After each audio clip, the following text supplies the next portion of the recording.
Дәүләт киңәшчесе Минтимер Шәймиев, Дәүләт Советы рәисе Фәрит Мөхәммәтшин, премьер-министр Алексей Песошин һәм Казан шәһәре мэры Илсур Метшиннар катнаша. 1173 легковой автомобиль.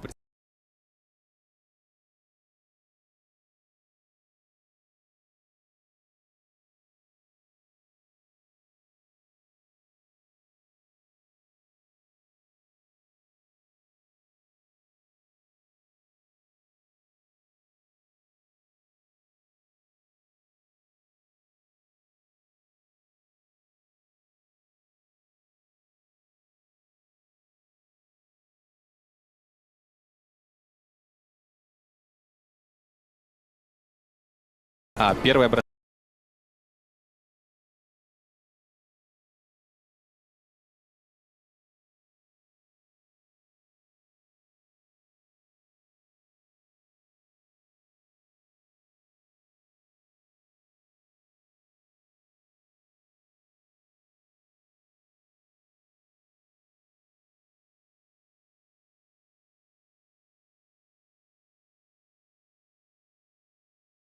Санитар автомобиль конструкциясын эшләү тәмамлана. Ну что ж, друзья, мы еще раз всех поздравляем с праздником, с Днем Победы. Желаем всем мирного неба над головой. Берегите себя, берегите свое здоровье. Сіз Жиңу паркында өткән бәйрәм чараларының турыдан-туры трансляциясын карадыгыз. Татарстан Яңа гасыр каналы турыдан-туры эфирда эшләвен кичке 11-гә кадәр дәвам итәчәк. Бәйрәм марафонын карамыйча калмагыз. Батырларның даны мәңгелек. Күпме сулар акса да, алар турында хатирәләр халык күңеленнән җуелмыйча буыннан буынга тапшырыла барыр. Бөек Җиңү көне котлы булсын. Ну что же, мы передаем слово в студию. Луиза, Влад, рәхмәт. Җиңү паркындагы бәйрәм чараларыннан турыдан-туры трансляция булды. Мөхтәрәм тамашачыларыбыз, инде исегезгә төшерәбез, без турыдан-туры эфирда эшлибез. Бөек Җиңү көне марафоны, телемарафоны Татарстан Яңа гасыр һәм ТНВ Планета каналларында үз эшен дәвам итә. Әле кичке 11-гә кадәр инде 23 сәгатькә кадәр без сезнең белән элемтәдә булачакбыз, Аллаһы буйрса. Әлбәттә, менә иртәнге сәгатьләрдә инде шушы җаваплы эштә миңа эшләргә насыйп булды. Шулай безнең хезмәттәшләребез дә инде алга таба дәвам итәрләр. Мин исә инде килгән хатларны да барлап алыйм әле. Батырларга хат акциясына килгән хатларыбыз да бар. Шулай ук инде матур шигырьләребез дә бар. Сугыш килде безгә сорамыйча. Шакымыйча кирде ишектән. Кабатладык шул чак тешне кызып, без җиңәргә тиеш ничектә. Туп тавышы аяз күкне түгел, күңелләрне ныграк тетрәтте. Ник уяттың сугыш вәхшилекне? Ник уяттың кеше нәфрәтен? Ни эзлисең сугыш илләр буйлап? Син кирмәгән илләр калмады. Тик берәү дә сине колаш җәеп, кунак итеп каршы алмады. Туган җирнең азатлыгын тыю, җир җылысы тыю, мең рәхәт. Дошманнарга нәфрәт аткан сайын, туган җиргә артты мәхәббәт. Әнә шулай туган җиргә булган мәхәббәтләре күпме фронтовикларны яу кырына зата, күпмесенә инде анда мәңгелеккә ятып калырга насыйп була. Кайтканнарына исә тыныч тормышта гөрләп яшәргә насыйп була. Әлхәмдүлилләһи шөкер. Инде алдагы җырларыбызны да тыңлап алыйк.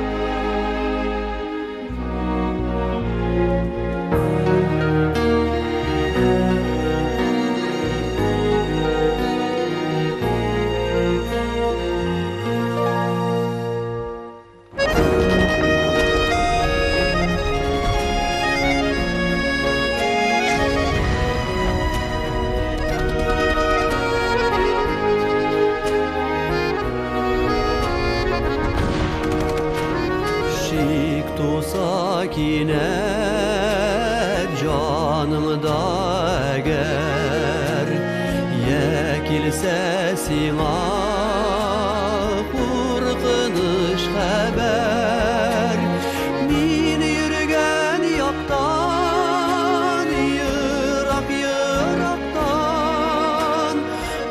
ışana kurma haman yaradan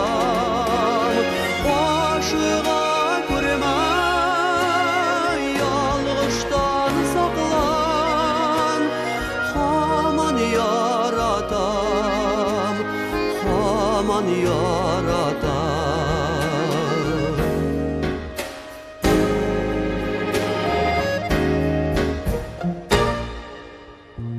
Yıldızlı ayaz kөгеңіне әгер ауыр бұлтылар қаплап кетсәләр, қаршы искән жел қапланса тыныға, нық бұл сен генә, тек сен жанымда.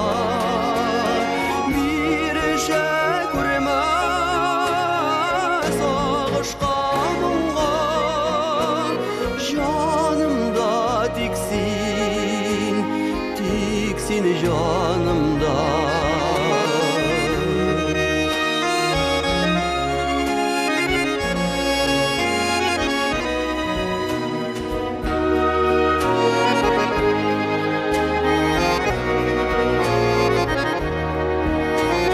Sakla süyünü, toplama berü, oluk hislerini aklama berük, uzar ömürler akkan su gibi, ömür bir gene süyümen gelir. Uzar ömürler isken jil gibi, süyümen gelir. Süyümen gelir.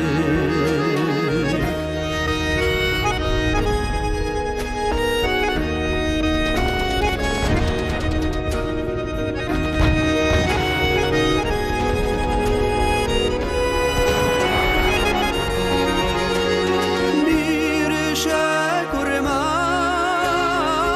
ağıştamınla, canımda tiksin, tiksin canımda. Aşığa görme, yalgıştan saklan, hamon yaratam, hamon yaratam, hamon yaratam, hamon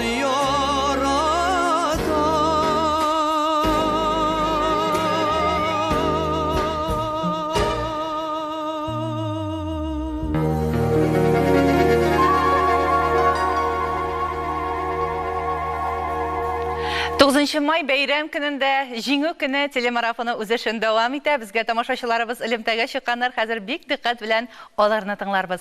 Саулармысыз? Исәнмесез? Исәнмесез? Бик матур бәйрәм белән котлыйсым килә. Барлык Татарстан, Россия халкын. Рәхмәт. Исән сау шушлай тыныч тормышларда яшәргә язсын. Алга таба да рәхмәт ветераннарга, безгә шушы тыныч тормышны бүләк иткәннәре өчен. Мин сезгә Birazna şiir da okuyup gitesem kile, mümkün bolsa. Рәхим итегез. Туган йорттан түбән ышка таба авыл буйлап төшеп киләбез. Без бу ветеран йорты почмагында исем такта йолдыз күрәбез. Без аларны танып беләбез. Ветераннар, газиз ветераннар, сугышлардан исән кайтканнар, рәхәт белән михнәт арасыннан гүя урталыкны тапканнар, бакыйлыкка күчеп ятканнар. Бабай белән бер-бер артлы киткән яугирләрне искә алабыз. Шартуганнар аша хөрмәт итеп, чәчәк бәйләмнәре салабыз, башны иеп, тып-тын калабыз. Барлык ветераннарны, сугыш ветераннарын, тыл хезмәтчәннәрен шушы биек җиңү көне белән котлыйбыз. Казаннан Гөлия булды. Рәхмәт матур тәбрикләүләрегез өчен, Гөлия ханым. Инде без тапшырыбызны дәвам итәбез.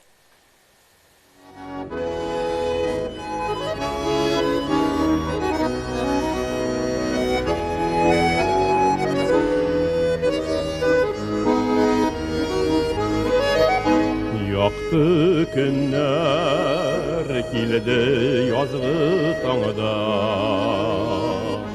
Кояш чыкты илем күгенде, шатлыгымнан үксеп елағаным, күз алдымнан китми бүгенде. Европаны иңлеп, җиргә бәхет теләп, җиңү килгән көннәр исемдә. Якын дуслар анда, ятып калды яуда, йөрәк әрни бәйрәм кичендә.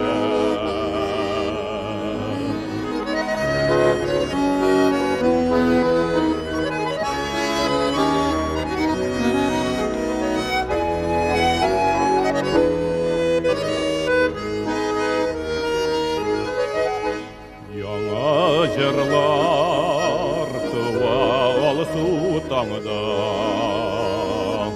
кояш балкый аяз күгемдә. Дөнья матур, тик дусларны сагынам, алар мәңге минем күңелемдә. Европаны иңлеп, җиргә бәхет теләп, җиңү килгән көннәр исемдә. Якын дуслар анда, ятып калды яуда, йөрәк әрни бәйрәм кичендә.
Йөрәк әрни бәйрәм кичендә.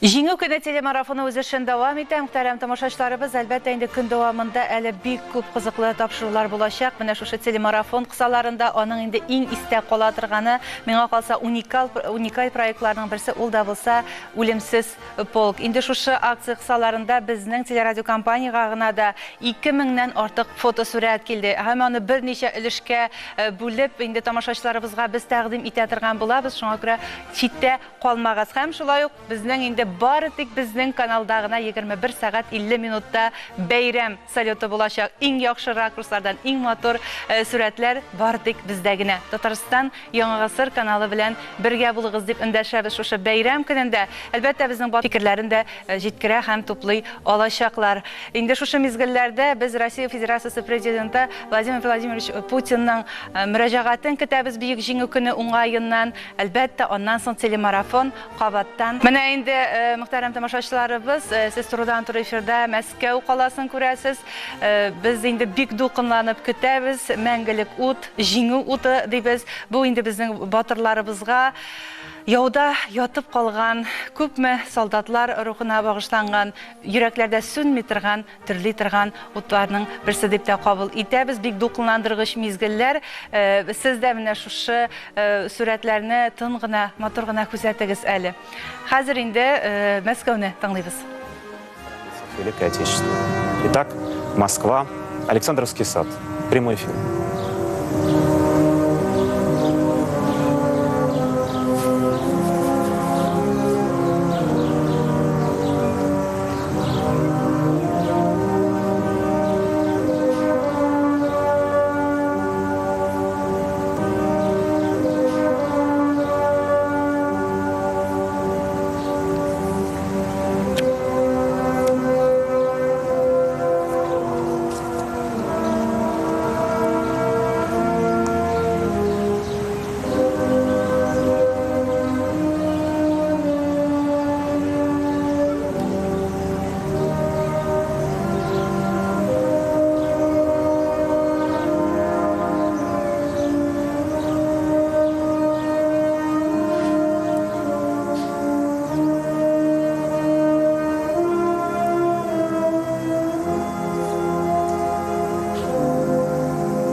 Уважаемые граждане России,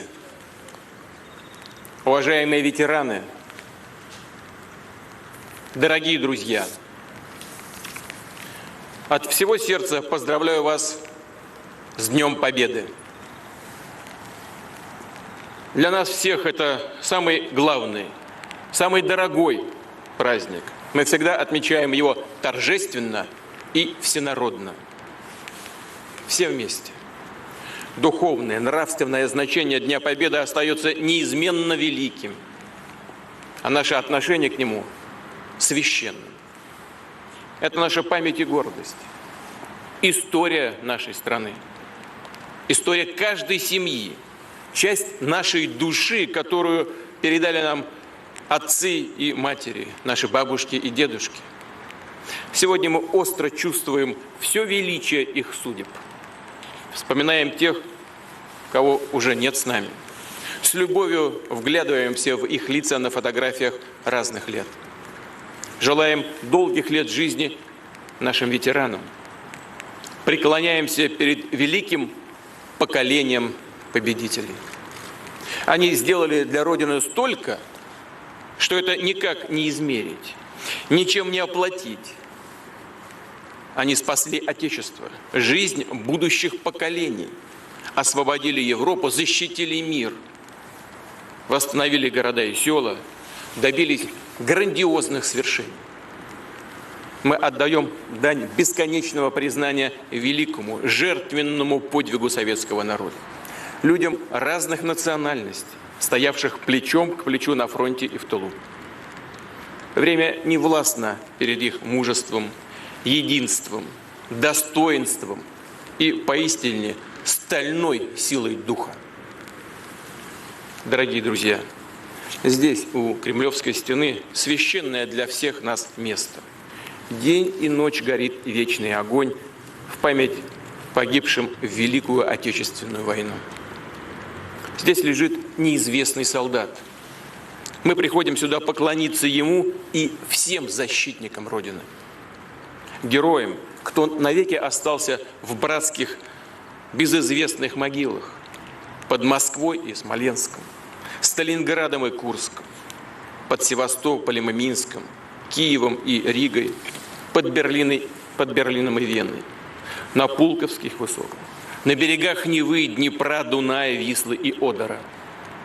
Миллионы павших не увидели, не дождались победы.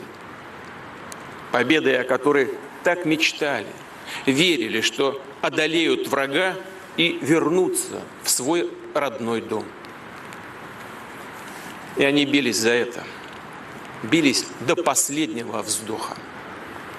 Отдали своей жизни, чтобы жили мы, наши дети и внуки, те, кто еще не родился, кому предстоит прийти в этот мир, который отстоял, сберег советский солдат.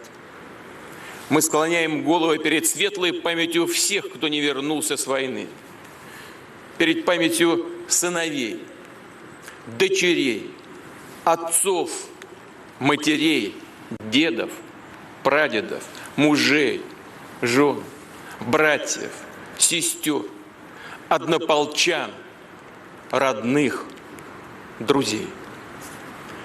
Объявляется минута молчания.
Дорогие друзья, 75 лет прошло, как закончилась Великая Отечественная война.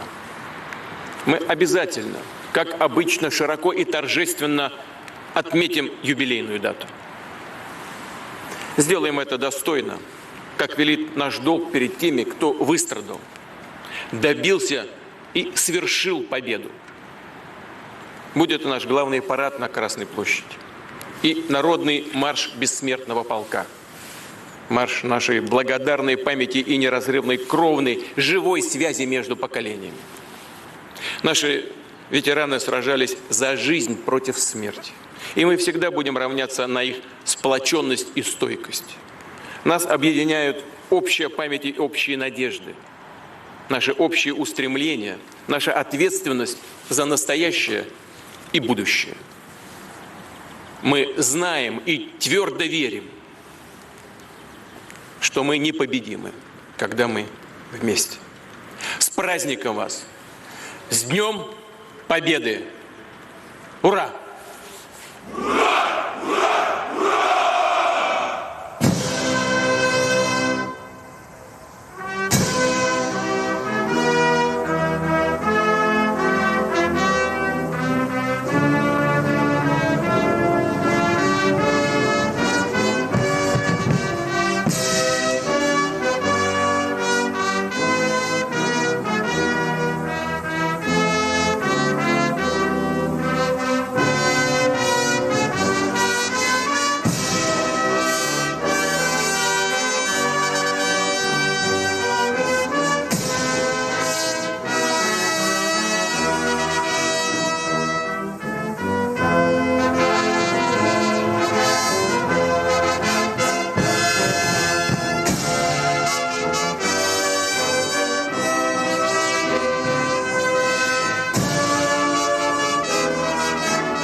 Итак, это кадр прямой трансляции из самого сердца российской столицы.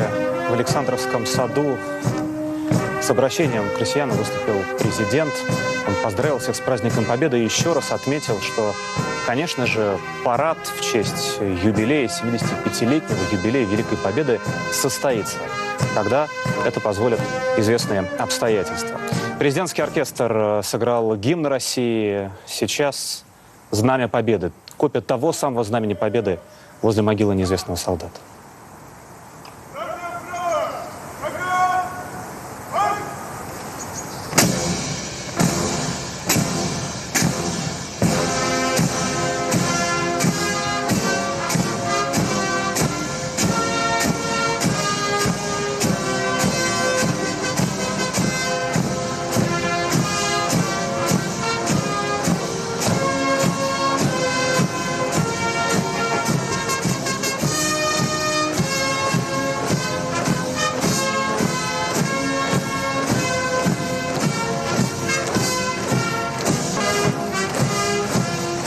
Знамя Победы, которое сейчас проносит по Александровскому саду, один из главных символов праздника. Точная копия того самого полотнища, которое в ночь на 1 мая 45-го водрузили над Рейхстагом в Берлине Михаил Егоров и Мелитон Кантария. Алый стяг с изображением серебряной пятиконечной звезды, серпа и молот, а также надпись «150-я стрелковая ордена Кутузова, второй».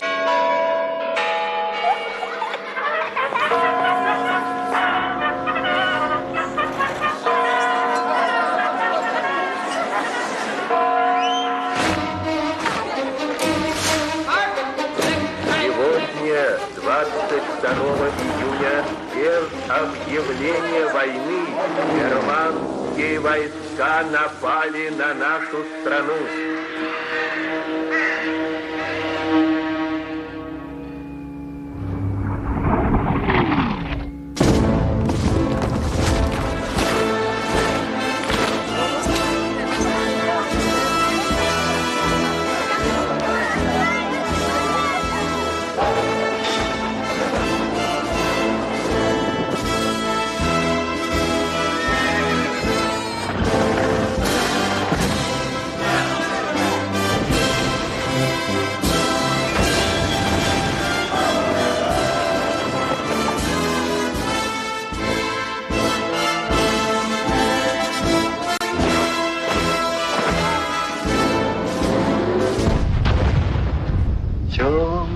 темная ночь, только пули свистят по степи, только ветер гудит провода, тускло звезды мерцают.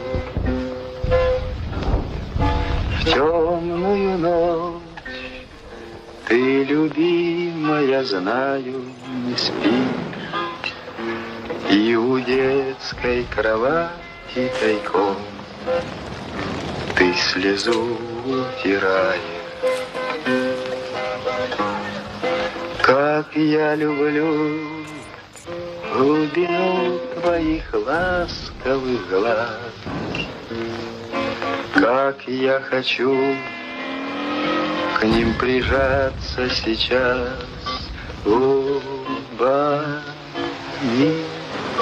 Темная ночь разделяет, любимая, нас, и тревожная черная степь пролегла между нами. Верю в тебя, дорогую подругу мою. Эта вера от пули меня темной ночью хранила. Радостно мне, я спокоен в смертельном бою. Знаю, встретишь с любовью меня, чтоб со мной не случилось. Смерть не страшна, с ней встречались не раз мы в степи. Вот и теперь надо мною она кружится. Ты меня ждешь и у детской кроватки не спишь, и поэтому знаю, со мной ничего не случится.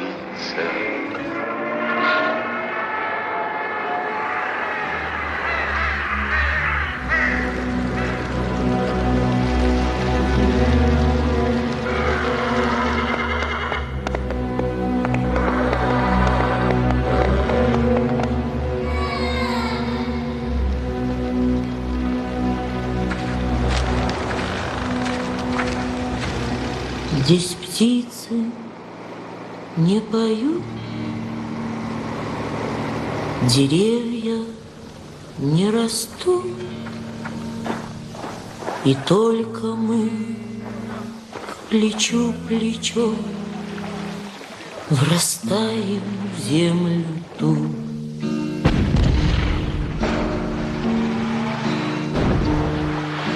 Горит и кружится планета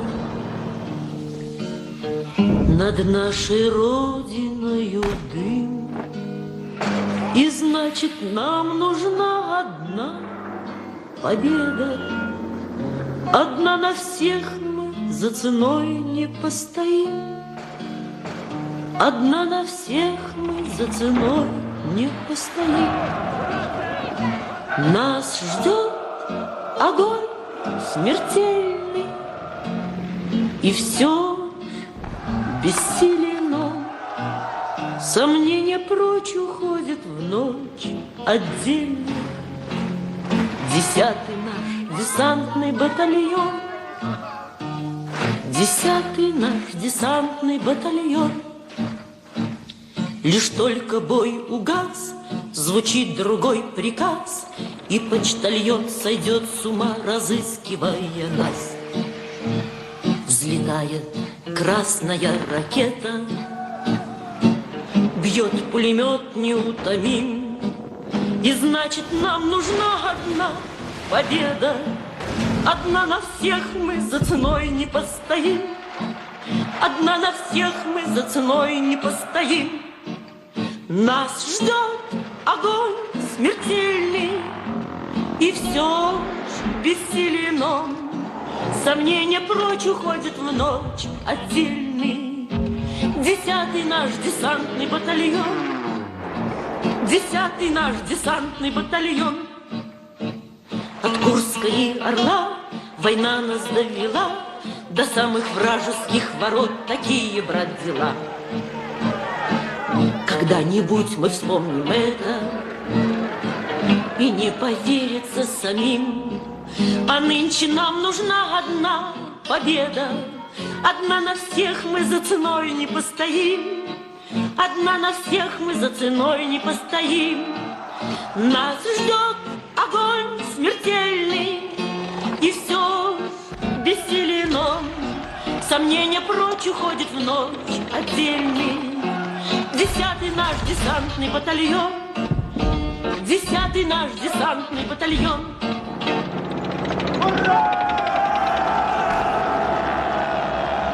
Войска Первого Белорусского фронта после упорных уличных боев завершили разгром немецких войск, полностью овладели столицей Германии, городом Берлином.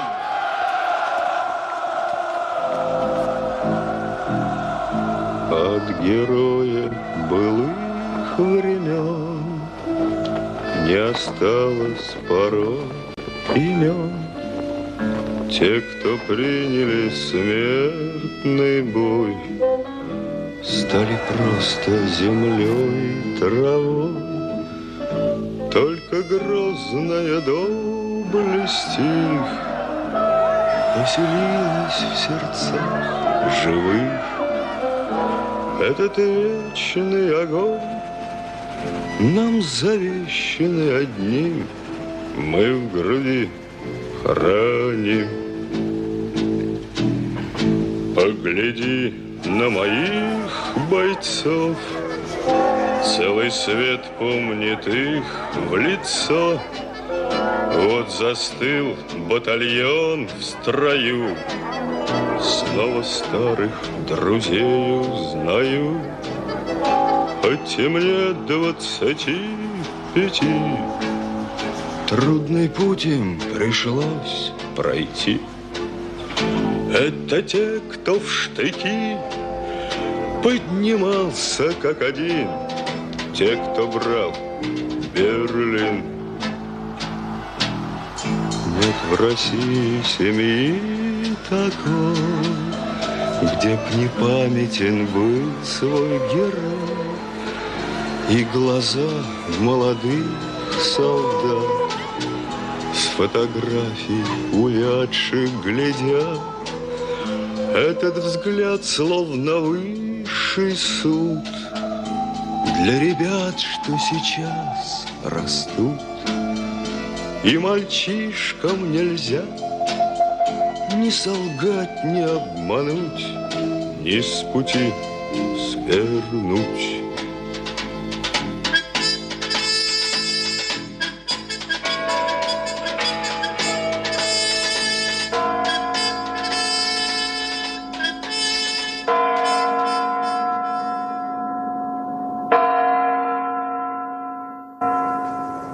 Самолетов воздушно-космическим строем пройти над Красной площадью. Высота пролета авиационной техники от 150 до 400 метров, скорость от 200 до 500 км в час. Открывает воздушный парад группа в составе крупнейшего в мире транспортного вертолета Ми-26 и 4 вертолетов Ми-8. Ведущий группы подполковник Сергей Поляков, заслуженный военный летчик Российской Федерации, летчик-снайпер, участник боевых действий, имеет общий налет 5700 часов.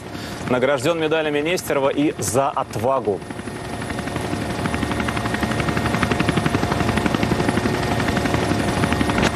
Фантастически красивые кадры из самого центра Москвы. Продолжает парадный строй группа в составе 5 ударно-транспортных вертолетов Ми-35М. Ведущий группы подполковник Геннадий Голяков, летчик-снайпер, участник боевых действий, имеет общий налет 3500 часов. Он награжден орденом Мужества.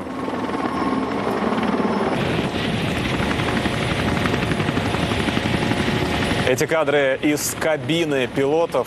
Мы видим уникальную совершенно картинку. Да, нет большого торжественного парада, но он состоится рано или поздно. Сейчас есть возможность наблюдать в небе над столицей эти прекрасные крылатые машины.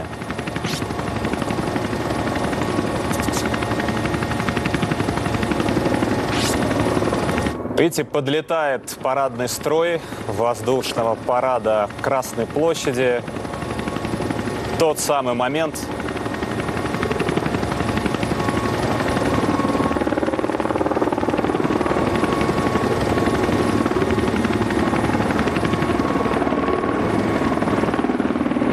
так вот, воздушный парад уже над Красной площадью, над главным местом российской столицы, над сердцем нашей Родины.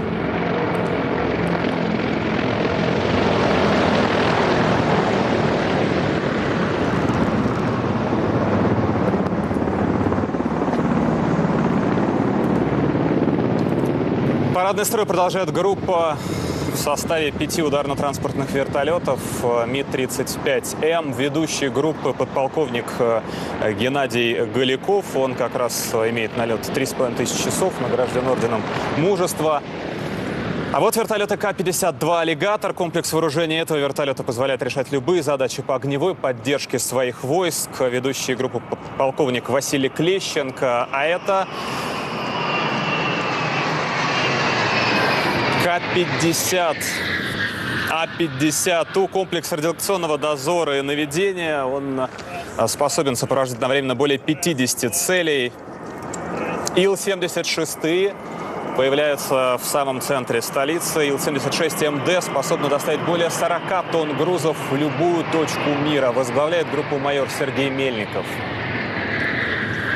В небе группа из 3 турбовинтовых стратегических ракетоносцев Ту-95МС. Самолет является составной частью сил ядерного сдерживания. Вы видите, наши камеры установлены и на самих. Дед офицера, гвардии сержант Николай Ильин, начал войну в 1942-м.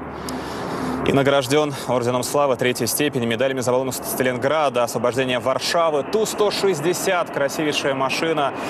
Белый лебедь в сопровождении дальних бомбардировщиков Ту-22М3. Возглавляет эту группу майор Алексей Валянский. Дед офицер и фрейтор Григорий Никитченко. В составе 348-й гвардейской отдельной зенитной артиллерийской бригады участвовал в обороне Керчи, в битве за Кавказ и сражался на Малой Земле.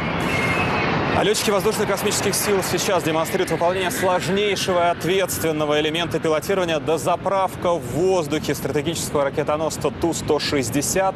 Командир экипажа самолета-заправщика Ил-78 майор Алексей Парусинов. МиГ-29 СМТ – это 4 модернизированных истребителей. Следом 4 фронтовых бомбардировщиков Су-24М. Ведущий группы подполковник Герман Анахов, летчик-снайпер, награжден орденом Мужества и медалью ордена заслуги перед Отечеством 2-й степени с мечами, медалями за отвагу и Нестерова.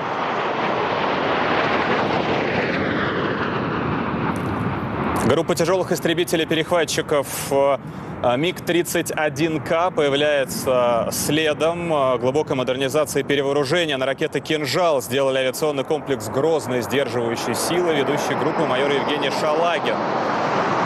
МиГ-31К.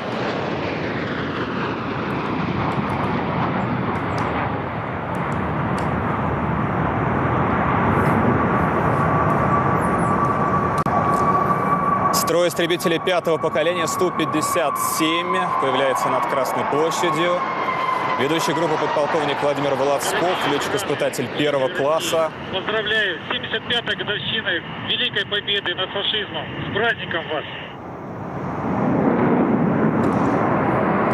В боевом порядке тактическое авиационное крыло Красной площади подходит группа из 10 самолетов. В ее составе бомбардировщики Су-34, истребители Су-30СМ и Су-35С.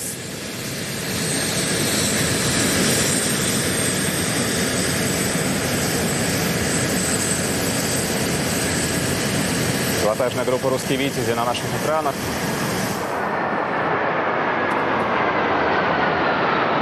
Граждане России, поздравляет вас с Днем Победы. Русские «Витязи» и «Стрижи» в составе кубинского «Бриллианта» пролетели над Красной площадью, ну и по традиции замыкают парадный строй. Воздушно-космические силы России 6 самолетов штурмовиков Су-25СМ, расцвечивая небо столицы цветами государственного флага России. Эту группу возглавляет полковник Александр Котов. Фантастическое зрелище прямо сейчас над центром столицы. Цвета государственного флага России.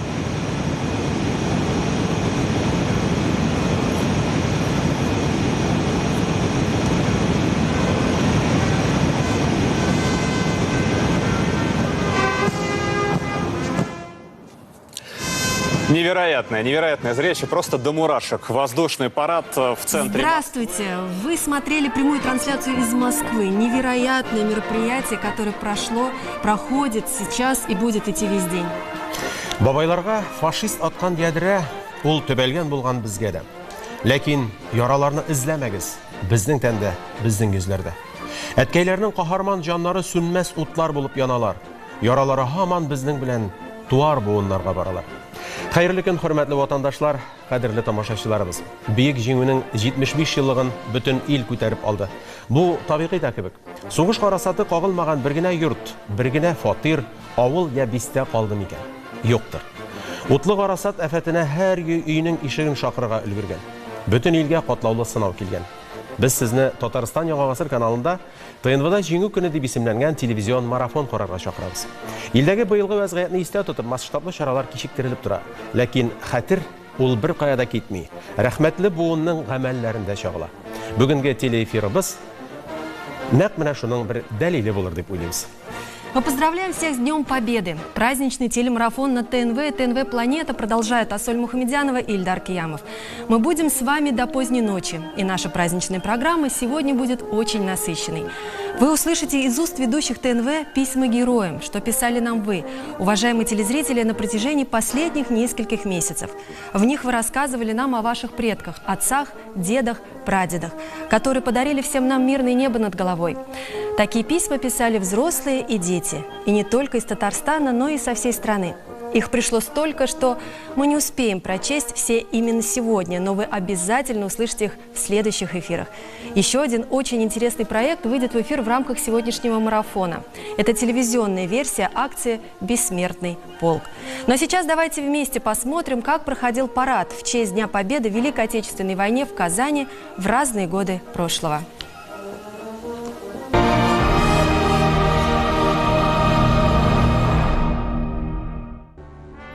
Сегодня самый светлый праздник наших соотечественников – День Победы. Эти слова воплощают в себе глобальность исторических событий и просто человеческое горе, величие и радость, боль утрат и надежды. Итак, 9 мая 1999 года. С каким настроением пришли к этому дню ветераны Великой Отечественной войны?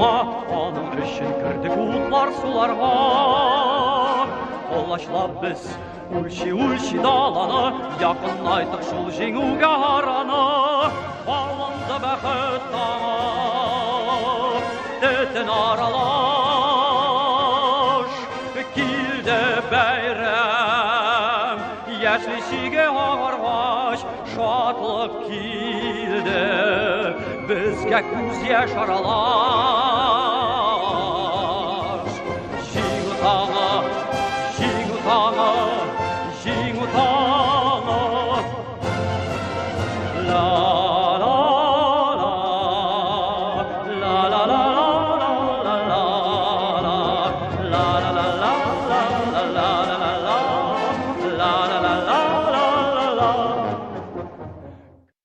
9 мая я встретил в городе Штеттин в госпитале.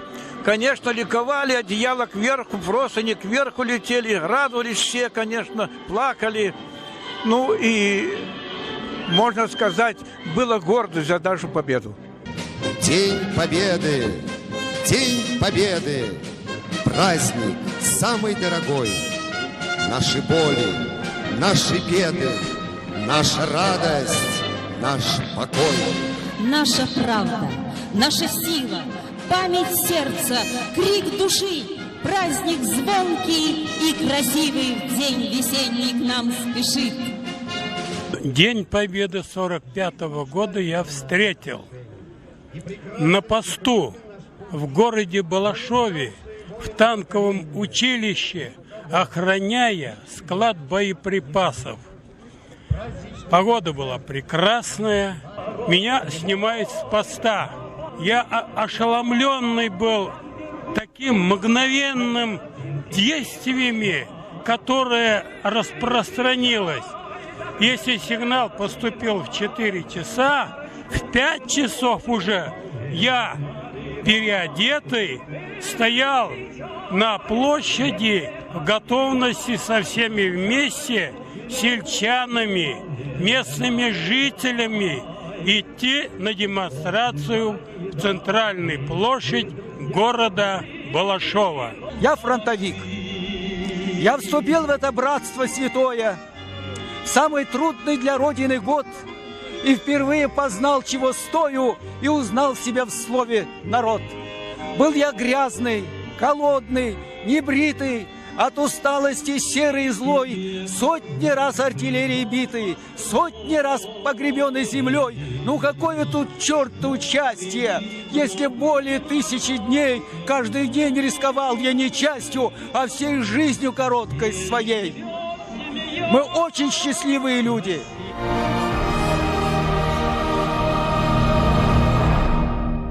Это был праздник для нас. Мы радости такие были, и слезы у нас были. Все, что кончилась война, мы остались живы. Мен соғыш біткен күні Варшавада болдым. 37-ші полк білән соғышны Сандомирда бітірдік. Сандомирский плацдарм деген бик қаты күчлі соғышлар бар еді шунда. Мен 37-ші полктағы полкташларымны тәбриклемекші болам. Алар Қазаннан кетіп, Қазанға қайтқаннар. Менә шундай шатлыклы көн инде. Fuat abi siz nechik qarshi oldingiz? Benim için bu bek baxtlı günlerimden birisi turmuşumda. Kızğançığa karşı men bu bayram gününü hospitalda buldum. Ana xatni men 2-chi gvardiya tank ve armiyada razvedchik idim. Berlinga bargan soğuşlarda, güçlü soğuşlarda ağır jarohatlandim. Şunluktan indi nida yatırga hospitalda yatırga to'g'ri keldi.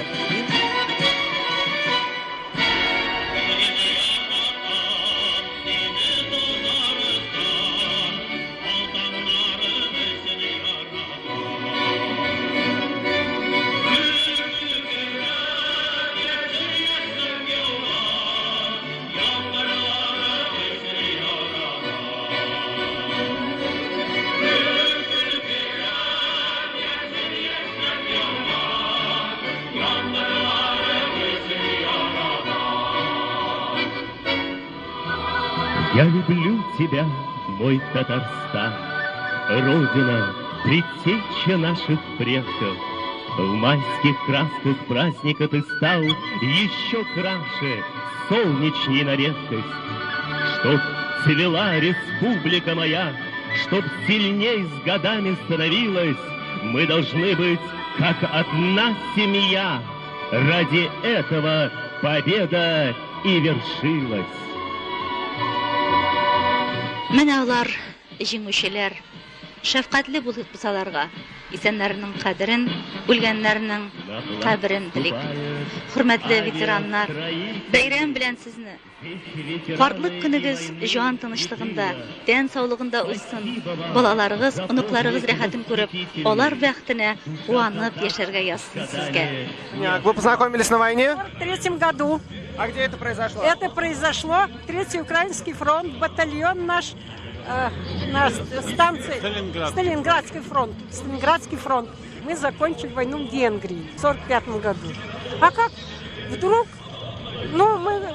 он же начальник штаба. Он начальником штаба был, я в санчасти.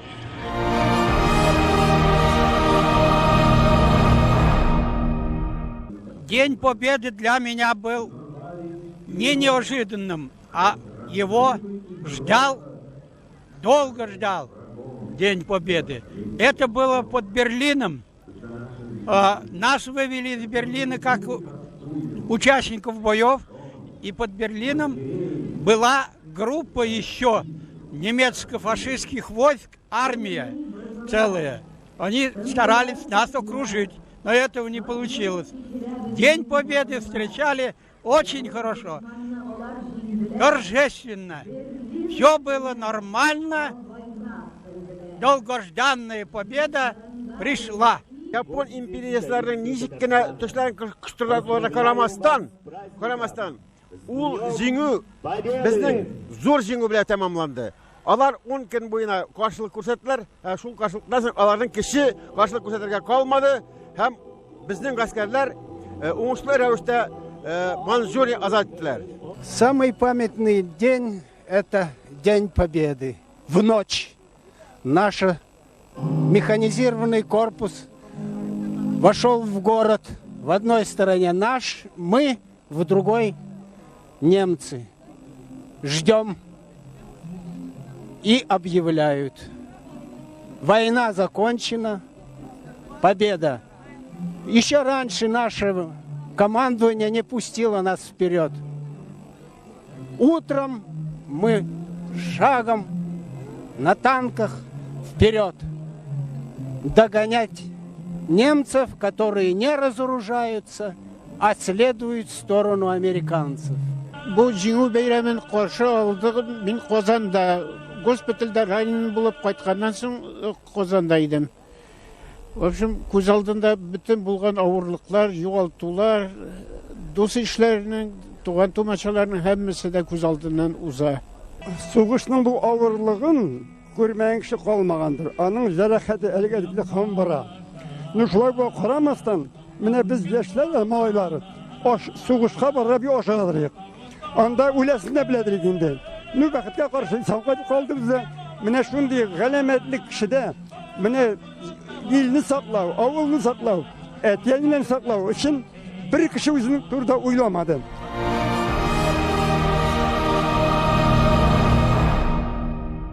Син көрәштең туган илең өчен, җиңү алып кайттың илеңгә. Рейхстагка менеп байрак элдең, барып җиттең ерак Берлинга. Җиңү яулап кайттың туган илгә. Бармар итеп явыз дошманна, яшә җирдә көчле рухың белән, үтәр өчен илең кушканна. На площади Свободы ветераны Великой Отечественной войны. День 9 мая на все времена золотом вписан в летопись российского государства. Это день всенародной гордости, всенародной памяти. И мы склоняем головы перед теми, кто во имя свободы, во имя живущих ныне и грядущих поколений героически сражался на фронтах и трудился в тылу, кто, вернувшись с войны, не жалея своих сил и здоровья, восстанавливал разрушенное народное хозяйство. Свято чтим память тех, кто ради мира на земле отдал свою жизнь и навсегда остался лежать на поле боя.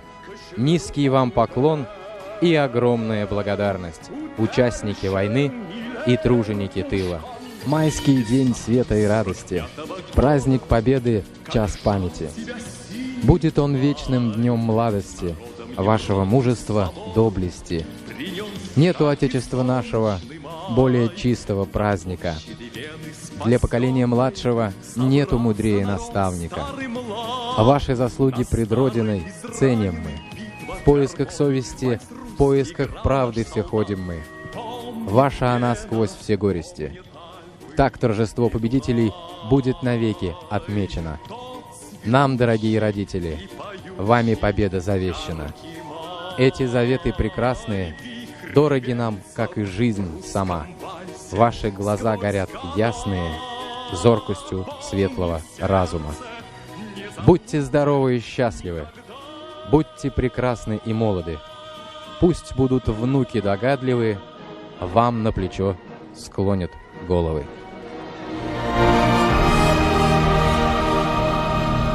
В этот прекрасный день я горячо поздравляю вас со славным праздником, Днем Победы в Великой Отечественной войне. Мы рады тому народу здесь, прекрасно дышится, хорошо. Büyük bayram kuni bugün. Xalq bayramı, soldatlar bayramı, sug'ushda qatnashgan kishilar bayramı.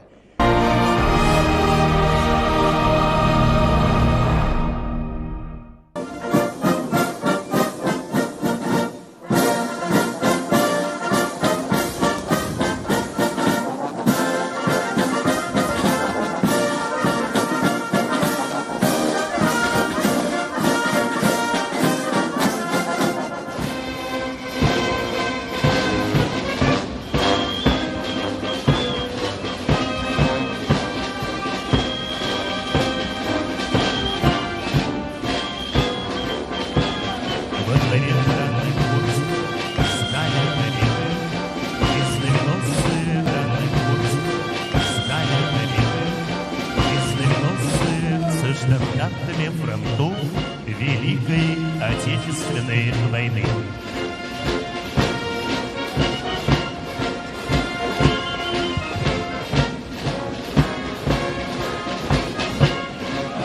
Идут военнослужащие Казанского высшего военного командного училища.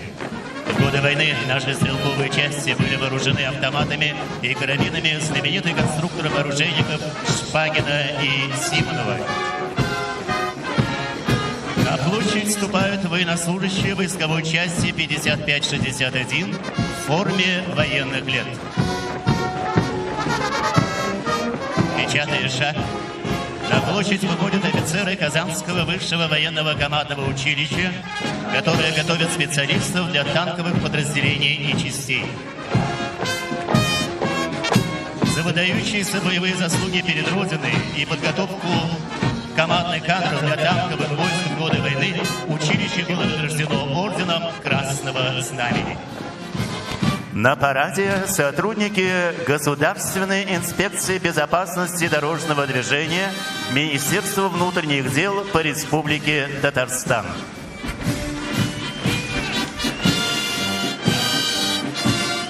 Парадным строем проходят сотрудники вневедомственной охраны Министерства внутренних дел по Республике Татарстан.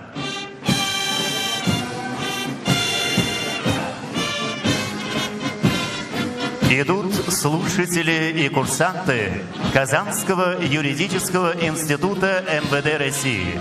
Многие из них достойно продолжают славное дело своих отцов и дедов.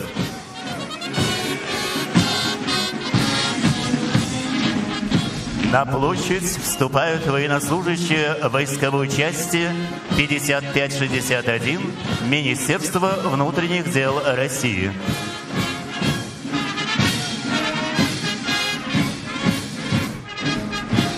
Торжественный марш продолжают бойцы 26-го отряда специального назначения Приволжского регионального командования внутренних войск МВД России. Военнослужащие этого подразделения выполняют задачи в Северо-Кавказском регионе, а также в других регионах страны. Торжественным маршем проходят сотрудники Управления Федеральной службы исполнения наказаний по Республике Татарстан. Управление по праву занимает одно из ведущих мест среди территориальных органов ФСИН России. Впервые сотрудники управления идут под собственным знаменем. Наравне с мужчинами службу несут женщины. Офицеры уголовно-исполнительной системы вносят весомый вклад в дело обеспечения законности и охраны общественного порядка.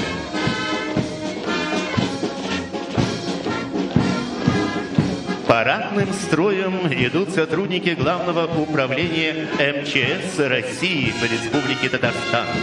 Пожарные, спасатели, военнослужащие войск гражданской обороны. Все те, кто круглосуточно выполняет свой долг, защищая население от чрезвычайных ситуаций. В торжественном параде Победы принимают участие должностные лица Татарстанской таможни Приволжского таможенного управления Федеральной таможенной службы. Взводная рота курсантов факультета военного обучения Казанского национального исследовательского технологического университета, который более 85 лет готовит офицерам запаса для вооруженных сил Российской Федерации. На марше взводная рота парадного расчета Казанского национального исследовательского технического университета имени Туполева, военная кафедра которого является одной из старейших в России. На линии прохождения студентки Казанского государственного медицинского университета. В годы Великой Отечественной войны из стен университета ушли на фронт свыше 2000 врачей. Медали проходят представители юноармейского движения Республики Татарстан, которые успешно осваивают программу патриотической подготовки. Учащиеся гимназии номер 94 Московского района города Казани. Парадный расчет учеников Раильского специализированного профессионального училища. Руководит юноармейским движением Республики Татарстан генерал-майор Бородин Александр Ильич.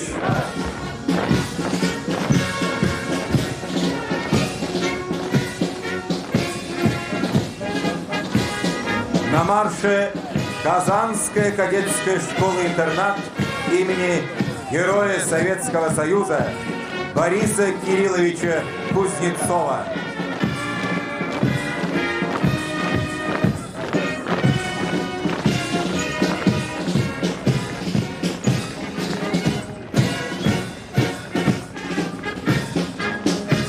В торжественном прохождении принимает участие кадетский корпус школы номер 67. На базе школы в военно-патриотическом клубе под руководством Союза десантников Республики Татарстан растет достойная смена будущих защитников Родины. Курсанты Казанского филиала Волжского государственного университета водного транспорта имени Героя Советского Союза Михаила Петровича Девятаева. Будущие капитаны и специалисты морского и речного транспорта.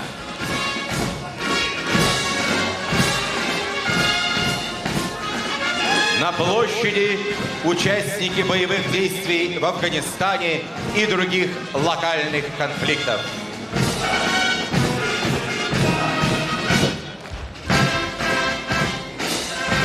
Четким строевым шагом идет рота почетного караула Казанского высшего танкового командного ордена Жукова краснознаменного училища. Возглавляет парадный расчет командир роты капитан Степанов, оба прадеда которого сражались и пропали без вести на полях Великой Отечественной войны. В строю курсант Кушнир, его прадед, старший лейтенант Кривоносов Владимир Алексеевич, был удостоен звания Героя Советского Союза.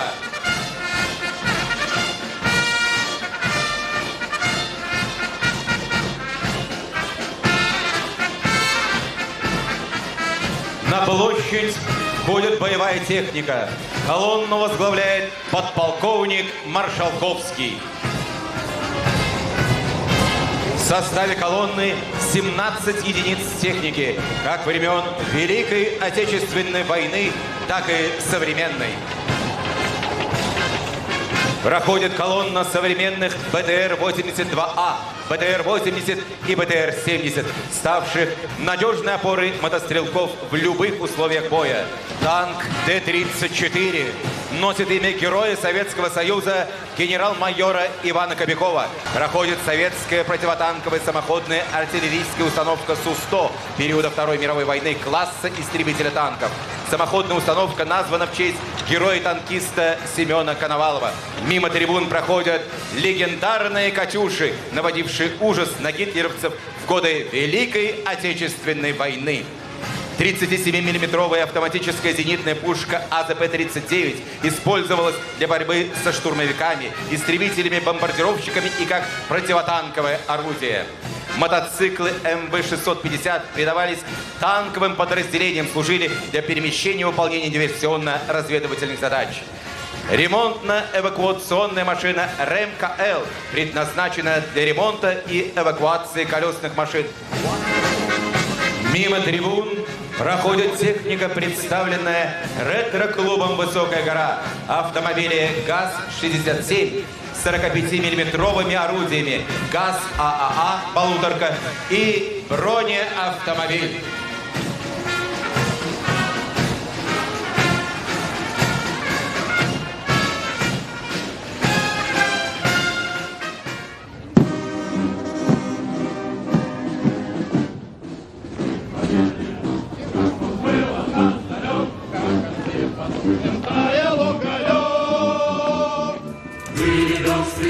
Обгорелые в пыли, этот день мы предрешали как могли.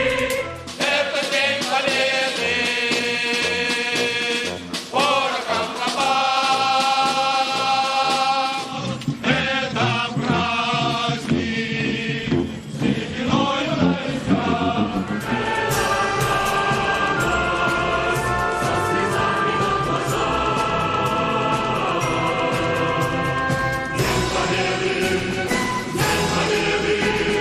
День победы.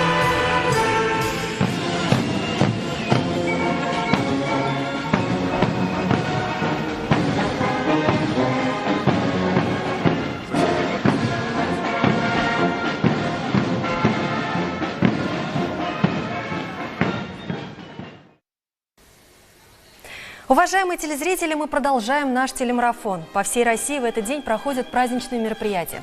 Основная их цель – выразить благодарность ветеранам войны и тыла, отдать дань памяти всем, кто ценой жизни принес мир на землю. Сегодня по всей стране поют военные песни в рамках акции «Поем двором». Парады и театрализованные поздравления проходят у домов ветеранов. Им передаются подарки. Исполняются заветные желания ветеранов в рамках акции «Мечты победителей». Ветераны общаются с однополчанами и друзьями из разных уголков страны с помощью видеосвязи. А на нашем канале через несколько мгновений начнется проект «Письма героям». Это те письма, в которых вы, уважаемые телезрители, рассказываете о ваших героях войны, которых вы благодарите за мирное небо, за вашу счастливую жизнь. Сегодня их прочитают ведущие нашего телеканала. Быйылгы чаралар чыннан да ветераннарга карата хөрмәт, тирән ихтирам хисләрен чагылдыра. Бөтен ил күләмендә фронт бригадасы дип аталучы театраль тамашалар, ветераннарның тәрәзә төпләренә килеп җырлау, котлаулар, даулы караса тузган мөхтәрәм ветераннарны гына түгел, шуны карап торган бер кешене дә битараф калдыра алмас.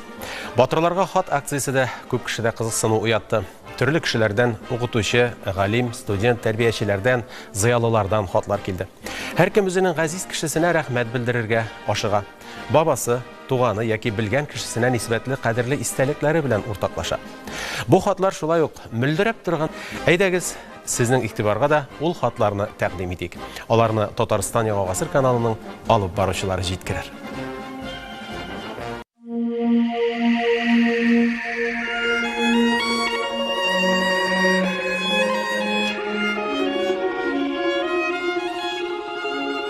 Утлар, сулар кишкән, чакрымнар аша үтеп, батырларның күңел җылысын якыннарына җиткергән хатлар. Яу кырыннан килгән хатлар. Аларда югалту ачысы да, сагыну, җирсү, ярату, сагыш та.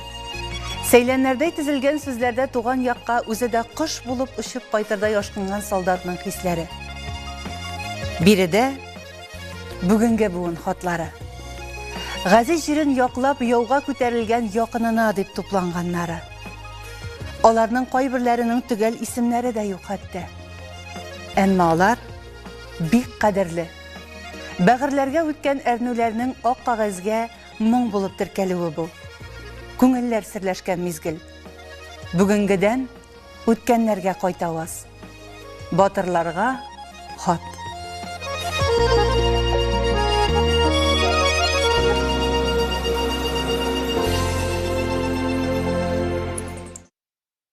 Минем әтием Ваяз Кыяметдин бабай сугышка киткәндә 40 көнлек сабый гына булып калган. Сугыш чоры һәм аннан соң әтисе Кыяметдин бабай 1941 елда ук хәбәрсез югала. Менә бийек җиңүгә 75 ел тула. Безнең аны таба алганыбыз юк әле. Мәрфуга бинең 3 улы да сугышка китә. Кыяметдин, Билалетдин һәм Нурулла абыйлар 2 улы сугышта үлеп кала. Билалетдин абый бер аяксыз гарип булып кайта, онысы да озак тормый. Сугыш яраларыннан орына алмыйча 5 баласын ятим калдырып үлеп китә. Мәрфуга би улларын көтеп 33 ел килене Нурлыхыда белән яши. Нурлыхыда бием Газиз ирен 50 ел көтеп, туллык намусын саклап, Мәрфуга би белән бергә минем әтиемне тәрбияләп үстергәннәр. Әтием әтисен көтеп, аны сагынып, әти сүзен әйтергә тилмереп үскән. Ул булай дип сөйләйде. Хәтердә, сугыштан соң берән-сәрән генә булса да, сугышчылар кайта башлады. Безнең авыл аша военкоматка учетка басарга баручы солдатларны күреп, йөгереп чыга идем дә, безнең әтине күрмәдегезме? Ул кайчан кайта диеп, авыл башына чаклы озата бара идем. Күктә очкан самолетларга әтине алып кайт, аңа сәлам әйт дип кычкыра идем. Шулай өметләнеп яши торгач, еллар узар торды, тик минем әтием генә кайтмады дип сөйләде. Әбисе белән уфалар басын тартып утын ташуларын, кыш көне утынга баргач буранда адашып йөрүләрен, аннан буш чана белән салкын өйгә кайтып егылуларын, 2-3 пут икмәк белән кышка керүләрен, тоякка эшләп йөрүләрен, очлыкка интеккән елларын әтием елый-елый искә ала иде. Теләгем шул, шымлы еллар кабат килмәсен. Балаларыбыз, оныкларыбыз уфалла арбасын тартып, җафа чигеп туңып йөрмәсен. Җир йөзендәге һәрбер бала әти-әни белән үссен. Дөньялар тыныч, имин булсын.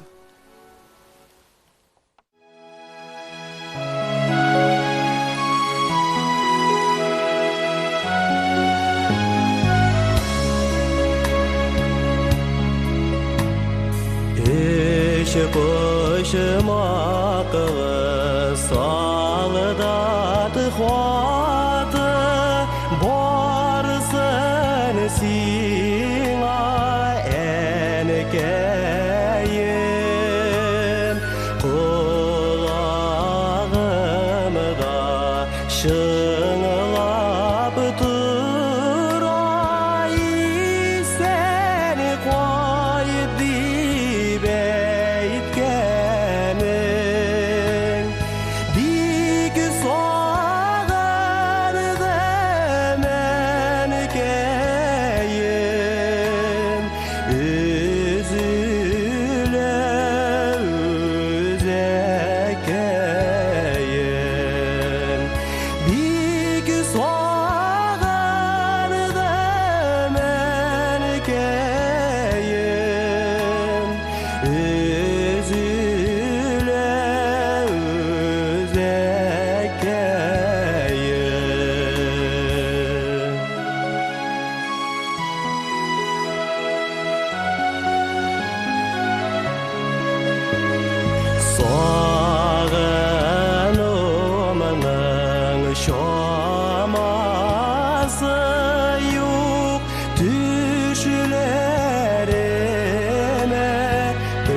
Üregensin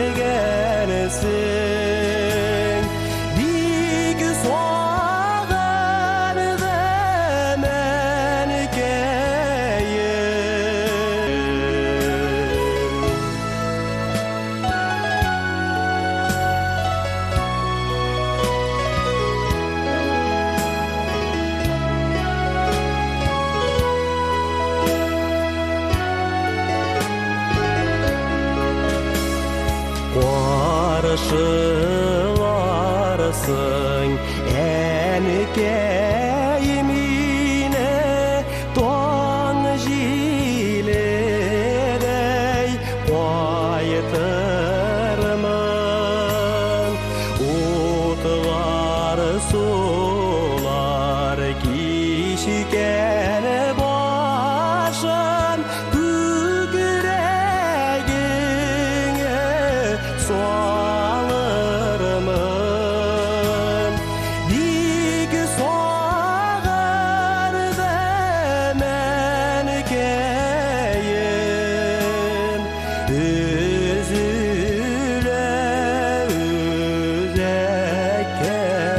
üzekeyim Dik soğar demen keyim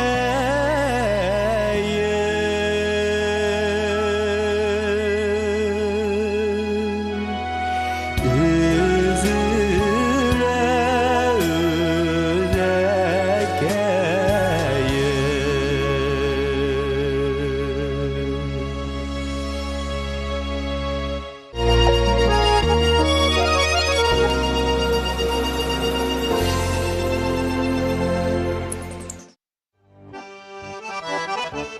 Әти қайтты, әтием қайтты. Әтием қайтты суғыштан. Жиылдылар бұ хәбәргә, ауылдашлар бар ыштан. Қайсы мұңсу, қайсы сүйіне, қайбіріне көз яшы. Әти шунда балаларға үләшті күштәнәшін. Күштәнәші нәрсә дейсің? Нәрсә булсын фронттан? Әткәйем бізгә бүләккә сумала алып кайткан. Бала шаға сикеренә, шатланышып шуала. Сугыш күчтәнәше диеп, бар да шәйни сумала. Барчабызга тигез бүлде, онытмады бер кемне. Әтиемнең итәгеннән төшмәдем лә ул көнне.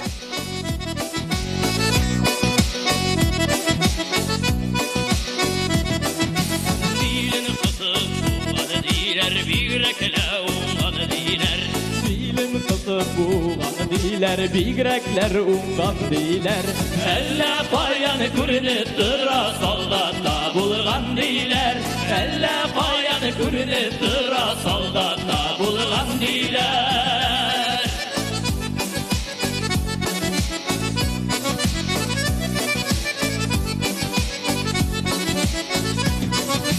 Kişilerini kişi gider oğlunuz durlar diler Kişilerini kişi gider oğlunuz durlar diler Elle payanı kürünüp dıra soldatta bulgan diler Elle payanı kürünüp dıra soldatta bulgan diler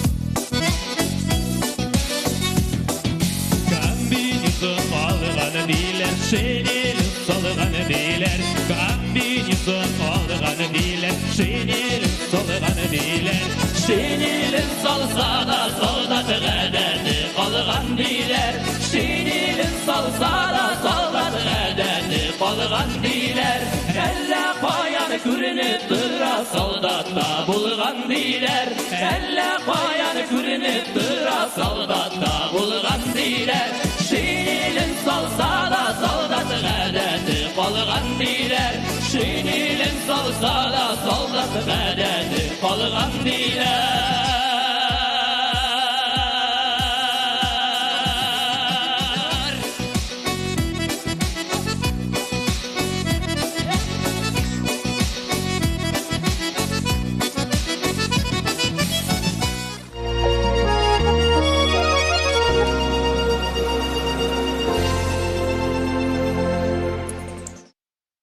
Здравствуй, дедушка, дорогой, уважаемый, родной наш дедушка. Мы твои внуки, правнуки и праправнуки очень гордимся тобой. Ты Ты прошел 5 лет войны. После войны с немцами пошел воевать с японцами. Об этом узнала наша бабушка из последнего твоего письма в 1945 году.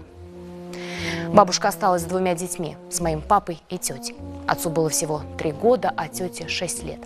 Они оставались в деревенском доме одни, когда бабушка с другими женщинами готовили дрова в лесу зимой и летом. Других отцы возвращались с войны, а мой отец долго ждал тебя. Потом получили письмо, что ты пропал без вести. Бабушка с 2 детьми надеялась, что ты придешь. Спасибо тем, кто придумал бессмертный полк. Я каждый год плачу, когда вижу 9 мая бесконечный поток бессмертного полка и представляю вместо этих фотографий живых, красивых, молодых дедов. Дедушка, хочется, очень хочется подойти к твоей могиле и обо всем этом рассказать тебе. Но нет твоей могилы и некуда положить цветы. Дедушка, у нас в Набережных Челнах есть памятник родине матери. Там есть твоя фамилия. И я с детьми, с твоими внуками, правнуками кладем цветы к этому памятнику со слезами в глазах. Мы даже представления не имеем, как ты выжил 5 лет войны. Дедушка, ты наша гордость. Спасибо за все. Твоя внучка, внуки, правнуки, праправнуки. Здесь быть не может робких и слабых, а сильные наперечет. Борется, вьется в дорожных ухабах маленький грузовичок. Словно по кругу привычная гонка, так бесконечна война. Сидит за баранкой машинная девчонка, только не знает она, что будет месяц май, и будет пусть домой, и на крылечке мать вот-вот сплеснет рукой и защемит в груди, и в горле встанет ком, радость в глазах слезит. Здравствуй, ну здравствуй, дом.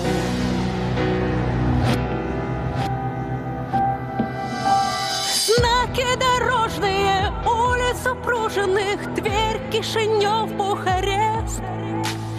А над Калиною кружится, кружится черный дюралевый крест. Под этим крестом, как под тем кругом ада, теряя друзей и подруг, ходила и ездила не за наградами, а чтоб разорвать этот круг. И чтоб был месяц май, и чтоб был путь домой, и на крылечке мать вот-вот станет ком, радость в глазах слетит. Здравствуй, ну здравствуй, дом. Два верных салюта, осветленные лица, отецкий восторженный взор. И к этой победе смогла ты пробиться, девчонка, военный шофер. И будет месяц май, и будет путь домой, и на крылечке мать вот-вот сплеснет рукой и защемит в груди, и в горле встанет ком, радость в глазах слезит. Здравствуй, ну здравствуй, дом. И будет месяц май, и будет путь домой, и на крылечке мать вот-вот сплеснет рукой и защемит в груди, и в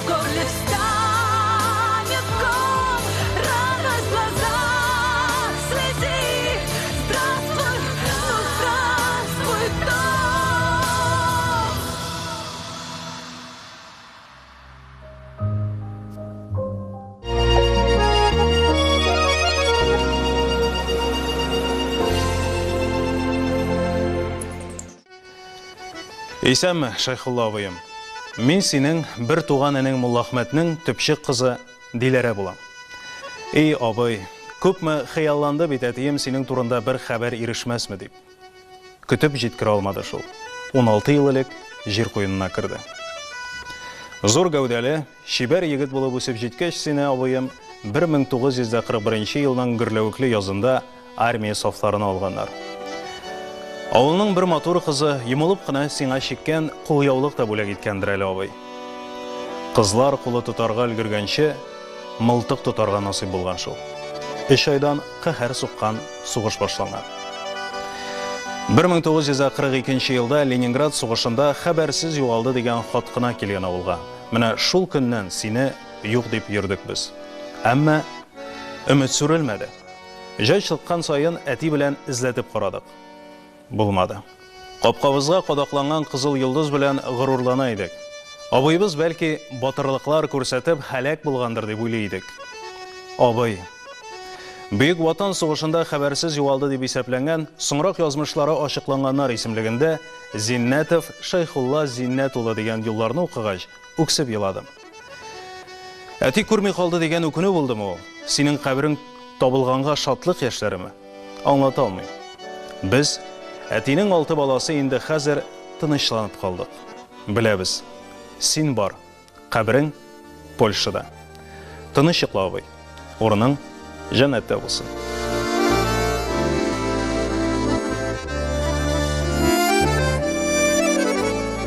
Ağlada ılık ağla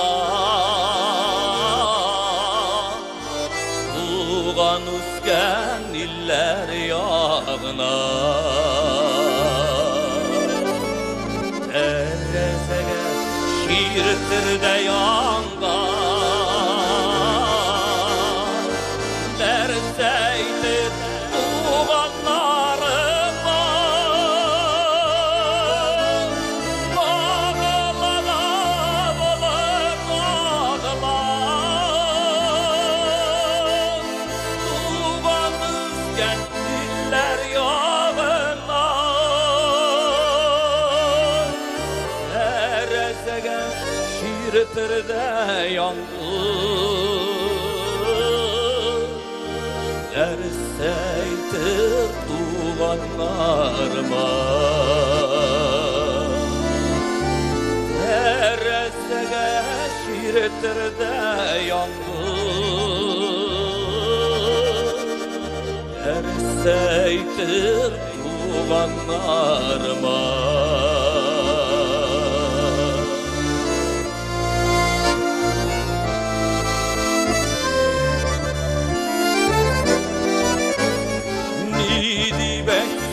Birini bilmiyor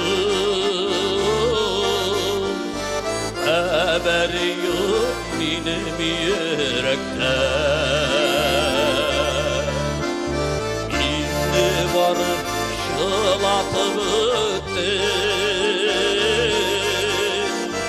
Ak kayınlar ülen bir redde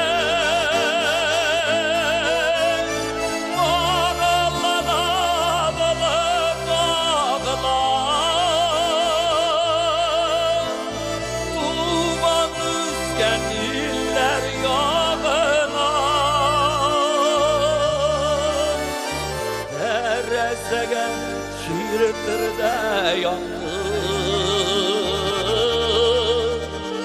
Derseydir tuğanlarıma Ağlana bulur ağlar Tuğan üsken iller yağına Derseydir tuğanlarıma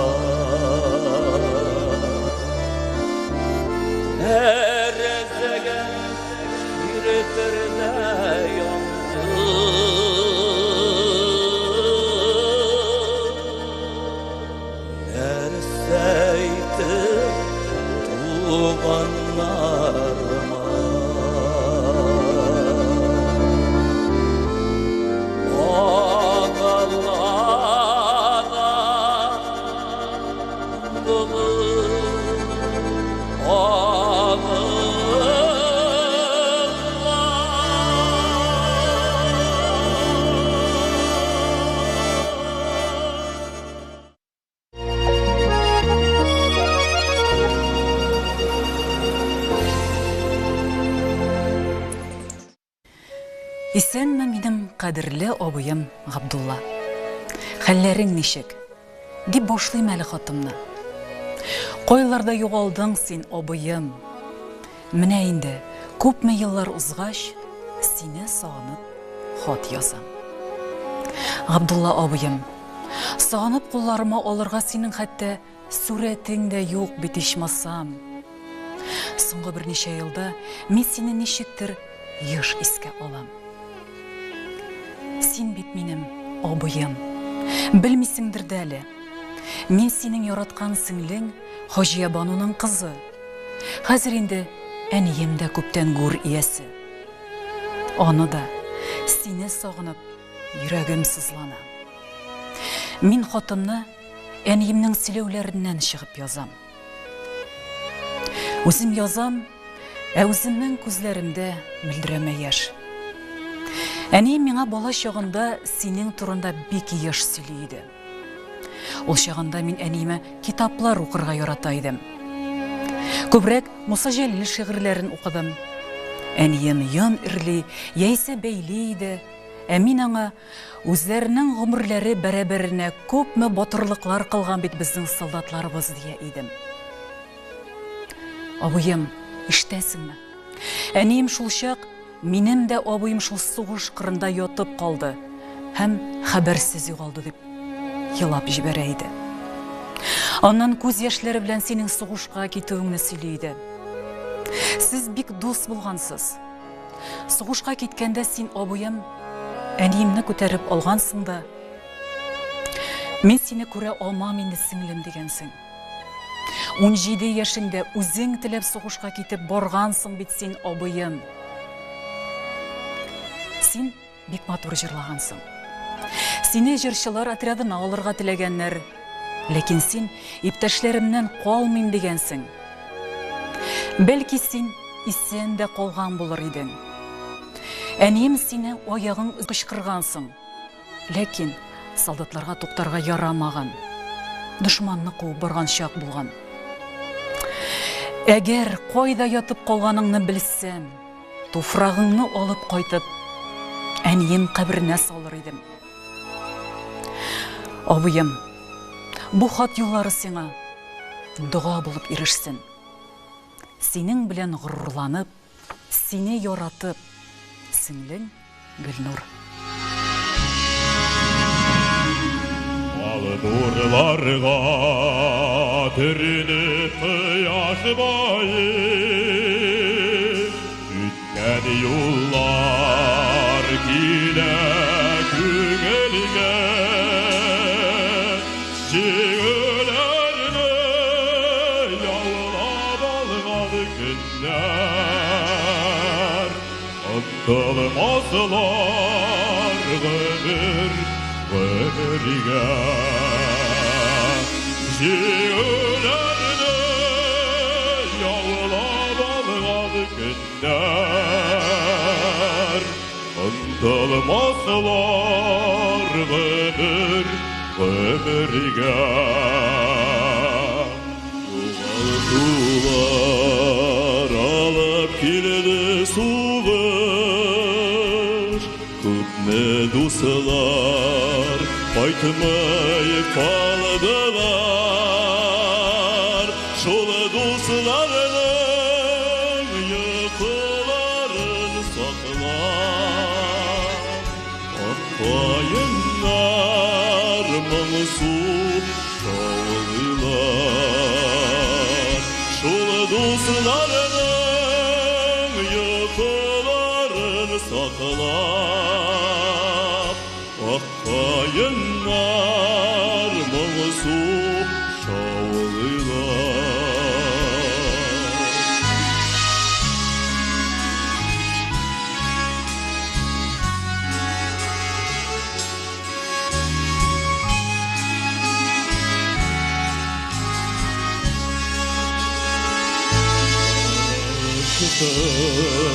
Hilinin kırlarına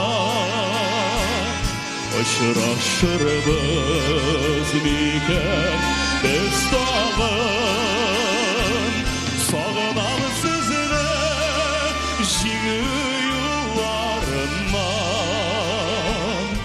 бірге өткен сағынат дусларым,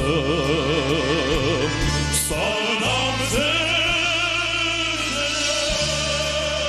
жигі юлларында, бірге өткен сағынат дусларым.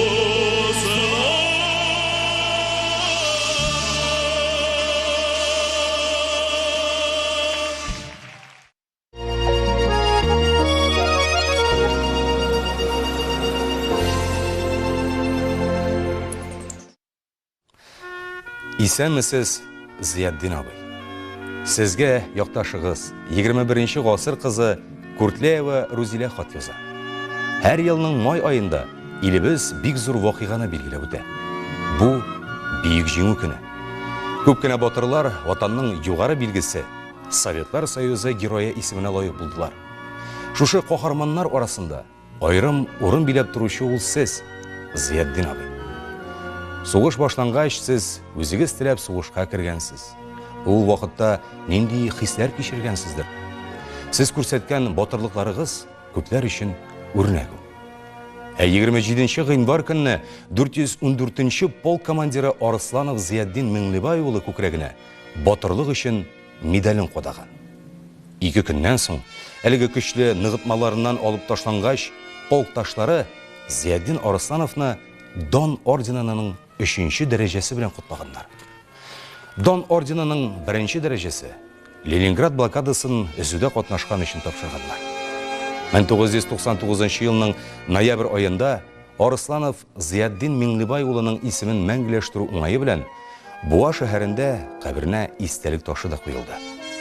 2011 елның 9 майында авылыбызның каһарман сугышчысы Дон орденының тулы кавалеры Арсланов Зияддин Миңлебай улы истәлегенә рәсеме төшерелгән барельеф та куелды.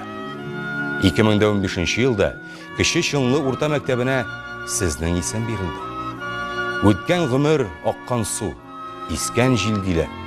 Ә менә халкыбызның данлы үткәне, үлемсез каһарманнары да җил булып кына калмасмы? Бу җиргә, бу туфракка якташларыбызның каны сеңгән. Ташларга, елга ярларына әби-бабайларыбызның үзәк өзгеч бәхилләшү авызлары, бер гынахсыз курбан булган якташларыбызның канлы күз яше сеңеп калган. Мана онытырга безнең хакыбыз юк. Халкыбызның тарихын, кыйммәтле мирасын җыю, киләчәк буыннарга тапшыру ул безнең бурыч. Без сезнең кебек батырлардан үрнәк алып, туган илебезнең үсешенә үз өлешебезне кертергә тырышабыз. Тыныч йоклагыз, Зияддин абый. Вокзаллар каршында маңгайдан үптеләр аналар, тузанлы юллардан үттеләр, дөньяны күрмәгән балалар. Балалар күңелләр улларга, балалар сүз бирде тупларга, күпләре дәрелеп шинелгән, тагылар еракка якларга.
Әтине озатып қалдым.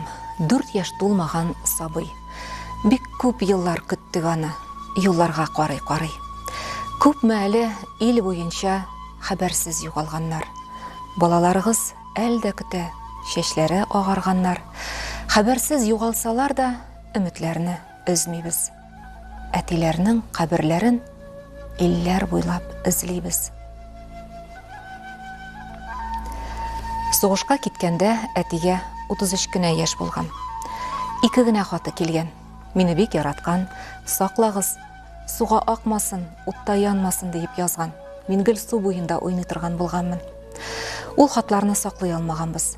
Жылый-жылый оқырға шул 2 хатта қалмаған. Еске алмаған күнібіз yok. Түшкә бик сирәк кенә кірсе дә, сөйініп, таптым дейіп, елап уянам әлі дә. Жәннәтләрдә очрашырга насыйп булсын иде, әтием. Әллә күккә, әллә бик узакка,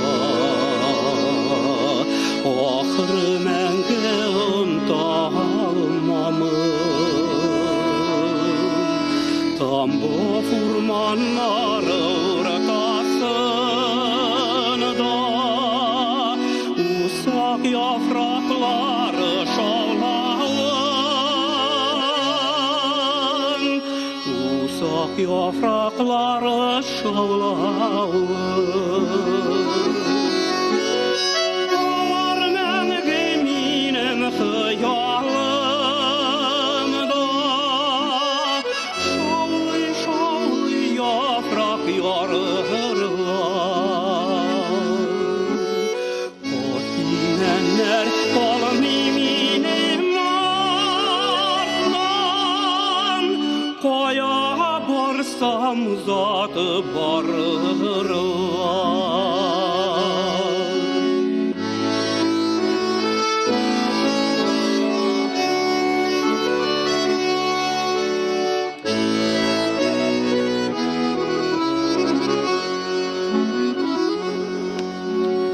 Bir җирдә югандый ак каеннар, bir җирдә юганды урманнар, bir җирдә юкамыш сабаклары, аны дагыдай шаулый торганнар, аны дагыдай шаулый торганнар. Алар мәңге минем йөрәгемдә, шаулый-шаулый яфрак ярырлар. Көтинәннәр калмый минем артан, кая барсам заты барырлар.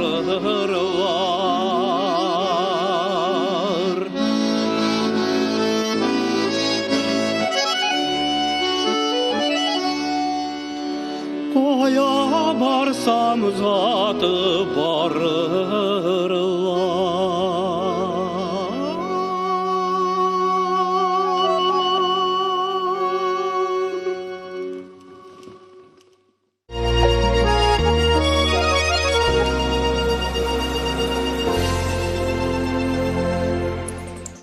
Исәнме, Хәниф бабам? Бу хатны мин сиңа тапшыра алмам билгеле. Син бит сугыштан әйләнеп кайта алмагансың. Синең турында мин әнием сөйләгәннәр буенча гына беләм. Син әниемнең әтисе Вилданов Хәниф Вилдан улы Ширмешән районы Яңа Кади авылында 1897 елда тугансың. Әбием Бәдритабан белән сезнең 9 балагыз туа. Аларның икесе сабый чакта вафат булалар. Сугышның беренче көннәреннән үк сине фронтка алалар.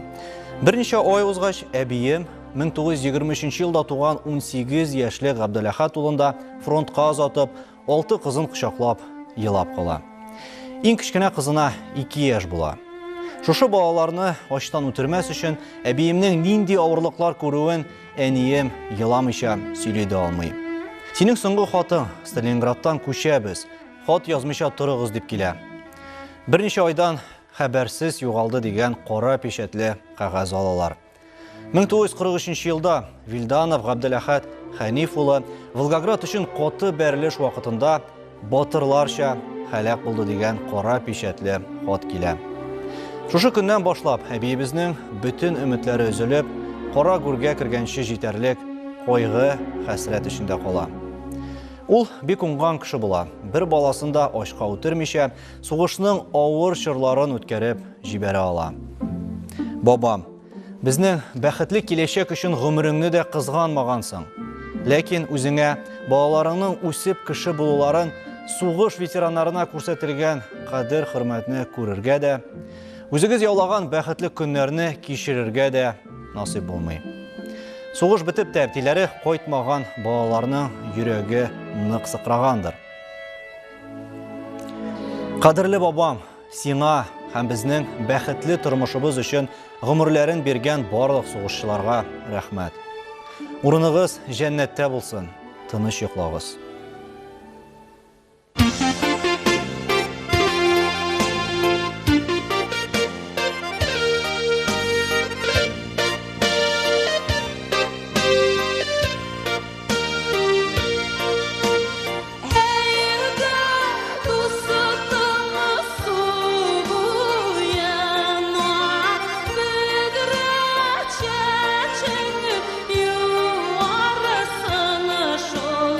See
Приближается великая дата – 75-летие победы в Великой Отечественной войне. Эта война подтвердила, что решающей силой истории и главным творцом победы является народ. Среди солдат был и мой родной прадед Хусаинов Абдулхак Каюмович, 1922 года рождения, уроженец деревни Атяшево Федоровского района Башкирской АССР. Многие годы дедушка Хусаинов Финсур Абдулхакович бережно хранит тетрадь с автобиографией своего отца, моего прадеда, его фронтовые и послевоенные фотографии, которые стали для меня первым основным источником знакомства с прадедом, как героем, победителем. 4 октября 1941 года прадеда призвали в армию. До 15 февраля в Курганской области обучали по специальности связист. Оттуда ушел на фронт. Приехав под Воронеж, распределен в полк. Хусаинов стал наводчиком минометного расчета. Прадед – активный участник одного из крупнейших сражений в ходе Великой Отечественной войны – Сталинградской битвы. Воевал в составе 193-й стрелковой дивизии. Был тяжело ранен 1 октября 1942 года.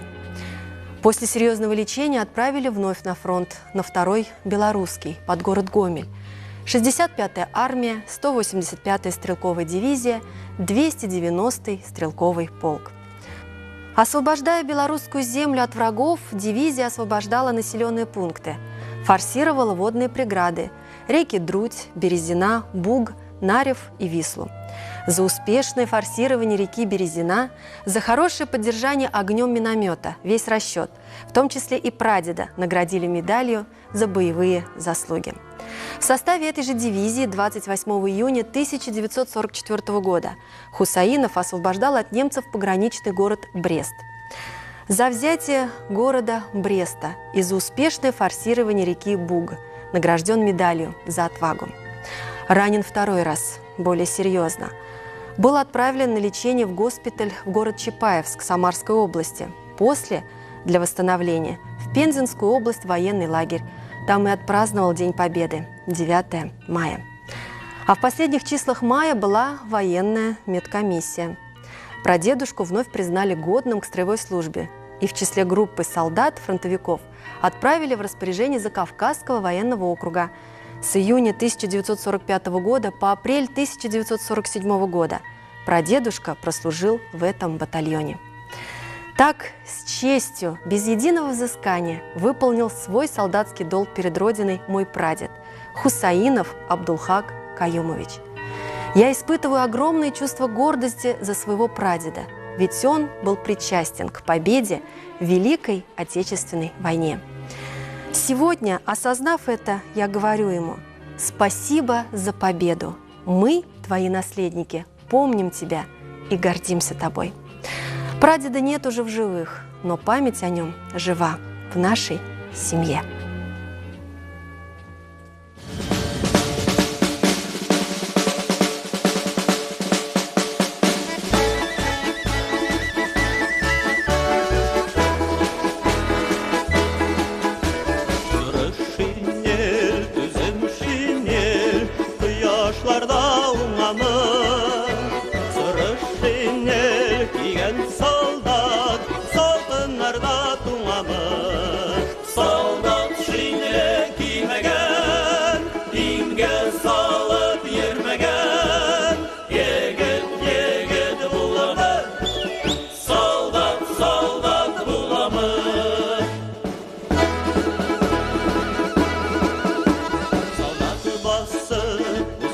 Şokta tuzayının tuzanı uzada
ауыр булган чакта солдат туктап каламы тирән суларда батамы һәм утларда янамы солдат мәктәбен үтмәгән кара тирән түкмәгән егет буламы солдат буламы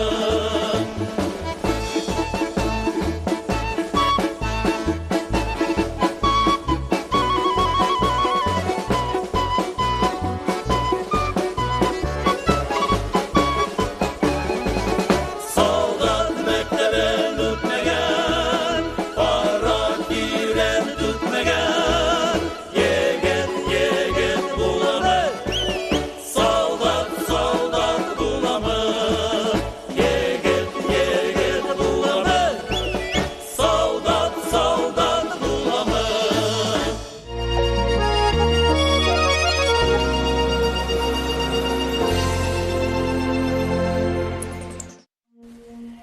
Исәнме минем бер дә күрмәгән бабайым.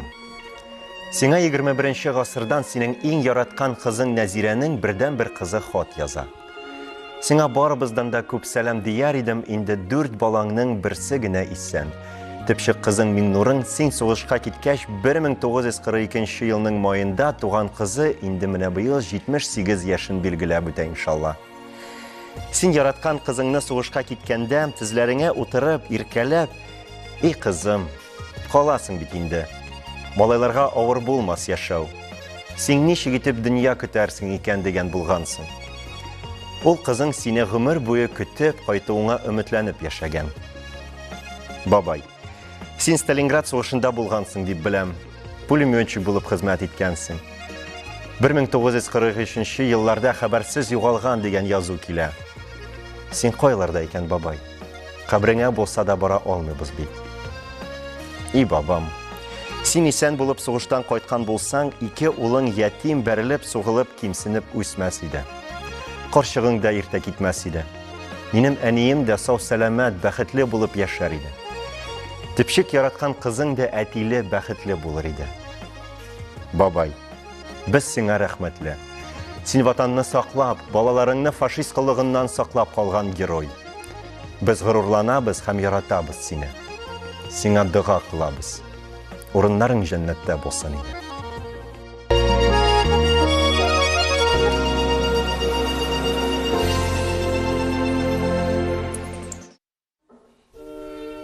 Бу кайгылы вакыйга кагылмаган гаилә юктыр. Сугыш кешеләрнең йөрәгендә кытышкыч эз калдырып, һәр йортка керде. Безнең гаиләне дә ул читләтеп узмады. Бейек Ватан сугышына бабамның бер туганы Молотов Пермь өлкәсе Барда районы Федарки авылында 1915 елда туган Юсупов Нуриәхмәт Нургали улы һәм 1922 елда туган Юсупов Сәйдгали Нургали улы киткән. Бабамның әти-әнисе әгерҗедән булгач күрәсең, бу ике бала да шул якларда яшәгәннәрдер инде. Чөнки Нуриәхмәт Ижевск районы хәрби комитеты тарафыннан 1938 елда армияга ашыгыч хезмәткә чакырыла. Һәм шуннан сугышка китә. Сәйдгали 1941 елның июнендә Ижевск шәһәреннән сугышка алына. Өлкән лейтенант, взвод командиры Сәйдгали Нургали улы Криворожск кызыл байраклы Суворов орденлы 20-нче гвардия укчы дивизии составында Волхов, Ржев, Старая Русса якларында батырларча сугыша. Кызганыч 1943 елның 19 июнендә Изюм-Бравинка һөҗүм итү операциясе вакытында һәлак була. Өлкән сержант Нуриәхмәт Нургали улының да 1942 елның 19 ноябрендә Сталинград өчен каты сугышта яшь гомере өзелә. Сугыш тәмамлана. Якыннарының югалуы белән аналардан башка барысы да диярлек килешкән. Шулай Нуриәхмәт белән Сәйдгәрәйнең дә әнисе Фәхерниса каюм кызы күрәсең, язмышының ачы сынауларына буйсына алмыйча кайгысыннан бу дөньядан китеп бара. Тик менә Нуриәхмәтнең генә йөрәкне тетрәндергеч соңгы хаты кала. Ул хатында аның гаиләсе, хатыны һәм кызы Әклимә калганын яза. Бүгенге көнгә аларның кайда калганы да, Юсупова Әклимә Нуриәхмәт кызының да язмышы безнең өчен билгесез. Бәлки, әклимә икенче фамилиядә калгангадыр. Яшь солдатлар, безнең гаиләбез батырлары. Минем балаларым, оныкларым йөрәгендә мәңге сакланыр.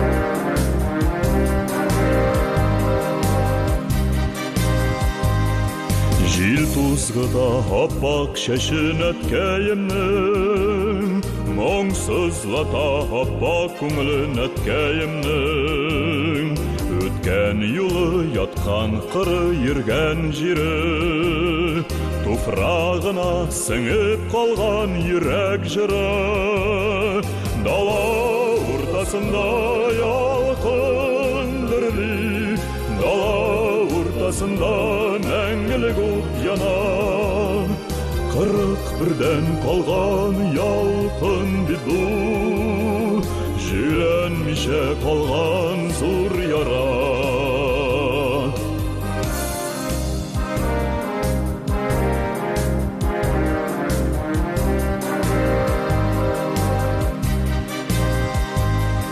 Сіңіп қалған дуслар жыры білән бірге, Қаны тамған Рәсәй деген изге жерге, Иңне қойған үшін егылмаған, Рухлары да бірге болған сығылмаған, Дала ортасында ялқын дірли, Дала ортасында мәңгілік от яна, 41-ден қалған ялқын бит бұл, Жүйленмеше қалған зур яра.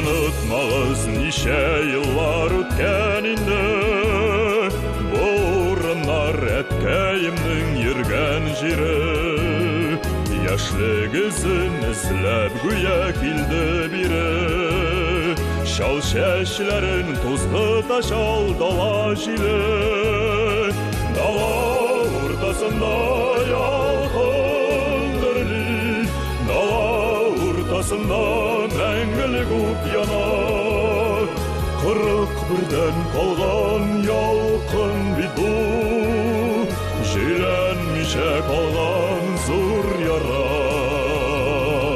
41-ден қалған ялқын бит бұл, Жүйленмеше қалған зур яра.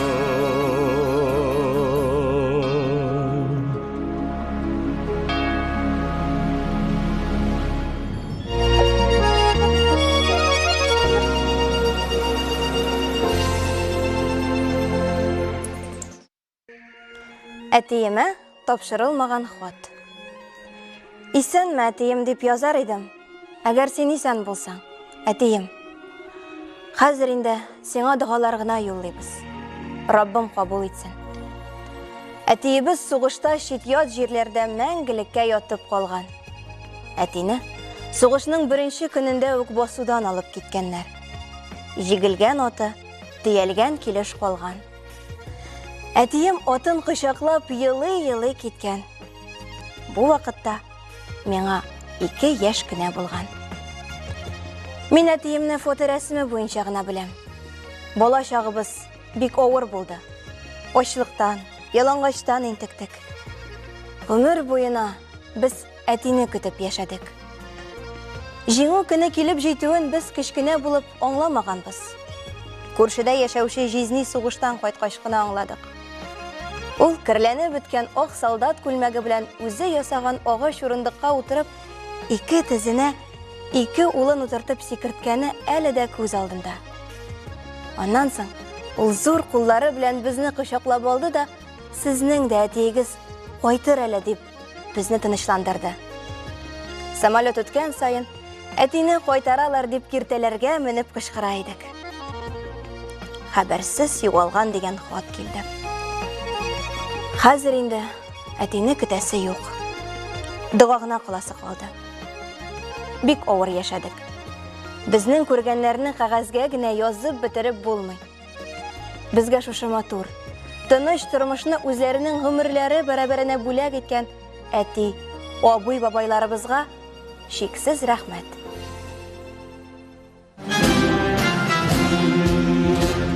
Тыныч кына сызлы таңнар ата, имин көннәр юрап дөньяга. Яралардан төзәлделәр кебек, язлар булып кояш елмая. И хәтер бар, хәтер ул мәңгелек, яшәүдә ул хәтер сулышта. Кулларымны йөрәгемә куеп, мин юк диям сугышта. И хәтер бар, хәтер ул мәңгелек, яшәүдә ул хәтер сулышта. Кулларымны йөрәгемә куеп, мин юк диям сугышта. Шортлау тавышлары ишеткән юк, бәйрәм сайын ата салютлар. Атышларда безне урап узды, күргәзмәдә генә танклар. Хәтер бар, хәтер тере һәйкәл, онытмабыз аны ялгышта. Хәтеремне сүнмәс мая итеп, мин юк диям сугышта. Хәтер бар, хәтер тере һәйкәл, онытмабыз аны ялгышта. Хәтеремне сүнмәс мая итеп, мин юк диям сугышта. Илебездә гел тынычлык булсын, урап узсын әфәт кайгылар. Әтиләрсез ятим үсмәсеннәр, тик бәхетле булсын сабыйлар. Сугыш калсын хәтерләрдә генә, коелмасын каннар ялгышта. Кайтмый калганнарга итеп, мин юк диям сугышка. Сугыш калсын хәтерләрдә генә, коелмасын каннар ялгышта. Кайтмый калганнарга мин юк диям сугышка. Мин юк диям сугышка. Мин юк диям сугышка.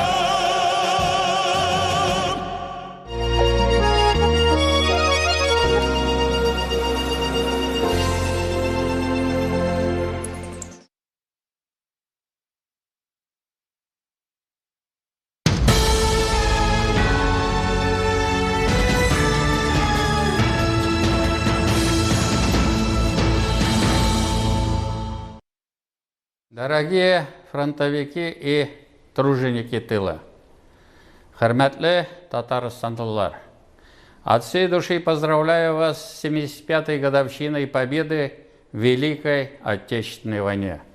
Для поколения победителей 9 мая 1945 года стало самым долгожданным и светлым днем в жизни. Таким оно останется и для нас. Война принесла стране и всему нашему народу чудовищное горе. 27 миллионов погибших и пропавших без вести. Огромные разрушения. Такова невосполнимая цена той страшной войны. Татарстаннан 700 меңдән артык кеше фронтка китте. Аларның яртысы кире әйләнеп кайтмады. Никогда не сотрется в наших сердцах горькая память о войне, не померкнет ратный и трудовой подвиг наших отцов и матерей. Великая победа всегда останется для нас ярким образцом стойкости, героизма и самопожертвования. Безнең якташлар бик җиңүгә данлы өлеш керттеләр. Республиканың 225 кешесе Советлар Союзы герое булды. Бийик җиңү, илебез һәм быел 100 еллыгын билгеләп үтүче республикабыз тарихның күркәм битләре. Сегодня мы с огромным почтением произносим слова благодарности в адрес наших фронтовиков и тружеников тыла. Долгих вам лет жизни, счастья и благополучия. Илебез һәм халкыбыз хакына башкарган эшләрегез өчен рәхмәт сезгә. Сегодня в Парке Победы мы открываем памятник воину-победителю, прообразом которого стал Гази Загитов. Пусть знамя Победы всегда гордо развивается над нашей державой. Слава защитникам Родины, слава народу-победителю, мира вам, счастья, здоровья и благополучия, дорогие татарстанцы. Бәйрәм белән, бик җиңү көне белән.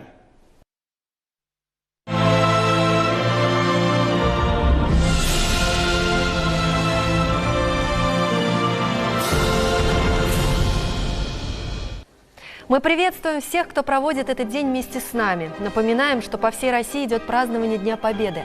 Но празднование необычное, без привычных народных гуляний, парада и бессмертного полка. То есть все мероприятия не предполагают массового скопления людей. Зато, например, сегодня по всей России возле дома каждого участника войны пройдет свой уникальный парад. Воинские подразделения или представители силовых ведомств пройдут строевым маршем перед окнами ветерана. А в Казани ветеранов войны начали поздравлять с таким оригинальным способом еще до 9 мая. Артисты, одетые в военную форму тех лет, во дворе дома, где живет ветеран, танцевали и исполняли любимые военные песни под аккомпанемент баяна. Көтәләр дип башка язмам инде. Мин елармын ахырыттан гына. Солдат хатыннары китеп бара, ирен эзләп хәтер кырына. Әниләрнең кара чәчләренә хәсрәт бәсләр иртә кундылар. Бүгенгәчә кайтып керер диеп ишек бикләмичә кундылар. Соңгы каһарманнар басып тора, иртәгәне уйлап тартынам. Җиңү мәйданына килми калса, кирәк булмас бару артыннан. Тик батырлык янәшәдән атлар. Тезелеше бузар күп еллар. Һәйкәл яннарында чәчәк тотып, солдат балалары торырлар. Онытырлар дип уйламагыз. Җир төренгәч ямлы бер язгы бер ямгә, ап-ак чәчле солдат улларының оныклары килер бәйрәмгә. Солдат хатыннары китеп бара, ирен эзләп хәтер кырына.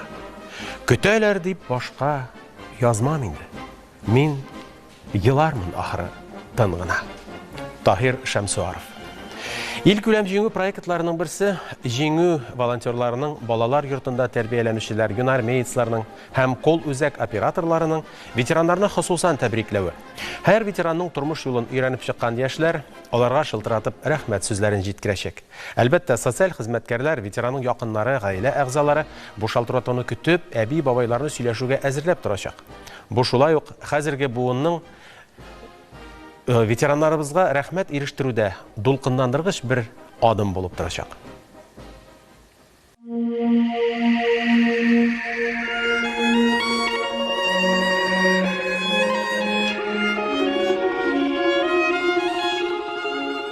Утлар, сулар кишкән, чакрымнар аша үтеп, батырларның күңел җылысын якыннарына җиткергән хатлар. Яу кырыннан килгән хатлар. Аларда югалту ачысы да, сагыну, җирсү, ярату, сагышта. Сәйләннәрдә тизелгән сүзләрдә туган якка үзе дә кош булып очып кайтырдай ашкынган солдатның хисләре. Биредә бүгенге буын хатлары. Газиз җирен яклап яуга күтәрелгән якынына дип тупланганнары. Аларның кайберләренең төгәл исемнәре дә юк хәтта. Әмма алар бик кадерле. Бәгырьләргә үткән әрнүләрнең ак кагазгә моң булып теркәлүе бу. Күңелләр серләшкән мизгел. Бүгенгедән үткәннәргә кайтабыз. Батырларга хат.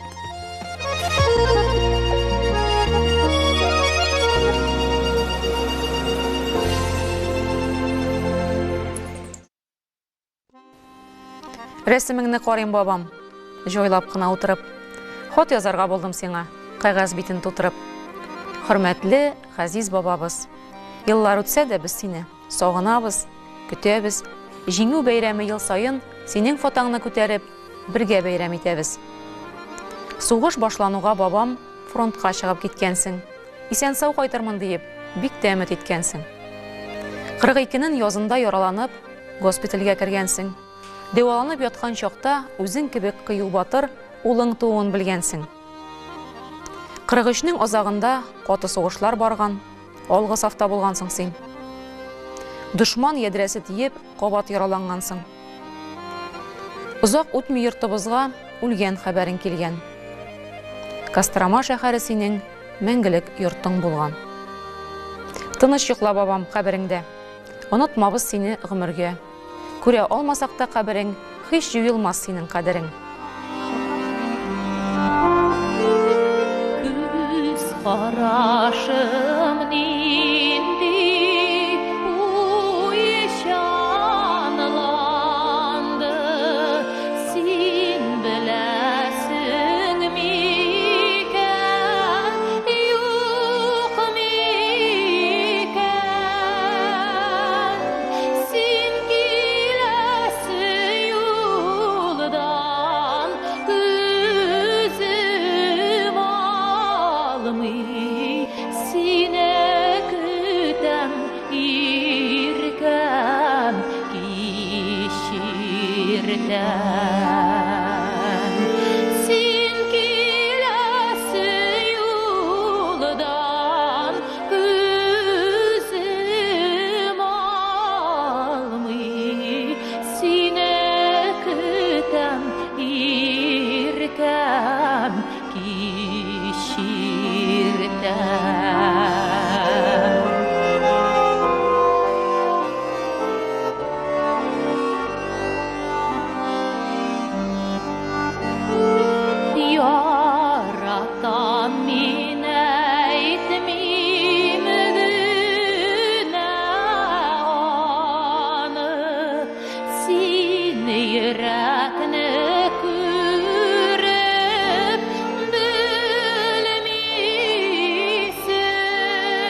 Сағына шулай өзінің иркәсін.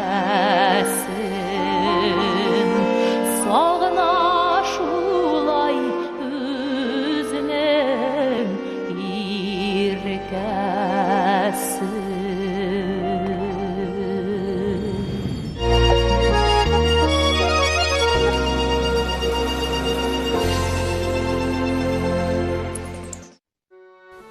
Минем ике бабам да соғышта һәлак булалар, хәбәрсез югалалар. Бер әбием 6, икенчесе 4 бала белән тол калалар. Бабам Халиулла соғышка киткәндә бер кызы әле тумый да кала. Һәм ул өстәл япмасы астына менә шундый сүзләр язып калдыра. Колхозның шәшкән сулысын ашаттык без атларга, 2 ир балам, 1 кыз балам кала инде ятларга. Колхозның шәшкән сулысын ашаттык без атларга, балаларны ятим итеп бара күрмә ятларга.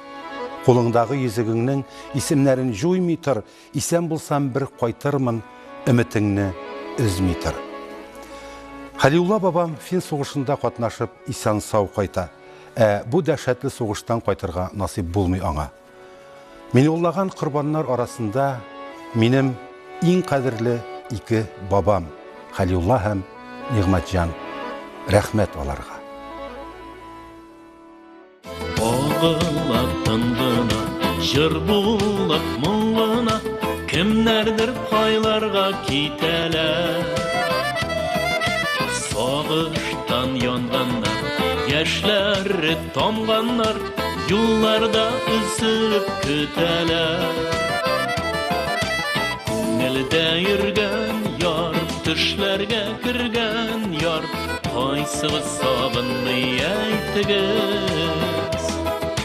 Yoshlikning tong'ina, vaqtlar haqina, tezroq aylanib qaytg'iz.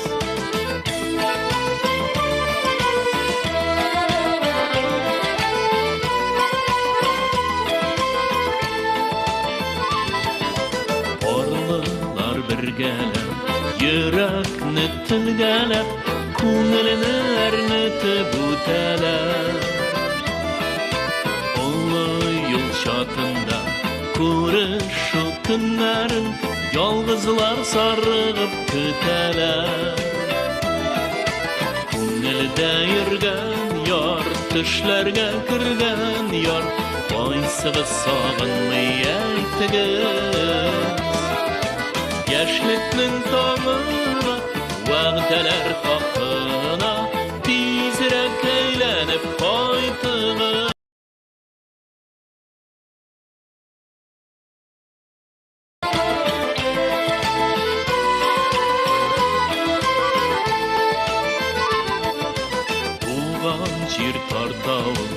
İsenler qaytavul, qavuşu günlerin bileler.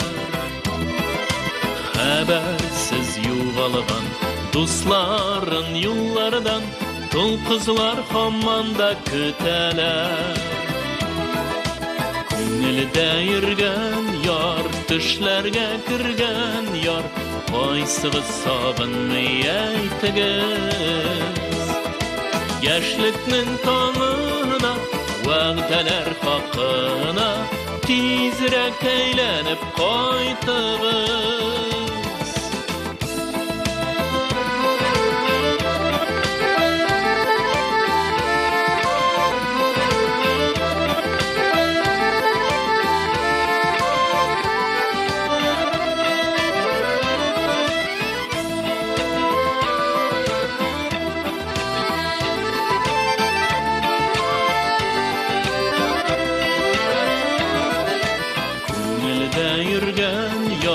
Tushlarga kirgan yor, qaysig'iz sog'inmay aytg'iz. Yoshlikning tong'ina, va'dalar haqina, tezroq aylanib qaytg'iz. Yoshlikning tong'ina, va'dalar haqina, tezroq aylanib qaytg'iz. Tezroq aylanib qaytg'iz. Tezroq eylenip koydunuz.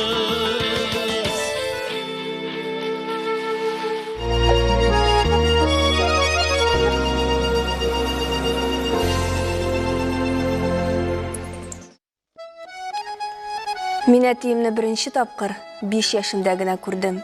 Чөнки әтием сугышка киткәндә, әнием 6 айлык авырлы булып калган. Олы апайыма 9 яшь, икенче апайыма 5 yaşта тулмаган була. 1941 елның 26 сентябрендә әнием 2 гизәк кыз бала таба. Бер бала үле туа, икенчесе мин, Нурзия, хат язучысы.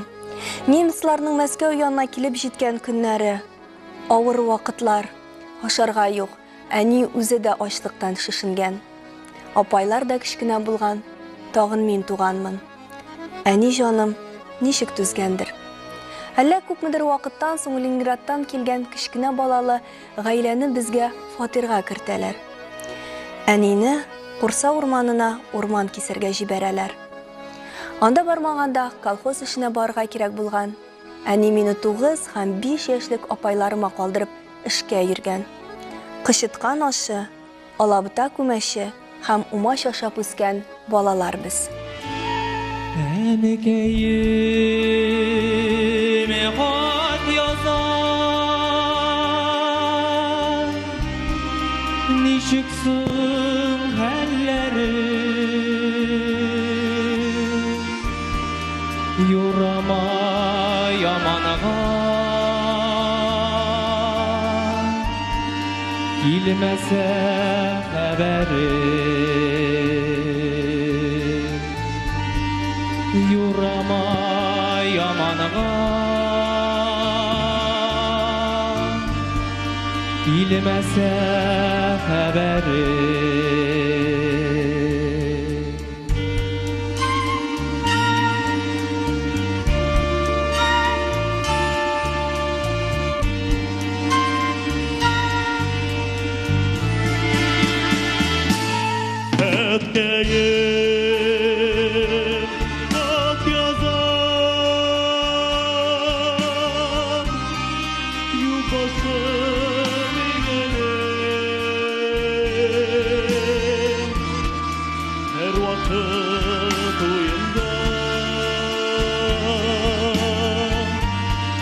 Sınakma digenim, her vakit oyunda sınakma digenim.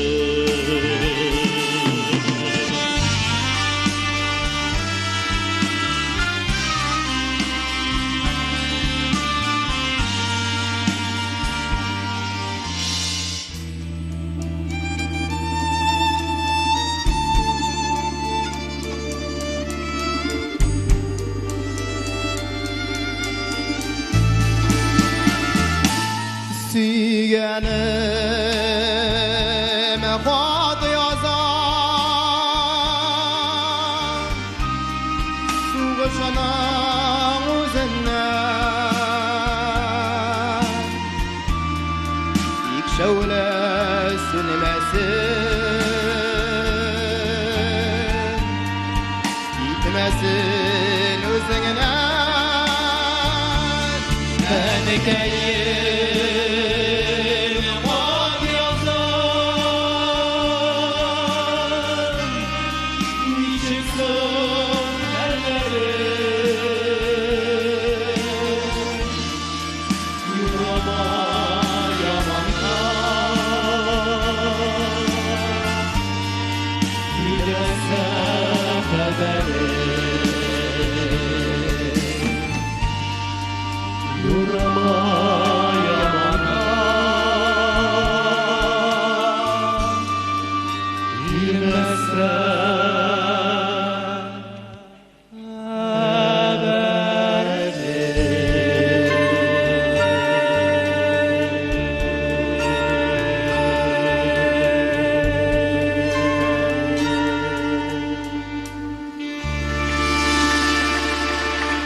Газиз әткәем, исәнме дип сиңа яза алмыйм. Бакылыкка күчкәнеңә быел 7 ел була. 7 ел узса да син минем күңелемнең түрендә. Вакыт үткән саен синең кадерең дә арта гына бара кебек.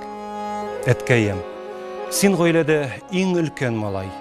Дәвәнкәемнең һәм дәвәткәемнең уң куллары, үзеңнән соң туган 2 энеңә һәм сеңлеңә үрнәк булгансың. 1941 елда сугыш башланганда сиңа яңа гына 16 яшь тулган булган бит. Кечкенәдән эшкә батыр булгансың син. Яшың белән олы булмасаң да, сине сугыш бик тиз өлкәнәергә мәҗбүр иткән. Сугыш башлану белән әтиегезне сугышка озаткансыз. Дәвәткәебез Шәһәрдинне Суслонгерга җибәргәч, син үзең кебек авылдаш малайлар белән дәвәткәебезгә әллә ничә тапкыр кипкән ипиләр, кирәк яраклар иткәнсең. Әйтергә генә җиңел, моның өчен башта авылдан 20 километр ераклыктагы Каратун станциясына, аннан инде товар поездына эләгеп, кышның зәмхәрир салкыннарын җиңеп, Суслонгерга кадәр барырга кирәк. Юл газапларын ничекләр кичереп бетергәнсеңдер, кайлардан көч алгансыңдыр. Безгә, синең балаларыңа бу истәлекләрне тыңларга гына да бик тә авыр иде. Әткәем, 1943 елның 12 гыйнварында син илебезне явыз дошманнан сакларга киткәнсең. Дәвәнкәебезгә башта ирен, аннан соң олы улында ут эченә затуы ни кадәр авыр булгандыр. Гомер үткән саен сагындыра синең сөйләгәннәр. Бу сугышта синең исән калуың да үзе бер мөгъҗиза. Әткәй, синең сүзләр, синең киңәшләр һәр чак колакта чыңлап тора. Сездә булган матур сыйфатларны, гадәтләрне үзебездә дә сакларга, газиз балаларыбызга күчерергә тырышабыз. Газиз әткәем Сафин Мөхәммәд Тахир Шәһәрдин улы. Күңелемдә булган сүзләр аппак кагаз битләренә генә сыйып бетә алмас. Аллаһның мең рәхмәтләре сиңа. Сезнең пар канат астында тупырдашып 5 бала үстек без. Барыбызны да югары белемле иттегез, якты үрнәк күрсәтеп, тәрбия бирдегез. Сүзләрем дуга булып ирешсен. Урының җәннәттә булсын иде.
Оялып җигән иркә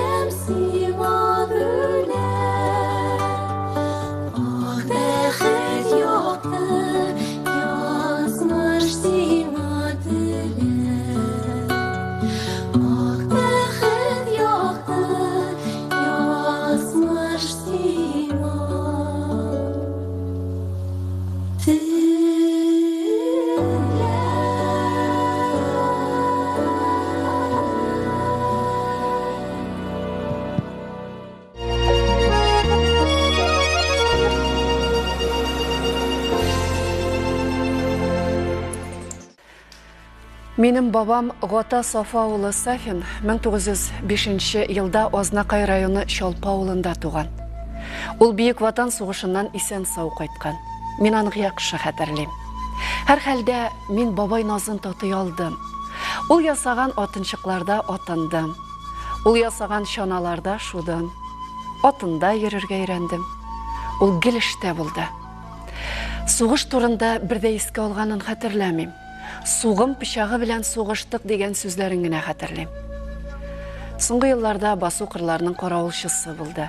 Кичкенә генә тигр атамалы эте дә бар иде. Билгеле әлеге балачак хатирәләре мәңгелек. Тик ул вакытта мин аның иштәсе килгән сүзләрне әйтә белмәгәнмендер. Кайларда көрәшкәнен дә белми калдым. Хәзер әти сөйләүе буенча беләм. Ленинградта булган икән ул.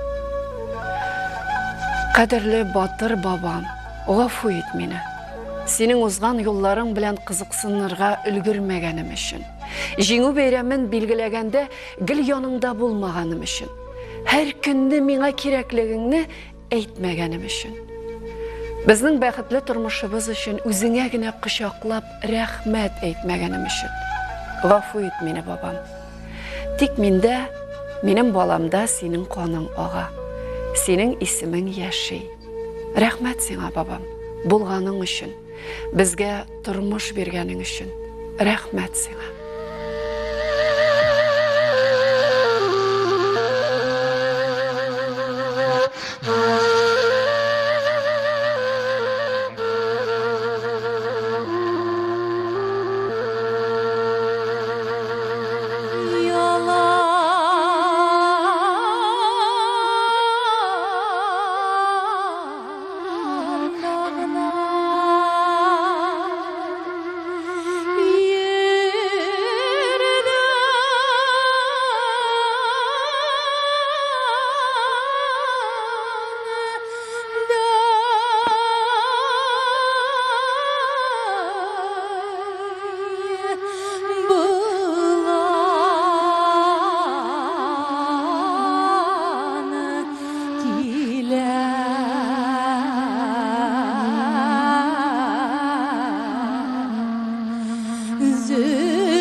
Yeah.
Сугышта үлгән бабама шигъри хат.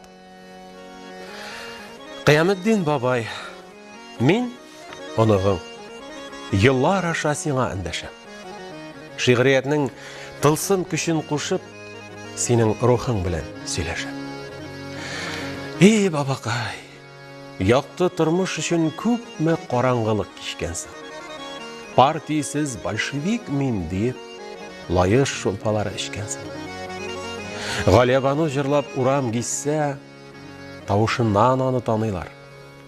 Авылга ул тәүге тракторны алып кайткан дигән даны бар. Бабакаем, быел инде миңа синең яшең тулды. 41. Шигъри хатым белән син мәрхүмне искә алдым менә тагын бер. Балаларың бакыйлыкка күчте. Оныкларга калды бу дөнья. Шуның берсе Әгъләм улы Илдар сагыну хисе белән кул куя. Аллаһ рәхмәтләрен насыйп итсен бабам сыман шәһид киткәннәргә. Дуга кылыйк әле туганнарым 41дә үлгән егетләргә.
Әйдә, бабай, тағын бір дұға иретті. Намазыңны оқығаш, жырларбыз. Тальяныңны қолыңа алып, мені бейітерсің әлі еме? Исән болса, бабайыма хатны мин бәлки нәқ менә шушы сүзләрдән башлаған булыр идем. Кулаклаштыру сәясәтенең бар ачысын, михнәтен үз җилкәсендә татыган бабам Җәләлиев Нурулла Җәләлетдин улы Арча районы Яңа Ябаш авылыннан. Бөек Ватан сугышының беренче көннәреннән үк яуга дип кузгала ул. 33 яшьлек ир-егет башта Суслонгер хәзерлек лагерына эләгә. Аннан ниһаять фронтка. Алман иленә кадәр исән-имин барып җитә ул. Раббым мине дугаларны телдән төшермәгәнгә саклап калды дип сөйли иде.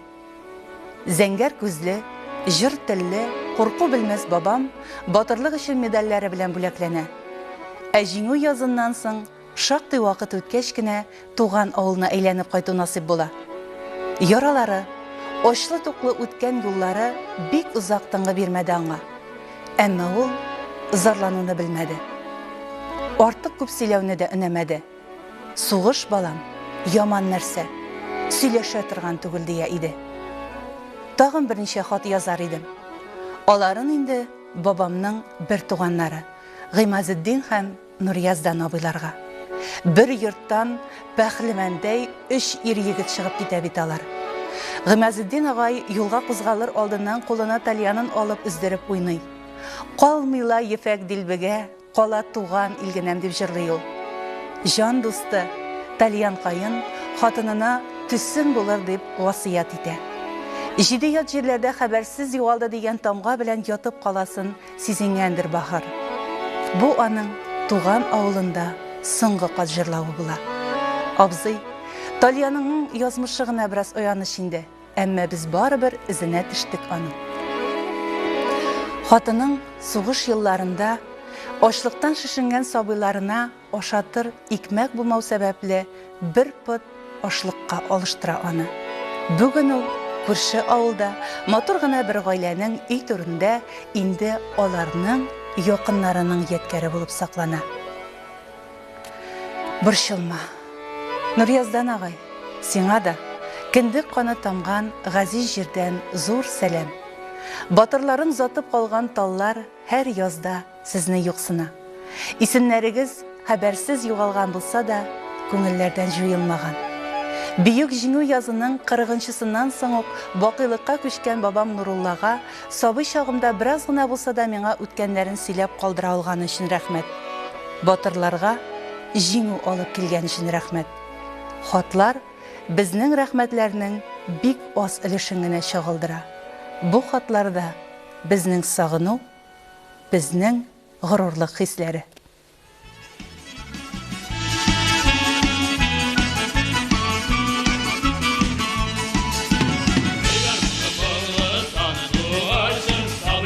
Seni yarattım, senin bile kuvvet elimde açtım, senin bile şahsızlar attım. Garmonum, senin mutlu garmonum, anlamlarım da garmonum. Garmonum, senin mutlu garmonum, yüreklerimizde garmonum. Siyutlarında yanılan şahsa, tattım sana yürek sevimini. Öderge izler sattım, nefesimle veren verimini. Garmonum, senin mutlu garmonum, anlamlarında garmonum. Garmonum, senin mutlu garmonum, yüreklerimizde garmonum.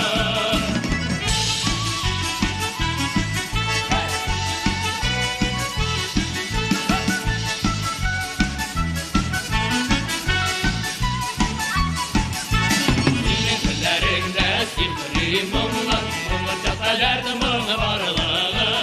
Gençliğimin serde var şanı, anlamlarımını garmonum. Garmonum, senin mutlu garmonum, anlamlarımda garmonum. Garmonum, senin mutlu garmonum, yüreklerimizin garmonum. Garmonum.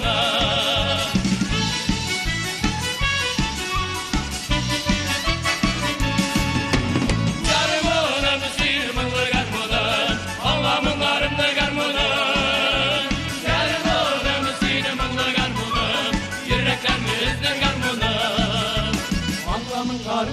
гармоны, ерлікіміздің гармоны.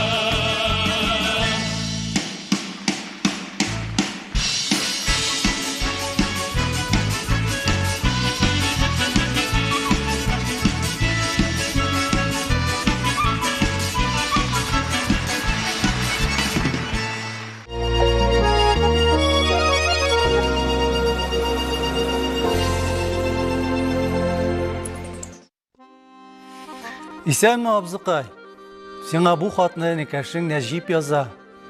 Илне сакларга дип, сине армиягә озаткан көнне мин бүгенгедәй хәтерлим. Бу 1941 елның 18 апреле иде. Син киткәч күңелсез булды. Үзем дә сугышның ни дәрәҗәдә куркыныч икәнен төшенә башладым. Чөнки авылдагы авыйларны да фронтка алып китә башладылар. Ул вакыт синнән дә пишмаклы хат килеп төште. 2 көннән сугышка керәбез. Сугышны бик каты булыр диделәр. Исән булсам, сугыштан чыккач хат язармын. Исән булмасам, бәхил булагыз дип язылган. 1942 елда улы абыйны да сугышка җибәрделәр. Ул яраланып кайтты, син юк. Әни гомер буе синең хатларыңны сандык төбендә саклады. Минем улым Әнис гел сиңа охшаган. Ялгыз калып утырганда, әллә Ходай миңа әнисемне, Кәшпи абыеңны онытма дип сиңа охшатып җибәрде микән дип уйлап куям. Быел җиңүгә 75 ел була. 75 ел узса да, сугыш елларының берсе дә онытылмый. Узак еллар көтсәк тә, син безнең янга кире әйләнеп кайтмадың.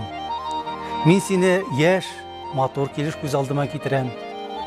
Быел сиңа 99 яшь булыр иде.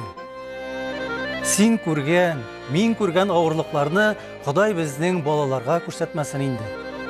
Без синең белән абыем җмахларда очрашырбыз, Алла боерса. Син бит минем бүгенгедәй хәтеремдә. Мин сине үзем килеп танып кочаклармын. Хуш, сау булыйк. Энең Харисов Нәҗип.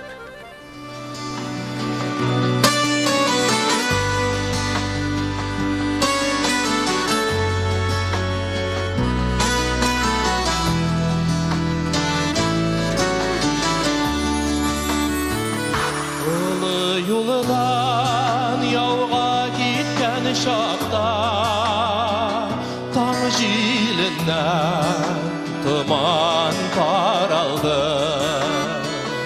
Ауыл башындағы құшнар атқа атлар да бей бұрылып қарады.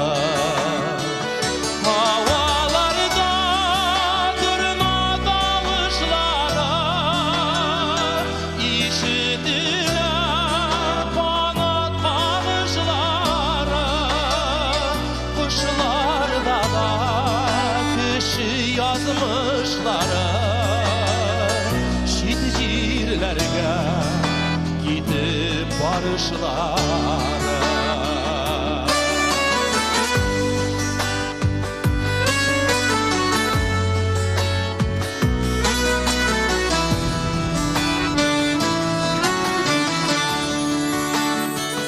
Tuğan yakının haberlerin bildik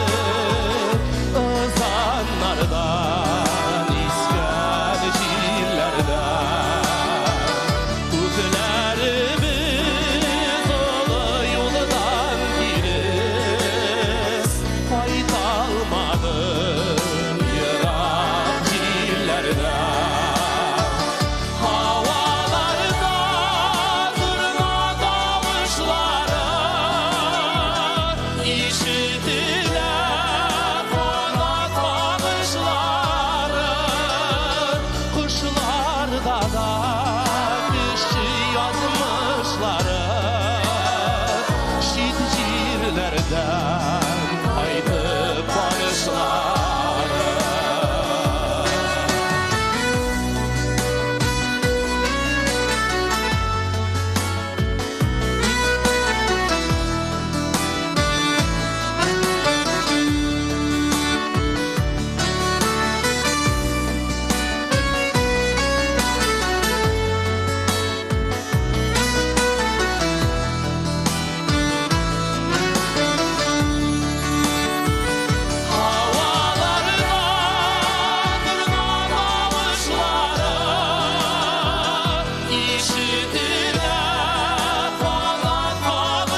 Қайтып барышылар.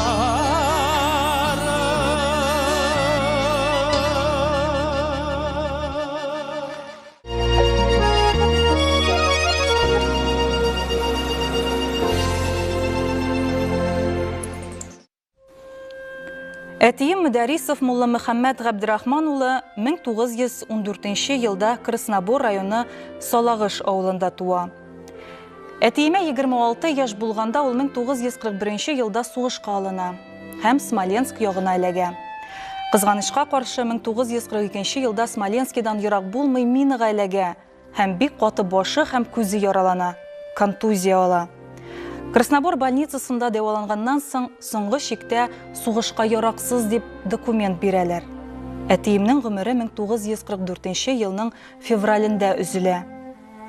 Мин Мөхәммәтҗанова Тәнзилә Мулла Мөхәммәд кызы 1943 елның 9 майында туганмын.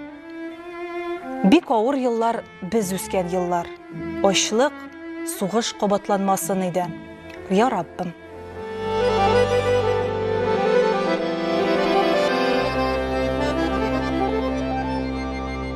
Күле қарабыз атты, тырналар кетуін, сағынып күтә ол, қабат я жетуін. Şalbırday tezelep, Qaytığı sırnalar, Bu güldey qamaşlı, Güzel gül qayda var. Şalbırday tezelep, Qaytığı sırnalar, Bu güldey qamaşlı, Güzel gül qayda var.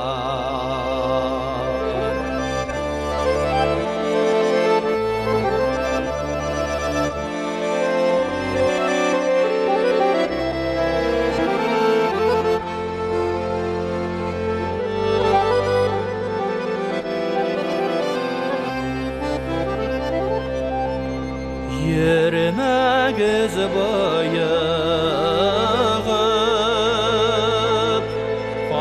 Қаңғырып шетелдә. Оялар қырырсыз,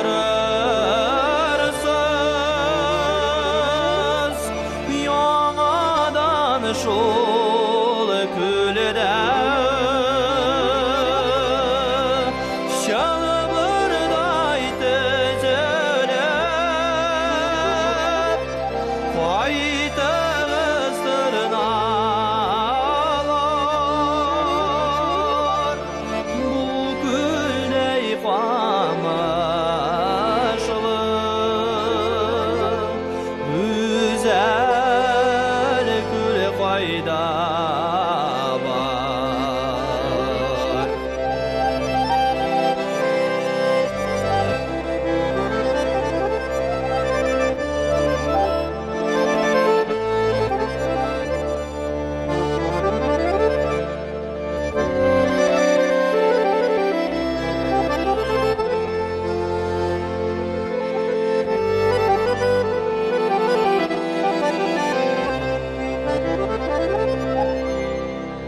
Туған як күлекең,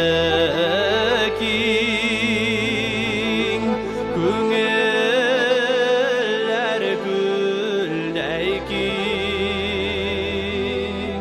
Туған жер тармашы, Шул güzel күлгә тең. Şalvarday tüzülüp Koyta kıstırnalar Bu küldey kamaşlı Güzel kül koyda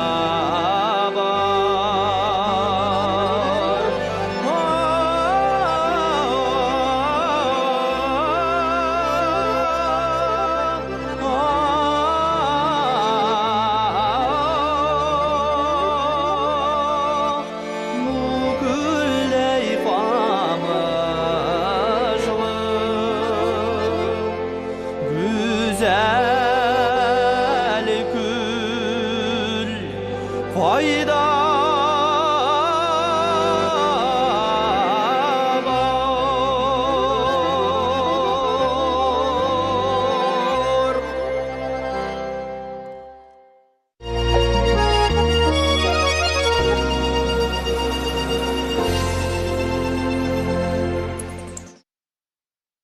Дорогой милый папочка, пишет тебе письмо твоя младшая дочь Назиля. Папочка, я тебя очень мало помню, ведь мне было только 3 года, когда тебя забрали на фронт. Помню, как ты топил железную печку во дворе и готовил кушать. И еще помню, когда военные пришли к нам домой забирать тебя. Я думала, это враги, и очень испугалась. У мамы была приготовлена пшеная каша, она всех усадила за стол и угостила. А я ее спрашиваю: «Мама, зачем ты кормишь врагов?» Маме без тебя было очень тяжело. Хлеб в доме был редкость. Чтобы выжить, нам приходилось кушать лебеду, щавель, дикий лук. Без мужской руки дом топить было нечем, и детям приходилось воровать торфяные брикеты с выработки. Меня однажды схватили и отобрали мешок. Я очень плакала. Без торфа мы бы замерзли насмерть, но милиция это было безразлично. Папочка, мы по тебе очень скучаем. Самый страшный день для нас был именно тот, когда мы получили письмо о том, что ты пропал без вести. У мамы подкосились ноги, и она слегла на целый день. Я никак не могла понять, что это значит «пропал без вести». Наверное, просто нам хотели оставить последнюю надежду. Этьем, ты в своих письмах писал, что хочешь, чтобы твои дети получили хорошее образование. Несмотря на тяжелую жизнь, твоя старшая дочь Месхуде исполнила твой завет. Она выучила твоих дочерей. Фирдаус апа получила педагогическое образование, как ты и хотела. Я закончила финансовый институт. Месхуде апа пожертвовала своим образованием, чтобы кормить семью и помочь младшим выучиться. Ей спасибо огромное за все то, что она сделала для нас. Папочка, когда закончилась война, и некоторые мужчины стали возвращаться с фронта, я очень завидовала. Маму перед смертью парализовала.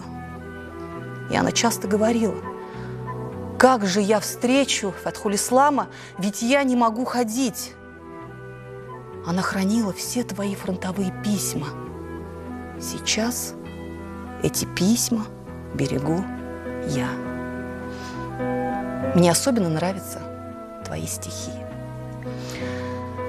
Твои дети очень старались, работали и учились в вечерних институтах, вырастили приличных детей и внуков. Я все время рассказываю твоим правнукам о тебе и маме. И уверена, что память о вас никогда не исчезнет. Папочка, мы все тебя очень любим и помним. Твоя дочь Назиля.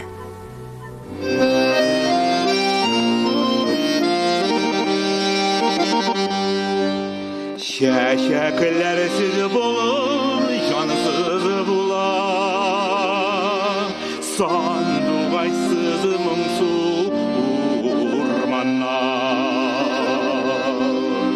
Сенсіз миңа бүтін дүния қара,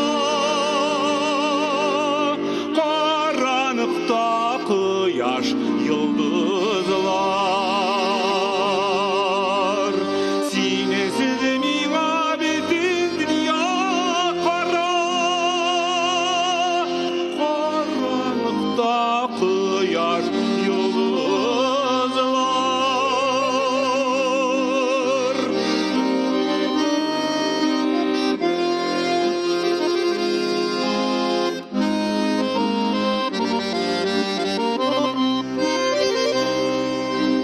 Сенсіз миңа бик көңілсіз ерді,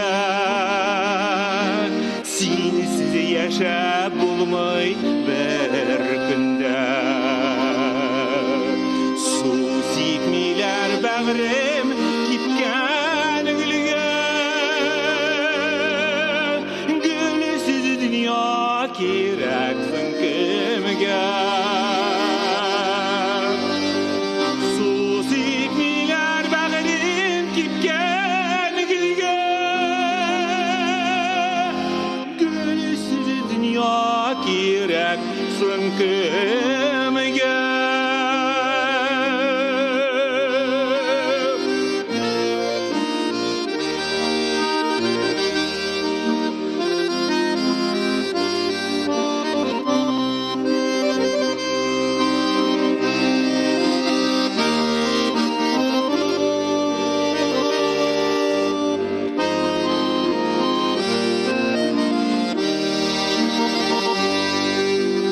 Su sepmeler bägrim kipken gülge, gülsüz dünya kereksin kimiga.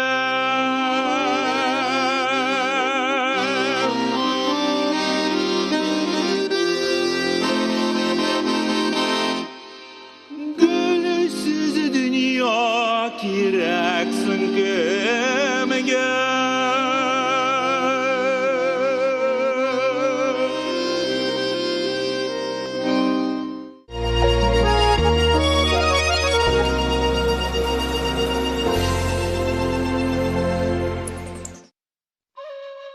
Ғазиз әтием, қызғаныш, мен сені хәтерләмим.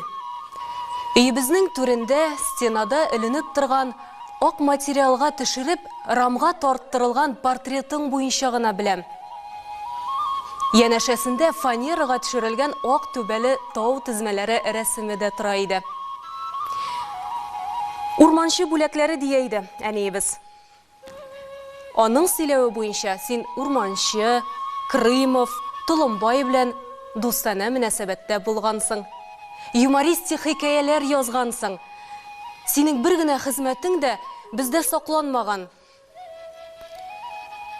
Синең Суслонгердан язган берничә хатыңны да әни үлгәч сандык төбеннән табып алдым. Синең үлгән хәбәрең 1944 елда килгән. Үш абыйымны кычаклап, әниебезнең йылаганнарын карап торганым исемдә. Мин әти булырга тиешлеген дә аңламаганмын. Чөнки минем дусларымның берсенең дә әтиләре юк иде. Ул вакытта мин 5 яшькә җитеп килә идем. Әниебез безне аш ялангач итмәде. Кышыткан, алабута ашлары пешереп, бәрәңге кабыклары кушып ипиендә пешереп ашатты. Тормышта әти дип әйтергә насыйп булмаса да, әтием, синең рухыңа көнгә 5 тапкыр дуга кылам. Аллаһым кабул итсен иде. Тыныч йокласаң иде дигән теләктә калып, төпчек балаң, бердән бер кызың Флора.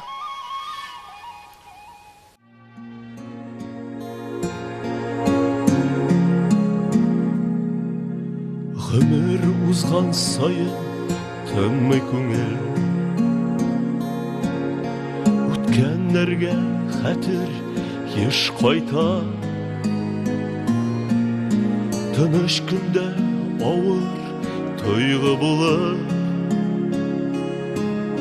Сугыш яраларын кузгата. Эй, син хәтер гомер язларына безнең яшьлекләрне чакырып ал. Җырлыйк әле безнең бу көйләрдә кайтмый калганнарның хакы бар. Көрәшләргә чыктык ил чакыргач, газиз башлар ниләр күрмәде. Нинди генә суны ичмәдек тә, нинди генә утка кермәдек. Эй, син хәтер гомер язларына безнең яшьлекләрне чакырып ал. Җырлыйк әле безнең бу көйләрдә кайтмый калганнарның хакы бар.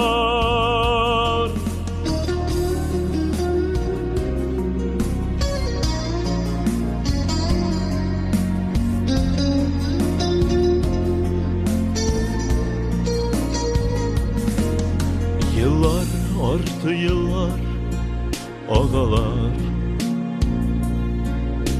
Turmuş üzerinde yağalar.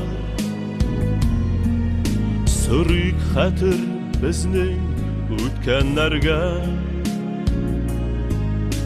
Tuğırlıqni saqlaymi alar.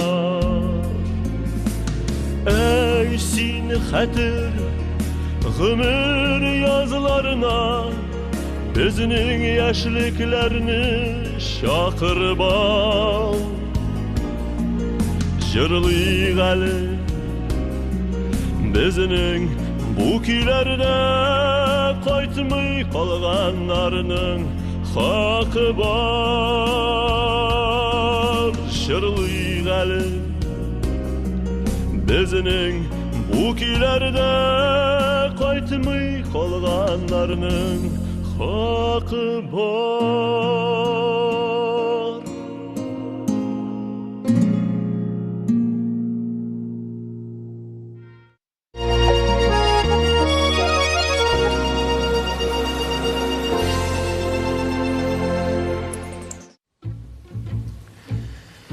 Здравствуй, дорогой дедушка Фаткул Баян. Это письмо тебе пишет спустя 78 лет после твоей гибели твоя внучка Вера. Мне скоро будет 53 года. У меня уже 3 взрослых сына. И хотя ты погиб, за 25 лет до моего рождения, с самого детства меня сопровождали рассказы моего отца и других родных о тебе и о твоих 2 братьях, которые тоже ушли на фронт в первые дни войны и сложили голову за нашу победу в этой страшной войне. Время почти длиною в человеческую жизнь прошло со дня окончания войны, но горечь потерь с каждым годом становится острее. Твоему старшему сыну, Факилу, моему отцу, было всего 9 лет, когда тебя призвали на фронт, а остальным твоим детям 7, 5, 3 года и самому младшему всего 9 месяцев. У моего папы, как и у всех детей войны, не было детства. Он собирал мерзлую картошку ранней весной, работал на поле вместе с матерью, пас скот, плел лапти, чтобы эти лапти потом обменять на продукты. Ведь надо было помогать матери прокормить 3 братьев и сестренку. Твоя сестра Минджиян рассказывала мне, что, уходя на войну, ты попросил ее: «Не оставляй моих детей, позаботься о них». Она прожила долгих 103 года, и до самой смерти, она умерла в 2013 году, вспоминая о тебе и о других 2 братьях, горько плакала и в конце добавляла: «Будь проклята эта война». Знаешь, дорогой дедушка, твоя мать, Шамсизиян, ждала всех вас 3 сыновей до самой смерти.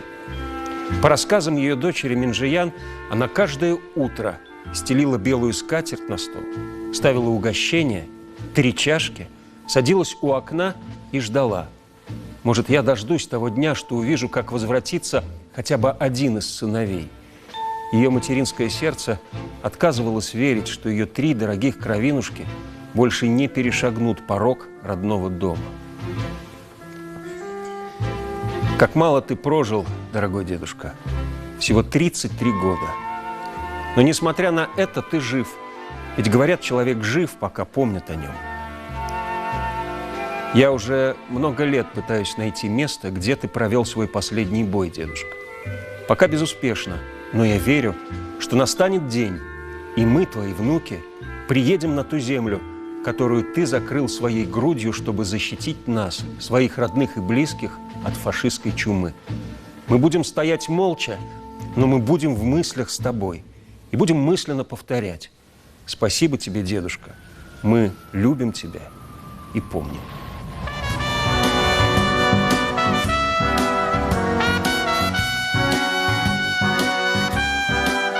Мы так давно не отдыхали. Нам было просто не до отдыха с тобой. Мы пол Европы по-пластунски пропахали. И завтра, наконец, последний бой. Еще немного, еще чуть-чуть. Последний бой, он трудный самый. А я в Россию домой хочу. Я так давно не видел маму, а я в Россию домой хочу. Я так давно не видел маму. 4-й год нам нет житья от этих фрицев. 4-й год соленые поты, кровь рекой. А мне б в девчоночку в хорошую влюбиться, а мне б до родины дотронуться рукой. Еще немного, еще чуть-чуть. Последний бой, он трудный самый. А я в Россию домой хочу. Я так давно не видел маму, а я в Россию домой хочу. Я так давно не видел маму. Последний раз сойдемся завтра в рукопашной. Последний раз России сможем послужить. А за нее и помереть совсем не страшно. Хоть каждый все-таки надеется дожить. Еще немного, еще чуть-чуть. Последний бой, он трудный самый. А я в Россию домой хочу. Я так давно не видел маму, а я в Россию домой хочу. Я так давно не видел маму.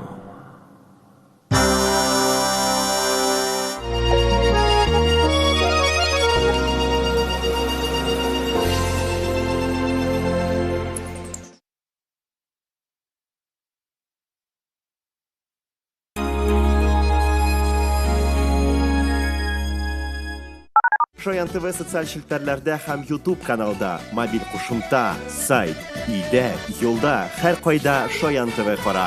Үзегезнең элемтә операторларыннан сорагыз.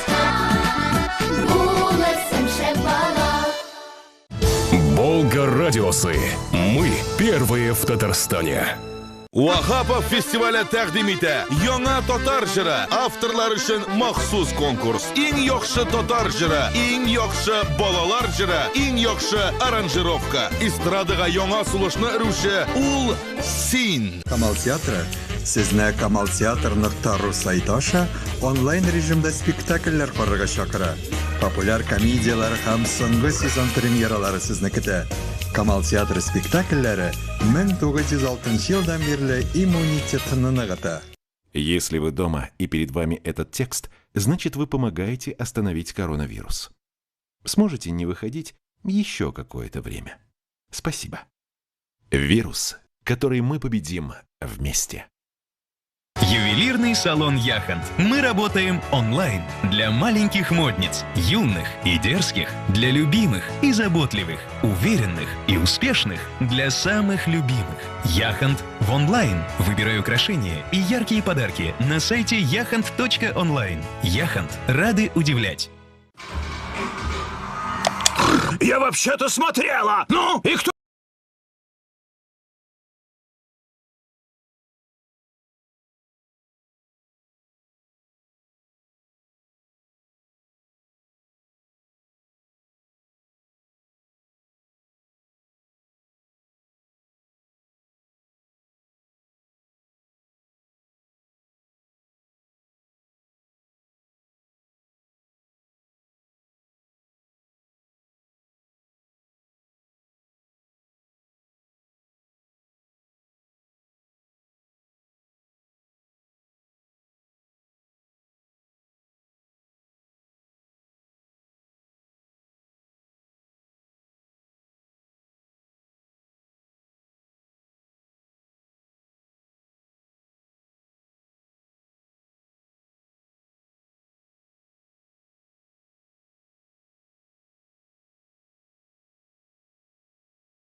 Говорим о письмах военных лет, потому что они были той, а письма солдата домой, в свою очередь, дарили надежду его родным.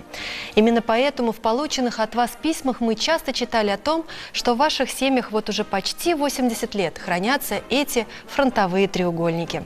Вот и волонтеры Победы по всей России решили провести акцию «Письмо Победы». Активисты движения вместе со студентами и школьниками написали ветеранам Великой Отечественной, доставляют письма ветеранам до почтового ящика. Соғыш жырының бір көңіл юанышы ол жырлар. Су бойлап, соғыш жырында туған халық жыры. Ол тирән лиризм, ішкі сағыш һәм қабатланмас мұң белән үртелгән. Шакир Мәҗитовның Сибат Хәким сүзләренә иҗат ителгән юксыну жыры, Заһид Хәбибуллинның Муса Җәлил сүзләренә язылган сагыну җырлары да халыкның күңел халәтенә нык туры килеп киң яңгыраш ала, тәмам халыклашып китә. Ирсез калган апалар, тол җиңгиләр, ялгыз аналар бу әсәрләрне башкарып, төзәлмәс күңел җәрәхәтенә дәва тапкандыр. Әлеге җырлар һаман да исәннәр. Алар бүген дә хәтер сагында. Телевизион марафоныбызны Татарстан Республикасының сәнгать осталары әзерләгән концерт программасы дәвам итә.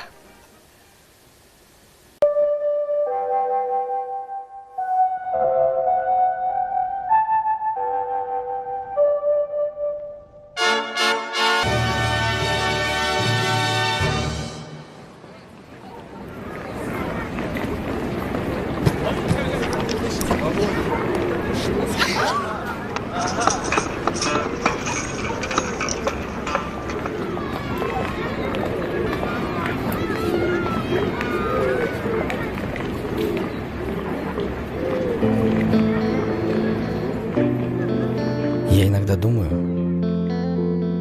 что бы было, если бы мы родились в другое время. В этой же стране, в этой же республике, возможно, в этом городе, но немного раньше.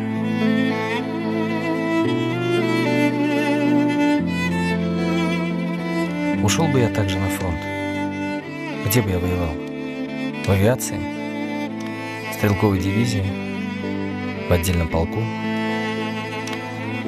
Какие люди были бы рядом? Какую музыку мы бы тогда слушали?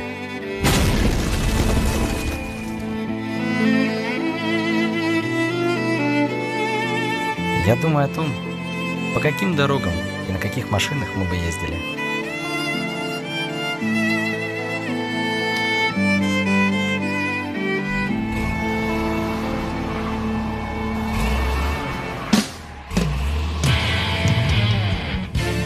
Как с трудом продвигались вперед и как поддерживали друг друга, как ценили мгновения без войны и улыбались. Улыбались девушкам, которые оказались с нами на фронте, выполняя мужской долг.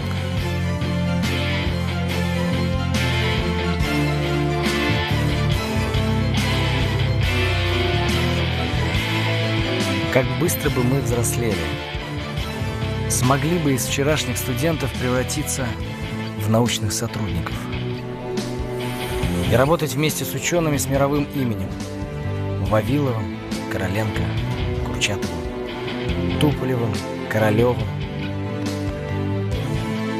Смогли бы мы встать у станка и работать, засыпая всего на 3 часа в сутки.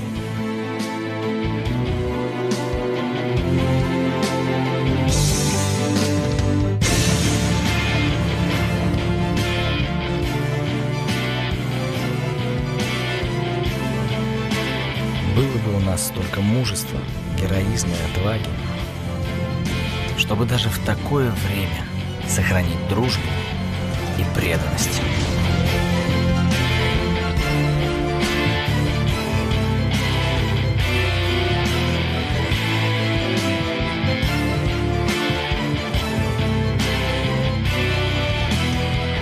Как бы мы радовались простым вещам: куску хлеба и стакану молока. И, несмотря на голод, отправляли последний мешок зерна на фронт.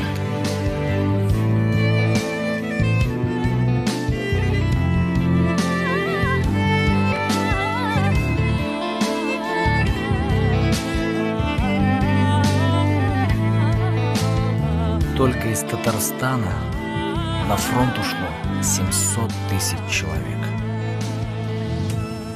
А вернулся лишь каждый второй. Каждый второй.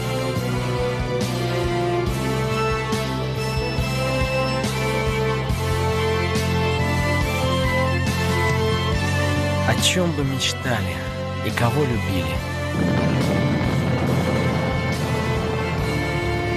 Смогли бы бороться до конца и раз за разом совершать невозможное.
Смогли бы мы, глядя смерти в лицо, идти вперед, закрывая спинами своих друзей и свою родину. Идти сквозь боль, дым и огонь к победе. Великой победе.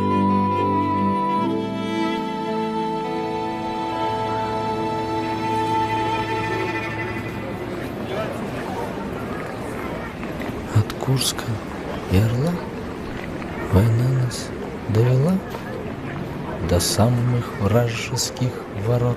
Такие, брат, дела. Когда-нибудь мы вспомним это и не поверится самим. А нынче нам нужна одна победа. Одна на всех мы за ценой не постоим. Одна на всех мы за ценой не постоим.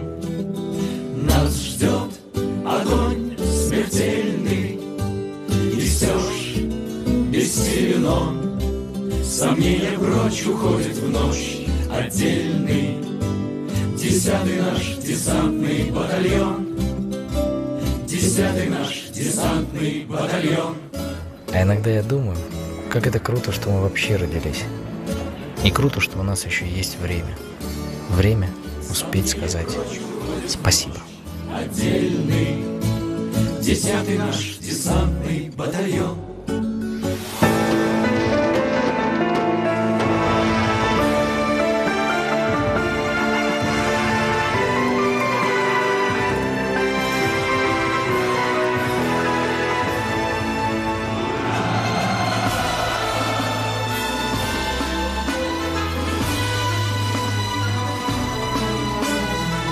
Дорогие ветераны, уважаемые татарстанцы, поздравляем вас с юбилеем Великой Победы.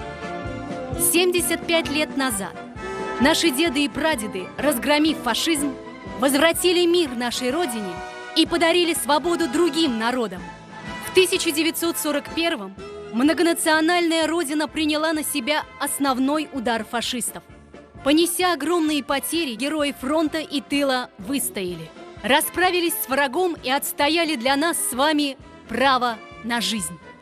Миллионлаган ир һәм хатын-кыз, хәрбиләр һәм гади халык безнең бүгенге имин тормышыбыз өчен сугышкан һәм эшләгән. Тән җәрәхәтенә генә түгел, җан сыкрауына түзеп, үзен корбан иткән. Җиңү әнә шул бердәмлек хисабына яуланган. Аларның батырлыгы безнең күңелләрдә мәңге сакланыр. Героям фронта и тыла, уже ушедшим, и всем здравствующим, кто сегодня отмечает этот праздник вместе с нами, мы посвящаем фильм-концерт «Письма Победы».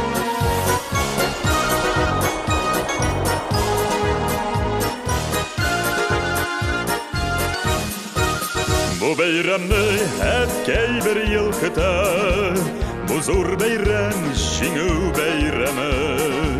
Күкрәгендә аның орден медаль, кулларында чәчәк бәйләме.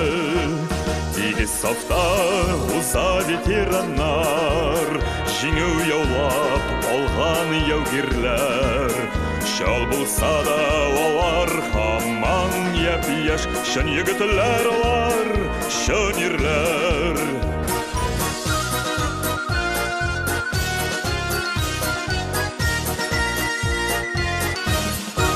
Җиңү көне елга тик бер килә, ут очыра күктә салютлар.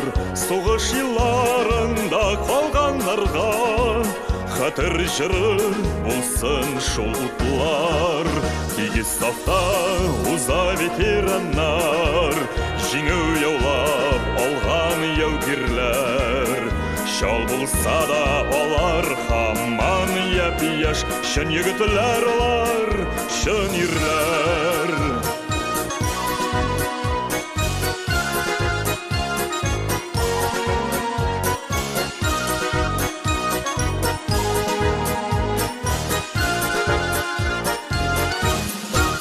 Сугыш елын сөйли ветераннар, яшь буынга булыр истәлек. Батырларның рухын искә алып, тик бер минут кына тынтырык. Тигез сафта уза ветераннар, җиңү яулап алган яугирләр. Шал булса да алар һаман япь-яшь, шын егетләр алар, шын ирләр. Тигез сафта уза ветераннар, җиңү яулап алган яугирләр. Шал булса да алар һаман япь-яшь, шын егетләр алар, шын ирләр. Шал булса да алар һаман япь-яшь, шын егетләр алар, шын ирләр. Шын егетләр алар, шын ирләр.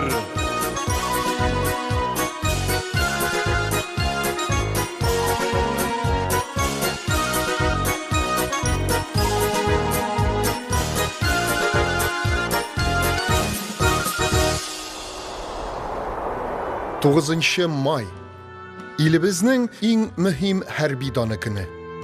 Ләкин халкыбыз Бөек Ватан сугышының башка вакыйгаларын да онытмый. Мәскәү өчен көрәш, Ленинград камалышы, Курск һәм Сталинград, Днепр һәм Кырымдагы сугышлар. Казанның Бөек Ватан сугышы музей экспонатлары шул елларның истәлекләре турында безгә сөйли.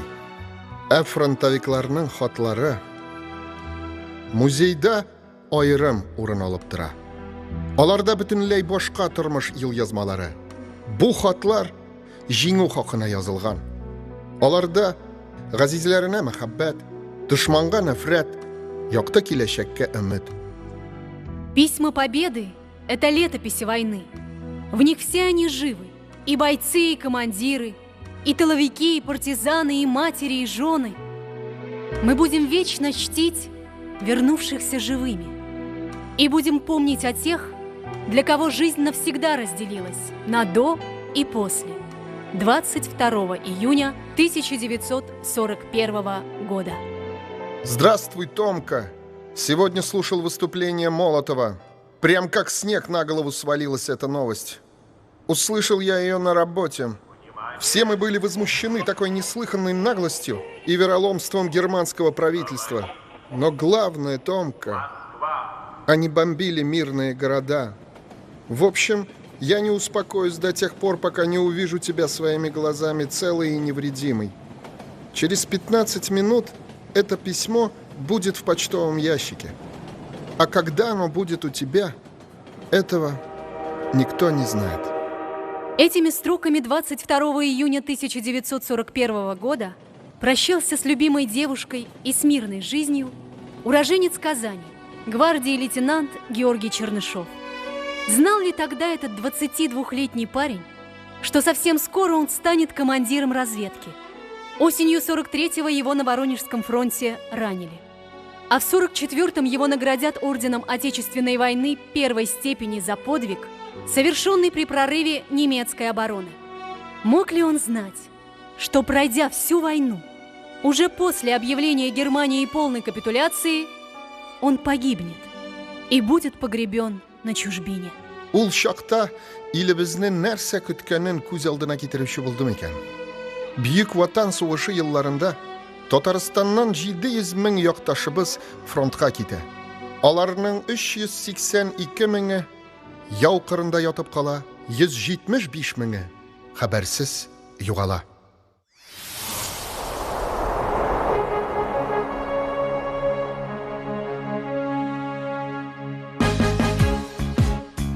Uzatып вокзаллар каршында маңгайдан үптеләр аналар, тузанлы юллардан үттеләр, дөньяны күрмәгән балалар, балалар кирделәр утларга, балалар сүз бирде тупларга, күпләре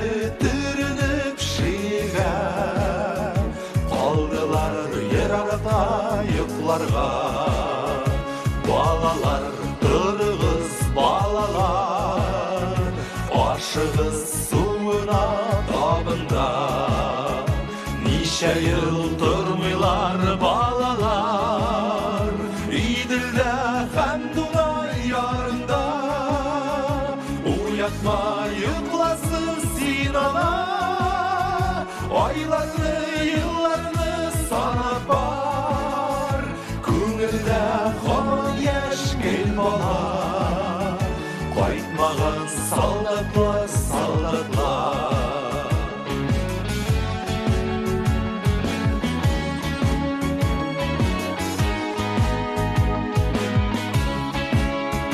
Ана ул йокламый сабые, юрганын ачса да уяна. Аналар йөрәге шикелле, мәйданда мәңгелек ут яна. Аналар йөрәге шикелле, ут яна, уйлана, талпына. Аналар хәтере шикелле. kurganlar ardında.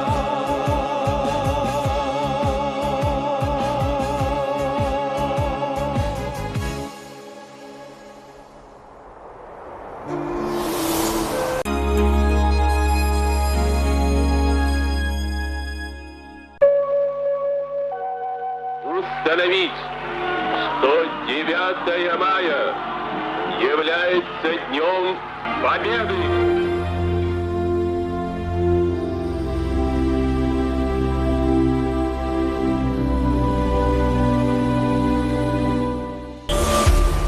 Группа компаний «Таиф» поздравляет жителей Татарстана с праздником Великой Победы. Татарстанское региональное отделение партии «Единая Россия» поздравляет жителей республики с 75-летием Великой Победы, мира, добра, здоровья. Татарстанский риском КПРФ поздравляет всех с Днем Победы. Благодаря КПРФ Знамя Победы будет поднято во всех районах Татарстана. Слава народу-победителю!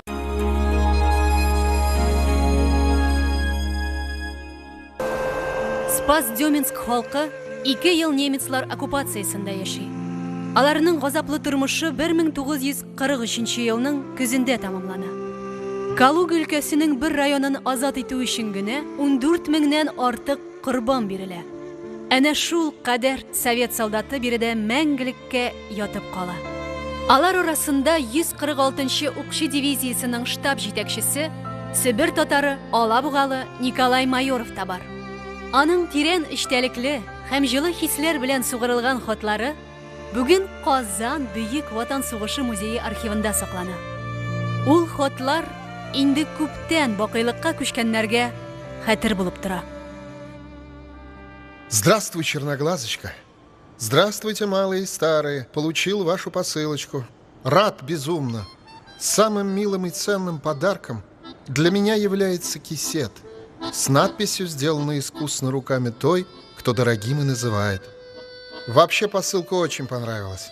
Полученные носовые платочки с виньеточками лежат и бережно хранятся. Один в гимнастерке, второй в полевой сумке. Козыйты белән чәкчәк өчен бераз гына әрләп алырга телим. Балаларга ашатырга иде. Юк, алар игътибар үзәгеннән төшеп калмады, киресенчә. Мактый һәм үткәннәрне искә төшереп, бик тиз сыпырып куйдык. Кыскасы, бик зур рәхмәт. Ә менә тәмәке янчыгы иң кадерле бүләк. Ул миңа аны чигүләр белән бизәүче турында искәртеп тора. Үзең беләсең, мин еш тартам. Тарткан сайын янчыкка чигеп язылган кадерле иремә дигән сүзләрне укыйм.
Урсип мәгәш тағдар атқанда, әммә сүнмәс рухым қаман күшлі, дәрия су ташып аққандай. Әммә сүнмәс рухым қаман күшлі, дәрия су ташып аққандай. Дәрия су ташып аққандай. Дәрия су ташып аққандай.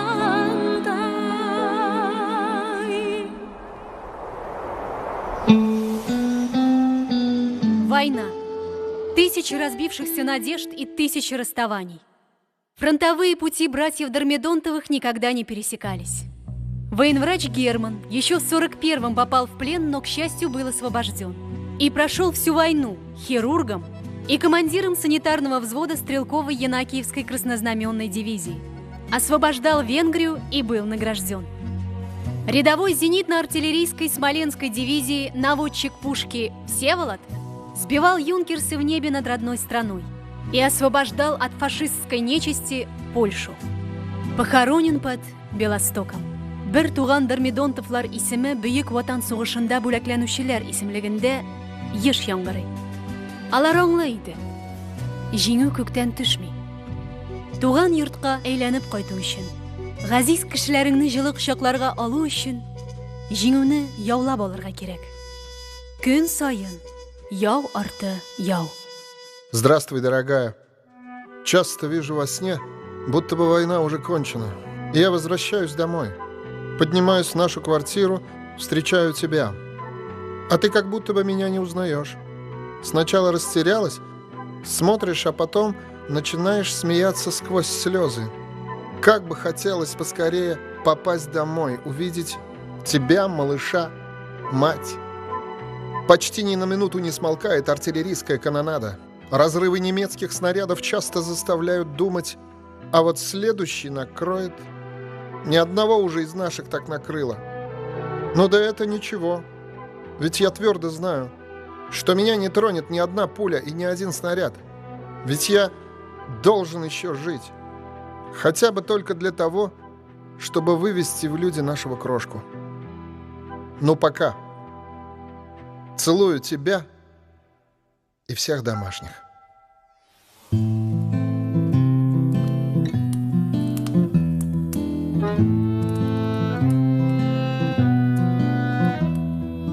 Темная ночь, только пули свистят по степи, только ветер гудит в проводах, тускло звезды мерцают. В темную ночь ты, любимая, знаю, не спишь, и у детской кроватки тайком ты слезу утираешь. Как я люблю глубину твоих ласковых глаз, как я хочу к ним прижаться теперь губами. Темная ночь разделяет, любимая, нас, и тревожная черная степь пролегла между нами. Верю в тебя, в дорогую подругу мою. Эта вера от пули меня темной ночью хранила. Радостно мне, Я спокоен в смертельном бою. Знаю, встретишь с любовью меня, чтоб со мной не случилось.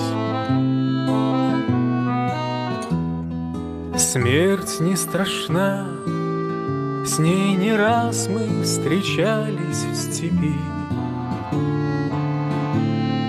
Вот и теперь надо мною она кружится. Ты меня ждешь и у детской кроватки не спишь, и поэтому знаю, со мной ничего не случится.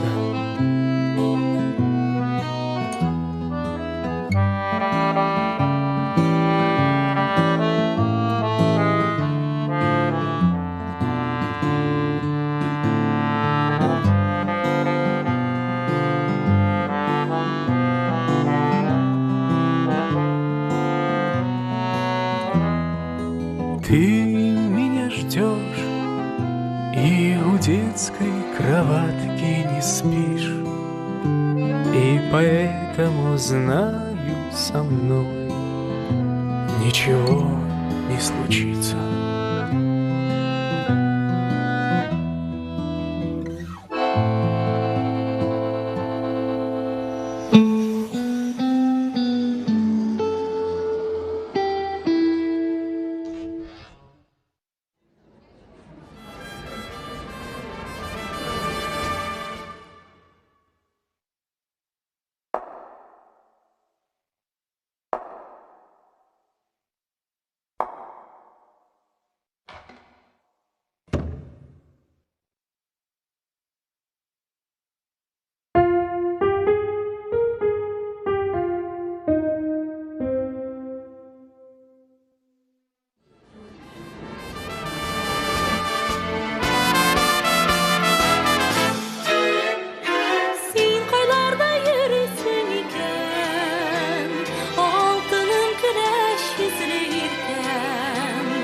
Qaytırsın dip meni ötitem, men seni hamon kutam.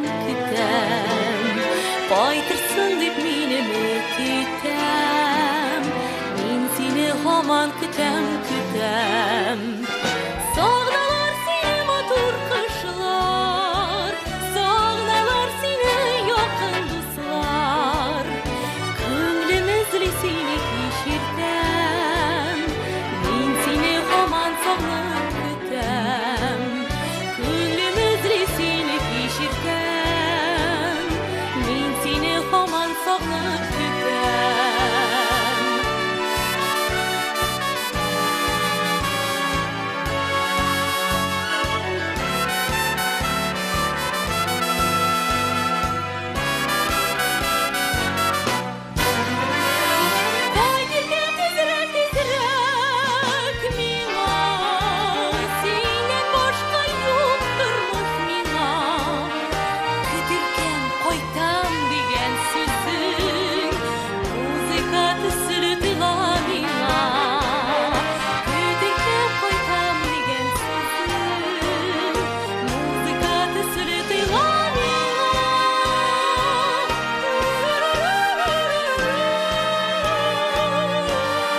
Büyük Vatan Soğuşı Muzeyi eksponatlarına bәйле кеше язмышының күбесе ярты Европа буйлап тезелеп киткән юл күрсәткечләре.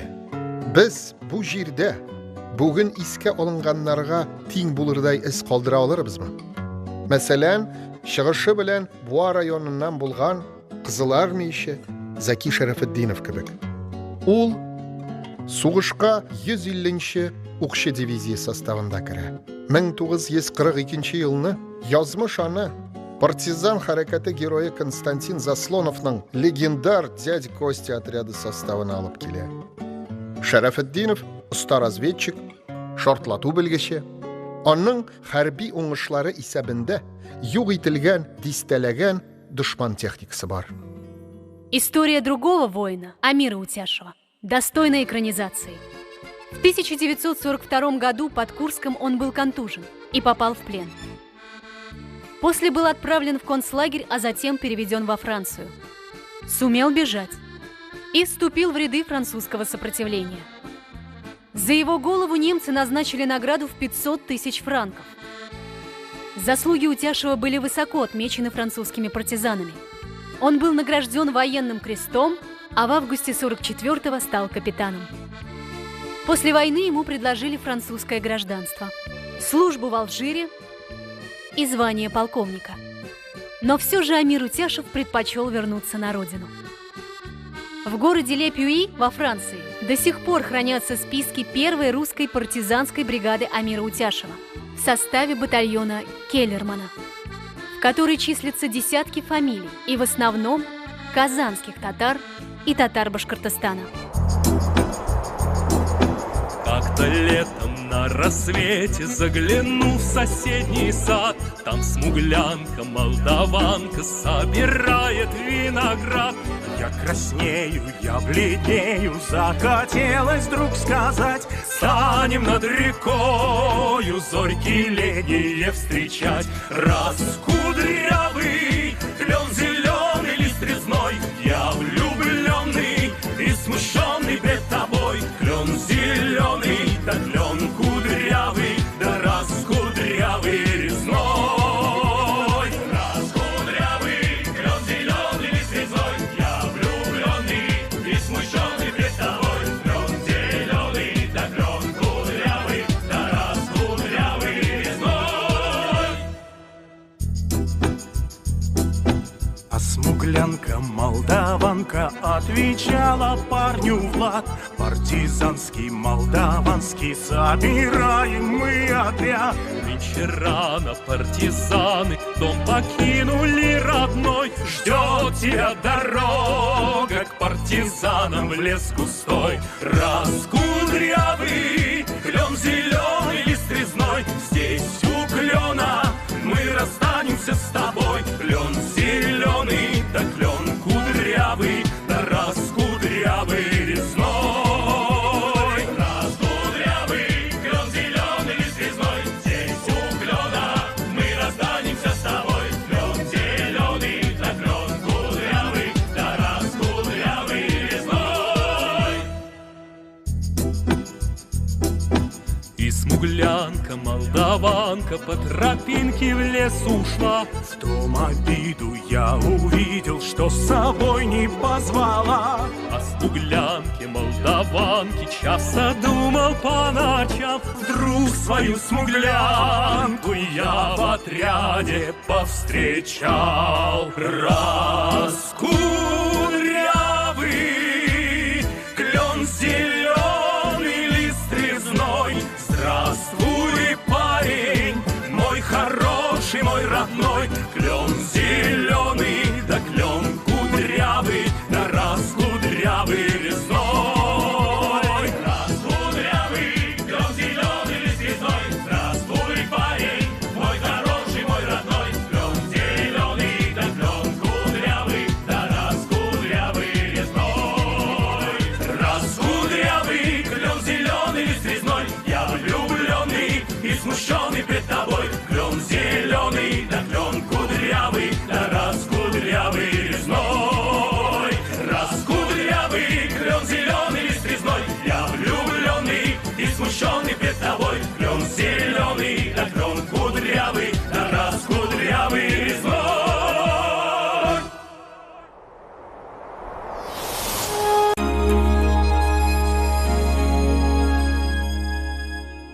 Каждый год миллионы людей шагали в бессмертном полку, отдавая дань памяти тем, кто сражался за Родину.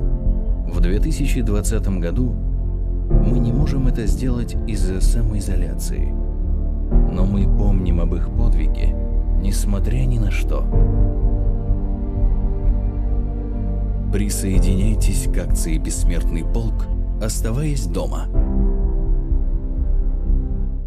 Купи квартиру онлайн от Акбарсдом. Дом там, где мы. Телефон в Казани 295 47. Удобрение.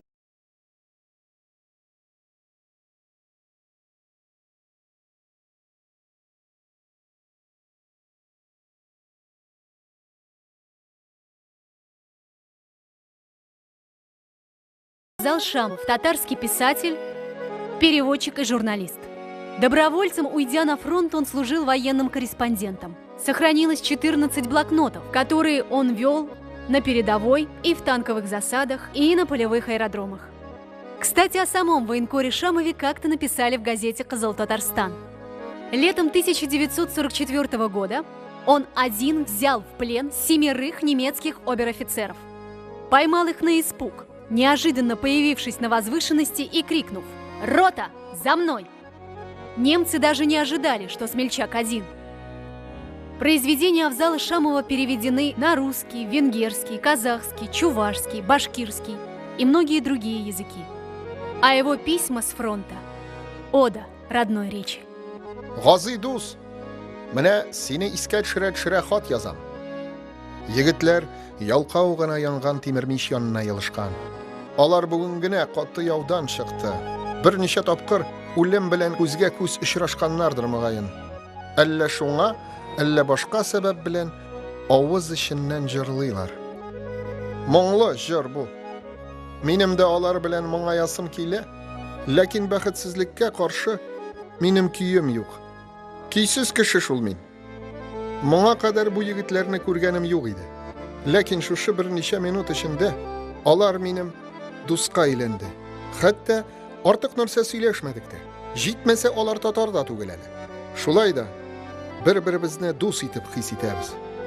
Ә бераздан без барыбыз бергә аркага арка куеп тәмле йокыга талырбыз. Безне йокыга да туп, миномет һәм пулемет тавышлары затачак.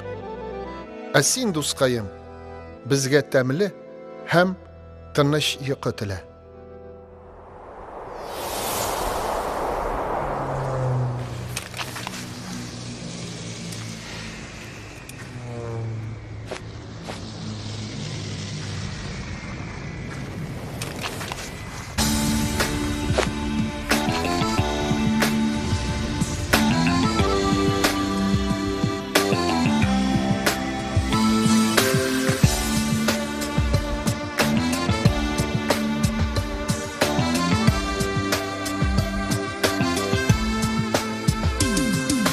Яукырынан туған яққа Илген қатның түрлісі Үш пұшмақлап түрілгені Булған ең қадірлісі Исәнлейіп сүйінгенер Үш пұшмақлы бұлса қат Барлық ауыл жиылышып Оқығанар неше қат Саулы жаным әтейінгай Исәніміз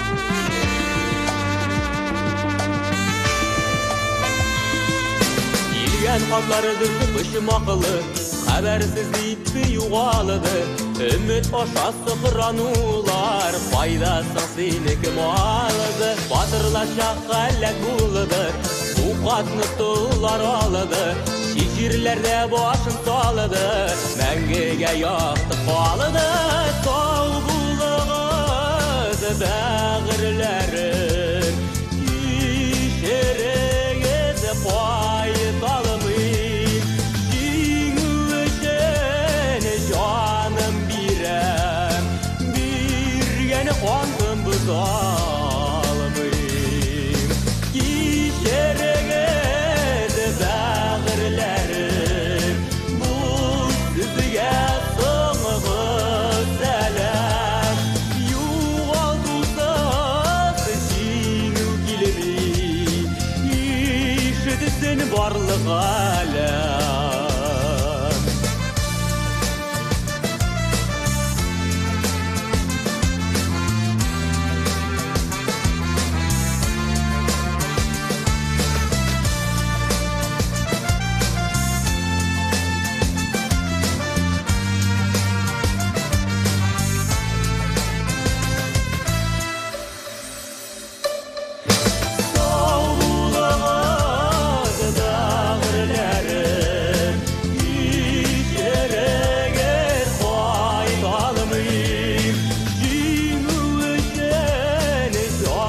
Юғалтудан жеңу келер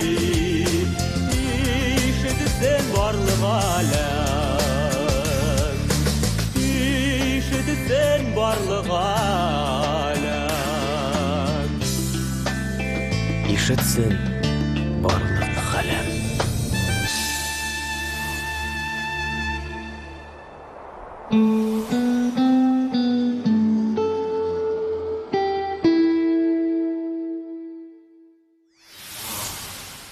Недавно мы праздновали свой праздник – День артиллерии. В этот день к нам приехали артисты, и знаешь откуда? Из Москвы. Дали нам замечательный концерт. Артисты были подобраны сильные. Из Малого театра, из студии радиокомитета, из филиала Большого театра. Этот концерт разбудил массу воспоминаний. Захотелось пойти на настоящий концерт в хороший театр. И, конечно, не одному. Скажи, а когда мы с тобой пойдем в театр? В мае месяце, говоришь?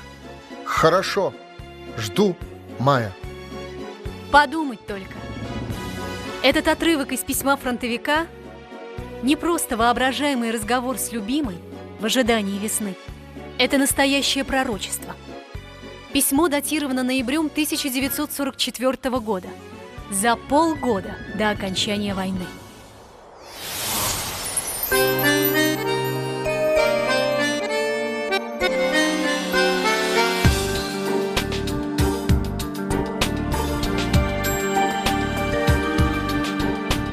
Синенький скромный платочек падал с опущенных плеч. Ты говорила, что не забудешь ласковых радостных встреч. Ты говорила, что не забудешь ласковых радостных встреч. Порой ночной мы распрощались с тобой. Нет больше ночи, где ты платочек, милый, желанный, родной. Нет больше ночи, где ты платочек, милый, желанный, родной. Помню, как в памятный вечер падал платочек твой с плеч, как провожала и обещала синий платочек сберечь. Как провожала и обещала синий платочек сберечь. И пусть со мной нет сегодня любимой родной, знаю, с любовью ты к изголовью прячешь платок голубой. Знаю, с любовью ты к изголовью прячешь платок голубой.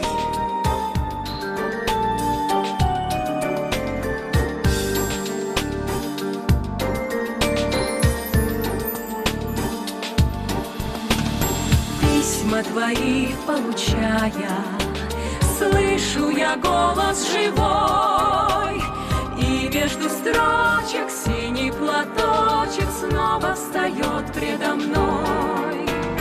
И между строчек синий платочек снова встает предо мной.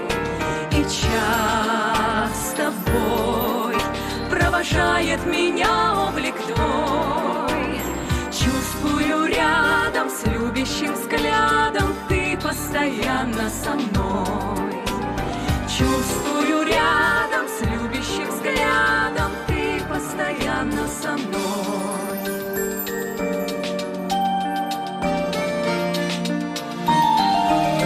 Сколько заветных платочков носим в шинелях с собой. Нежные речи, девичьи плечи помним в страде боевой. Нежные речи, девичьи плечи помним в страде боевой. За них, родных, желанных, любимых таких, строчит пулеметчик за синий платочек, что был на плечах дорогих. Прячи пулеметчик за синий платочек, что был на плечах дорогих.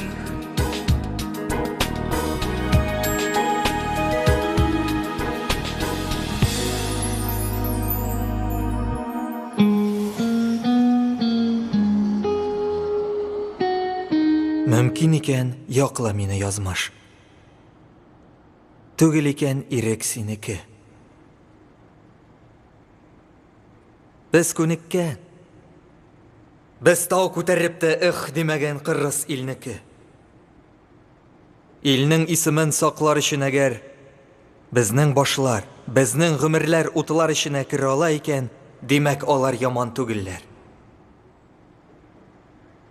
Сораучылар булса җиткерегез. Менә шундый ирләр идек без. Сау калганнар. Безнең ятимнәрнең эзләп табып, яшен сөртегез.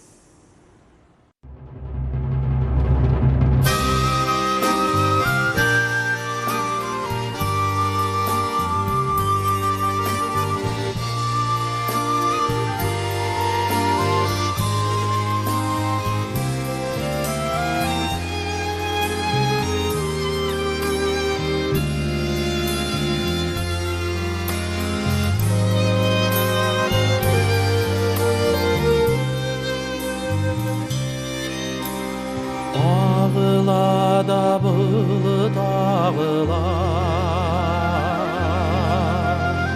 dağlar aşa ağlam yağına. Tərəzəgə şirdir də yanğır, nərsə eydir tuğanlarıma.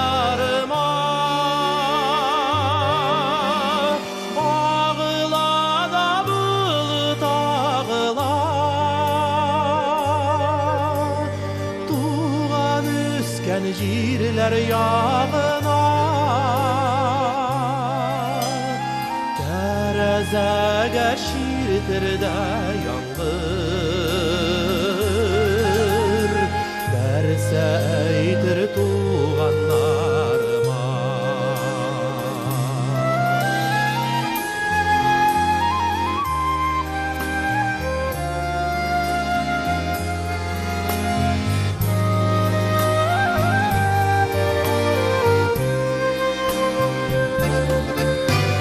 Nərsə eytsin birini bilmiyor, xəbəri yox minim yürekdən. Mini barışılatıp ötdü, ağayınlar bilən bir ətdən.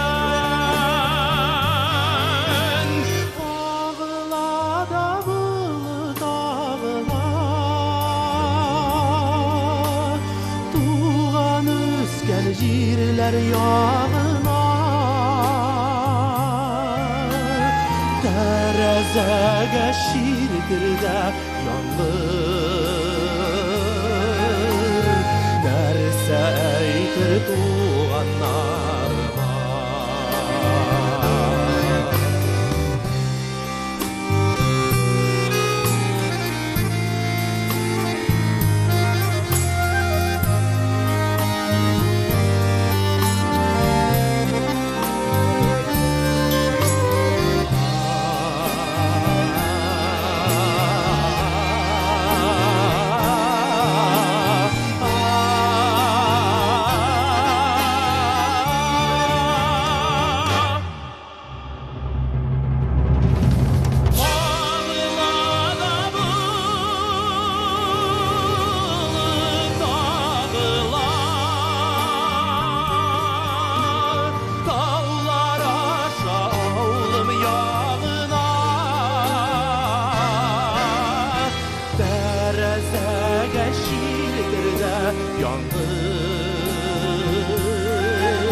Перечитывая фронтовую почту, невероятно больно осознавать, что эти письма написаны молодыми ребятами. Большинству призывников 41-го года было не больше 25. Это было осенью 1943 года, когда большая часть Украины еще находилась в руках немцев. Под покровом ночи наши танки сходу атаковали немцев, находящихся в селе. Чтобы экономить снаряды, я приказал гусеницами давить фрицев.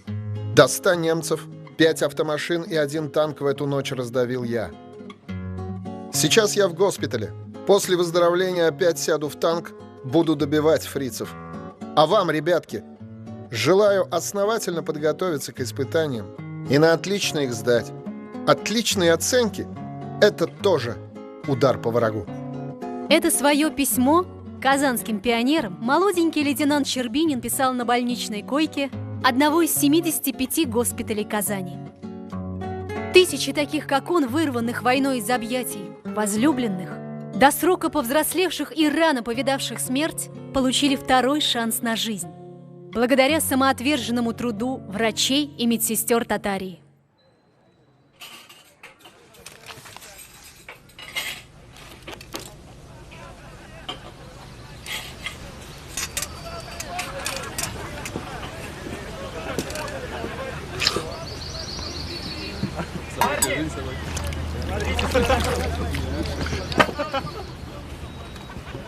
Филипп, ты когда-нибудь такой слушал?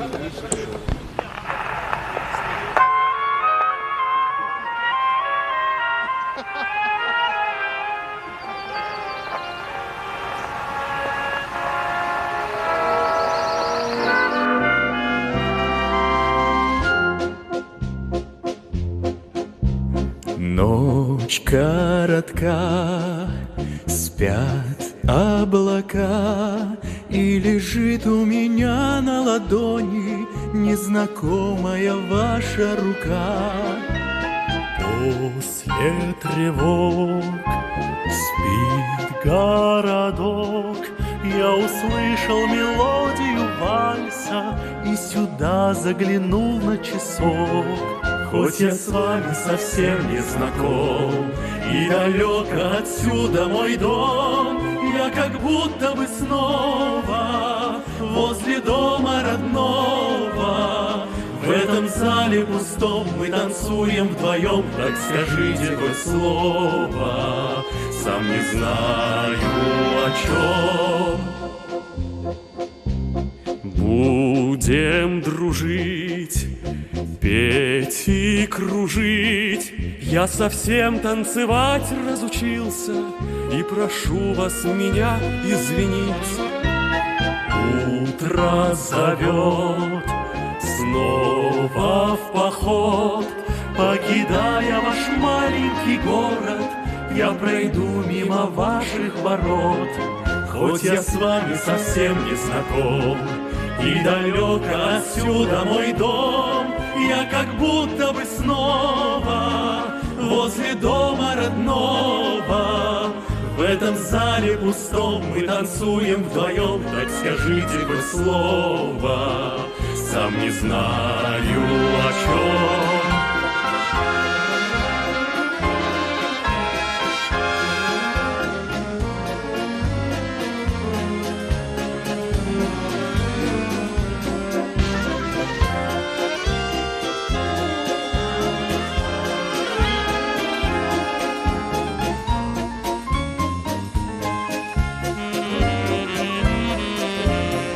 Хоть я с вами совсем не знаком, и далеко отсюда мой дом, я как будто бы снова возле дома родного. В этом зале пустом мы танцуем вдвоем, так скажите хоть слово, сам не знаю о чем.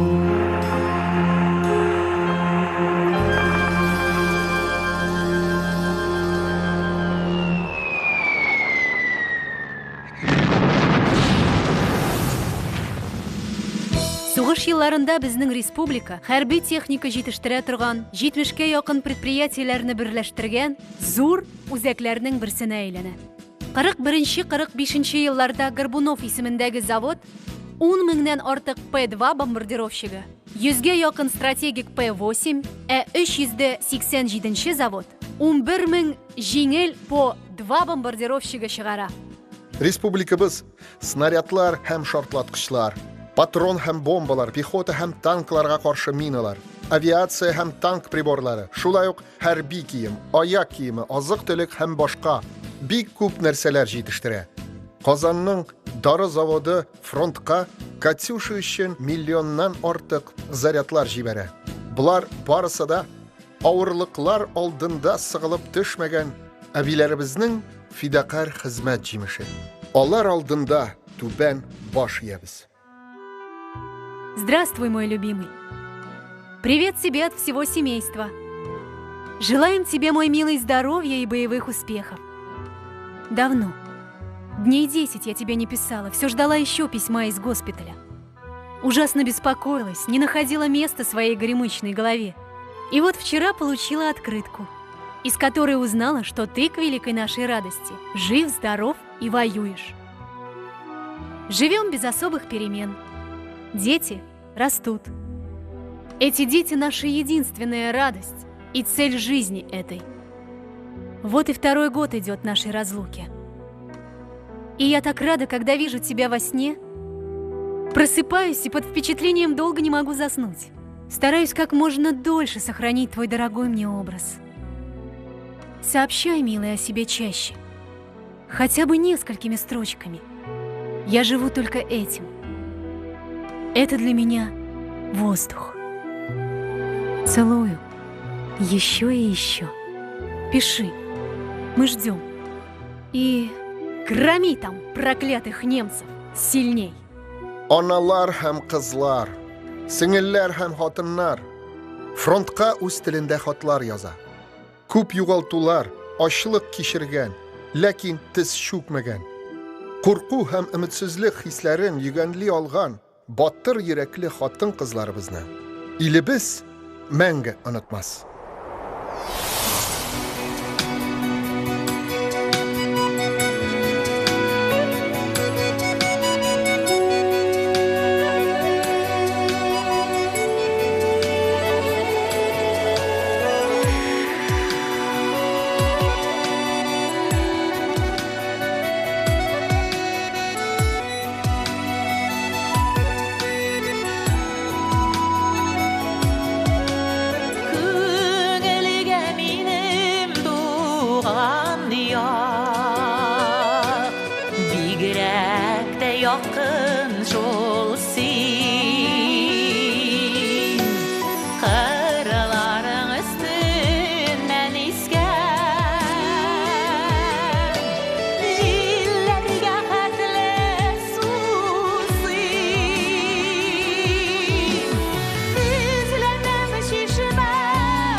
Бердәм Россия партиясының Татарстандағы төбәк бүлеге республика халкын бөек җиңүнең 75 еллыгы белән тәбрик итә. Сезгә сәламәтлек, иминлек һәм тыныч тормыш телибез. Каждый год миллионы людей шагали в бессмертном полку, отдавая дань памяти тем, кто сражался за Родину.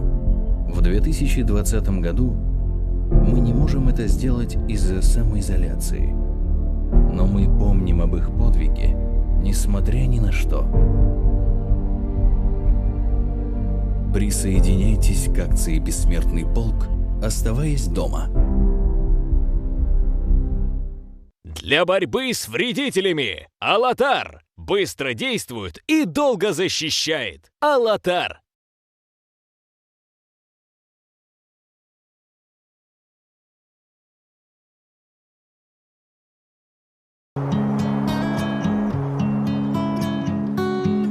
На заре ты ходил по росе утром ранним, ветер странствий сбивал тебя с ног. Был как солнце чужой, когда ранен, и не знал всех значений дорог, и не знал, что путь так далек. А дорога вела от порога, шелковистой была, а порою была словно зверь. И ломалась, и гнулась дорога, и кричала мне эхо: не верь в тишину, ты эту не верь. А зори здесь тихие, тихие, фонтаны туманов покрытые, озера багрянцем горят. А зори здесь тихие, тихие, как яблони соком налитые, и солнце, как в лапах шмеля.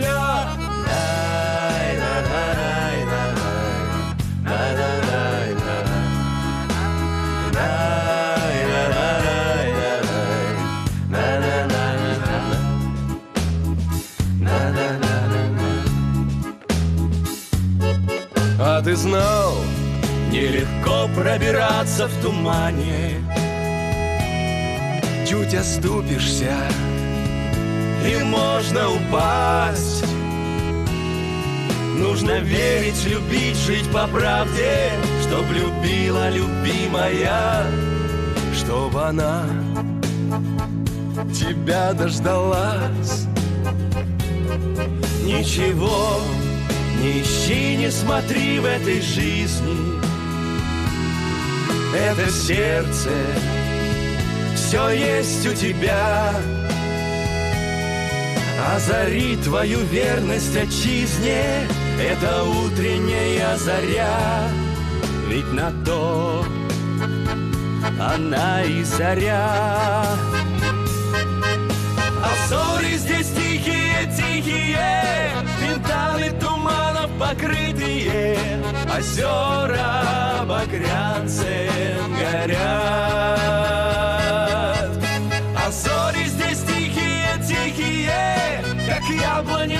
ликом налитые, и солнце, как в лапах шмеля.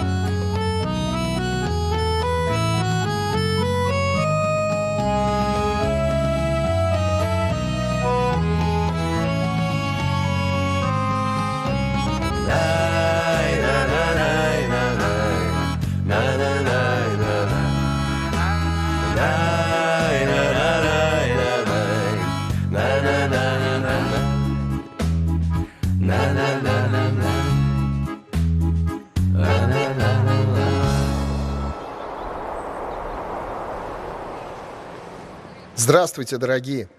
Ваши письма от папы и мамы получил, за что очень благодарен.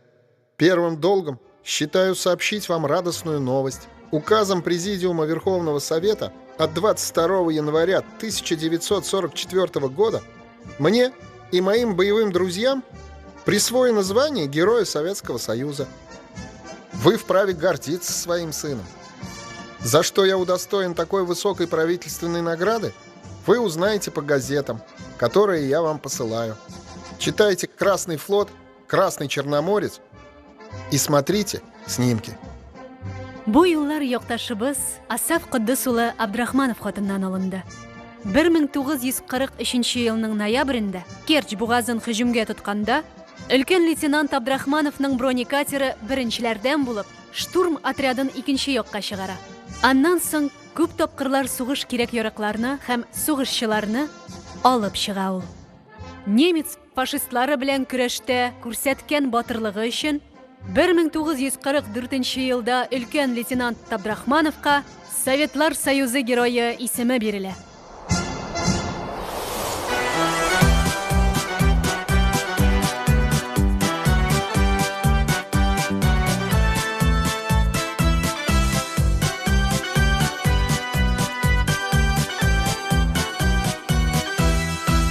Üç pışmaklı soldat katı bulup Əbiyimnin yaşı ütkəni Xatirliyum qış dəlidəy qatını Yav qırından ezilib ketgənim Yaşavdılı hemen sağını bulup Kilgən qatlar, ışqan cavablar Qazizləri qatın qoqan idi Ut eşine girgen soldatlar Yaşavdılar hemen sağınılar Girgen katılar ışkan cevaplar Gazizleri kadın kokan idi Bu teşine girgen soldatlar Soldatlar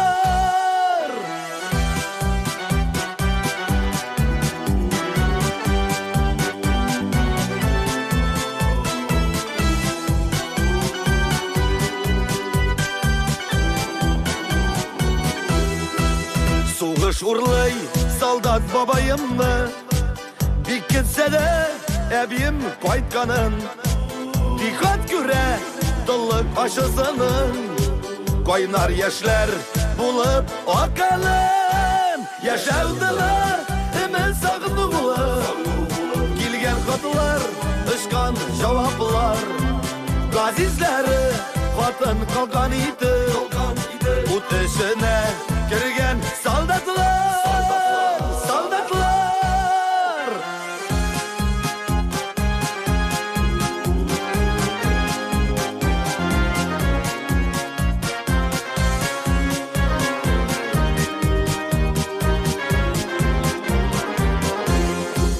Yıllar ütü bilen ukay ukay Tavşalsa da katnın yolları Gömer boyu ata süzeydi Terbiyeli ebiyim ulların Yaşavdılar hemen sağınılar Kilgen katılar ışkan cevaplar Gazizleri katın kalkan idi Bu teşine girgen soldatlar Yaşavdılar hemen sağınılar Kilgen katılar ışkan cevaplar Gazizleri vatan kalkan idi Bu teşine girgen soldatlar Soldatlar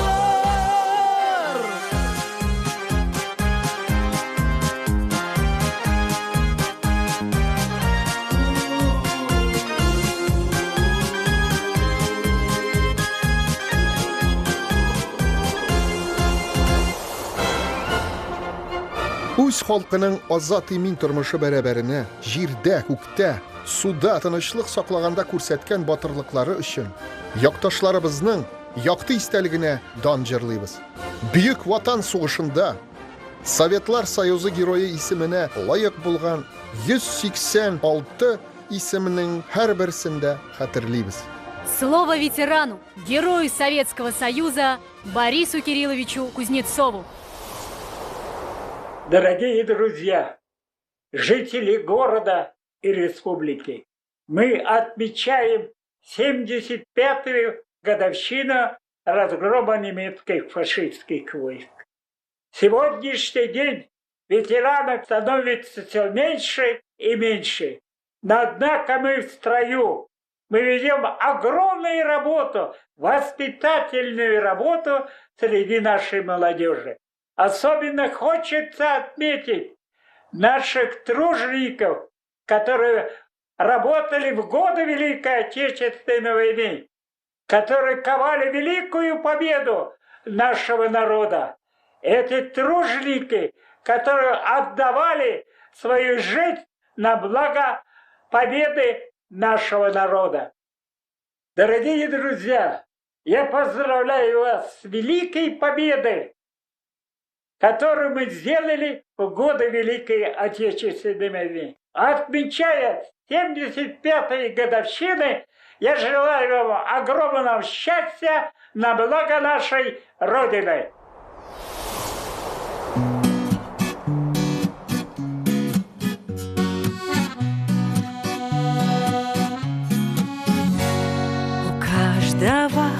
Своя война, свой мир, своя тревога. Но есть одна для всех весна, берлинская дорога. Плесну на землю, поменем всех тех, кто был нам дорог. Спасибо вам, что мы живем, забыв, как пахнет порох. Спасибо вам, что мы живем, забыв, как пахнет порох. Киев, Минск и Москва, Сталинград, Ленинград и Берлин, Харьков, Брест, Крым, Смоленск. Помним всех, кто нас спас от беды, кто горел, кто летал, кто в атаке бросался на зод. Не забудет страна 45-й победный наш год. Не забудет страна 45-й победный наш год. Изрыта взрывами земля на фронтовой дороге. Сквозь дым и в пламени огня шагали вы, как боги. И над Рейхстагом водрузив простреленное знамя, фашистов яростно разбив, домой вернулись к мамам. Фашистов яростно разбив, домой вернулись к мамам. Киев, Минск и Москва, Сталинград, Ленинград и Берлин, Харьков, Брест, Крым, Смоленск. Помним всех, кто нас спас от беды, кто горел, кто летал, кто в атаке бросался на зов. Не забудет страна 45-й победный наш год. Киев, Минск и Москва, Сталинград, Ленинград и Берлин, Харьков, Брест, Крым, Смоленск. Помним всех, кто нас спас от беды, кто горел,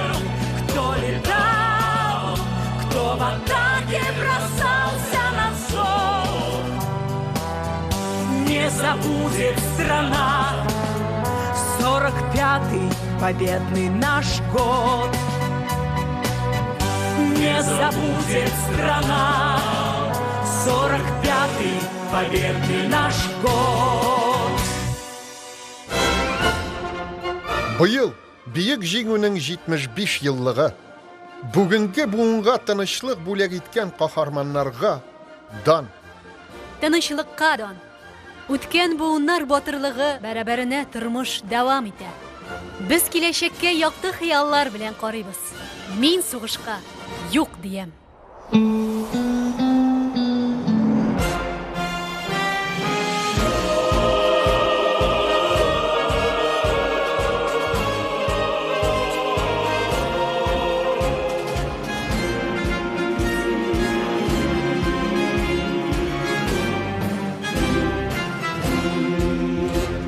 Тыныш кына сызлы таңнар ата, имин көннәр юрап дөньяга. Яралардан төзәлделәр кебек, язлар булып кояш елмая. И хәтер бар, хәтер ул мәңгелек, яшәүдә ул хәтер сулышта.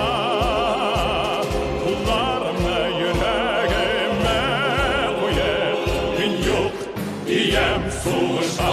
И хәтер бар, хәтер ул мәңгелек, яшәүдә ул хәтер сулышта. Кулларымны йөрәгемә куеп, мин юк диям сугышка. Шортлау тавышлары ишеткән юк, бәйрәм сайын ата салютлар. Атышларда безне урап узды, күргәзмәдә генә танклар. Хәтер бар, хәтер тере һәйкәл, онытмабыз аны ялгышта. Хәтеремне сүнмәс маяк итеп, мин юк диям сугышка. Хәтер бар, хәтер тере һәйкәл, онытмабыз аны ялгышта. Хәтеремне сүнмәс маяк итеп, мин юк диям сугышка. Илебездәге тынычлыкны сын, уравсын афәт кайгылар. Әтиләрсез ятим үсмәсеннәр, тик бәхетле булсын сабыйлар.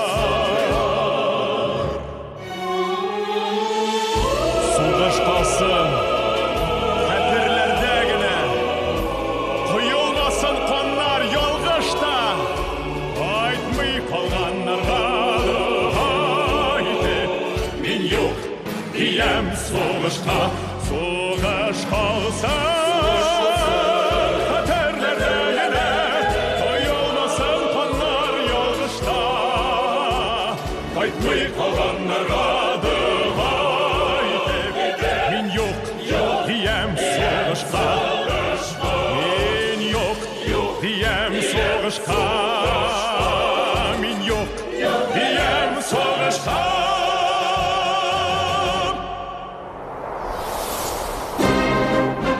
9 май илебезнең һәр кешесе, һәр гаиләсе өчен иң кадерле, якты һәм әһәмиятле бәйрәм булды. Һәм шулай булып калачактыр. Дорогие татарстанцы, поздравляем вас с Днем Великой Победы!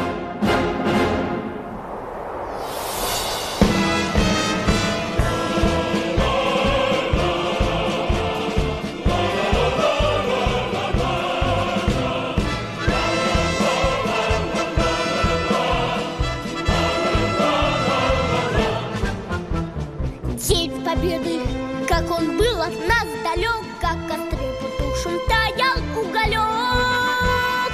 Были версты обгорелые в пыли, этот день мы приближали как могли. Это день Победы, порохом пропах. Это праздник сединою на висках. Это радость со слезами на глазах.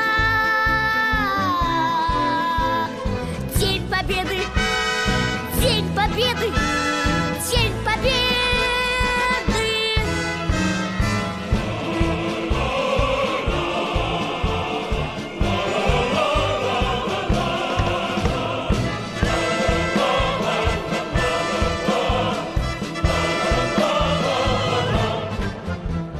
Дни и ночи у мартеновских печей не смыкала наша Родина очей. Дни и ночи битву трудную вели, этот день мы приближали как могли. Это день Победы, порохом пропах. Это праздник с сединою на висках. Это радость со слезами на глазах. День Победы, День Победы, День Победы.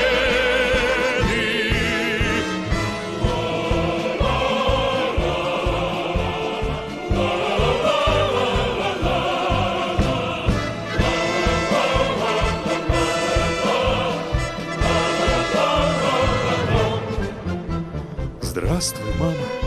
Возвратились мы не все, босиком бы пробежаться по росе.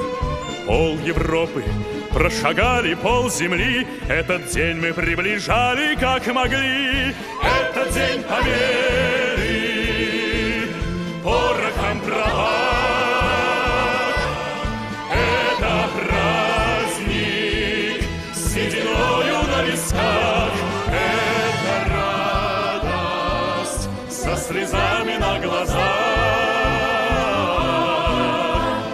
День Победы, День Победы, День Победы. Это День Победы, порохом пропах. Это праздник с сединою на висках. Это радость со слезами на глазах. День Победы, День Победы, День Победы.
Заглянул в соседний сад, там смуглянка молдаван Иванка собирает виноград.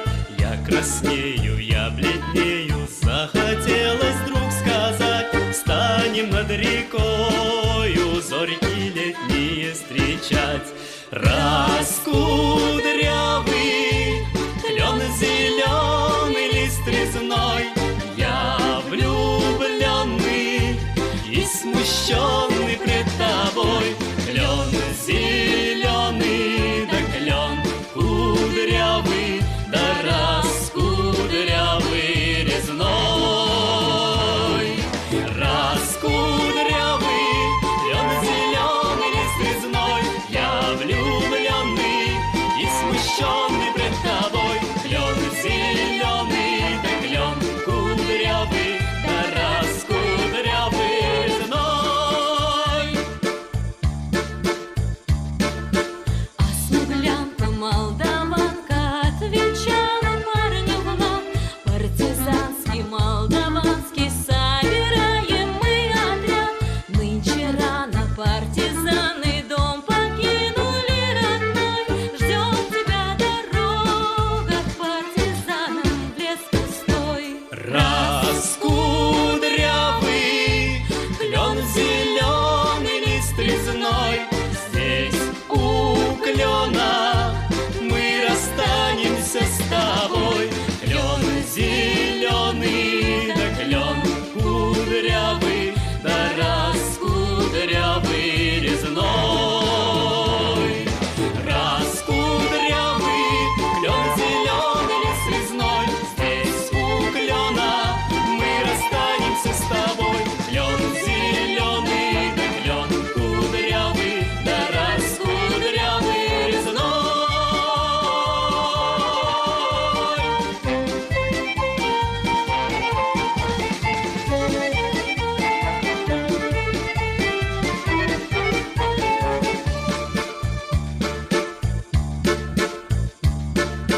И смуглянка, молдаванка по тропинке в лес ушла. В том обиду я увидел, что с собой не позвала. О смуглянке, молдаванке часто думал по ночам. Вдруг свою смуглянку я в отряде повстречал. Раскудрявый клен зеленый, лист резной, Здравствуй, парень, мой хороший, мой родной.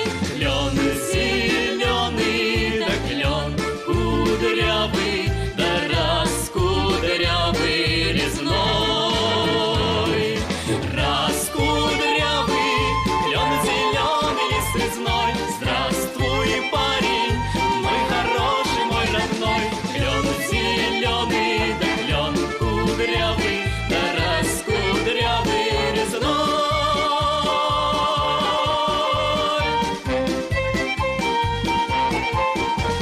Клен зеленый, да клен кудрявый, да раскудрявый резной.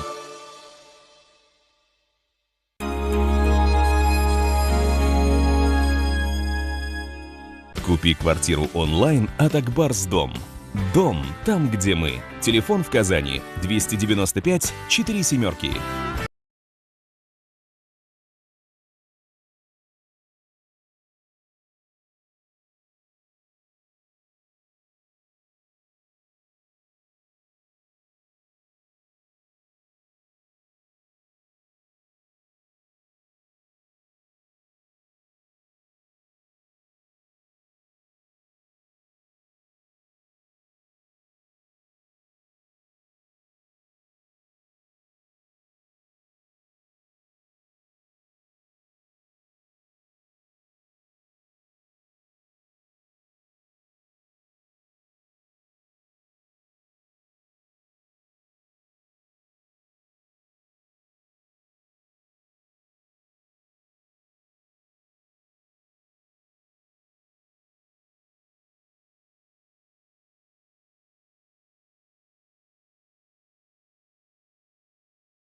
Xayrli kun, hurmatli tomoshabchilar, siz Татарстан Yangi G'asr kanalында ТНВда Жеңу күні деген телевизион марафон қарайсыз. Несколько месяцев мы призывали вас писать письма о своих героях, о солдатах, которые ушли на фронт из вашей семьи. Кто-то вернулся в родные города, села и деревни, а кто-то навсегда остался лежать вдали от родной земли. Читая ваши письма, мы узнавали истории ваших семей и как сложилась ваша жизнь. Благодаря победе, благодаря вашим родным. Писем пришло очень много. Bizning Батырларга хат акциясында өзебезнең канал алып баручыларыннан тыш эстрада театр әһелләре, йолдызларыбыз да катнашты. Һәр кемнең сугыш чоры хакында, аның каһарманнары турында әйтер сүзе булган кебек, артистларыбызның, танылган шәхесләребезнең дә гаиләсе исеменнән җиткерәсе кадерле сүзе, җан түреннән ташып чыккан рәхмәте бар. Әгәр мөмкинлек булса, алар да газиз батырларына бүгенге тормыш хакында күңелләребездән бер минутка да китмәгән соклану, горурлык һәм юксыну хисләрен рәхәтләнеп бәян итәр иде. Батырларга атап язган хатларны сезнең игътибарыгызга Яңа Гасыр телеканалының дуслары да тәкъдим итәчәк. В этом году мы не сможем пройти уже ставшим традиционным и легендарным строем Бессмертного полка. А в 2019 году, вы только представьте, эта светлая и важная акция объединила 10 миллионов человек по всей стране. Но на то это и традиция, чтобы соблюдать ее, несмотря ни на что. В этом году Бессмертный полк проходит онлайн. Участники акции заполняли форму с информацией и фотографией родственника ветерана и своим фото на сайте polkrf.ru и на одной из партнерских площадок – сайте проекта «Банк памяти», через социальные сети ВКонтакте и Одноклассники. Из этой общей базы данных автоматически формируется видеоряд из фотографий участников войны и их родственников с символикой акции. Телеверсия акции состоится и в рамках нашего марафона. Так мы говорим спасибо нашим ветеранам и вспоминаем о погибших солдатах. А еще можно разукрасить окно своей квартиры или дома рисунком о победе и словами благодарности.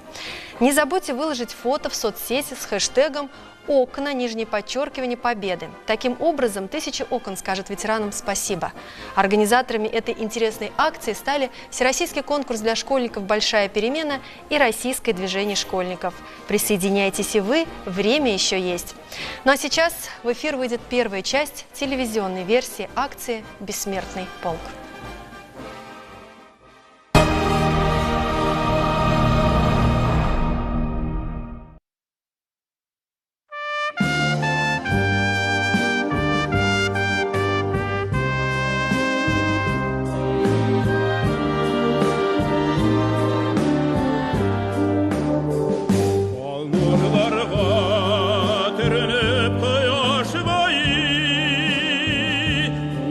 Юллар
мои,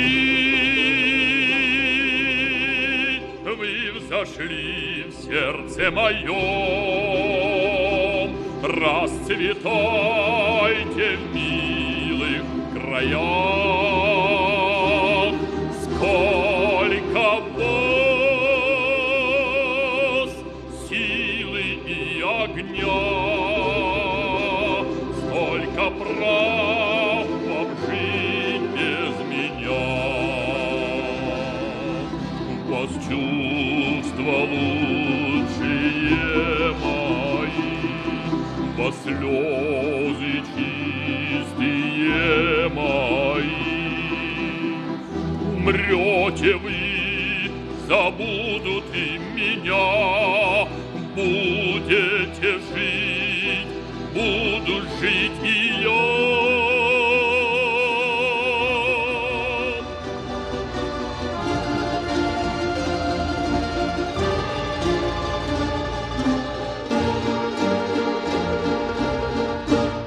Песни мои услышит вас народ, честь и сердце велели мне петь.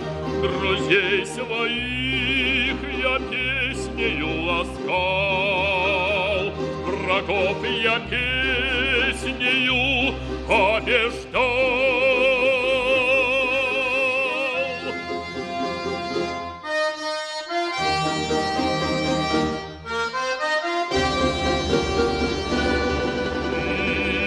Смертный час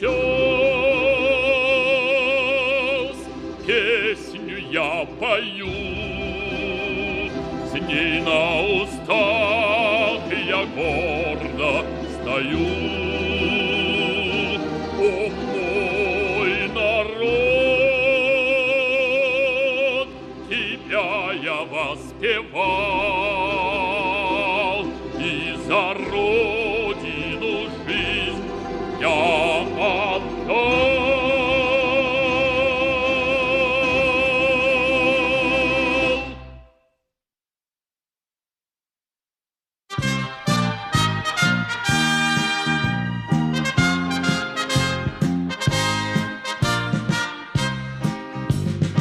Соңғы тапқыр кеше күлді дүния, соңғы тапқыр құяш балқыды. Таң атмады бүгін, таң атмады, алды жеріне суғыш ялқыны. Өлем келді жер шарынан, құяш батқан яғынан. Ватан үшін яуға кірдік, Сабантуй майданынан, Сабантуй майданынан.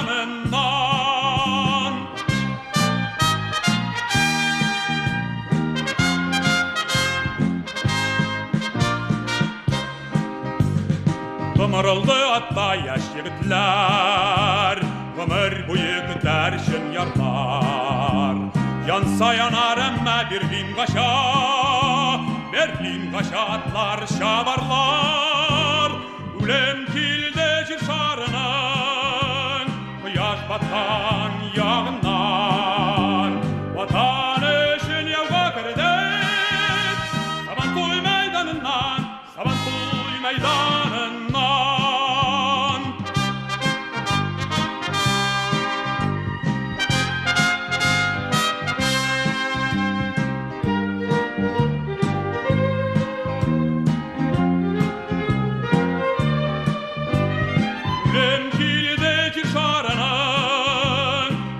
Батқан яғынан, ватан үшін яуға кірдік, Сабантуй майданынан, Сабантуй майданынан. Европада қанды Сабантуйы, жерде бүгін ялқын көлісі. Жеңу байрағыдай янып қалды, Сабантуйның биік сөлгісі.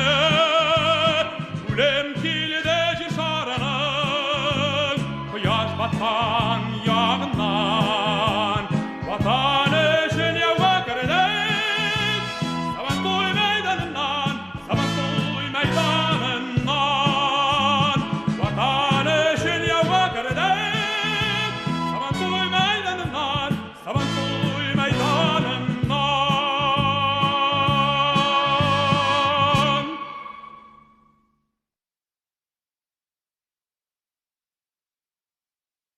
Здесь птицы не поют, деревья не растут, и только мы к плечу плечо врастаем в землю ту.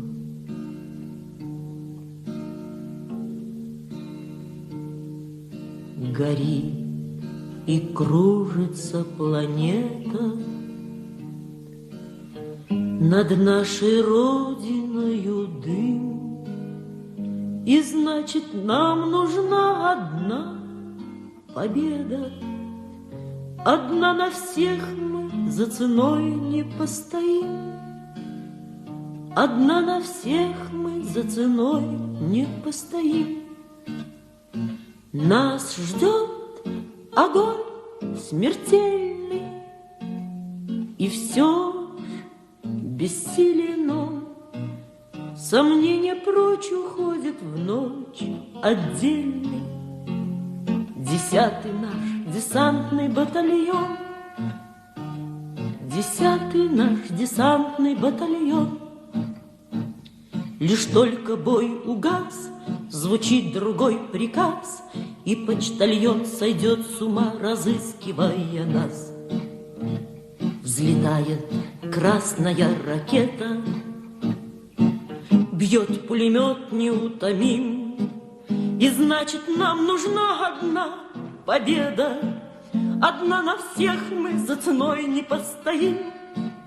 Одна на всех мы за ценой не постоим. Нас ждет огонь смертельный, и все ж бессилен он. Сомнения прочь уходят в ночь отдельный. 10-й наш десантный батальон, 10-й наш десантный батальон.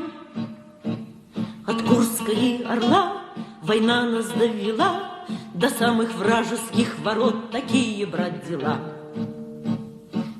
Когда-нибудь мы вспомним это, и не поверится самим.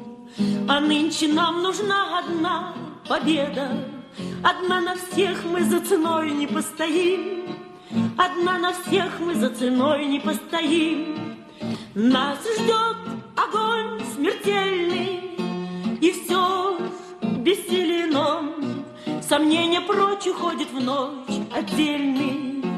10-й наш десантный батальон, 10-й наш десантный батальон.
Konyak'nın haberlerin bildik, ızanlardan, yoldan kire, faydalanmalı Irak illerden. Havalarda tırnak avuşları, işitile kanat bakışları, kuşlarda da kişi yazmışları, şiirlerden kaytıp barışları.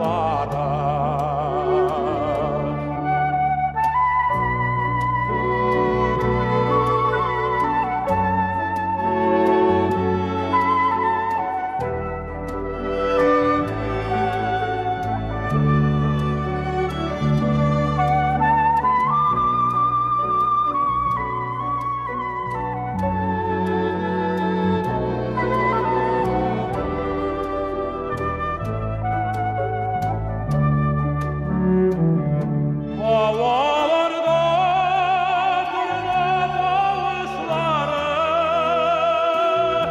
işitile kanat bakışları, kuşlarda da kişi yazmışları, şiirlerden kaytıp barışları.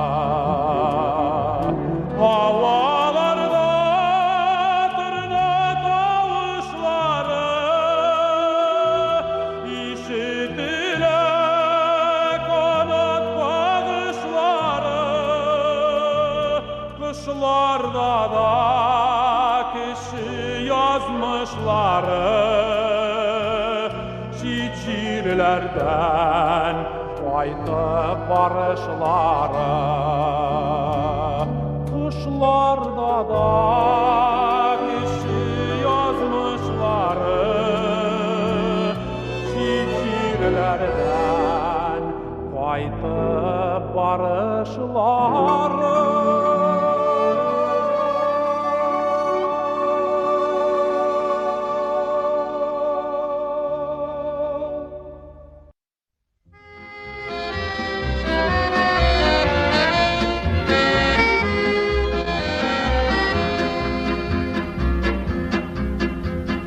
Расцветали яблони и груши, поплыли туманы над рекой.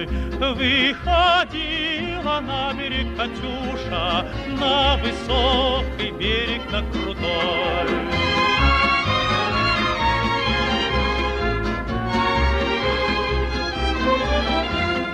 Выходила, песню заводила про степного сизого орла, про того, которого любила, про того, чьи письма берегла.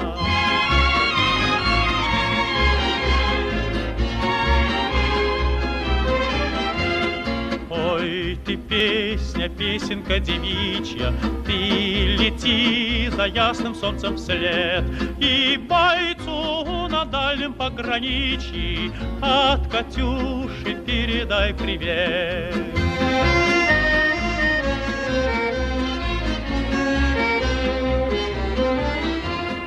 Пусть он вспомнит девушку простую и услышит, как она поет.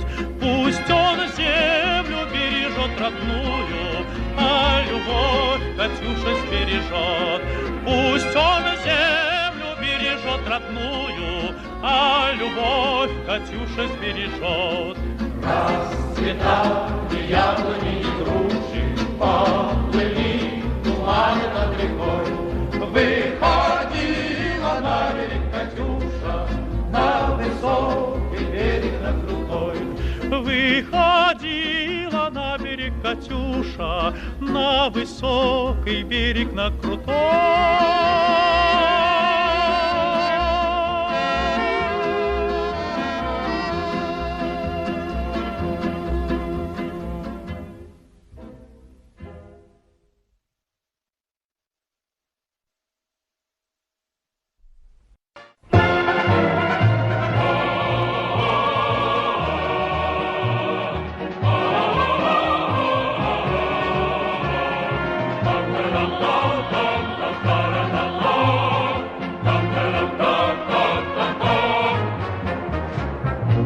победы, как он был от нас далек, как в костре потухшем таял уголек.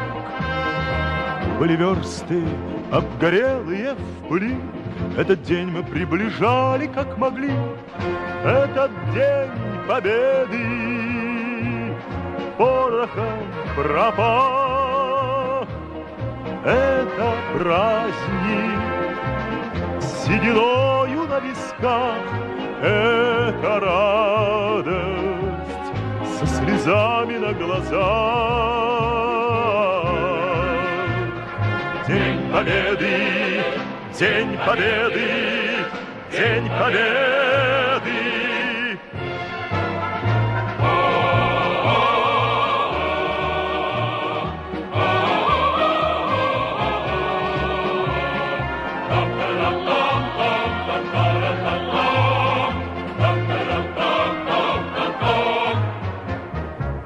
Ни ночи у мартеновских печей не смыкала наша Родина очей.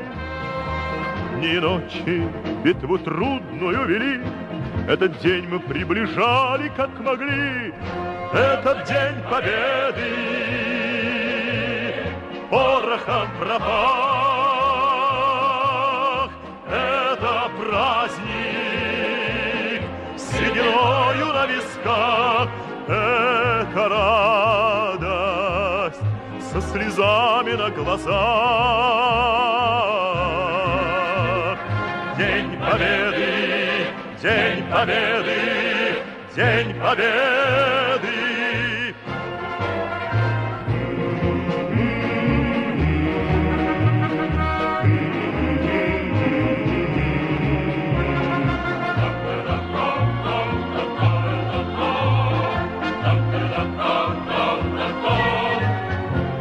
Здравствуй, мама, возвратились мы не все, босиком бы пробежаться по росе.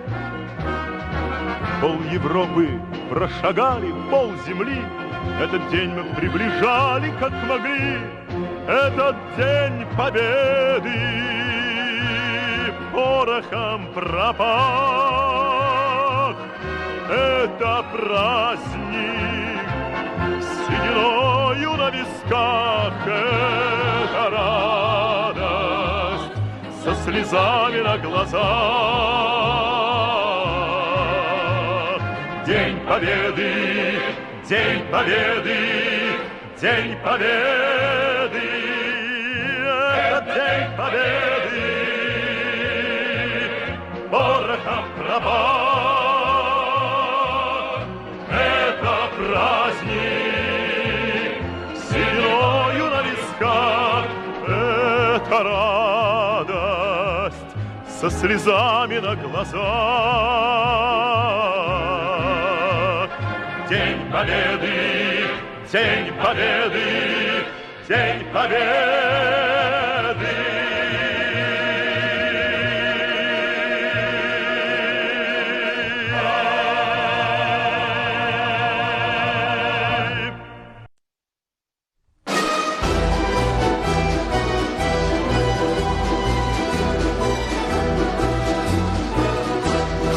Рағиды ул көн ұзақ күттік, бір қайғыда урам узмады, мың ярым күн бойы күрәш барды.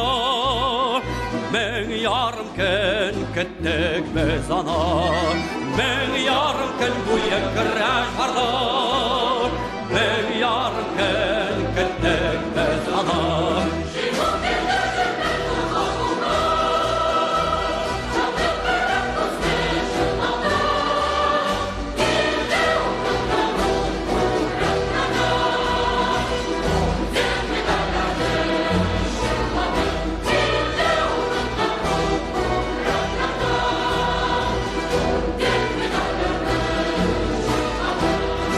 Төсіне кіріп күн батышта, әр күн сайын таңнар алынды, кең қырларда мартын янарында. Ұзын күннер түнге ялғанды, кең қырларда мартын янарында. Ұзын күннер түнге ялғанды.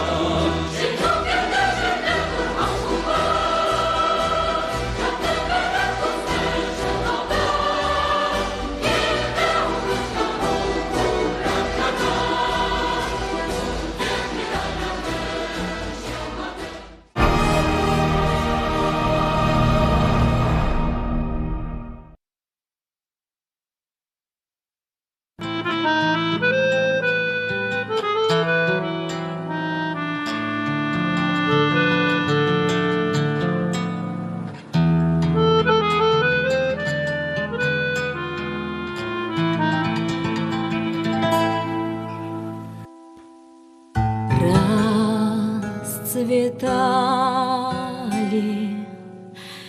яблони и груши, поплыли туманы над рекой. Выходила на берег Катюша, на высокий берег, на крутой. Выходила на берег Катюша,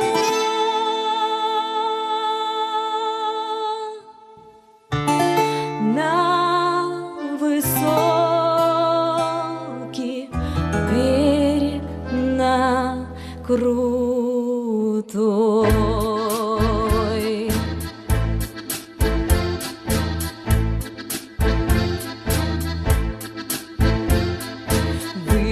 Выходила, песню заводила про степного сизого орла, про того, которого любила, про того, чьи письма берегла, про того, которого любила, про того, чьи письма берегла. Ой, ты песня, песенка девичья, ты лети за ясным солнцем вслед, и бойцу на дальнем пограничье от Катюши передай привет.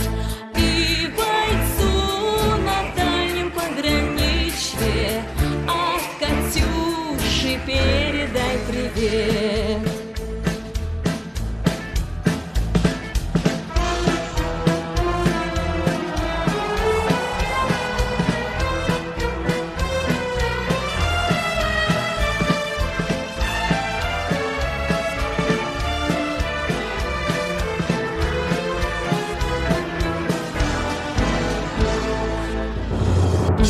Пусть он вспомнит девушку простую, пусть услышит, как она поет, пусть он землю бережет родную, а любовь Катюша сбережет. Пусть он вспомнит девушку простую, пусть услышит, как она поет, пусть он землю бережет родную, а любовь Катюша сбережет. Пусть он землю бережет родную, а любовь Катюша сбережет. Расцветали яблони и груши, поплыли туманы над рекой. Выходила на берег Катюша, на высокий берег, на крутой. Выходила на берег Катюша,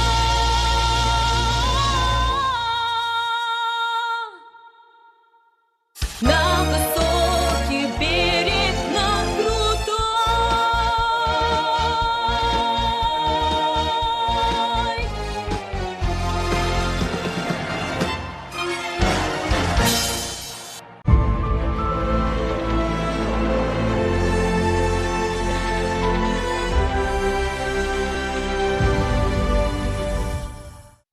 Мои оба деда воевали и вернулись с войны домой.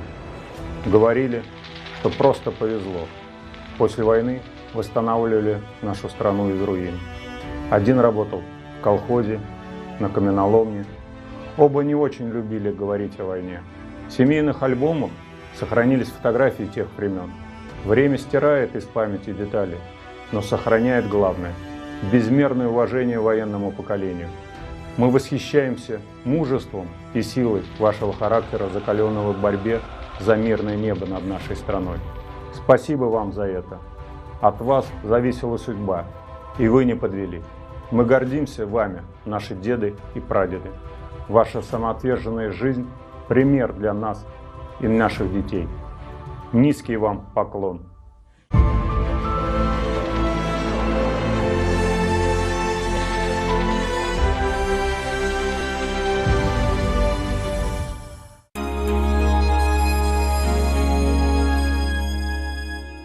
Купи квартиру онлайн от Акбар.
Здравствуйте! Мы продолжаем наш марафон, посвященный 9 мая. Хайырлы көн, хөрмәтле дуслар, җиңү көне марафоны үз эшен дәвам итә.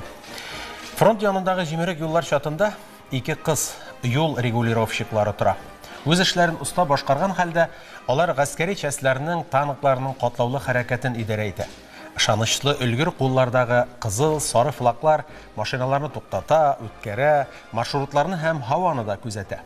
Бу регулировщикларның берсе Әминә Сәләхова, икенчесе Бибинур Шакирова. Алар икесе дә Татарстан кызлары.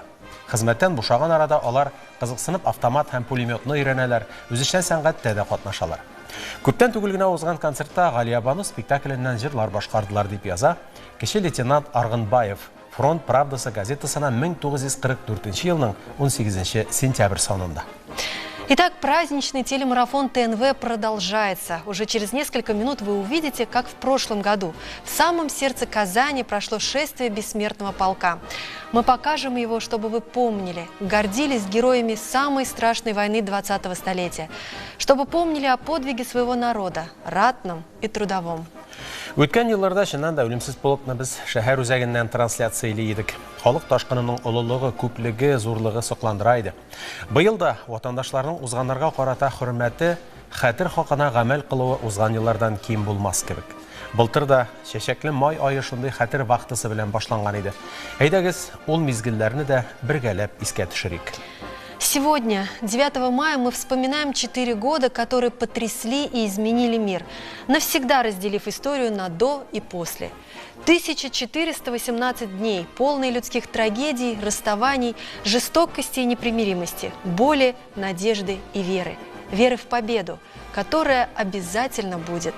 Никогда не забыть подвиг народа, ценой миллионов людей, спасших страну. Итак, сейчас на нашем канале смотрите шествие бессмертного полка, которое состоялось в прошлом году.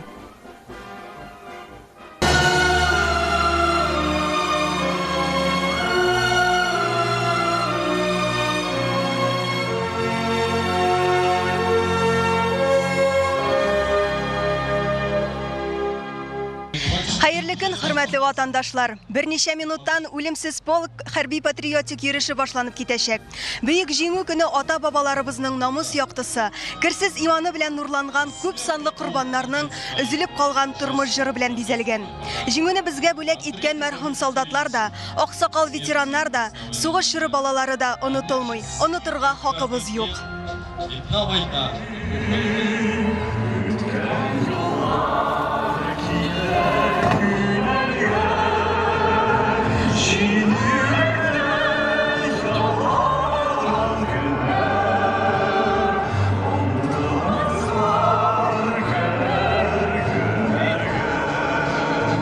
Мы вспоминаем о тех 4 годах, которые потрясли и изменили мир, разрушив историю на до и после. 1418 дней, полные людских трагедий, расставаний, непримиримости и боли, жестокости, надежды и веры. Веры в победу, которая обязательно будет. Никогда не забыть подвиг народа ценой миллионов людей, спасшего страну. Буквально через несколько мгновений уже начнется бессмертный полк, и нам удалось пообщаться с участниками. Здравствуйте! Кто ваш герой? Расскажите нам. Сегодня я здесь вместе со своим прадедом. Это со стороны папы по материнской линии Борзов Илья Тимофеевич. Это мой герой, которым я горжусь и гордится вся наша семья. Он в 1940 году он был отправлен в армию, служил на границе с Монголией, и в 1941 был уже переброшен на спасение от блокады Ленинграда.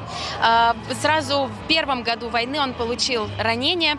Он был пулеметчиком, получил 11 ранений и, к сожалению, сразу был госпитализирован обратно на родину, в Нурлатский район Республики Татарстан, и где прожил долгую жизнь. Я, к сожалению, его не застала, но, тем не менее, вся семья до сих пор хранит все его награды, которые были получены даже в течение 1 года на фронте. И мы гордимся, каждый год вспоминаем его. Я надеюсь, что сегодня он нас видит, и мы будем гордиться, и он чувствует, насколько мы гордимся им. Мы тоже гордимся. Спасибо вам. С праздником.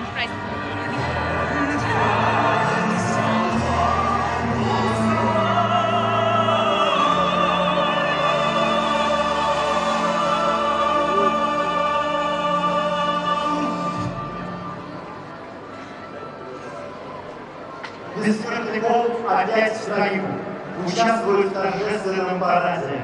Портреты победителей несут. Ölümsüz Polk aksiyasında katnaşучылар бейхисап.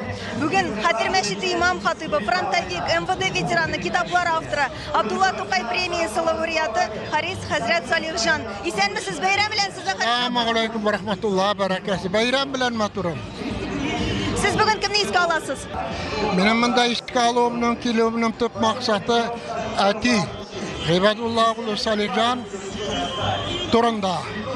Мен 1941 елны Москвага немецлар 30 километр калган вакытта безнең әтиебез Москва астындагы сугышларда катнашты. Әтиемнең исеме Салихжан, фамилиясе Гыйбадуллин. Алар безнең авылдан, Татарстан, Балташ районы Шултай дигән авылдан 6 кеше чыгып киттеләр. Шулар арасында безнең Низаметтин Җизни, алар белән Халилулла абзый, алар белән Хайрулла абзый, алар белән Гәрәй абыйлар киттеләр. Безнең әти Москва астында илнең бик тә афаты вакытында Нарафаминск, Нара дигән урыннарда дәһшәтле сугышларда немецлар белән дәһшәтле сугышларда катнаштылар. Акцию поддерживают уже десятки регионов нашей страны. И Казань не исключение.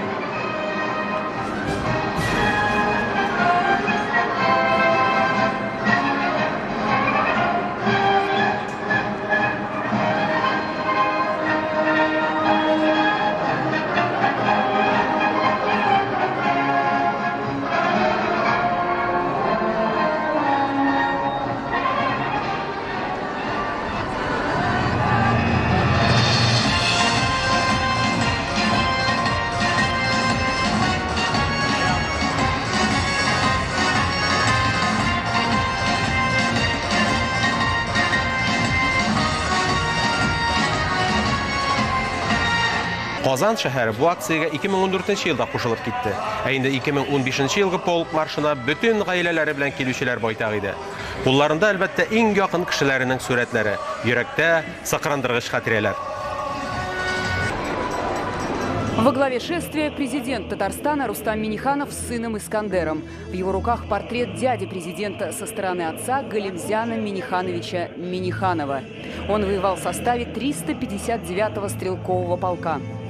По данным военного комиссара Русского района Московской области, именно там дядя главы республики погиб в декабре 1941 года. Похоронен в районе деревни Марева. Она в настоящее время входит в территорию Русского района Московской области. Сохранилось только довоенное фото. Алгы сафта Татарстан президенты Рустам Минниханов. Бүгенге үлемсез полкта ил башы үзенең улы Искәндәр белән бергә катнаша. Ил башының кулында әтисенең абыйсы Галимҗан Миннихан улы Миннихановның портреты. Ул 359-нчы укчы полк составында хезмәт иткән. Мәскәү өлкәсенең Рус районы хәрби комиссары әйтүенчә, республикабыз башлыгының агасы 1941 елның декабрендә нәкъ менә шунда һәлак булган. Аның фақат сугышка кадәр төшкән фоторәсеме генә сакланып калган.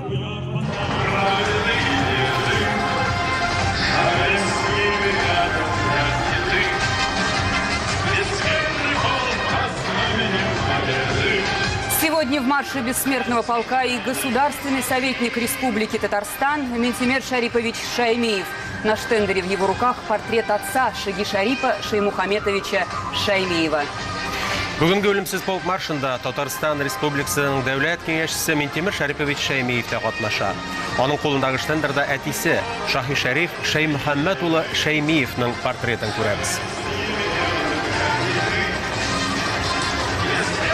Мэр Казани Ильсур Медшин идет с портретом деда по отцовской линии Музагита Мухаммедшиновича Медшина. Он прошел всю войну с первых дней до победы в 1945-м. Воевал на Белорусском фронте. День победы встретил в Польше. Казан шәһәр мэры Ильсур Медшин кулында әтисе ягыннан бабасы Музагит Мухаммедша улы Медшинның портреты. Ул сугышның башыннан азагынача көрәшкән. Белоруссия фронты солдаты. Җиңүне исә Польшада каршылаган.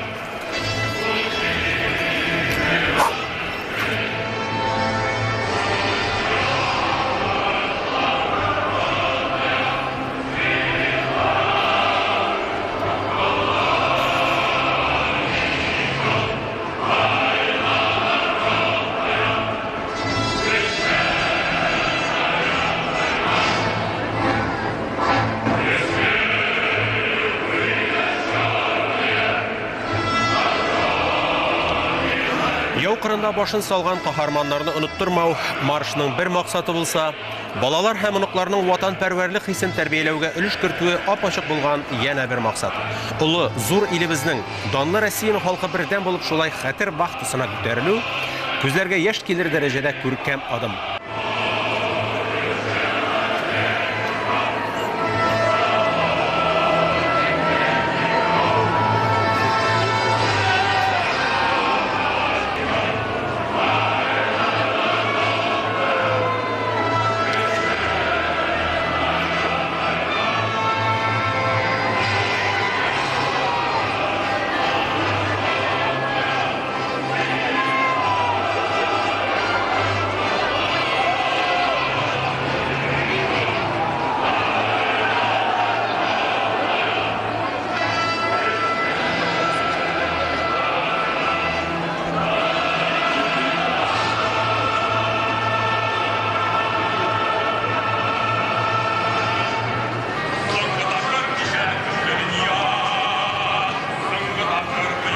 Бессмертный полк – это возможность для героев Великой Отечественной, миллионы которых не дожили до победы, навсегда оставших в засыпанных взрывами окопах и сгоревших танках, руинах разрушенных городов и болотах среди непроходимых лесов, пройти победным маршем по городам, которые обязаны мирной жизнью именно им. Благодаря этой акции миллионы наших соотечественников не забывают о своих предках, чтят их память, передают знания о них потомкам. И это, пожалуй, главная задача бессмертного полка.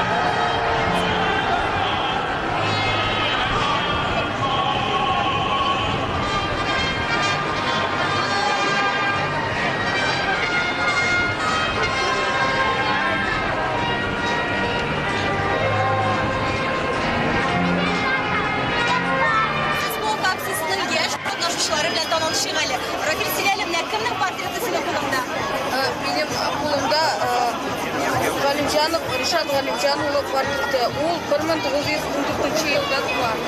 1918 жылда армияға кеткен.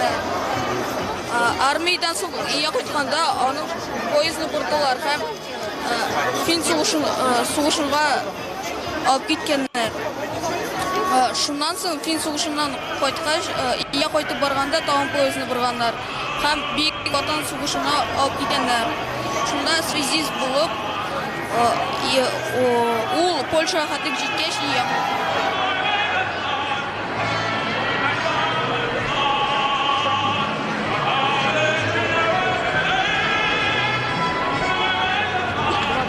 В июне 1941 года в полдень все радиостанции Советского Союза передали правительственное сообщение о вероломном нападении фашистской Германии на СССР.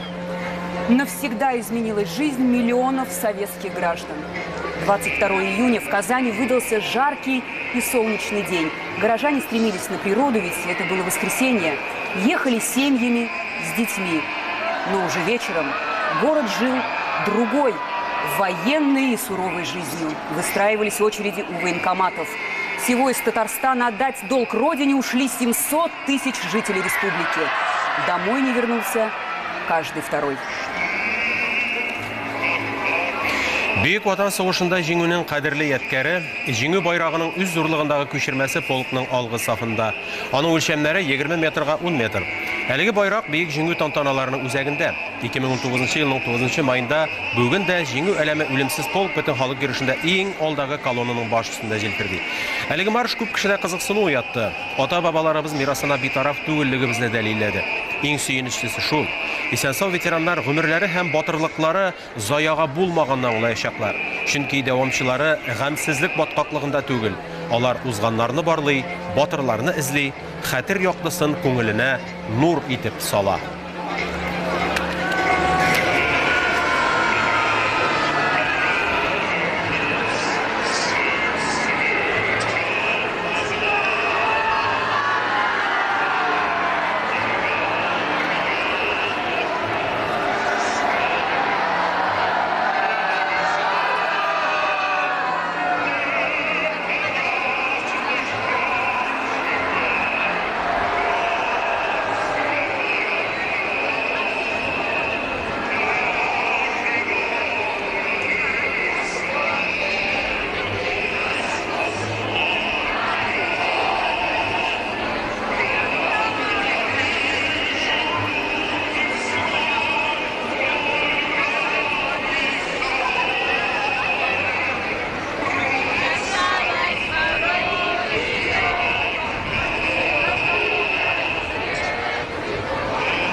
В Великую Победу внесли воины разных национальностей, проживавших в СССР. Вот такую емкую и яркую характеристику дал маршал Конев солдатам из Татарии. Воины-татары дерутся как львы.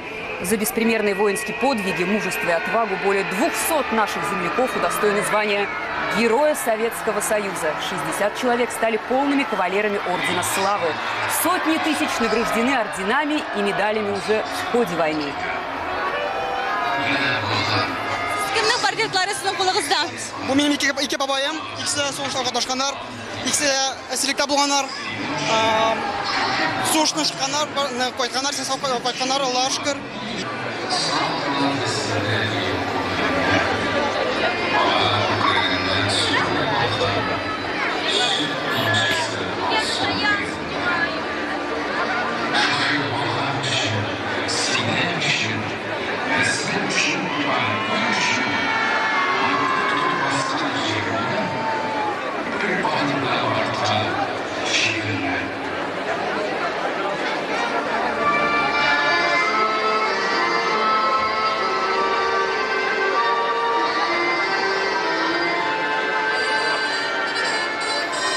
В первый же день войны в Карелии принял бой погранотряд под командованием старшего лейтенанта, уроженца села Прости, тогда Челнинского района ТССР, Никиты Фадеевича Кайманова.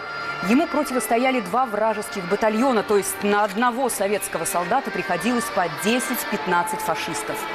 В неравных условиях пограничная застава целый месяц сдерживала натиск врага. И лишь в ночь на 22 июля 1941 года каймановцы оставили занимаемые ими позиции и через окружение вышли к своим. 26 августа 1941 года указом Президиума Верховного Совета СССР Никите Фадеевичу Кайманову было присвоено звание Героя Советского Союза. Он прошел всю войну, а после победы продолжил служить в погранвойсках, окончил военную академию имени Фрунзе и в звании полковника вышел в запас.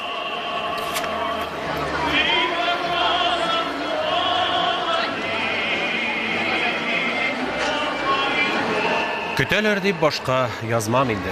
Мин елар монахратын гына. Солдат хатыннары китеп бара. Ирен эзләп хәтер кырына. Әниләрнең кара чәчләренә хәсрәт бәсләр иртә кундылар. Бүгенгәчә кайтып керер дип ишек бикләмичә кундылар. Соңгы каһарманнар басып тора, иртәгәне уйлап тартынам. Җиңү мәйданына килми калса, кирәк булмас бару артыннан. Тик батырлык янәшәдән атлар. Тезелеше бузар күп еллар. Һәйкәл яннарында чәчәк тотып, солдат балалары торырлар. Онытырлар дип уйламагыз. Җир төренгәч язгы бер ямгә, ап-ак чәчле солдат улларының оныклары килер бәйрәмгә. Солдат хатыннары китеп бара. Ирен эзләп хәтер кырына. Мин бу хакта бүтән язмам инде. Бер елар монахратын гына. Таһир Шәмсуаров шулай дип яза.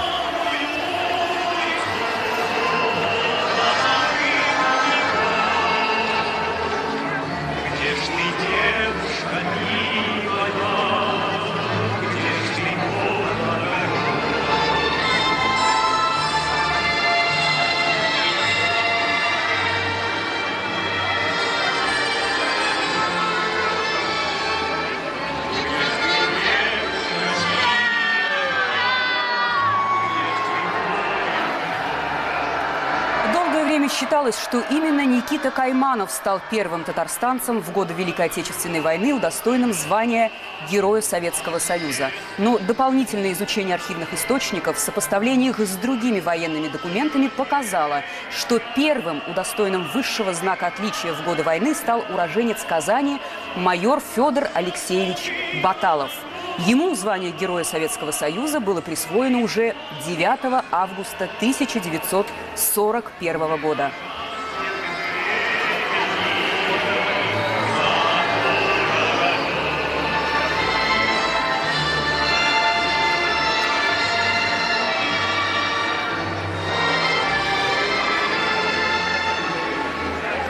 Бөек җиңүнең 74 еллыгына бөтен ил әлеге чараны күтәреп алды.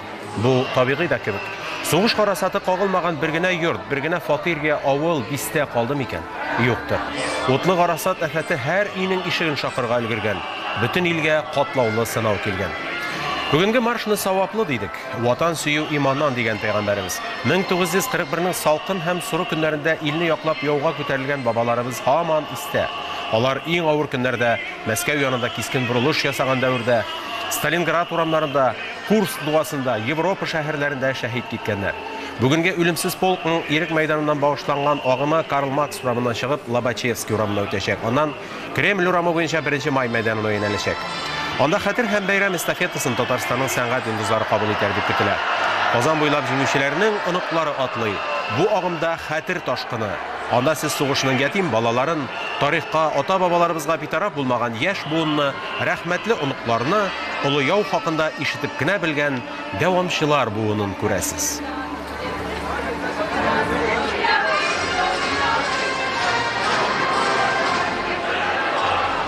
Здравствуйте, расскажите, пожалуйста, чьи портреты сегодня у вас на руках? Ой, портрет моего отца, вот прадеда, моей внучки.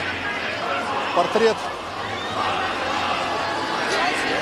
это тети, скажем так, дядя. Что они... Закончил артиллерийское училище и 43-го года на фронтах. И дошел до самого конца, до логова.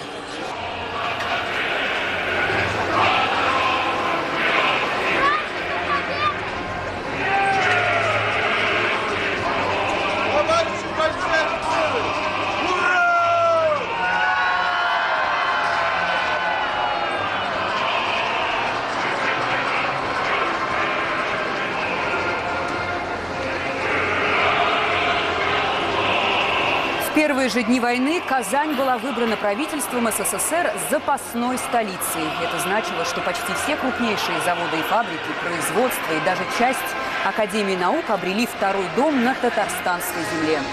Свою работу в нашем городе продолжили ученые Отто Юльевич Шмидт, историк Евгений Викторович Тарли.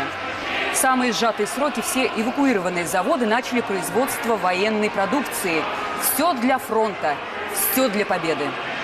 За годы войны 22-й авиационный завод выпустил более 10 тысяч знаменитых пикирующих бомбардировщиков П-2. В конструкторском бюро при этом заводе работали гениальные конструкторы Валентин Глушко, Андрей Туполев и Сергей Королев.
Чыннан да Татарстанның бейік жеңуге кіркен өліші бәхәссіз. Соғыш жұрында бөгілмәдә гражданнар Хава флотының 104-ші уку авиация эскадрильясы үз ішін жәйілдірі. Онда Қызыл армия үшін пилотлар әзірлеуші башлангыч уку ойыштырыла. Шулай күп кенә аэроклубларда Казанга күчерелеп, очышлар әзерләүшенә керешә. Аляска-Сибир трассасы да Казан шәһәре өстеннән узган. Америка самолетларын безнең шәһәр өстеннән очыртып фронтка куганнар. Андый-мондый очракка дип запас аэродромнар да хәстәрләнгән була хәтта. Казанның 124-ші заводына кушылган 22-ші Мәскәү заводы П-2 һәм П-8 бомбардировщикларын чыгарган. Юдино бистәсендә Ленинградтан эвакуацияләнгән 387-ші авиация заводының У-2 очкычларын җыйганнар. Башкалабыздан 40 чакрымдагы Волжск каласында Рязань шәһәреннән күчеп кайткан 168-ші авиация заводы У-2 самолетлары җитештергән. Аларда хезмәт армиясенә алынган картлар, үсмерләр, хатын-кызлар көч куйган.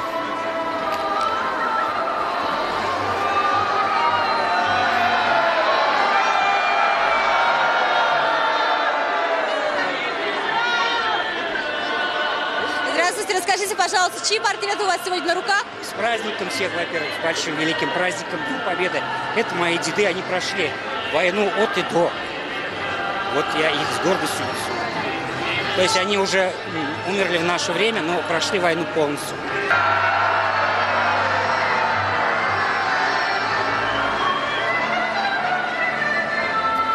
Не оценив вклад в победу татарстанцев, тружеников тыла, тысячи женщин, подростков и даже детей заняли места своих мужей и отцов у станков заводов. Они денно и ношно трудились в колхозах, почти весь урожай отправляя на фронт.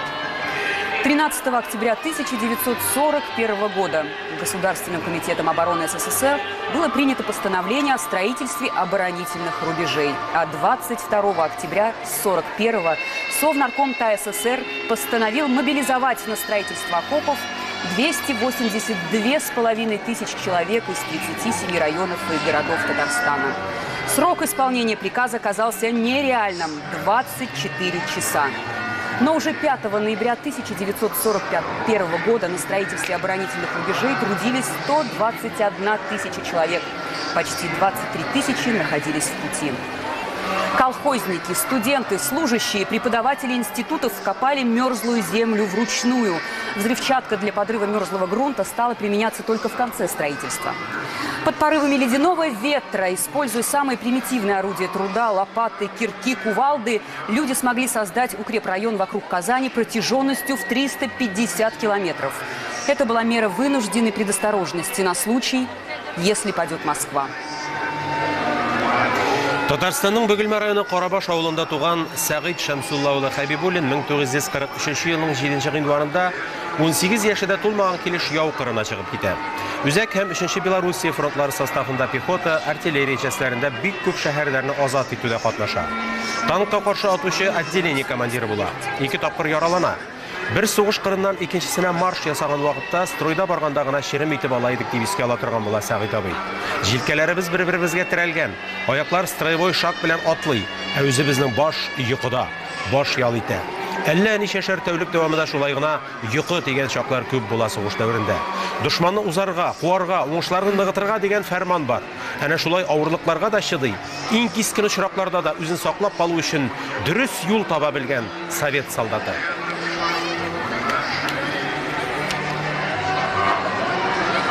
Расскажите, пожалуйста, чей портрет у вас на руках сегодня? Сверсяева Людмила Павловна, родилась в 1917 году. 24 года ушла на фронт. Участвовала под Москвой, оставив свою дочку в Казани. Ее задача была слушать, как летят самолеты, и докладывать своему главному командующему какой-то самолет, вражеский или свой.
Москву отстояли, и до Казани враг не дошел. Но война казалась совсем близкой. Был введен комендантский час, на улицах дежурили патрули.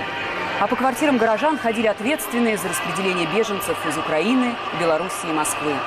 Беженцы, по воспоминаниям очевидцев, размещались везде, даже в чуланах и сараях. И при этом люди работали, иногда по 3 смены без праздников и выходных. Кто не имел рабочей специальности, шли работать в госпитале нянечками, сиделками, санитарками. В разгроме фашистских войск под Москвой, близ сел Ивановска и Тинькова, в составе войск 20-й армии принимала участие 352-я стрелковая дивизия, сформированная в Бугульме. 2 недели солдаты сражались с врагом. В этих боях принимали участие сержант Латыпов, старшина Морозов, сержант Миндубаев, красноармейцы Нурмухаметов, Шакиров и многие другие. За успешные боевые действия 250 бойцов, командиров и политработников были отмечены правительственными наградами. Һәр йортка ишек шакыган афәт бер гаиләдән берничә шәр иратның гомерен үзгән очраклар да күп. Йорт тулы ятимнәр белән өйлешеп калган аналар. Ирләренең үлде хәбәре килгән көнне алар нәрсә уйлады икән? Аларның йөрәк тибеше һәм сулышы нинди булды икән? Ятим калган газизләре каршында нәрсә әйттеләр икән? Йоклый алмаган хәсрәтле төннәрендә нәрсә уйладылар икән? Кайгылы беренче кичтә балаларын йокларга яткырганда нәрсәләр әйтеп юаттылар икән дә, балаларына күрсәтмәс өчен лапаска чыгып елаулары ничә елларга сузылды икән? Ничек кенә булмасын, алар кайгы хәсрәтне бер итеп, уртаклашып яшәү өчен көрәштеләр. Игелекле, һөнәрле балалар үстерделәр. Шушы тол хатыннарны күбесе балалары үсеп җитеп күңелләре тынычлангач та кияүгә чыкмады. Киткәндәге сары каеш әлдә билендә микән, исән микән, үлгән микән, әллә пилендә микән дип җырлап, шәһид киткән ирләренә тугры калып вафат булдылар. Кудретемнән килсә мин аларның һәрберсенә һәйкәл куяр идем дип яза Тукай районының Иске Абдул авылыннан лаеклы ялдагы укытучы Зөфәр ага Дәүләтшин.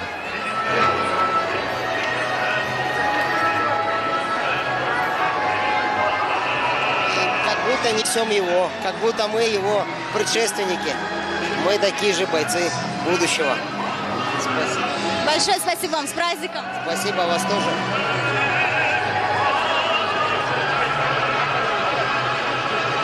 И еще раз отметим храбрость и мужество солдат-татар. Этот татарин, он не подкачает. Так часто говорили о них их боевые товарищи. Это свидетельство сохранилось в военных заметках журналиста, писателя, корреспондента «Красной звезды» Ильи Иренбурга. По прошествии многих десятилетий становятся все более ценными воспоминания очевидцев тех лет, отражающие чувства простого народа. Вот как пишет труженик колхоза Ибрагимов. Радость переполняет сердце, когда слышишь по радио сообщения о новых победах нашей родной Красной Армии. Пусть каждый из нас спросит себя, что я могу сделать, чтобы приблизить желанную победу, и сделает все, что только в его силах.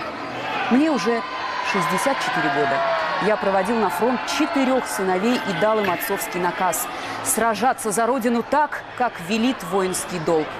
Пусть все колхозники и колхозницы выделят из личных запасов семена в фонд победы. Пусть знают наши сыновья, герои Отечественной войны, что их отцы и матери ничего не пожалеют для них и родной страны, для победы.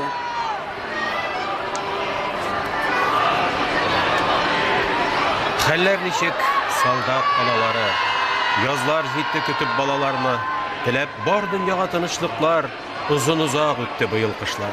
Менә тагын берәү янып киеп, хәерле юл балакаем дип яшен йотып капка төпләрендә, улын узатып калды кат-кат үбеп. Кайсыгыз йоклый алмый төнен, улы тәрәширтер кебек бүген. Берәүгез шатлык яшен сөртә, кемдер мәңге кайтмас улын көтә. Сабырлыклар биргән, чиктән ашкан, ниләр кичмәгәндер сезнең баштан. Ушкагына сыяр гади йөрәк, баласына ышанычлы терәк. Чөнки анда тирән сөю хисе, кайгыртулар, барлык изге теләк. Ул сөюләр җир шарына зурдыр, аны ничек аңлатмаклар кирәк. Кайтыр улларыгыз ныгып үсеп, егетләрчә авырлыклар кичеп. Улы җанлы солдат аналары, саулармысыз, хәлләрегез ничек? Фирдания Нугаева шигыре.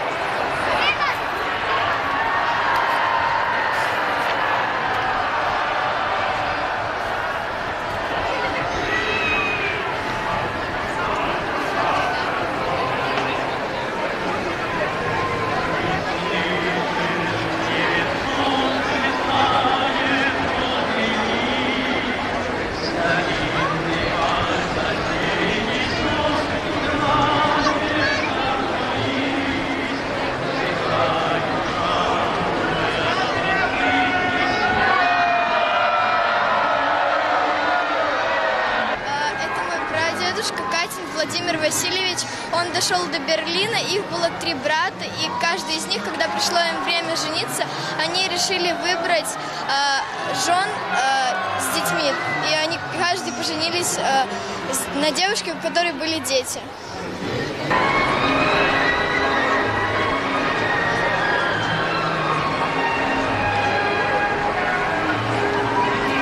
Наверное, каждая российская семья хранит память о своем герое Великой Отечественной войны.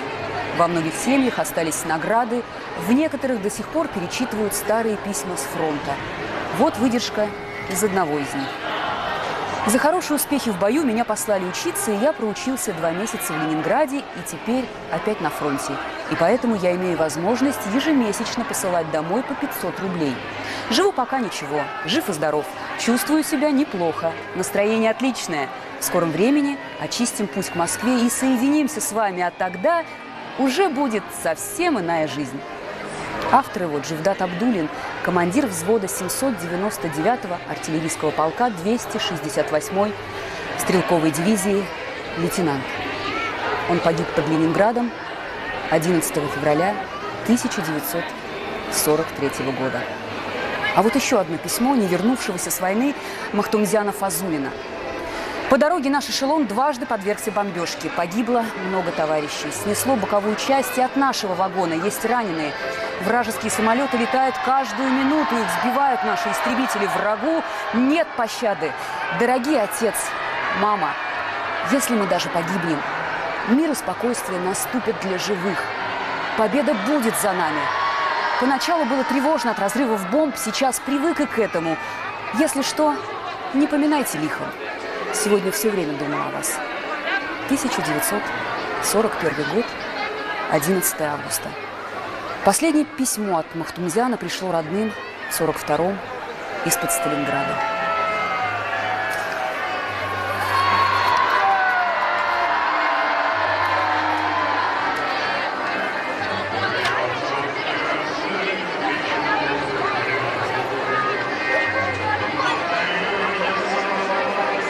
Это мой прадедушка Ермолаев Григорий Ильич. Он был связистом и совершил подвиг, награжден много раз орденами. И он вернулся с войны, только у него была смертельная рана, и к нему в сердце попал осколок. И ему на старости лет предложили сделать операцию, но он отказался, потому что она была и смертельная. Ну, процентов не было, то, что ты выживешь, и ты умрешь. Поэтому он отказался и умер на старости лет.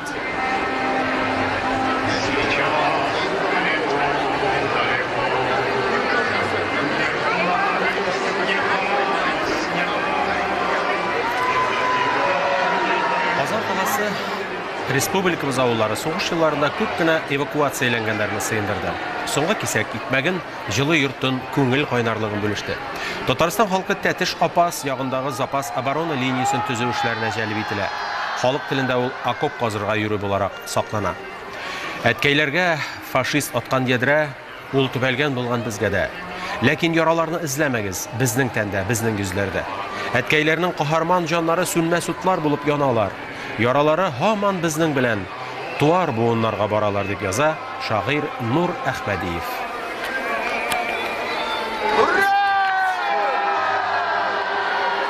Но молодость брала свое даже на фронте в тяжелейших условиях войны среди смертей и ужасов. И свидетельство этому тоже в письмах. Например, от Тимирхана Хамедова. «Разрешите к вам обратиться девушке-комсомолке Татарской Республики.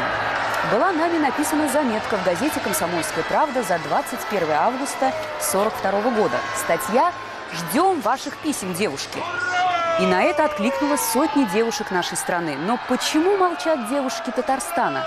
В нашей части много командиров, политработников и бойцов из Татарстана. Мы тоже желаем читать письма от девушек нашей родной республики, у которых письма бывают очень ласковые и теплые, и чему мы бываем очень рады. И это нас вдохновляет на новые подвиги. И должен вам сказать, часть, в которой мы находимся, никогда не имела поражения и ни вершка земли своей родине врагам не дала.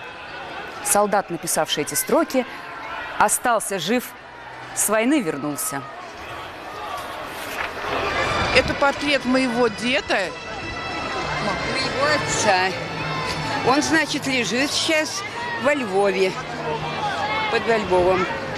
В общем, он вот в 1944 году погиб. Что еще о нем известно? Известно, в общем, в интернете мы нашли несколько подвигов о нем. То, что он спас. В госпитале раненый. Вот видите, это на фотографии вот так было тут. Это на фотографию, на документ какой-то сфотографирован. Видите, он в госпитале в халате. Погиб он в 32 года. 32 года было.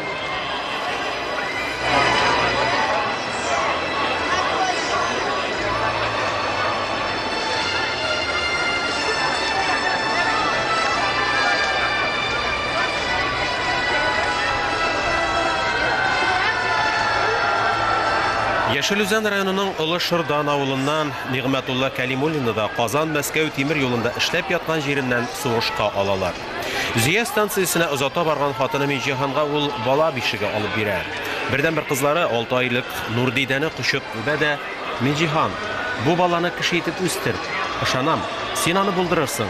Ул синең таянычыңа әйләнер. Ә минем әйләнеп кайтуларым икеле. Булмас инде. Төшемдә өй түбәбезне яшен атканын күрдем ди. Нигъмәтулланың Ленинград өлкәсендә ятып калганы хәтер китабыннан ачыклана. Солдатның кызы Нурдидә белән оныгы Рәшид Миҗиһанның кабереннән алынган туфракны туганнар каберлегенә, ватан солдатының мәңгелек йортына салып кайталар.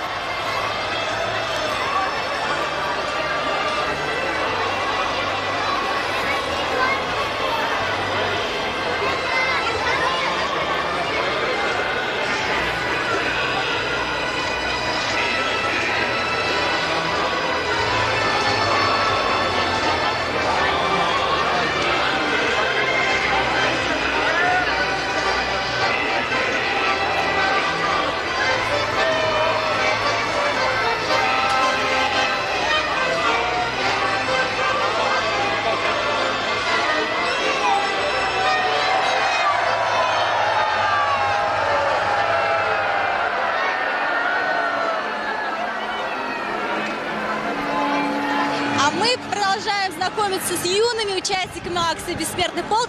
Здравствуйте. Здравствуйте. Как вас зовут? Даниэла. Даниэла, расскажи, пожалуйста, чей портрет у тебя на руках? Насырова Асхат Хабибулевич. Что ты знаешь о нем? То, что он защитил 8 человек, то есть спас. Живым вернулся с войны? Да.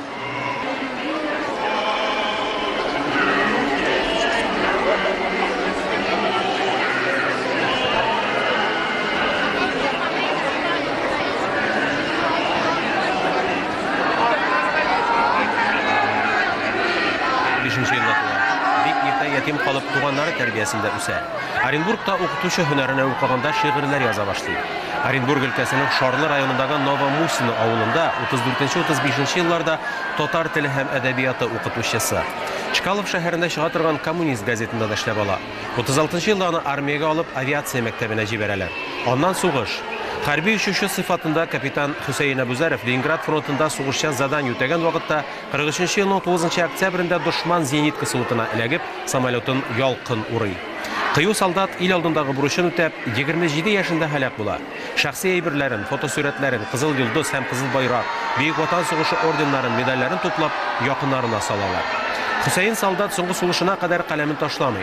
Аның шигырьләре Оренбург архивында, Казанда, шулай ук туган авылындагы мәктәптә саклана.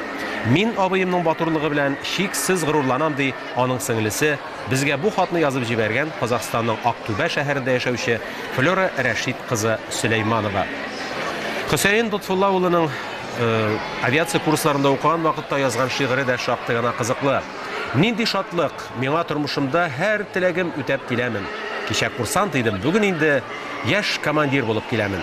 Кичә яшьтән кызыл армиягә хезмәт итү өчен ашкындым. Яшьлегемнең иң бәхетле булган шушы көнен көтеп ашкындым. Самолетым белән очам бүген илем бәхетенә. Күреп барам туган ватанымның тиңсез байлыкларын мин күктә дип яза яшь офицер.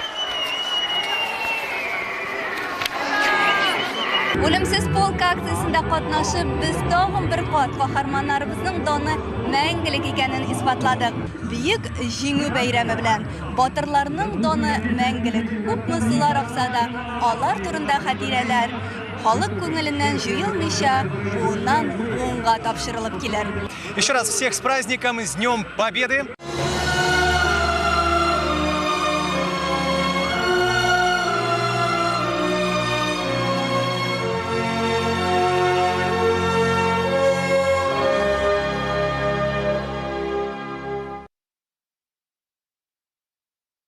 Яблочко, куда ж ты котишься? Ко мне в рот попадешь, не воротишься. Ко мне в рот попадешь, не воротишься. Эх, яблочко, да на заваленке продает офицер старой валенки. Эх, яблочко, катись по бережку, раскупил товар, давай денежку.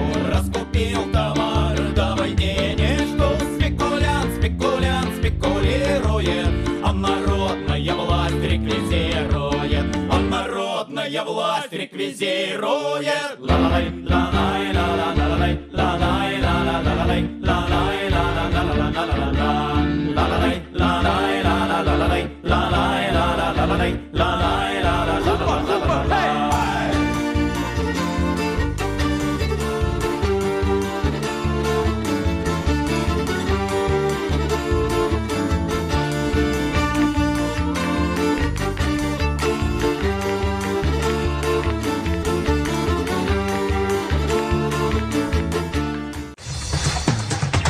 Расцветали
Дорогой мой человек, для меня в детстве ты был просто любимый дедушка.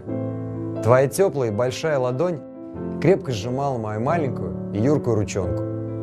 На твоем левом запястье гордо сверкали командирские часы родного тебе часового завода, эвакуированного из Москвы во время войны. Профессия токаря стала твоей первой уже в 14 лет. Старший брат воевал на фронте, и нужно было кормить большую семью. Обо всем этом я узнал уже позже, когда подрос. Горжусь тобой и нашей общей фамилией – Солокаев.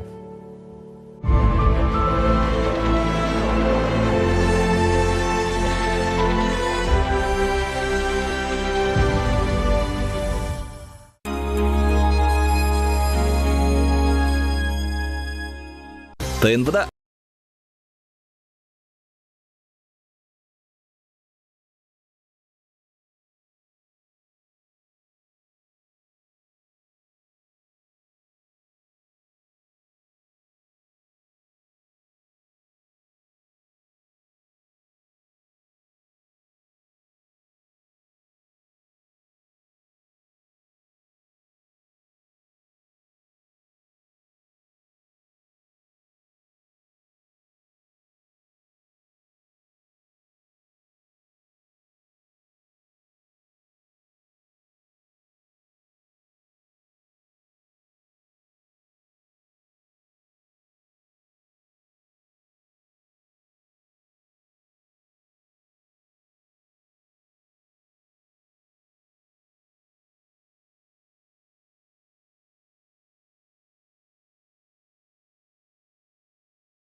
Кукола, ухожу в телеотпуск на...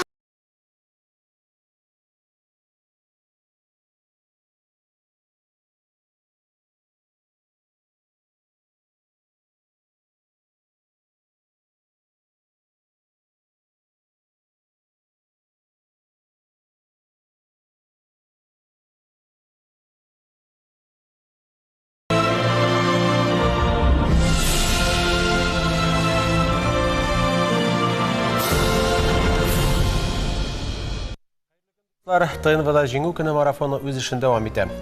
Біз Муса Жәлилне әлбәттә үзебезнең милләтебезнең бір символы буларак кабул иткәнбез. Ләкин җәлилчеләрне дә хәтердә сакларга бурычлыбыз. Муса бит душман тылында бер ялгыз гына көрәшмәгән. 1944 елның 25 августында Плецензея төрмәсендә җәзалап үтерелгән җәлилчеләр Абдулла Алиш 1943 елда Муса Жәлил белән танышып Идел-Урал легионына керә. Гайнан Курмаш Идел-Урал оешмасының рәисе булган. Абдулла Батталов иң мөһим эшләрне аңа тапшырганнар хәзерге Алексеевский районыннан. Гариф Шабаев үз теләге белән фронтка китә. Галинур Бахараев 827 батальонның бер взводы белән командалык иткән. Әхмәт Атнашев Кызыл Йолдыз ордены белән бүләкләнгән. Зиннәт Хәсәнов, хәтерем ялгышмаса, Сарман районының 1942 елның җәендә Курмашев белән, аның аша бераздан Муса Жәлил белән таныша. Фуат Булатов Белоруссиядә хезмәт иткән. Фуат Сейфелмөлеков 1940 елда Кызыл армия сафларына алына. Әхмәт Симаев Мәскәүнең метро төзелешендә эшләгән, Мәскәүне яклаучылар арасында булган кеше.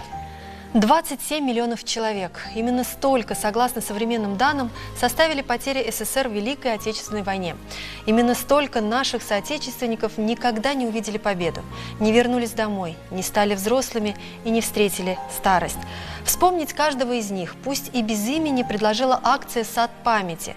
Высадить 27 миллионов деревьев по всей России в память о 27 миллионах погибших. Можно высадить дерево на собственном садовом участке, потом разместить фотографию в социальных сетях с одним общим хэштегом «Сад памяти дома».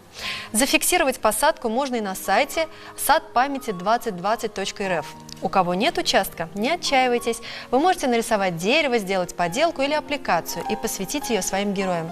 Не забудьте сфотографировать свой сад памяти на телефон и разместить фотографию с хэштегом «Сад памяти дома» в социальных сетях, рассказав историю подвига своего родственника.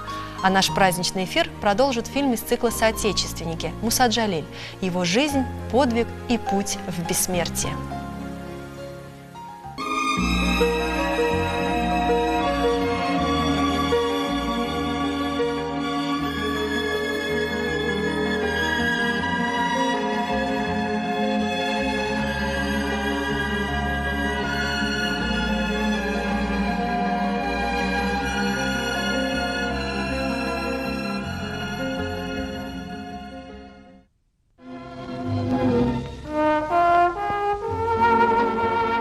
Казань, 1966 год. В преддверии знаменательной даты столетия со дня рождения Владимира Ильича Ленина преображаются улицы. Хорошела столица Татарии. Поднимались на ее улицах новые здания, гостиницы, цирк, дворец спорта, дворец культуры. Возводились жилые кварталы. Открыт памятник Мусе Джалилю. Открыт памятник Мусе Джалилю. Памятник Мусе Джалилю. Мусе Джалилю.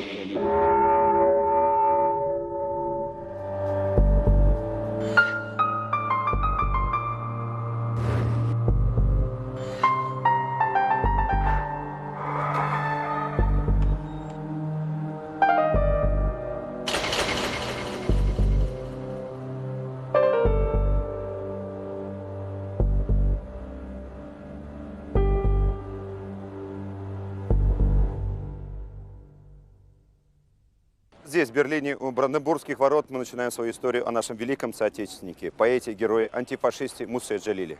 Именно в этом городе он обрел бессмертие. Муса Джалиль был определен во вторую ударную армию под командованием генерала Власова. История этой армии трагична. Окружение в болотах под Мясным Бором, бесславная смерть или позорный плен.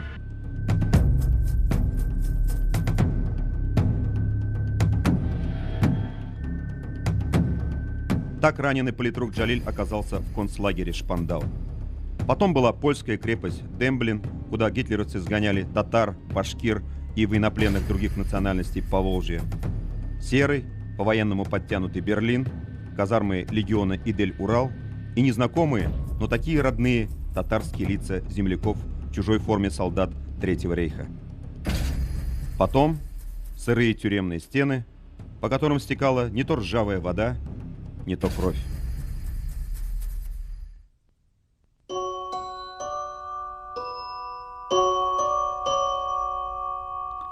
В автобиографическом очерке «Мой жизненный путь» Джалиль писал: «Я родился в 1906 году в семье Мустафы, сына Габдель-Джалила, в деревне Мустафино, бывшей Оренбургской губернии. Учиться я пошел сначала в деревенский мектеп, а после переезда в город ходил в медресе Хусания.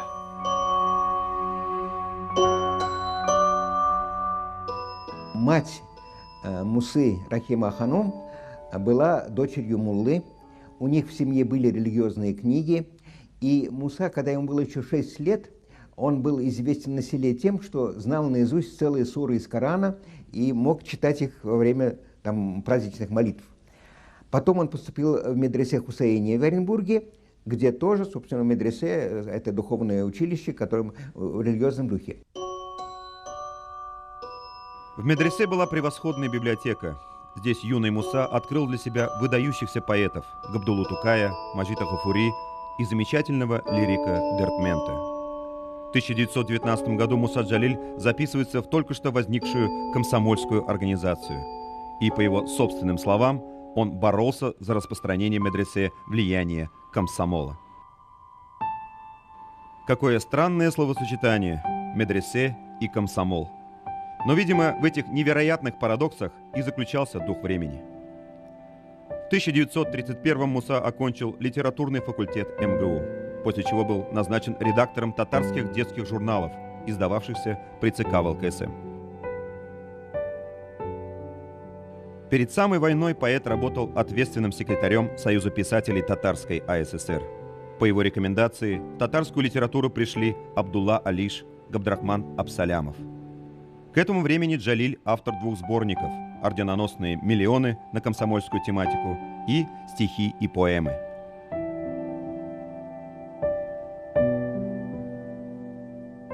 после работы возвращался, ложился спать где-то часов 7, до часу примерно спал, и потом вставал, и где-то часов до 5-6 утра работал, вот этот пол, кровать, вот все закладывал этими листочками написанными, чтобы они не путались. Ему лень было нумеровать, он сам запоминал, где что. Вот. Потом часок вздремнет и опять уходит на работу.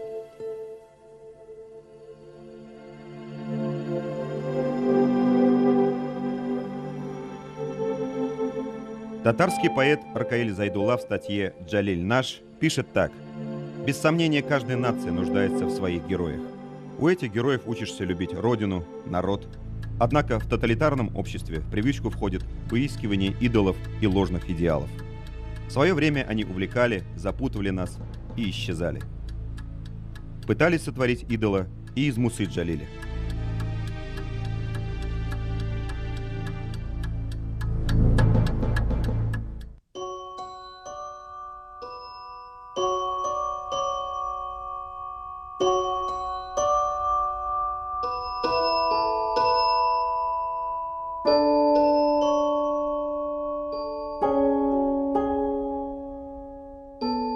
Дочурка мне привиделась во сне. Пришла, пригладила мне чуб ручонкой. «Ой, долго ты ходил», — сказала мне, и прямо в душу глянул взор ребенка. От радости кружилась голова, я крошку обнял, и сердце пело. И думал я, так вот ты какова, любовь, тоска, достигшая предела. Потом мы с ней цветочные моря переплывали, по лугам блуждая.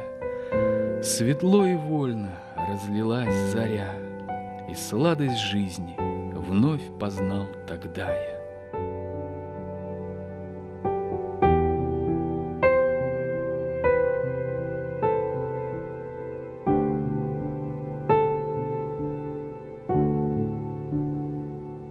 Итоги первых пятилеток.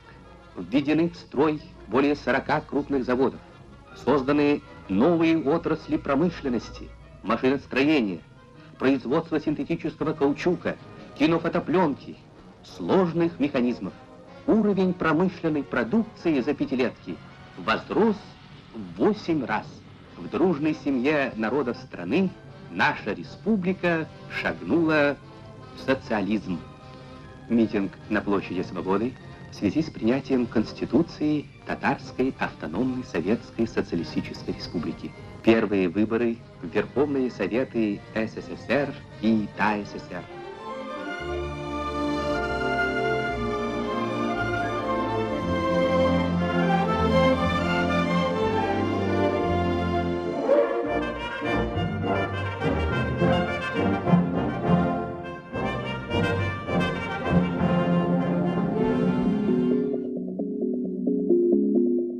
Редкие кадры гражданской жизни, которые оператор снимал как бы в промежутках между освещением партсъездов и коммунистических строек, рассказывают нам о том, что человек во все времена радовался весне, любил, грустил и с надеждой заглядывал в будущее, которое, конечно же, будет лучше, чем вчера.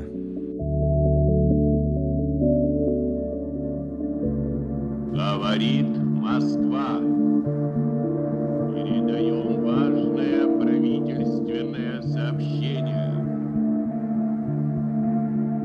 Граждане и гражданки Советского Союза. Сегодня в 4 часа утра, без всякого объявления войны, германские вооруженные силы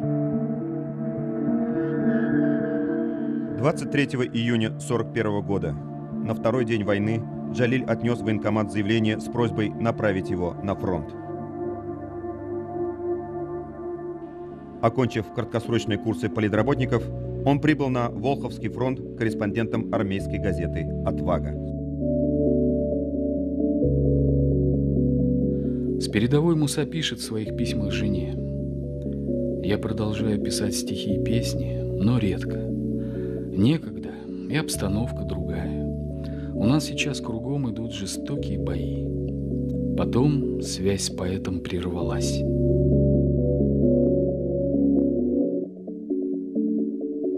Твой взгляд, как дождь в засушливое лето, твой взгляд, как солнце в пасмурный денек, твой взгляд — веселый вешний праздник света. Лишь глянешь ты, и я не одинок.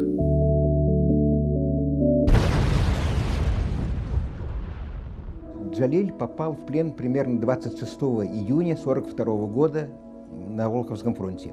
Он оказался на положении военнопленного, в течение примерно 7-8 месяцев он был наравне со всеми военнопленными, то есть за колючей проволокой, полуголодный или вообще голодный. Тем более он попал ранен, у него была перевязана левая рука на перевязи, у него была незажившая рана груди, когда он попал раненым в плен. Они шли грабить, жечь, убивать. Они хотели разъединить и поработить наши народы. По плану Розенберга, гитлеровского министра по делам восточных областей, Татария должна была стать буржуазной республикой Идель-Урал под протекторатом фашистской Германии.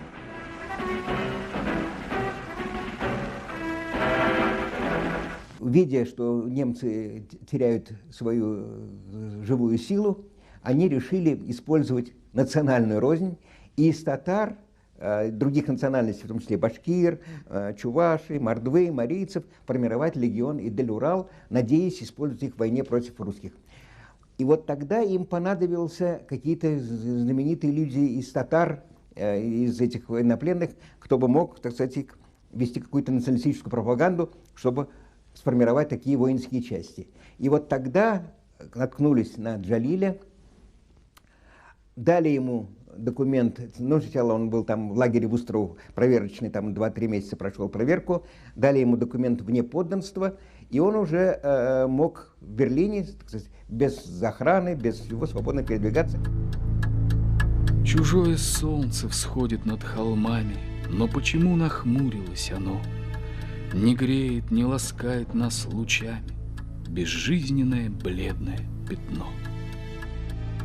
Здесь, на улице Аркушштрассе, на берегу канала, находился дом татарского предпринимателя Шафи Алмаза. И в этом доме снимал квартиру Муса Джалиль.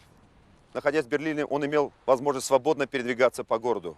Но он всегда помнил, что дома идет война. И он вел свою борьбу, свою войну в самом логове врага.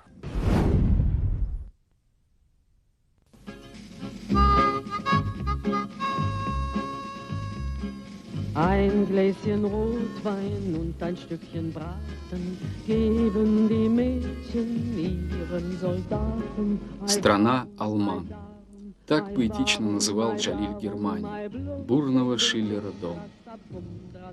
Берлин многим удивил его. Тихая, размеренная жизнь, уютные симпатичные домики, всюду чистота и порядок, полные продуктов в магазине. Даже не верилось, что где-то идет война. Bomben und Granaten weinen die Mädchen ihre Soldaten. Ei warum, ei darum, ei warum, ei darum, ei bloß wegen dem Chingdrassapum, drassasa. Ei bloß wegen dem Chingdrassapum, drassasa.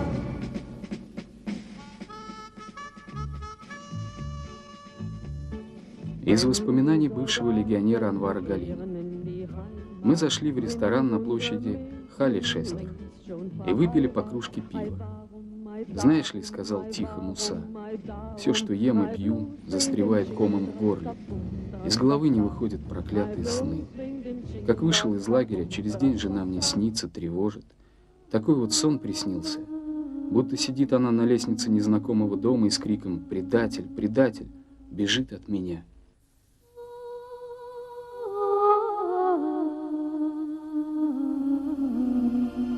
Первый же батальон татарских легионеров, посланный на Восточный фронт, еще по дороге восстал и перешел к партизанам. В ночь на 12 августа 1943 года эсэсовцы окружили барак пульсвзвода и провели обыск. Были найдены листовки. Джалиля и его товарищей арестовали. Как волшебный клубок из сказки покатился я в дальний путь.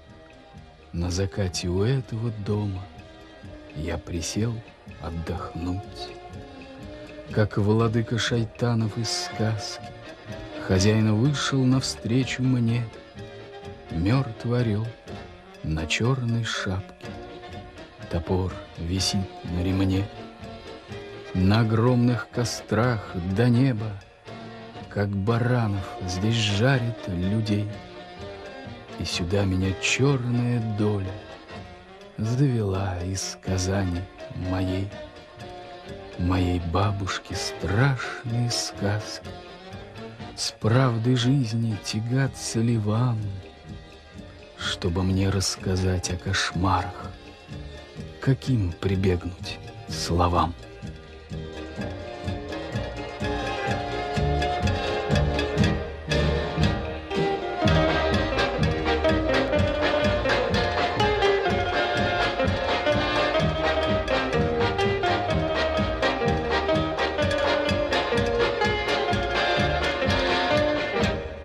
За мной находится здание гражданской тюрьмы Моабит.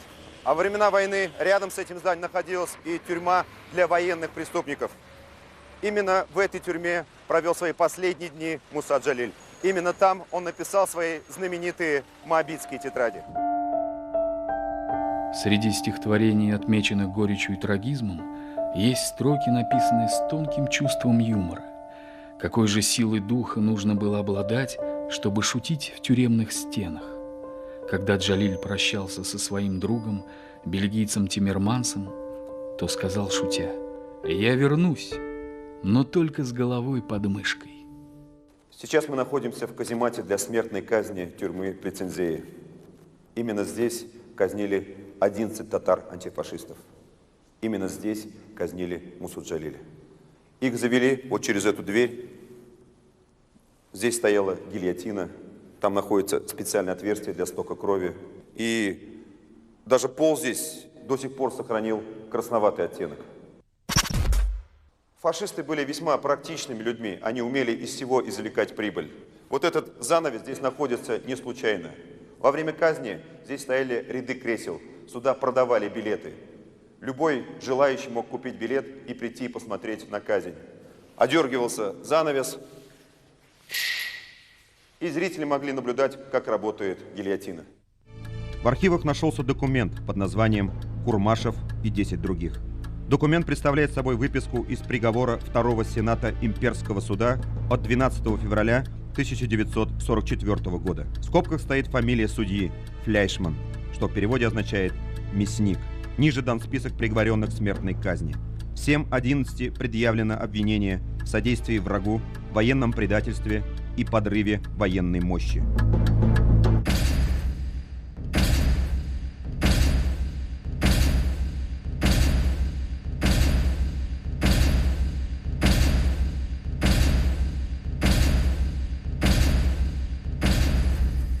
Когда татар-антифашистов вели на казнь по двору тюрьмы Плецензеи, они пели татарскую песню. И еще мы узнали, что за все время существования этого каземата здесь казнили 24 гражданина Советского Союза. Среди них 11 человек были татары.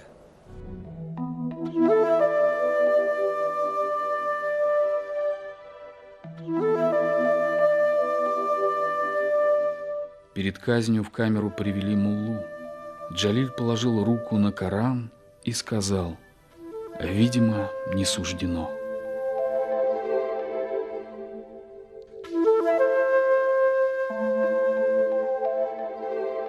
Вот тот самый Коран, к которому прикасался коммунист Муса и его земляки перед самой казнью.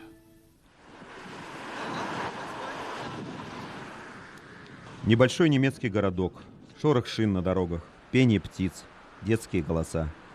Все это звуки мирной жизни. Но где-то в прошлом, о котором добропорядочному бюргеру сегодня тяжело и неприятно вспоминать, растворились лязганье лопат о каменистый грунт, ночные гудки крытых грузовиков с похоронными зондеркомандами и поторапливающие окрики офицеров.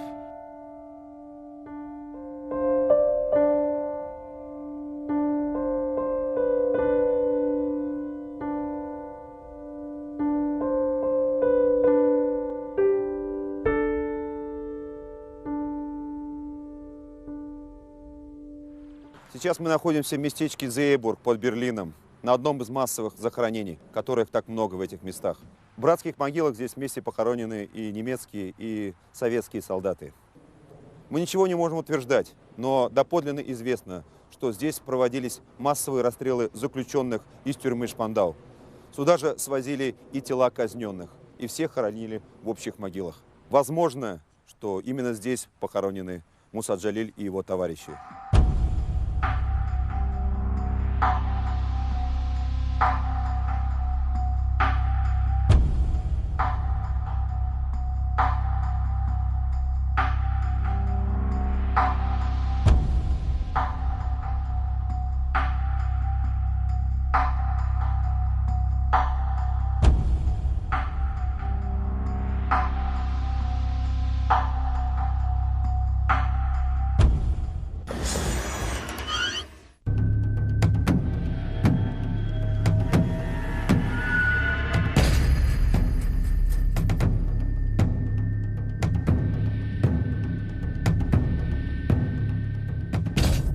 Во время боев по взятию Берлина солдаты во дворе этой тюрьмы нашли листочек, вырванный из книги, где на полях было написано: «Я, татарский поэт Муса Джалиль, содержался в этой тюрьме, был обвинен в государственной измене и, вероятно, скоро буду казнен. Передайте об этом в Союз писателей СССР и мою дорогую Казань». Фадеев об этом сообщил и передал текст записки Амине Джалиль. Вот. Но потом он передал эту записку кому-то для проверки, и записка затерялась. Самой записки мы в руках сейчас не имеем. Мы знаем только текст этой записки по письму Александра Фадеева.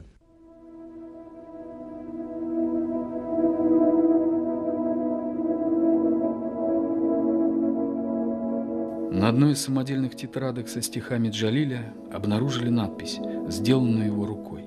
Другу, который умеет читать по-татарски и прочтет эту тетрадку. Это написал известный татарскому народу поэт Муса Джалиль.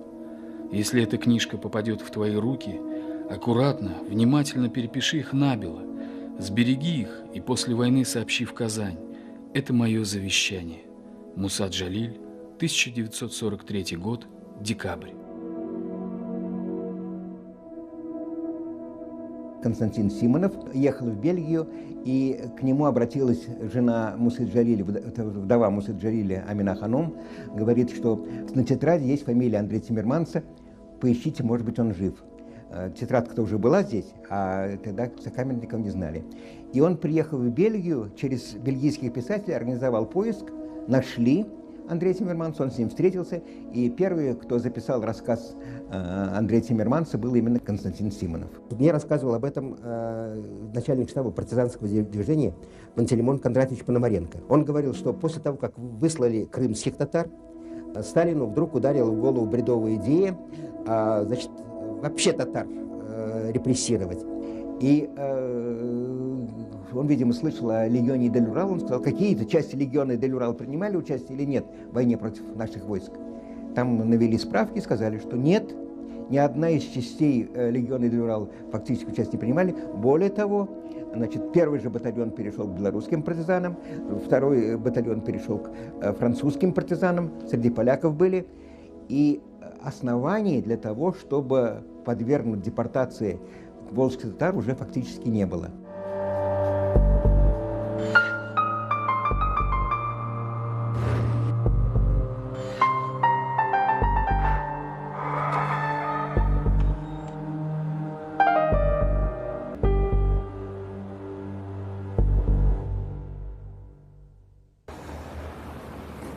После войны в школах можно было увидеть такую ситуацию. Ила в класс и говорила: дети, достаньте учебники и вычеркните оттуда поэта Мусы Джалиля. Он был предателем и обвиняется в пособничестве врагу. В бронзе и в своих стихах, потому что настоящие поэты всегда возвращаются.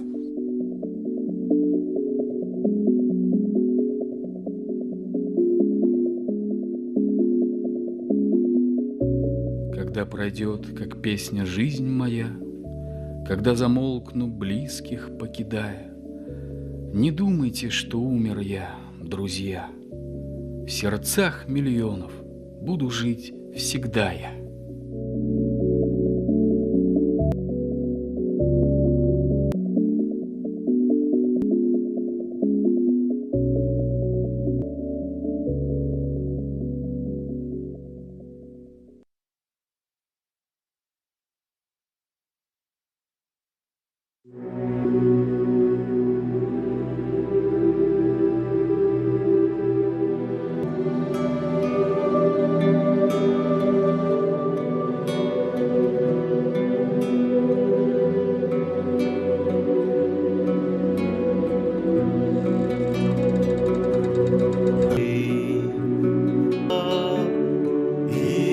один из них ночей черней.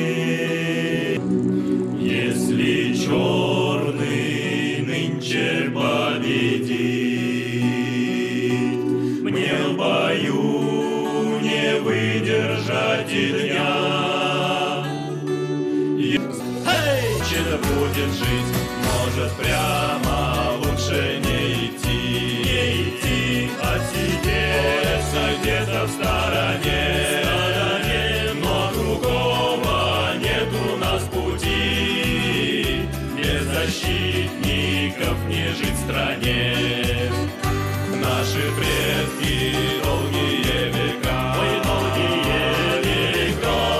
за эти рубежи.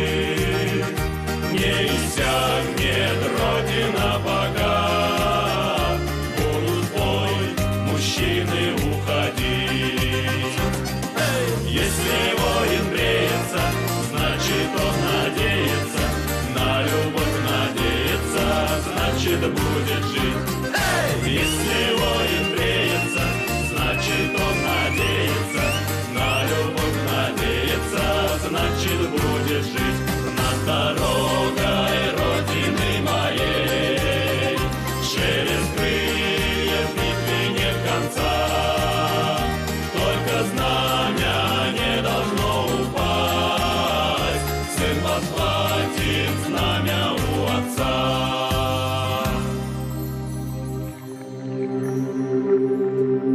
Над дорогой боевой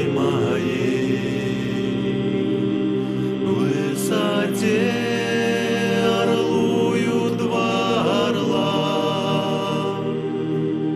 и один из них ночей черней, у другого белые крыла.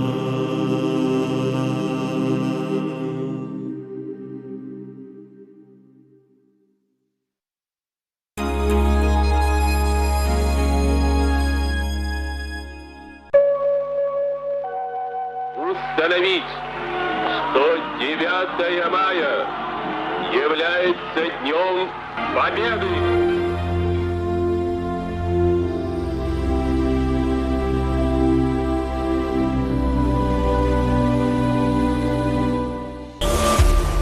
Группа компаний «Таиф» поздравляет жителей Татарстана с праздником Великой Победы. Каждый год миллионы людей шагали в бессмертном полку, отдавая дань памяти тем, кто сражался за Родину. В 2020 году мы не можем это сделать из-за самоизоляции. Но мы помним об их подвиге, несмотря ни на что. Присоединяйтесь к акции «Бессмертный полк», оставаясь дома. Татарстанский риском КПРФ поздравляет всех с Днем Победы. Благодаря КПРФ знамя Победы будет поднято во всех районах Татарстана. Слава народу-победителю! Ювелирный салон «Яхонт». Мы работаем.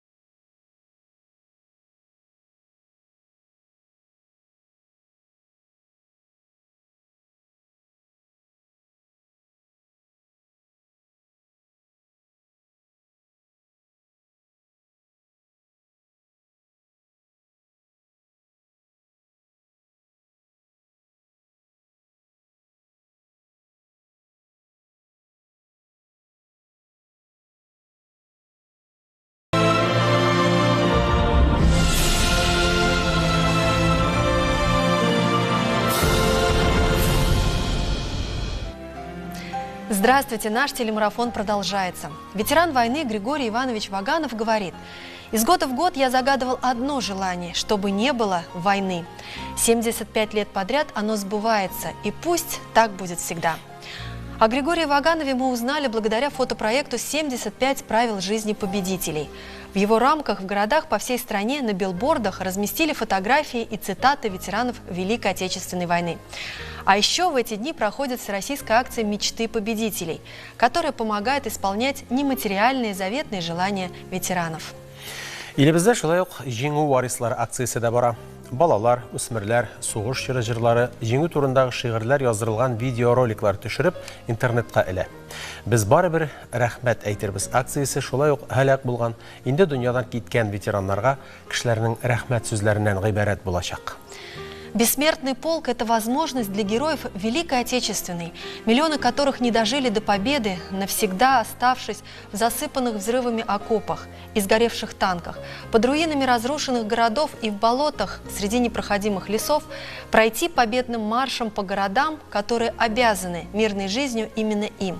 Благодаря этой акции миллионы наших соотечественников не забывают о своих предках, чтят их память, передают знания о них потомкам. И это, пожалуй, главная задача бессмертного полка.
безнең күңелдән. Чөнки онда бездә янып калдык. Онда безнең канда күгәргә. Саклап калыйк җирне сугышлардан. Саклап калыйк җирне үлемнән.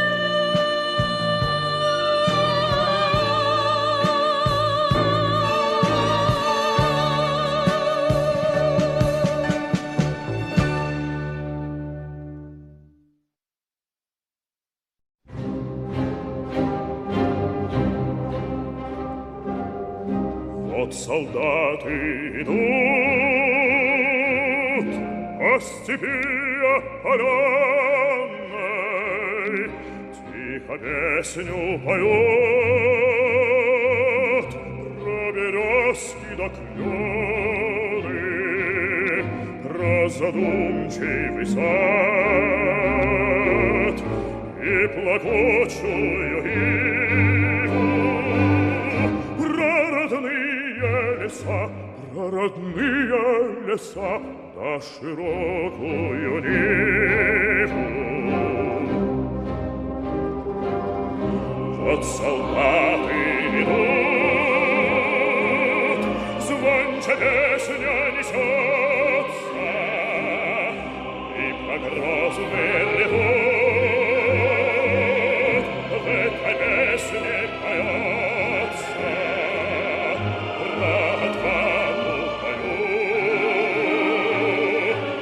Про смерть ради жизни, и про верность свою, и про верность свою нашей славной отчизне.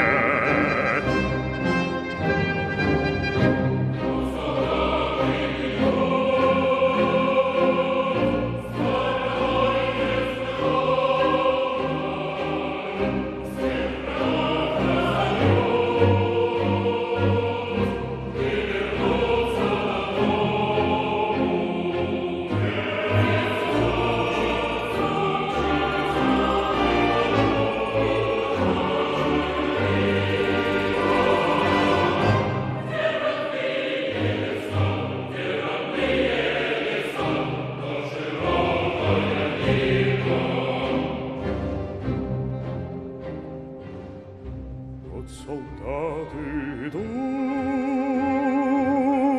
по степи опаленной,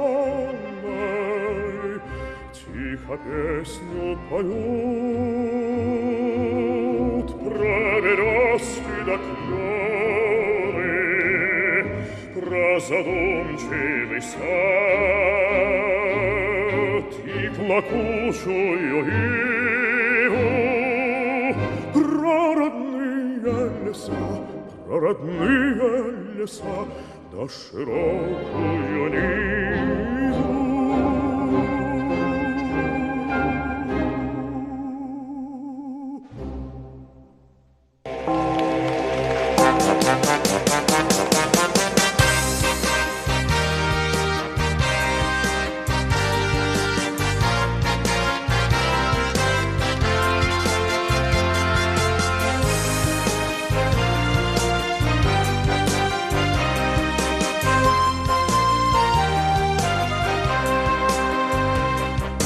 Бір артлы еллар үтә торды, ул өметін бірдә үзмәде. Төрле якка сырап хатлар язды, сугыштагы дустын эзләде. Күпме еллар үтте, сулар акты, тик басылмый сугыш ярасы. Үлгәннәрнең каберләрен белеп, исәннәрен килә табасы.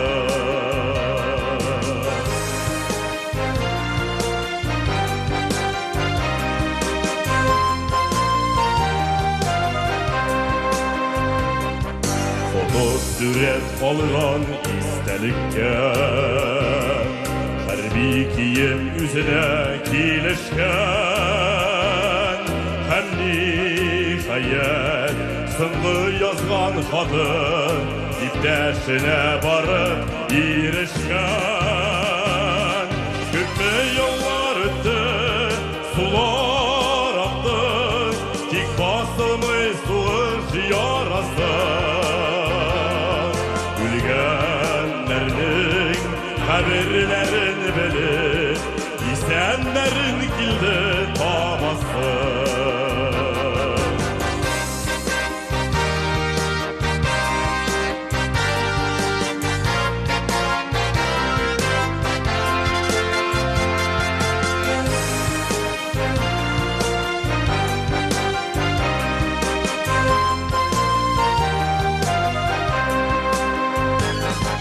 Ветераннар тора кочаклашып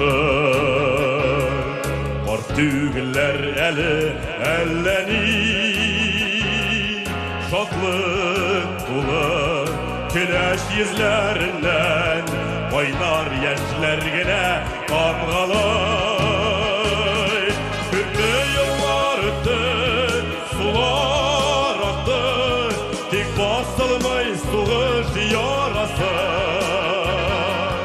Үлгәннәрнең хәберләрен белеп Исәннәрен килде табасы Күпме еллар үтте, сулар акты Тик басылмый сугыш ярасы Үлгәннәрнең хәберләрен белеп Исәннәрен килде табасы Үлгәннәрнең хәберләрен белеп Исәннәрен килде табасы Исәннәрен килде табасы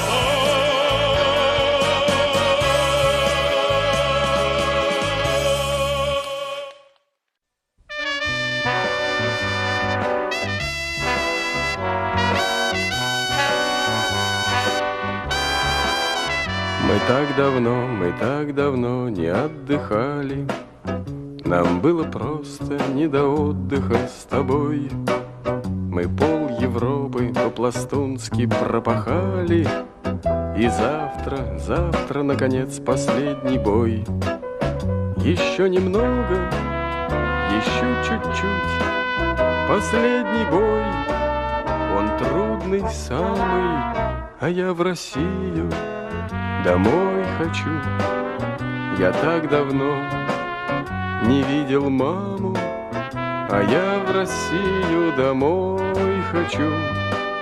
Я так давно не видел маму. 4-й год нам нет житья от этих фрицев. 4-й год соленый пот и кровь рекой. А мне в девчоночку, в хорошую влюбиться, а мне б до родины дотронуться рукой. Еще немного, еще чуть-чуть, последний бой. Он трудный самый, а я в Россию домой хочу. Я так давно не видел маму, а я в Россию домой хочу. Я так давно не видел маму. В последний раз сойдемся завтра в рукопашной. В последний раз России сможем послужить. А за нее и помереть совсем не страшно. Хоть каждый все-таки надеется дожить. Еще немного, еще чуть-чуть.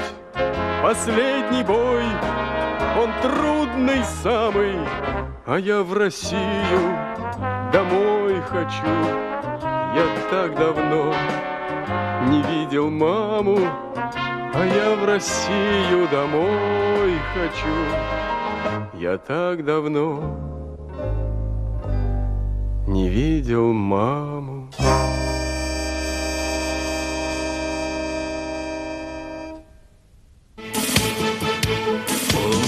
тығып бақсалар қаршында, маңғайдан үптілер аналар. Тузанлы юллардан үттілер, дүнияны көрмеген балалар. Балалар кірділер ұтларға, балалар сөз бірде топларға. Күплері түрініп шинелге, қалдылар ерақта йықларға.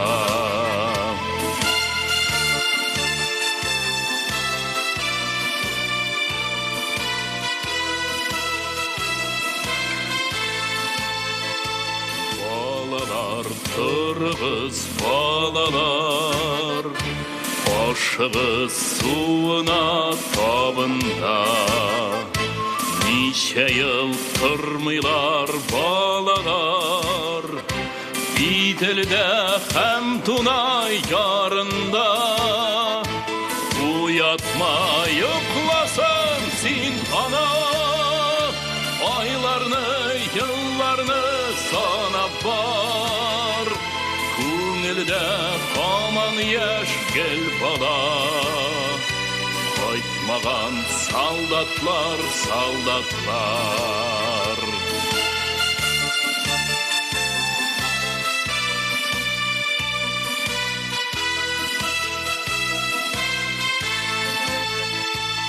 Ана бұл йықламай сабыйы, юрғанын ашса да уяна. Аналар ерегі шикілі, майтанда мәңгілік ұт яна.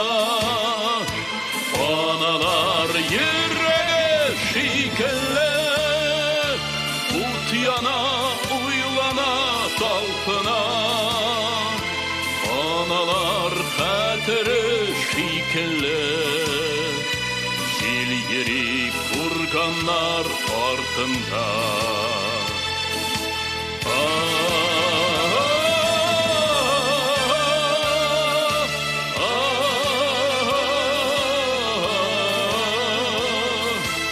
Аналар қатыры шикілі, жел ерек құрғанlar артында. Аналар қатыры шикілі, жел ерек құрғанlar артында. Жел ерек құрғанlar артында.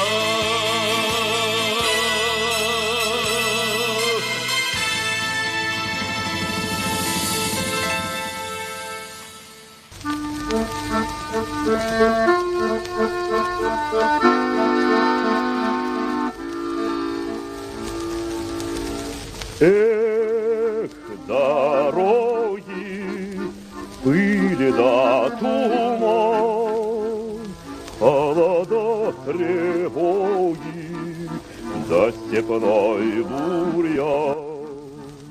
Знать не можешь доли своей, может, крылья сложишь посреди степи.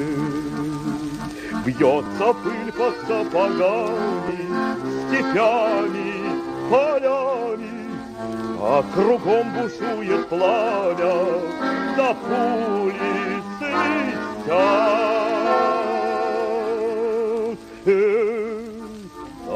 Дороги, пыль да туман, холода, тревоги, за степной бурьян. Выстрел грянет, ворон кружит, твой дружок в бурьяне неживой лежит.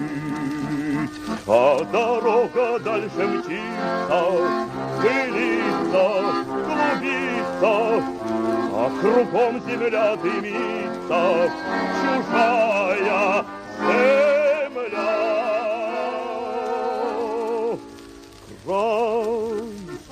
основы солнце встает у крыльца родного, мать сыночка ждет. И бескрайними путями, степями, полями все глядят вслед за нами родные глаза.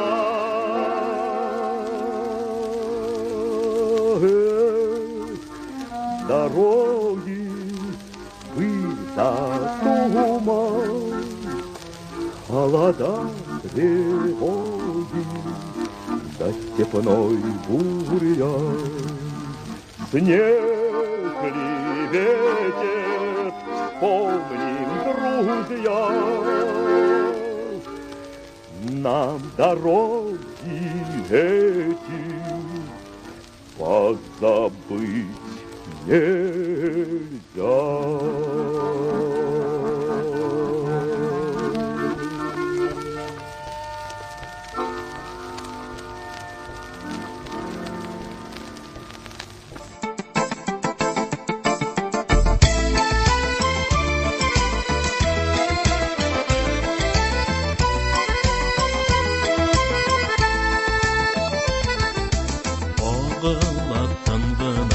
Жыр булып мұңғына, кімнәрдір пайларға кетелер. Соғыштан янғаннар, яшьләре тамганнар, юлларда үзіліп көтәләр. Күңелдә йөргән яр, төшләргә кергән яр, кайсыгыз сагынмый әйтегез. Яшьлекнең таңына, вәгъдәләр хакына, тизрәк әйләнеп кайтыгыз.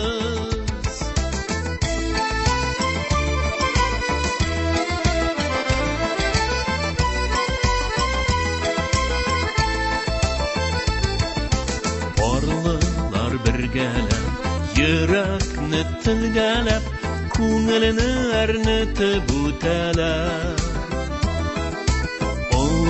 Юл чатында күрешу көннәрен ялгызлар сарыгып көтәләр. Күңелдә йөргән яр, төшләргә кергән яр, кайсыгыз сагынмый әйтегез. Яшьлекнең таңына, вәгъдәләр хакына, тизрәк әйләнеп кайтыгыз.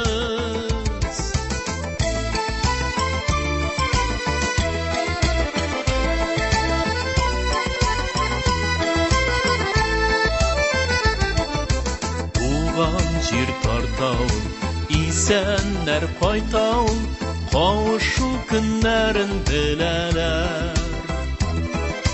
Хәбәрсез югалган дусларын юллардан, тол кызлар һаман да көтәләр. Күңелдә йөргән яр, төшләргә кергән яр, кайсыгыз сагынмый әйтегез. Яшьлекнең таңына, вәгъдәләр хакына, тизрәк әйләнеп кайтыгыз. Күңелдә йөргән яр, төшләргә кергән яр, кайсыгыз сагынмый әйтегез. Яшьлекнең таңына, вәгъдәләр хакына, тизрәк әйләнеп кайтыгыз. Tizrek eğlenip kaytığız.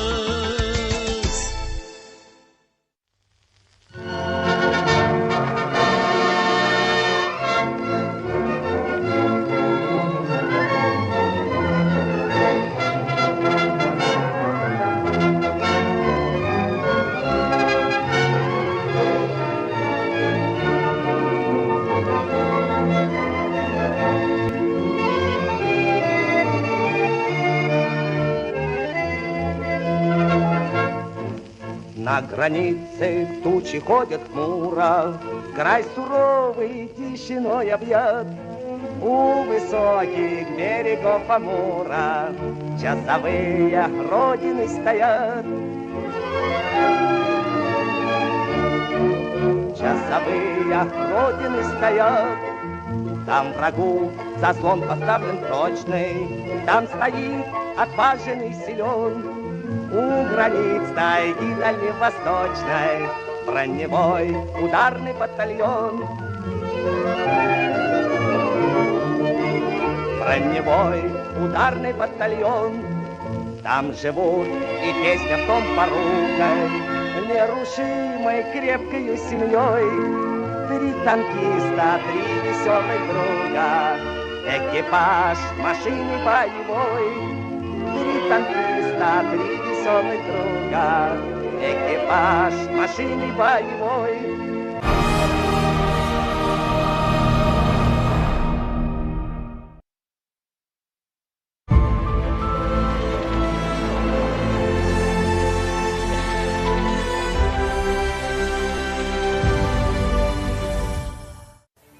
Әткәйе, сиңа бу хатны синең 80 яшькә җитеп килүче улың Роберт яза. Син сугышка киткәндә мин 7 айлык сабый бала булганмын. Син мине кулыңа алып, кочаклап, үбеп, улым, зурыс, бәхетле бул дип чыгып киткәнсең. Әнкәй елый-елый синең фронттан килгән хатларыңны укый иде. Иртәгә иртүк атыш башланачак. Дошман бик көчле, шәфкатьсез.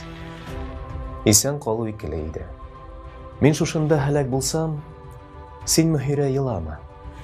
Батыр бул, көчле бул. 2 бала синең кулыңда. Ничек тә тырыш, аларны укыт, кеше булсыннар.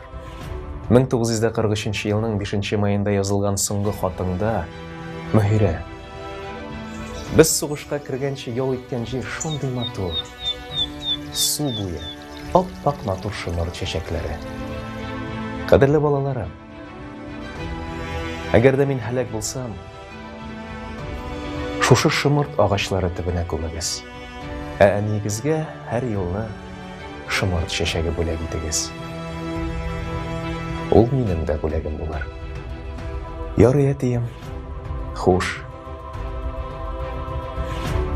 Урының җәннәттә булсын.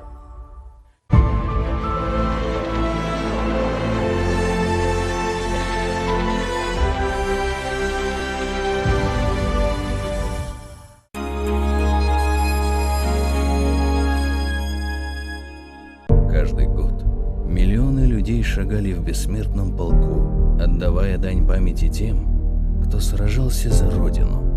В 2020 году мы не можем это сделать из-за самоизоляции. Но мы помним об их подвиге, несмотря ни на что. Присоединяйтесь к акции «Бессмертный полк», оставаясь дома. Купи квартиру.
Hörmətli tamaşaçılar, Җиңү көне марафоны безнең каналыбызда дәвам итә.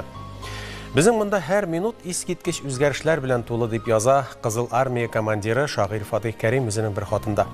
Вахши немецлар тырнагыннан азат иткән балалар, карчыклар белән кочаклашканда күзләргә шатлык яше тула. Бу хисләрне ашыгыч язган хатта гына һич әйтеп биреп булмый. Җимерелгән, яндырып көлгә әйләндерелгән шәһәр авылларын үткәндә йөрәк сыкырый. Фашистларга туган ачудан тешләрне шыкырдатасың.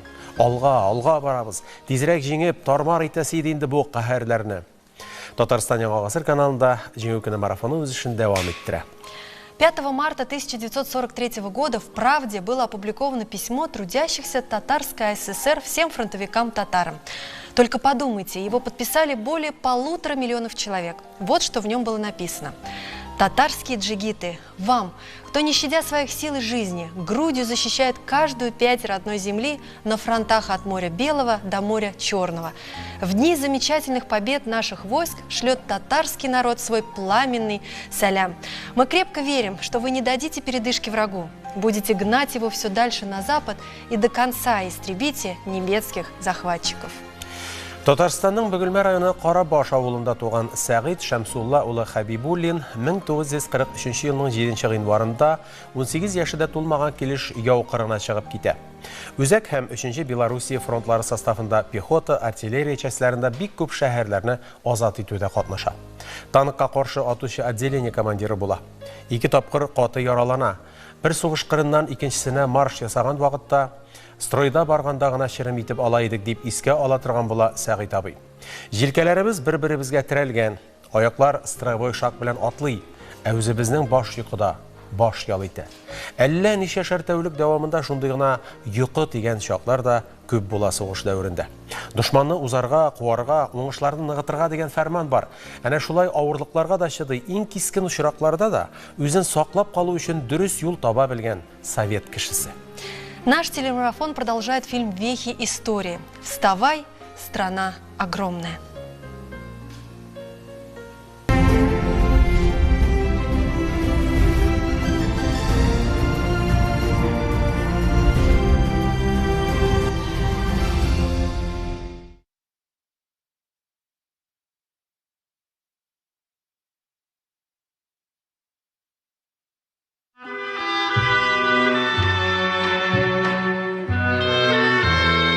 Победа в Великой Отечественной войне является одним из выдающихся событий в истории нашей страны. Вклад в нее внесли все народы, жители всех регионов, без исключения. Чем больше времени проходит после войны, тем все более очевидным становится огромное всемирно-историческое значение Великой Победы, которая предопределила судьбу всего мира, избавив народы от угрозы фашистского порабощения. На полях сражений жители Татарской Республики принимали участие во всех больших и малых боевых операциях. Летопись Великой Отечественной войны полна примерами их бесстрашия и героизма.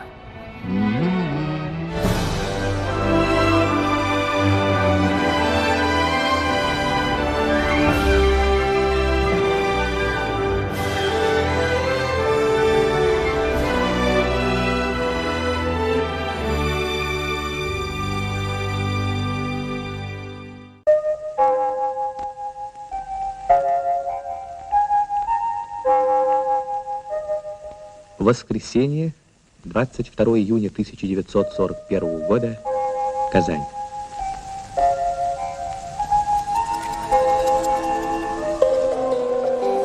Еще до появления указа Президиума Верховного Совета СССР о мобилизации военнообязанных, в военные комиссариаты республики хлынул поток заявлений о добровольном вступлении граждан в ряды вооруженных сил.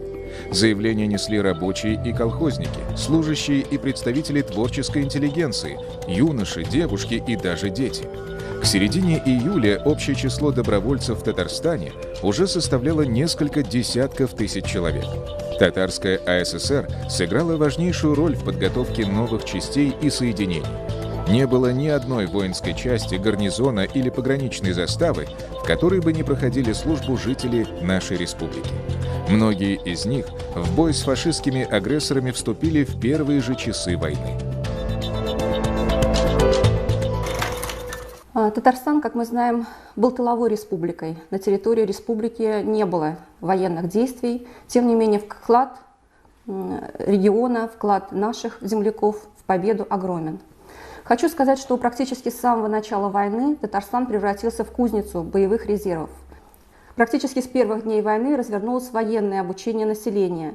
18 сентября 1941 года был принят указ о всеобщем военном обучении, согласно которому все население, начиная от 16 до 50 лет, должно было проходить подготовку военную. Подготовка кадров, само собой, и танковая школа, артиллерийская, само собой, пехотная, само собой, это все сработало очень четко, и на территории нашей республики было сформировано за годы войны 7 дивизий, не считая всевозможных батальонов связи, лыжников, всевозможных парашютистов, диверсантов, всевозможных, само собой, медико-санитарных батальонов и танковых, в том числе авиационных, конечно же, ясное дело.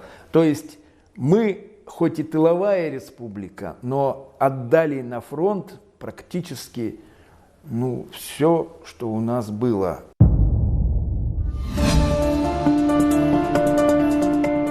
Неувидаемой славой покрыли себя защитники Брестской крепости. Гарнизон оказался в окружении и почти месяц сдерживал натиск немецкой дивизии. Что только не предпринимали фашисты, чтобы сломить сопротивление. Они беспрерывно обстреливали крепость из орудий и минометов, бомбили и травили слезоточивым газом. Но это не сломило защитников гарнизона, которые ценою своей жизни удерживали оборону. Среди защитников Брестской крепости был и наш земляк, уроженец Пестричинского района, майор Петр Михайлович Гаврилов. В деревне Конь Пестричинского района благодарные земляки установили ему памятник. Петр Гаврилов сплотил вокруг себя уцелевших бойцов и командиров, расставив заслон в наиболее опасных местах. Фашисты направляли ультиматумы, требуя сдаться, обещали сохранить жизнь. Но защитники, несмотря на людские потери, нехватку боеприпасов и отсутствие воды, стояли насмерть. Такого упорства немцы не встречали нигде в Европе. Майор Гаврилов Петр Михайлович был взят в плен тяжело раненым на 32-й день войны. Как и многие, побывавшие в плену, был подвергнут репрессиям, исключен из партии. И только в 1957 году ему было присвоено звание Героя Советского Союза.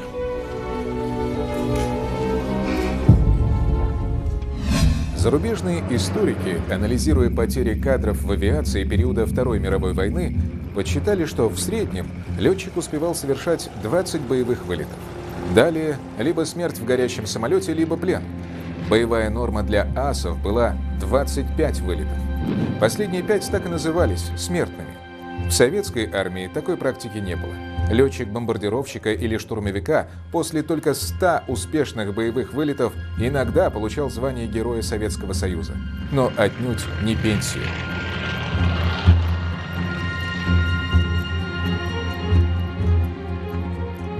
Поднятые по тревоге, они, как правило, дрались до последнего патрона, а когда кончались боеприпасы, шли на таран.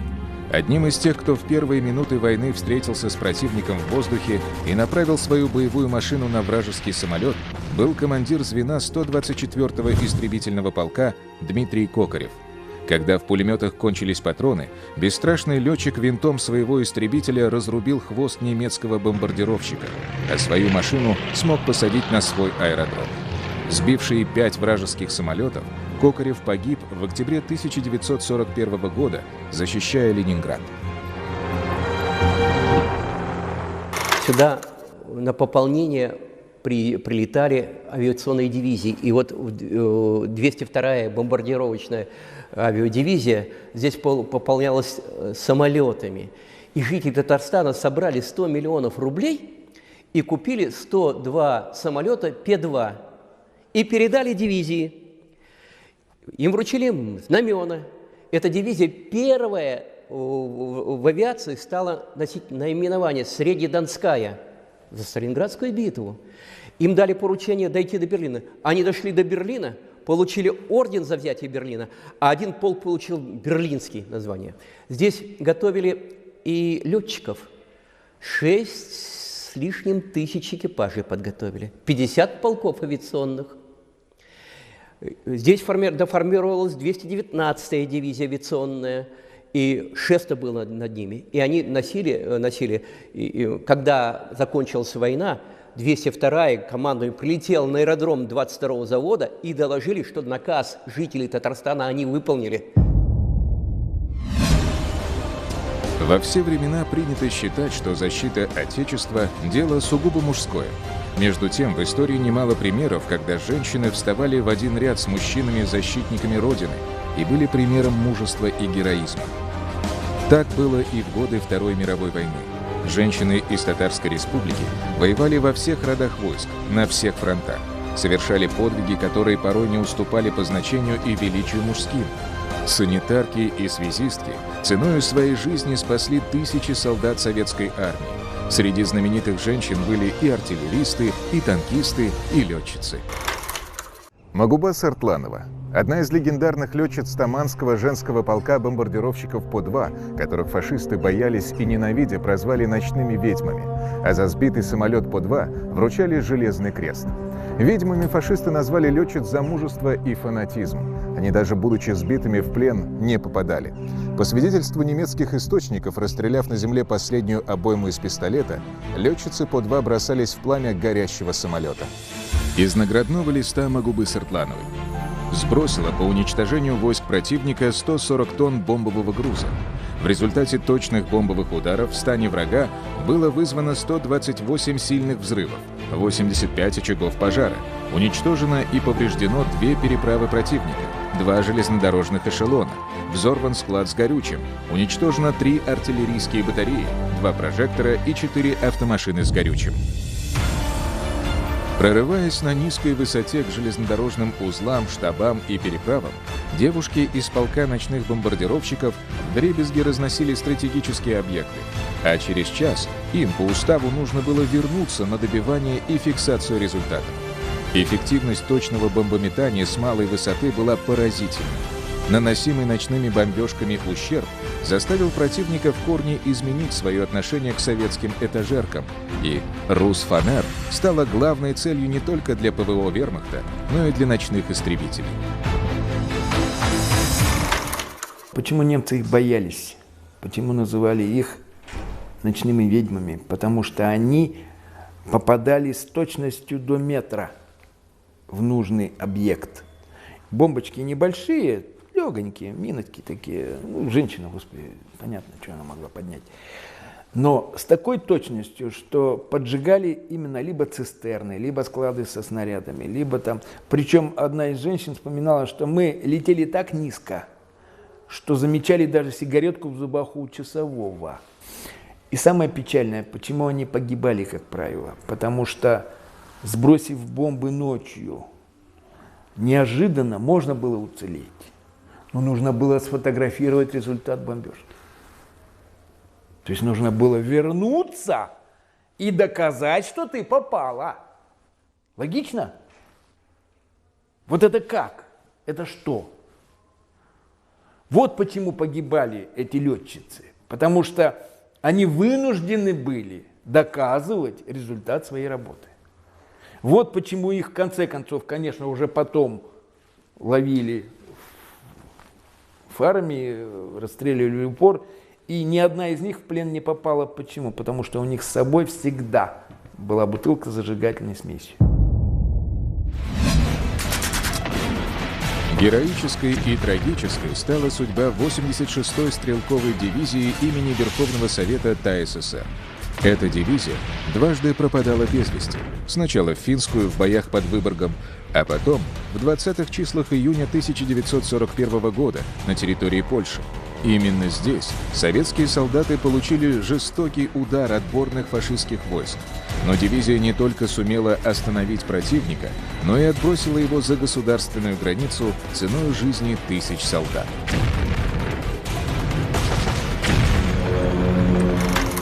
В Казани была, как вы знаете, в 22 году основана первая Казанская татарская бригада, которая воевала с басмачами. Затем она была в 30-е годы, вот когда переименована в 86-ю стрелковую дивизию. И эта 86-я стрелковая дивизия из Казани была направлена на советско-финскую войну. Никак не могли взять Выборг. А наша 86-я стрелковая смогла взять Выборг. Взяв Выборг, она пришла оттуда, в Казань, с 12 героями Советского Союза. Она прибыла сюда, и вскоре поступает приказ о переправке ее на западную границу. Когда началась война, наша дивизия приняла мощнейший удар. В Смоленском сражении под городом Орша стояли насмерть воины 18-й Казанской стрелковой дивизии. Несмотря на самоотверженное сопротивление, враг взял дивизию в кольцо. В течение нескольких суток, заняв круговую оборону, она отбивала непрерывные атаки противника. 18-я стрелковая в 41-м, последней стояла на Днепре. До августа 41-го стояла на Днепре, в Белоруссии. Когда гитлеровцы кричали «Рус, сдавайся!», в ответ звучала нетрадиционная, совершенно не русская брань. После войны участники тех боев, ветераны, вспоминали, как Смоленская земля была покрыта горами и горами трупов советских солдат. А многие в этом бою потеряли своих друзей, соратников и земляков.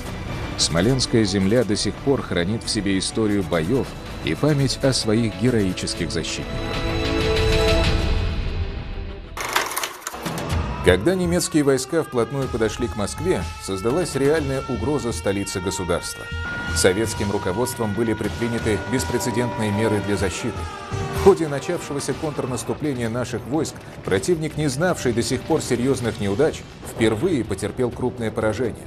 Именно тогда Красной армией навсегда был развеян миф о непобедимости фашистской Германии. В разгроме фашистских войск под Москвой в составе 20-й армии принимала участие 352-я стрелковая дивизия, которая была сформирована в Бугульме. За отчаянные боевые действия воинам дивизии была объявлена благодарность командующего Западным фронтом Георгия Жукова.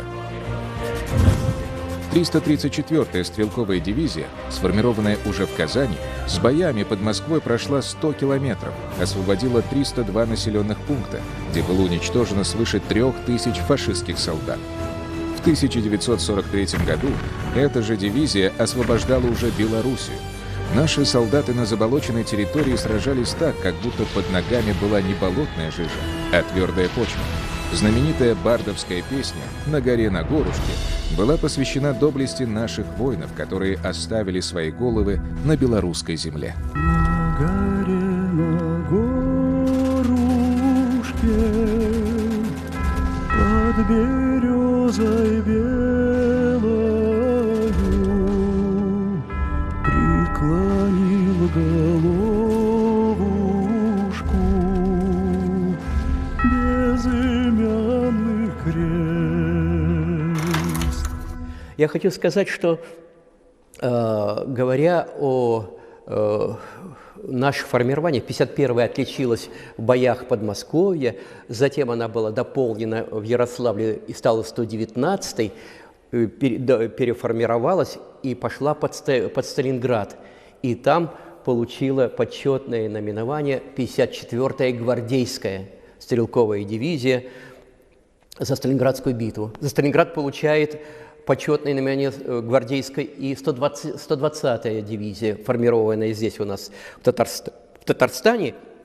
И она за бои под Ерзовкой и под Сталинградом получила наименование 69-й гвардейской. Она потом стала Фастовской, участвовала в освобождении Украины и прочее, прочее.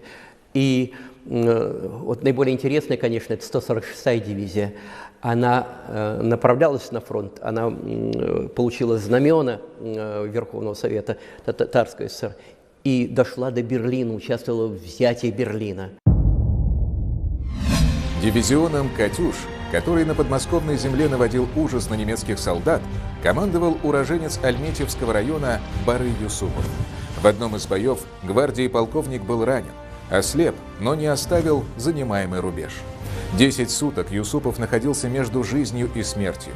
Уже в госпитале генерал-полковник Щербаков вручил ему орден Ленина, а известный скульптор Вера Мухина прямо в больничной палате изваяла его бюст. У каждого из героев свой характер и своя судьба, но всех их объединяло одно – это любовь к родине и ненависть к фашизму. Летом 1942 года немецкое командование сосредоточило основные усилия на южном крыле Советско-Германского фронта. В середине июля войска противника прорвались к большой излучине Дона, создав реальную угрозу выхода к Волге. Недалеко от Сталинграда заняла оборону 147-я стрелковая дивизия, сформированная в Кукмарском районе. Она оказалась на острие наступления немецких войск. Не имея поддержки, в окружении, несколько недель держала оборону. Практически все солдаты погибли в неравном бою, но ценой своей жизни не допустили расширения фашистского плацдарма. 17 января 1943 года штурмовой отряд 334-й и 332-й дивизий сумел отбить многочисленные атаки противника и закрепиться на Западном фронте. Там же стояла в обороне 352-я стрелковая дивизия. 6 марта, стремительно продвигаясь с боями, полки дивизии смогли освободить 70 населенных пунктов. Вот 352-й очень много было преподавателей Казанского университета, в том числе первый декан нашего вновь образованного исторического факультета Александр Плакатин. Он под Вязьмой пошел по окопам проверять занятые окопы, наступил на мину и подорвался. Это было в 1943 году. И мы вот до последнего времени митинг Плакатина каждое 4 апреля, 3 апреля, день гибели его, проводили митинги памяти Плакатина в институте своем. Одним из важнейших этапов на пути к победе стала Курская битва. В районе Курского выступа была введена в прорыв 69-я гвардейская стрелковая дивизия. За форсирование Днепра около 40 наших земляков были удостоены звания Героя Советского Союза. 14 января 1944 года под Псковской областью свой бессмертный подвиг совершил уроженец Лениногорского района Газинур Гафиатуллин. Сержант своим телом закрыл амбразуру дзота, обеспечив продвижение своего отряда.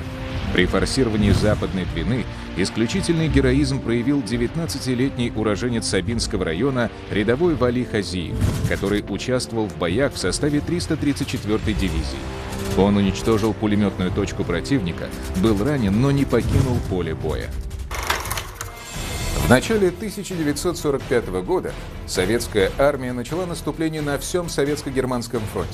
К весне были освобождены Болгария, Польша, Югославия, Венгрия и восточная часть Австрии. В завершающем этапе разгрома немецко-фашистских войск активное участие принимали дивизии и отдельные полки, сформированные на территории ТАССР. 16 апреля 1945 года началась Берлинская операция. В ней участвовала 76-я гвардейская дивизия под командованием нашего земляка, генерал-майора Александра Кирсанова. Налетами на Берлин командовал бывший рабочий из Казани Алексей Федоров. Бомбовые удары по Берлину наносили эскадрильи 202-й Среднедонской авиационной дивизии имени Верховного Совета ТАССР. На боевые задания они вылетали на пикирующих бомбардировщиках П-2 с надписью на бортах «Совет Татарстана». Утром 22 апреля на берлинских улицах начала боевые действия 146-я стрелковая дивизия. 29 апреля развернулись бои за Рейхстаг. Ранним утром 1 мая 1945 года на крыше Рейхстага в Берлине советские солдаты водрузили знамя победы. Славу первых знаменосцев получили Михаил Егоров и Мелитон Кантария. Но над Рейхстагом, по оценкам исследователей, взвились более 20 знамен победы. Знаменосцы действовали не в одиночку, а группами. Известна также группа, куда вошли и 2 татарина – Газий Загитов и Григорий Булатов из Кировской области.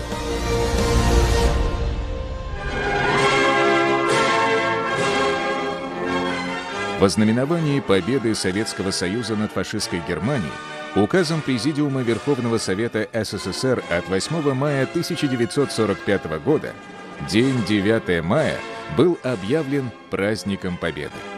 24 июня на Красной площади в Москве состоялся исторический Парад Победы. Его участниками были воины и из нашей республики.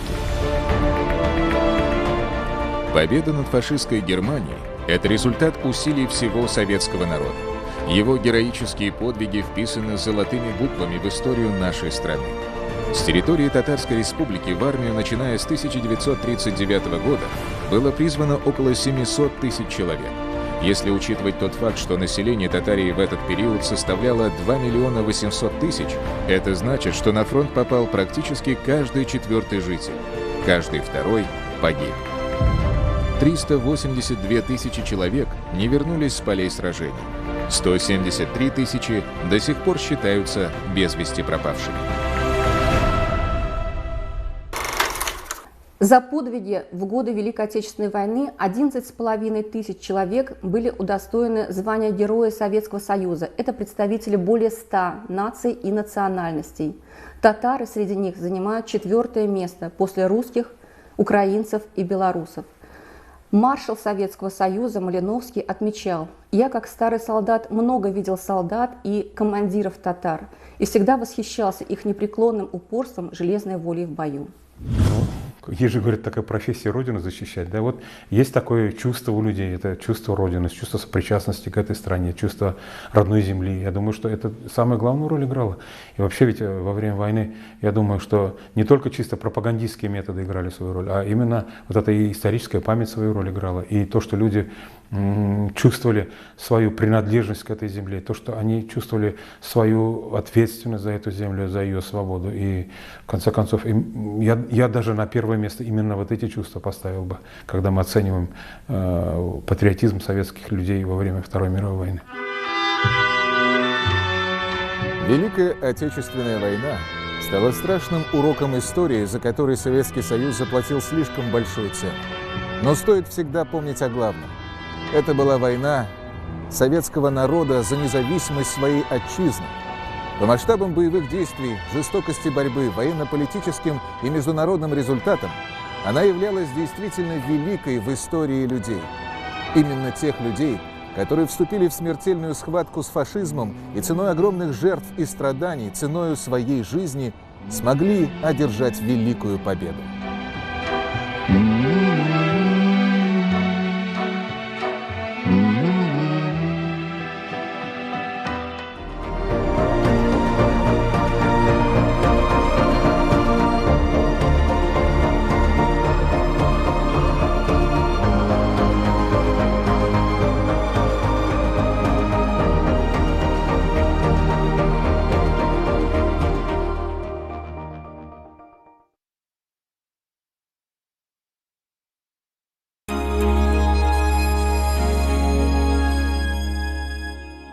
Каждый год миллионы людей шагали в бессмертном полку, отдавая дань памяти тем, кто сражался за Родину. В 2020 году мы не можем это сделать из-за самоизоляции, но мы помним об их подвиге, несмотря ни на что.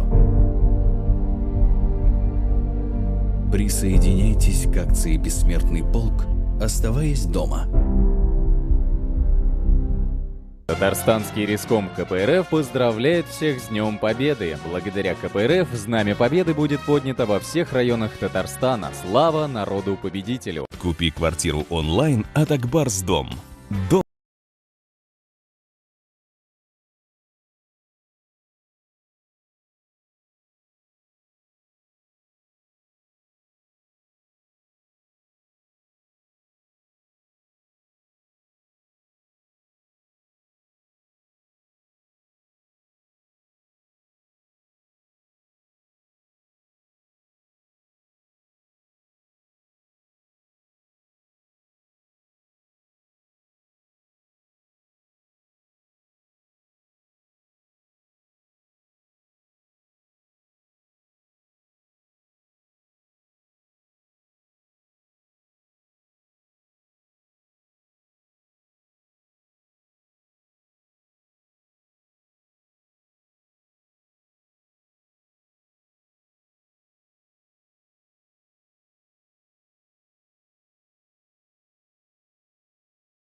Добрый вечер, мы продолжаем. До сих пор точно неизвестно, сколько человек пропало без вести в годы войны.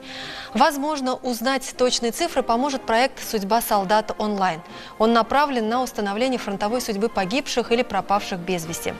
Для участия в проекте необходимо оставить заявку, заполнив онлайн-форму на сайте поискового движения России rfpoisk.ru или через официальные аккаунты поискового движения России в социальных сетях. Важно максимально полно указать всю известную информацию о том человеке, чью судьбу необходимо установить. Фамилию, имя и отчество, год и место рождения, год и место призыва, последнее место службы. Все, что вам известно. Например, номер полевой почты, если у вас сохранились фронтовые письма. Любая информация поможет в поиске. Официальный хэштег акции «Судьба солдата». Ну а сейчас смотрите продолжение акции «Бессмертный полк». Her yurtqa ишек шақыған әфәт, бір ғаиләдән бірнеше яшәр ир-атның гомерен үзгән очраклар да күп. Йорт тулы ятимнәр белән өелешеп калган аналар. Ирләренең үлде хәбәре килгән көнне алар нәрсә уйлады икән? Аларның йөрәк тибеше һәм сулышы нинди булды икән? Ятим калган газизләре каршында нәрсә әйттеләр икән? Йоклый алмаган хәсрәтле төннәрендә нәрсә уйладылар икән? Кайгылы беренче кичтә балаларын йокларга яткырганда нәрсәләр әйтеп юаттылар икән дә? Балаларына күрсәтмәс өчен лапаска чыгып елаулары ничә елларга сузылды икән. Ничек кенә булмасын, алар кайгы хәсрәтне бер итеп уртаклашып, яшәү өчен көрәштеләр һәм балаларын илгә лаеклы итеп үстерделәр. Марафоныбызны, хөрмәтле дуслар, Үлемсез полк акциясе дәвам итә.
Зашли в сердце моем, расцветайте в милых краях. Сколько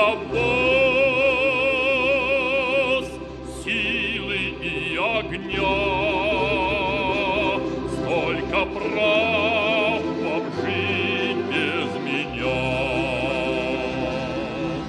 Вас чувства лучшие мои, вас слезы чистые мои. Умрете вы, забудут и меня, будете жить, буду жить и я.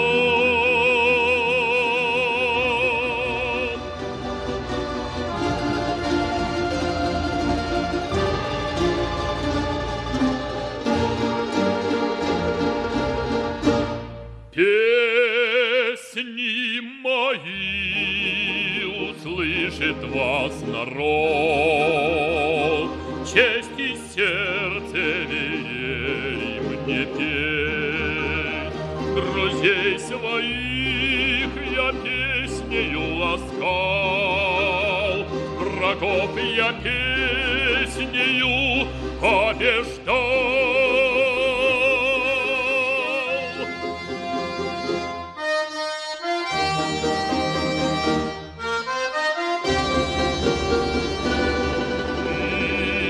Смертный час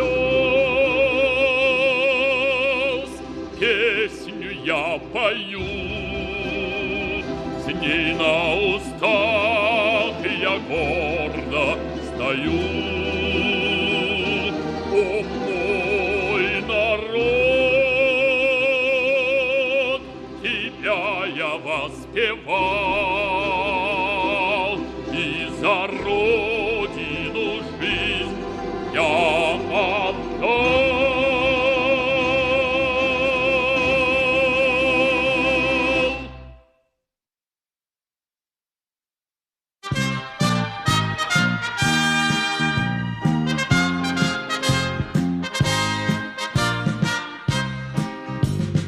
Соңғы тапқыр кеше күлді дүния, соңғы тапқыр құяш балқыды.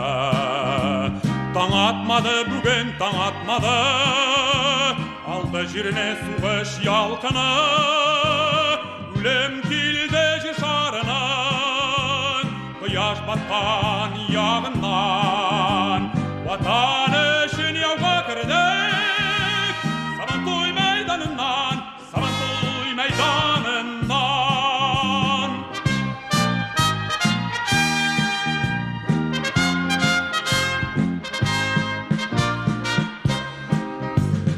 Ғұмырылды аттай яш жігітлер, ғұмыр бойы күтер үшін ярлар. Янса янар әммә Берлин қаша атлар шабарлар. Өлем келді жер шарынан, құяш батқан яғынан. Ватан үшін яуға кірдік, Сабантуй майданынан, Сабантуй майданынан.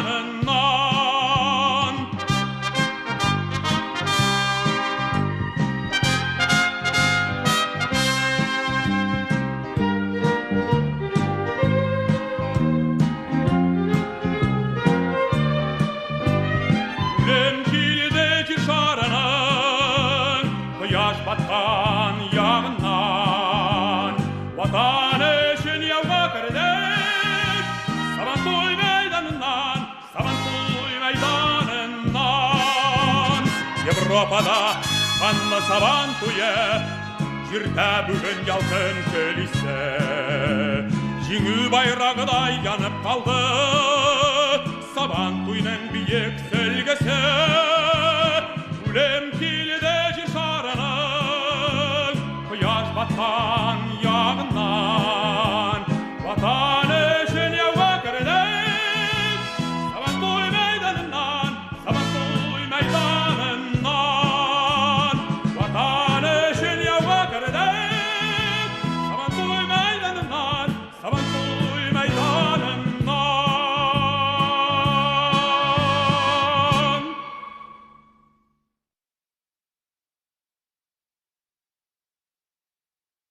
Здесь птицы не поют,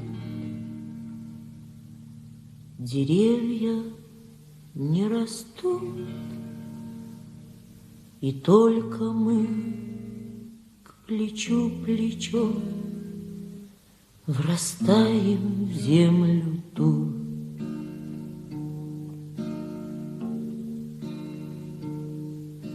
Горит и кружится планета над нашей родиною дым, и значит, нам нужна одна победа. Одна на всех мы за ценой не постоим. Одна на всех мы за ценой не постоим. Нас ждет огонь смертельный, и все бессилен он. Сомнения прочь уходят в ночь отдельный. 10-й наш десантный батальон, 10-й наш десантный батальон. Лишь только бой угас, звучит другой приказ, и почтальон сойдет с ума, разыскивая нас.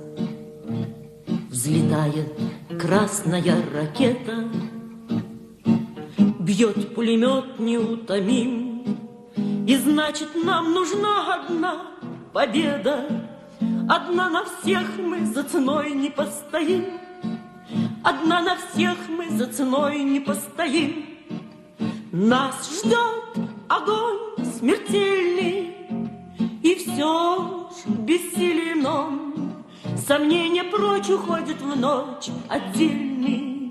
10-й наш десантный батальон, 10-й наш десантный батальон. От Курска и Орла война нас довела до самых вражеских ворот. Такие, брат, дела. Когда-нибудь мы вспомним это и не поверится самим. А нынче нам нужна одна победа. Одна на всех мы за ценой не постоим. Одна на всех мы за ценой не постоим. Нас ждет огонь смертельный, и все бессилен он. Сомнения прочь уходят в ночь отдельный. 10-й наш десантный батальон, 10-й наш десантный батальон.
Şiirlerge gidip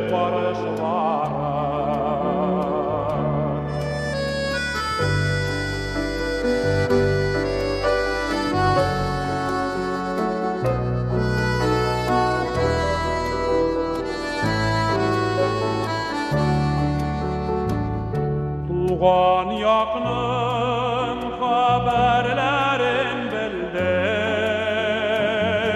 ызаннардан, үскен жилдерден, көпілеріміз ұлы юлдан кире, қайталмады ирақ иллерден.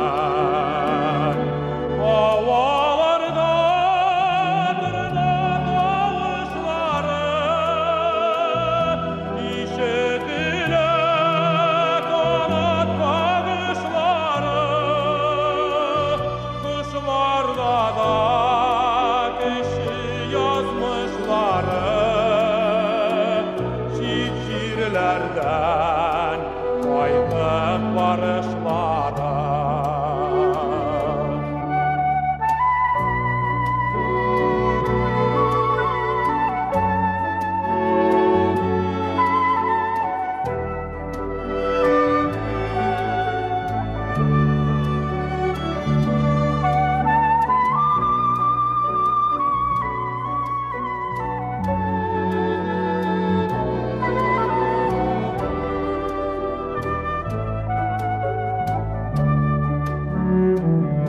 Havalarda tırna davuşları,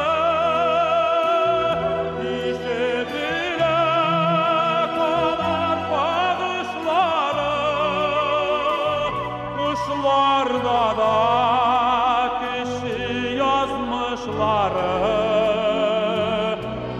şiirlerden kaytıp barışları.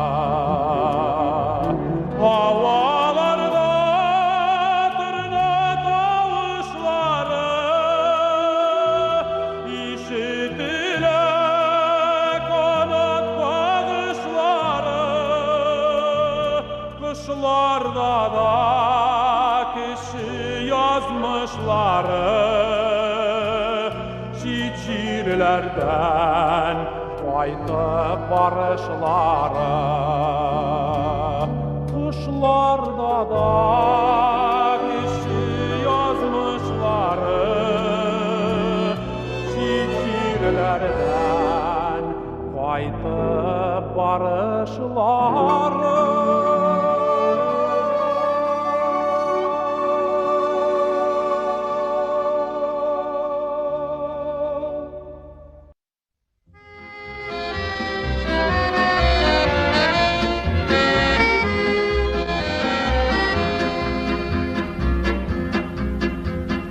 Расцветали яблони и груши, поплыли туманы над рекой. Выходила на берег Катюша, на высокий берег, на крутой.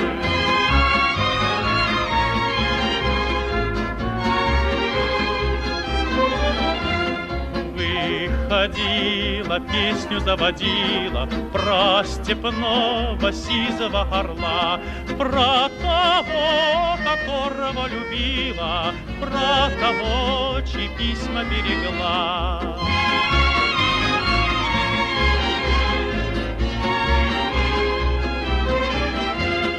Ой, ты песня, песенка девичья, ты лети за ясным солнцем вслед, и бойцу на дальнем пограничье от Катюши передай привет.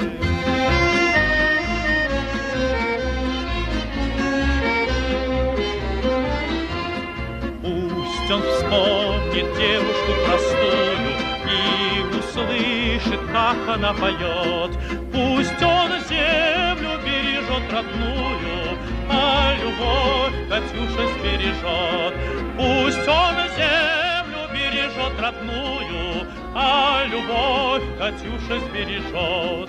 Расцветали яблони и груши, поплыли туманы над рекой.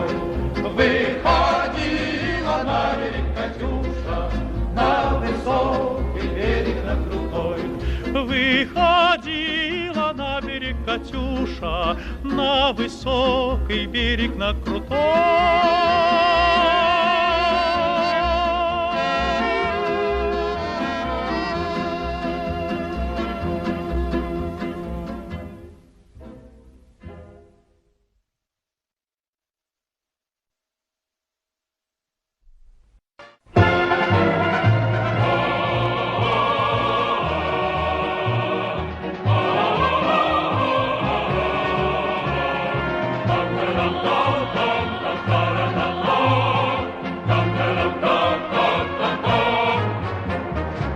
День Победы, как он был от нас далек, как в костре потухшем таял уголек. Были версты обгорелые в пыли, этот день мы приближали, как могли. Этот день Победы порохом пропах. Это праздник с сединою на висках. Это радость со слезами на глазах. День Победы, День Победы, День Победы.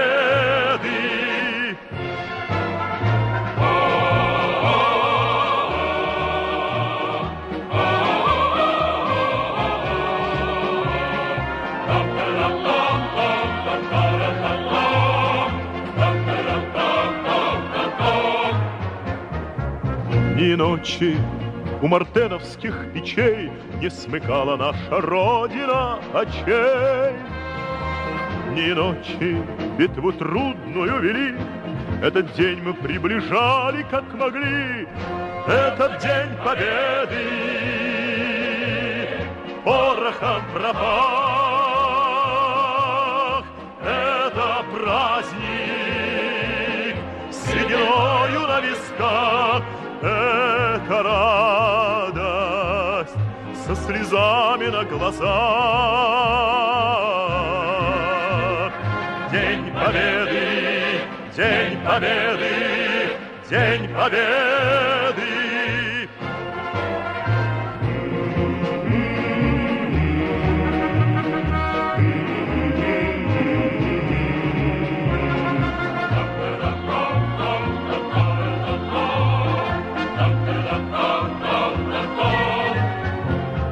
Здравствуй, мама, возвратились мы не все, босиком бы пробежаться по росе. Пол Европы прошагали, пол земли, этот день мы приближали, как могли. Этот день Победы порохом пропах. Это праздник с сединою на висках. Это радость со слезами на глазах. День Победы, День Победы, День Победы. Это День Победы порохом пропах. Это праздник с сединою на висках. Это радость со слезами на глазах. День Победы, День Победы, День Победы.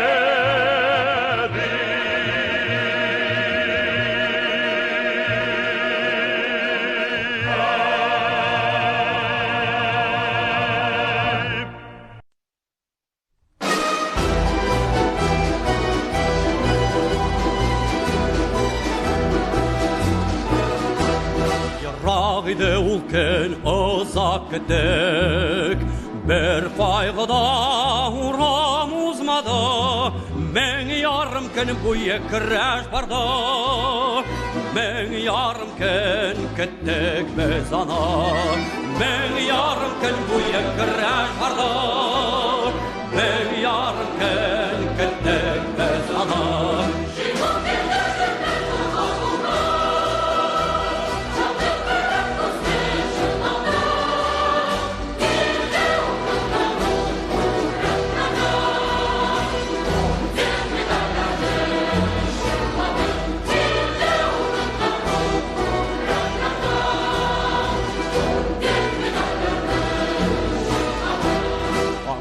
исенә кереп көн батышта, һәр көн саен таңнар алынды, киң кырларда Мартын яннарында, озын көннәр төнгә ялганды, киң кырларда Мартын яннарында, озын көннәр төнгә ялганды.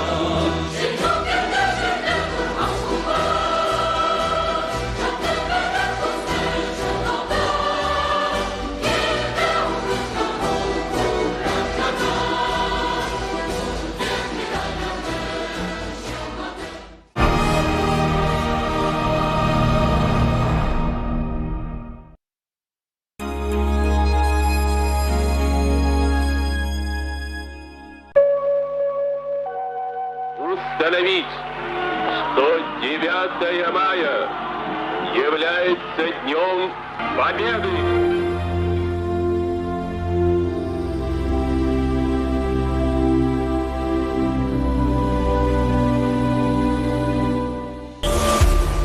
Группа компаний «Таиф» поздравляет жителей Татарстана с праздником Великой Победы.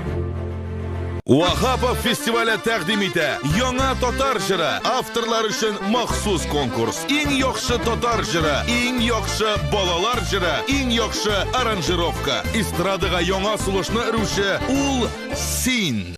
Болгар радиосы. Без Татарстанда беренче.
Кадерле әбием минем, үземне белә башлаганнан бирле, мин синең җылы кочагыңда үстем.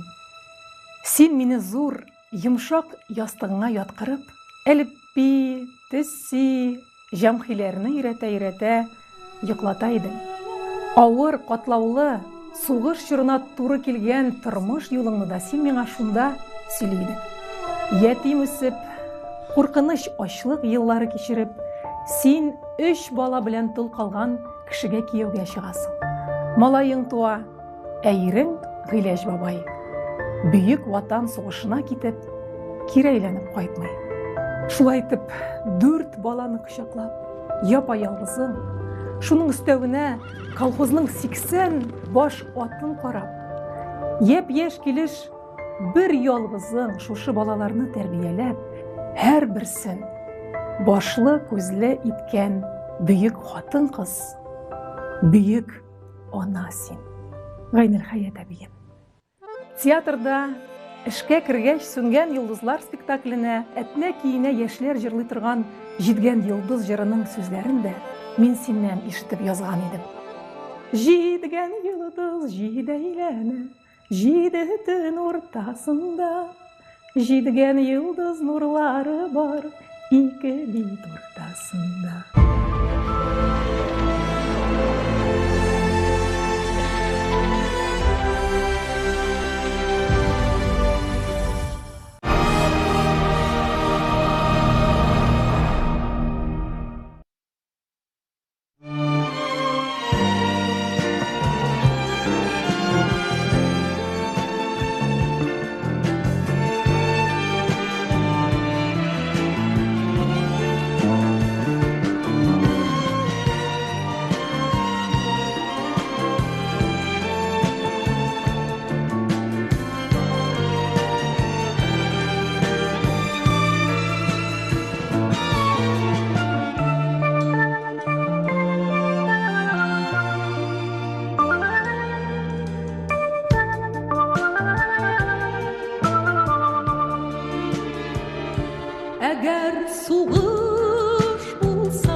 Вот солдаты идут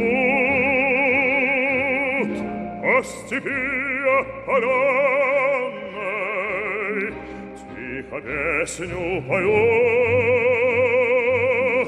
про березки да клены, про задумчивый сад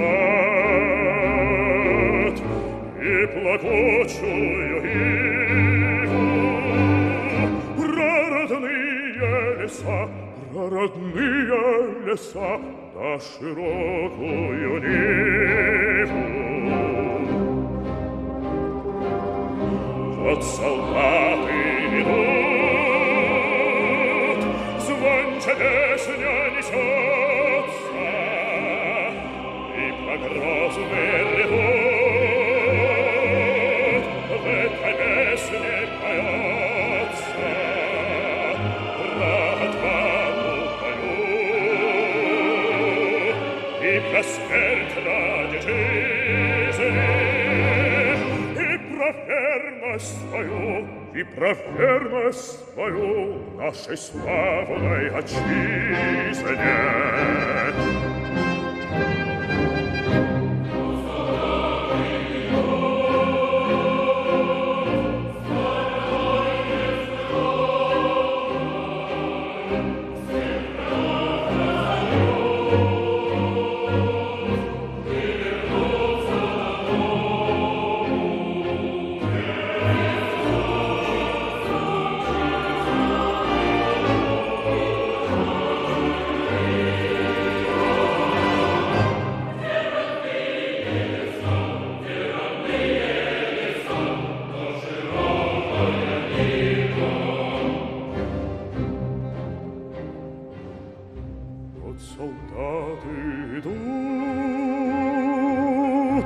Степи опаленной тихо песню поют про березки да клены, про задумчивый сад и плакучую иву, про родные леса да широкую ниву.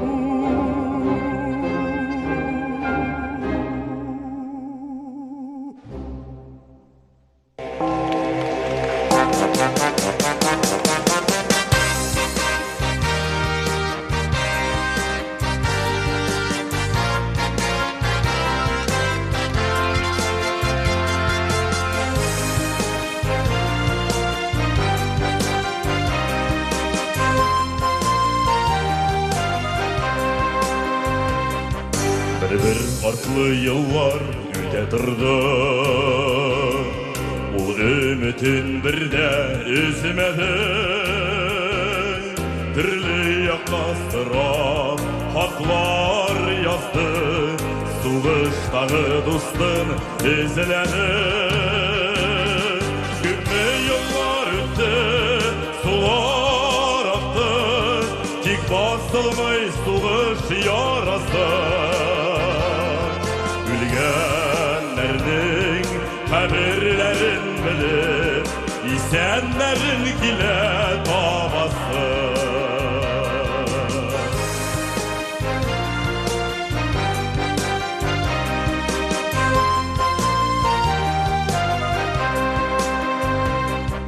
Foto süret algan istelikке, harbi kiyim yüzüne kilişken, hem nihayet sındı yazgan kadın ipteşine barıp irişken. Küpme yollar öttü, sular aktı, tik basılmız suğuş yarası. Ülgenlerinin kabirlerin bilir, istenlerin kildi babası.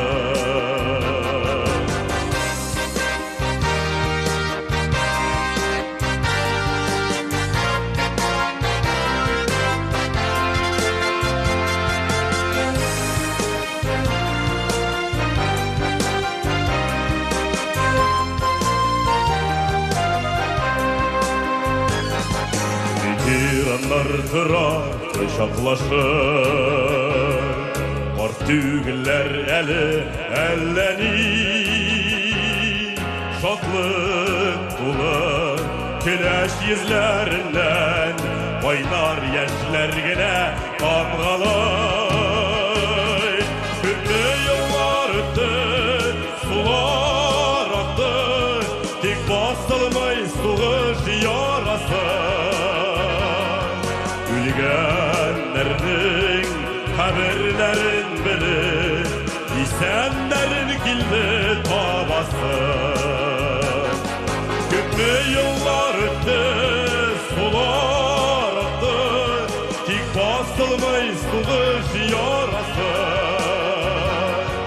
Үлгәннәрнең хәбәрләрен белеп, исәннәрен килде табасы. Үлгәннәрнең хәбәрләрен белеп, исәннәрен килде табасы. Исәннәрен килде табасы.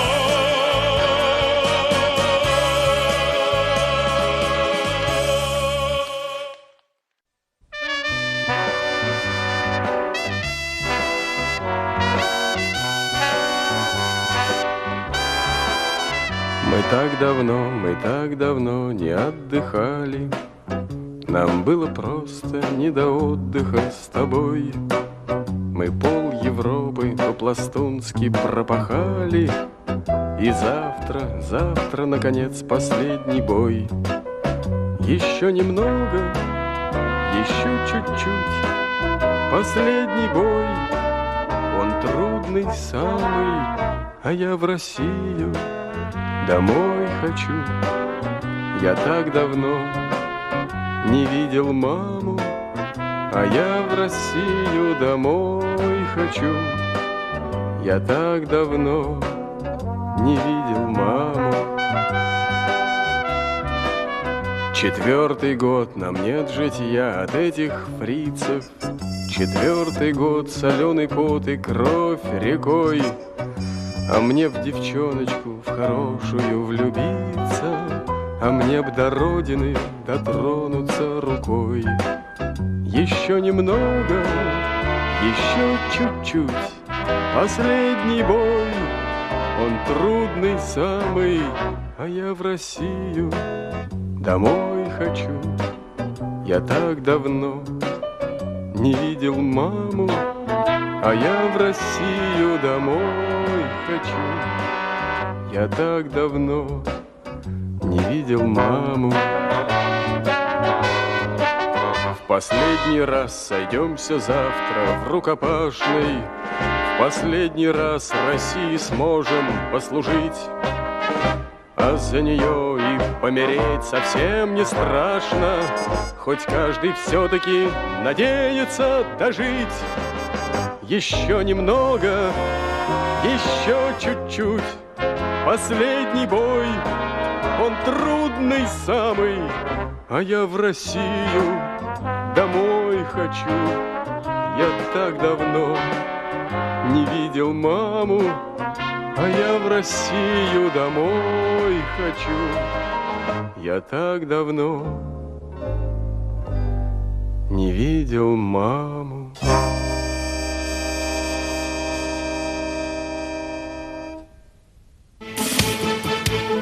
Uzatıb baksalar qarşında, mangaydan üptüler analar.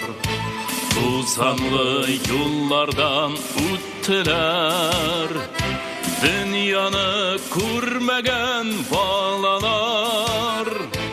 Balalar kirdiler utlarga, balalar söz birde toplarga.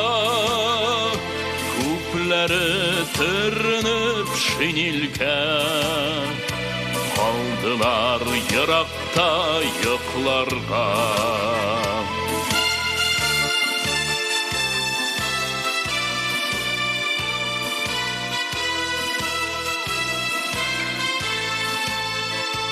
Balalar Asırgız balalar Aşığız suuna tabında Nice yıl tırmılar balalar Bir dilde hem tunay yarında Uyatma yıklasın sin ana Aylarını yıllarını sana var Kungilde aman yaş gel bala Kaytmagan saldatlar saldatlar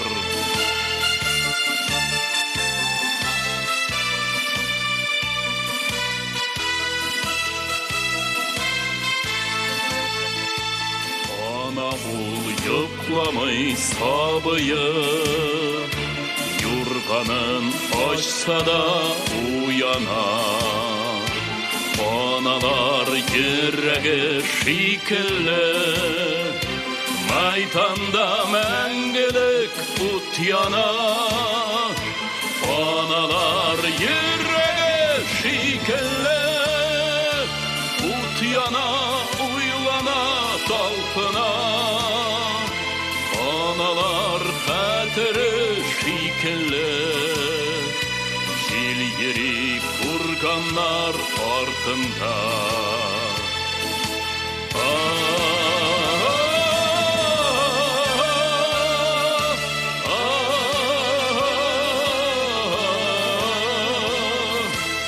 Analar hatırı şekilli Jil yeri kurganlar ardında Analar hatırı şekilli Jil yeri kurganlar ardında Jil yeri kurganlar ardında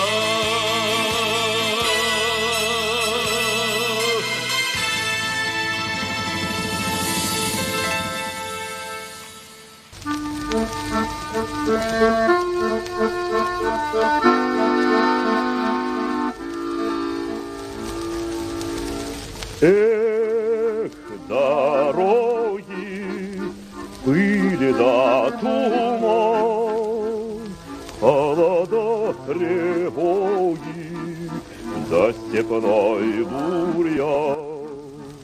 Знать не можешь доли своей, может, крылья сложишь посреди степи. Бьется пыль под сапогами, степями, полями, а кругом бушует пламя, да пули свистят. Дороги, пыль да туман, холода, тревоги, за степной бурьян. Выстрел грянет, ворон кружит,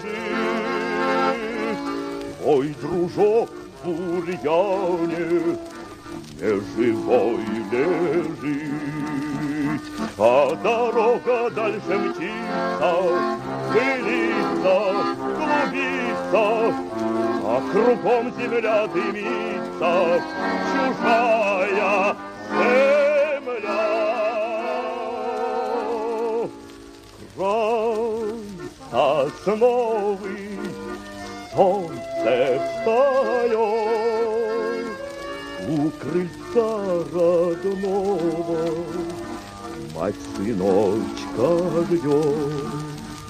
И бескрайними путями, степями, полями все глядят вслед за нами родные глаза.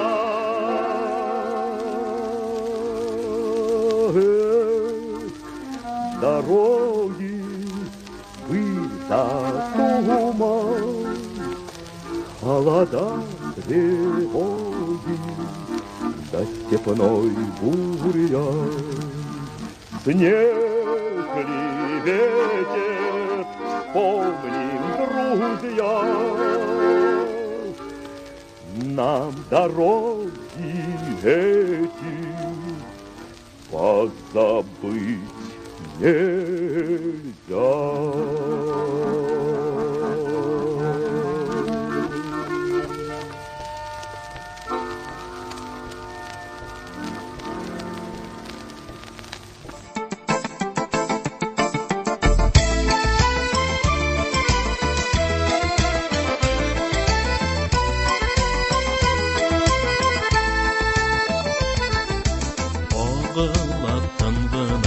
Жыр булып мұңғына, кімнәрдір пайларға кетелер.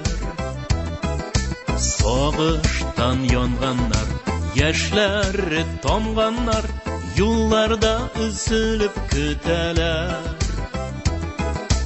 Күңелдә йөргән яр, төшләргә кергән яр, кайсыгыз сагынмый әйтегез. Яшьлекнең таңына, вәгъдәләр хакына, тизрәк әйләнеп кайтыгыз.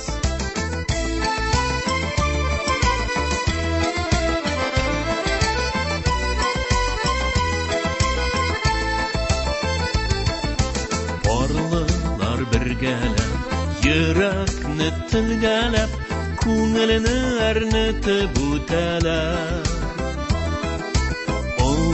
Yol çatında күрешу көннәрен ялгызлар сарыгып көтәләр. Күңелдә йөргән яр, төшләргә кергән яр, кайсыгыз сагынмый әйтегез. Яшьлекнең таңына, вәгъдәләр хакына, тизрәк әйләнеп кайтыгыз.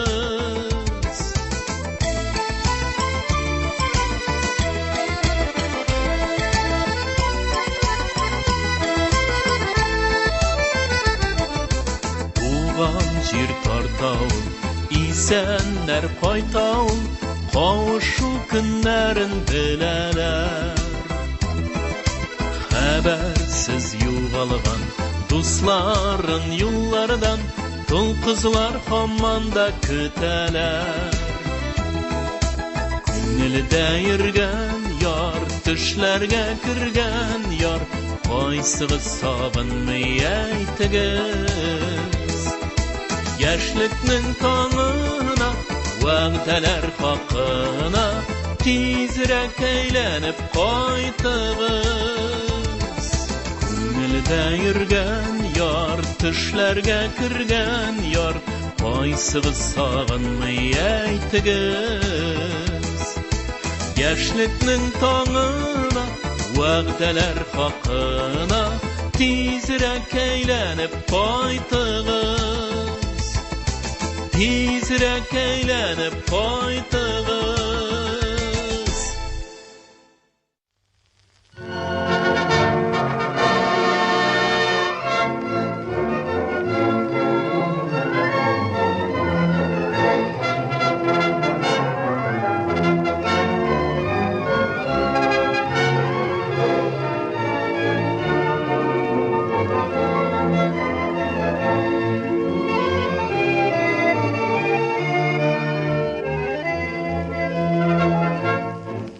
На границе тучи ходят хмуро, край суровый тишиной объят. У высоких берегов Амура часовые родины стоят. Часовые родины стоят. Там врагу заслон поставлен прочный, там стоит отважный силен. У границ тайги дальневосточной броневой ударный батальон. Броневой ударный батальон. Там живут и песня в том поругой, нерушимой крепкою семьей. 3 танкиста, 3 веселых друга, экипаж машины боевой. 3 танкиста, 3 веселых веселый друга, экипаж машины боевой.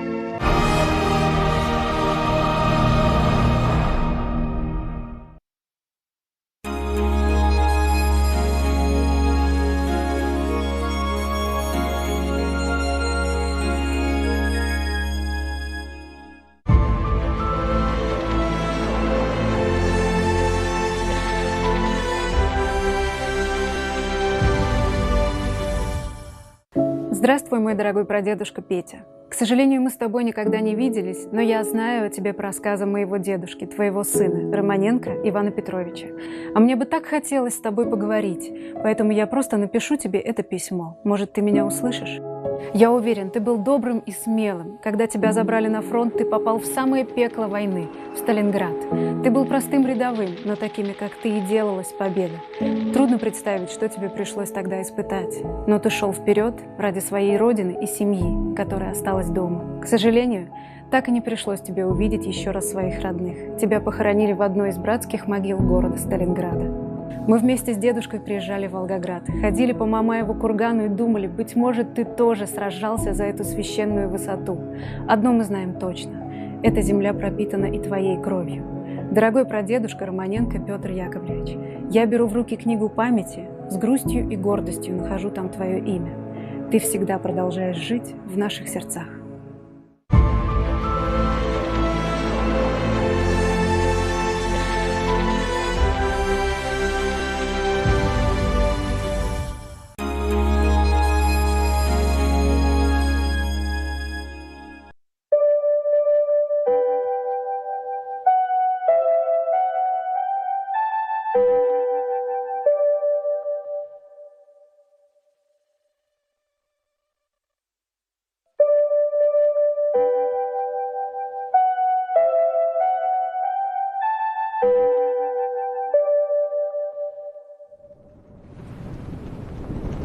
Вспомним всех поименно, горем вспомним своим.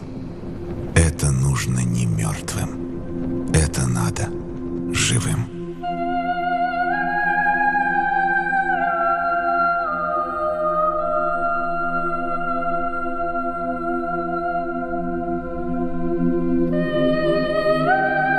Разве для смерти рождаются дети, Родина? Разве хотела ты нашей смерти, Родина? Пламя ударило в небо. Ты помнишь, Родина? Тихо сказала: вставайте на помощь, Родина. Славы никто у тебя не выпрашивал, Родина. Просто был выбор у каждого: я или Родина.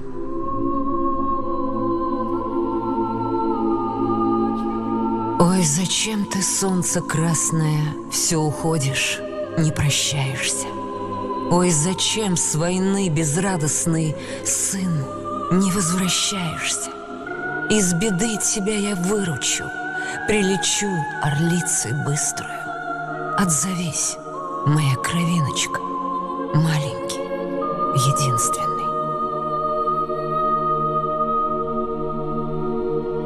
Однажды мы вас потревожим во сне, над полями свои голоса пронесем в тишине. Мы забыли, как пахнут цветы, как шумят тополя. Мы и землю забыли, какой она стала земля. Как там птицы поют на земле без нас, как черешни цветут на земле без нас, как светлеет река и летят облака над нами без нас.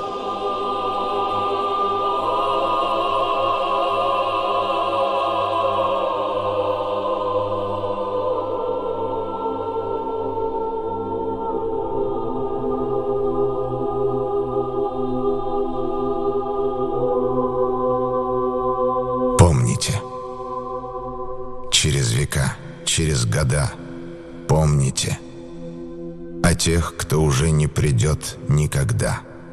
Помните, не плачьте, в горле сдержите стоны, горькие стоны. Памяти павших будьте достойны, вечно достойны. Люди, покуда сердца стучатся, помните, какой ценой завоевано счастье. Пожалуйста, помните. Песню свою отправляя в полет, помните о тех, кто уже никогда не споет. Помните. Детям своим расскажите о них, чтоб запомнили. Детям детей расскажите о них, чтоб тоже запомнили.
Вечная память героям, павшим за свободу и независимость нашей Родины.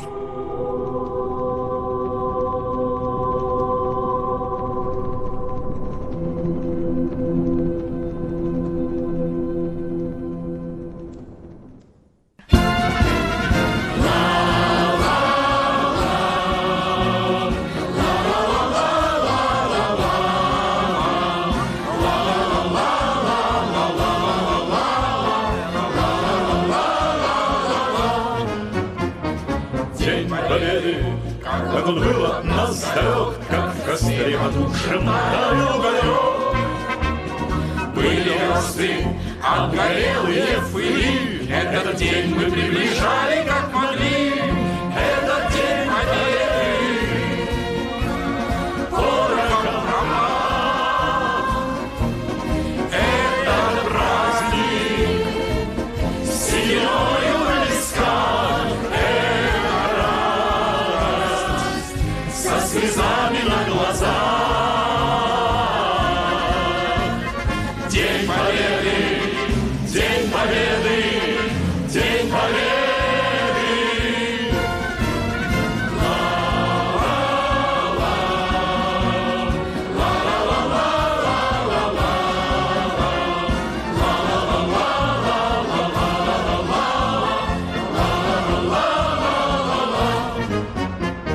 Дни и ночи у мартеновских печей не смыкала наша Родина очей. Дни и ночи битву трудную вели, этот день мы приближали, как могли. Это день Победы, порохом дрова. Это праздник с сединою на висках. Со слезами на глазах. День Победы, День Победы, День Победы.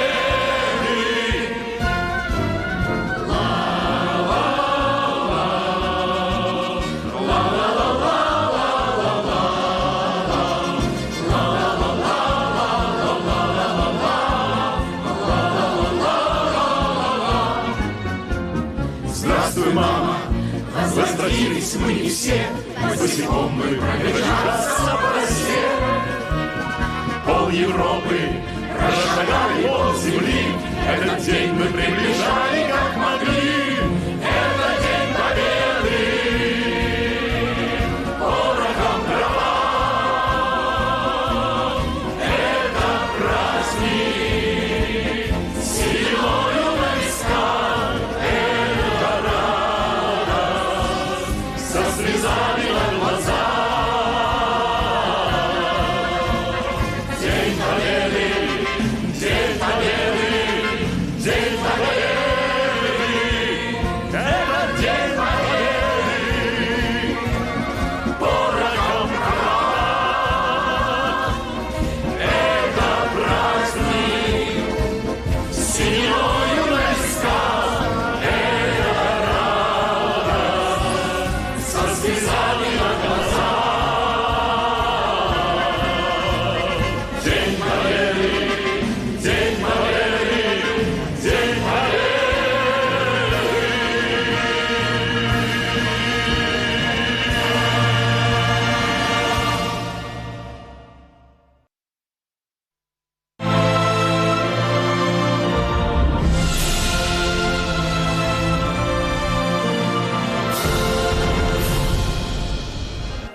Ватаныбызны илбасарлардан саклаучыларны, госпиталь, фабрика, заводларда, колхоз кырларында үзләрен аямый эшләүчеләрне бер кайчанда онытмаячакбыз. Без бу хатирәләрне сакларга бурычлы. Около 2 миллионов человек зарегистрировались на сайте 2020polkrf.ru, чтобы принять участие в акции «Бессмертный полк онлайн». Фото ваших героев присылали вы, уважаемые телезрители, и на ТНВ. Именно их мы показываем в нашем телепроекте «Бессмертный полк».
Зашли в сердце моем, расцветайте в милых краях. Сколько вас силы и огня, столько прав вам жить без меня. Вас чувства лучшие мои, во слезы чистые мои. Умрете вы, забудут и меня, будете жить, буду жить и я.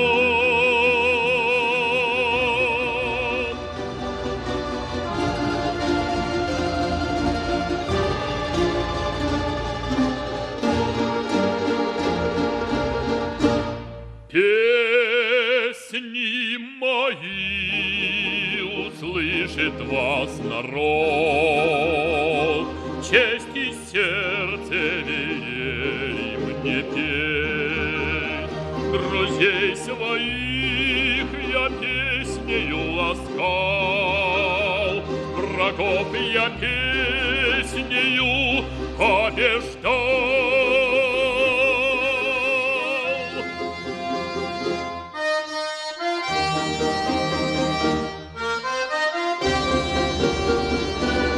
И в смертный час песню я пою, с ней на устах я гордо стою. О, мой народ,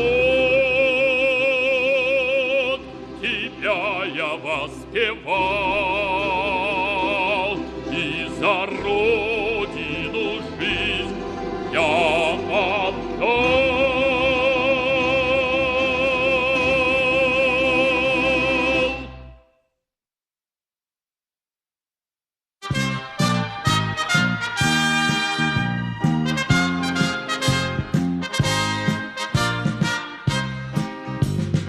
Соңғы тапқыр кеше күлді дүния, соңғы тапқыр қияш балқыды. Таң атмады бүгін, таң атмады, алды жеріне суғыш ялқыны. Өлем келді жер шарынан, қияш батқан яғынан. Ватан үшін яуға кірдік, Сабантуй майданынан, Сабантуй майданынан.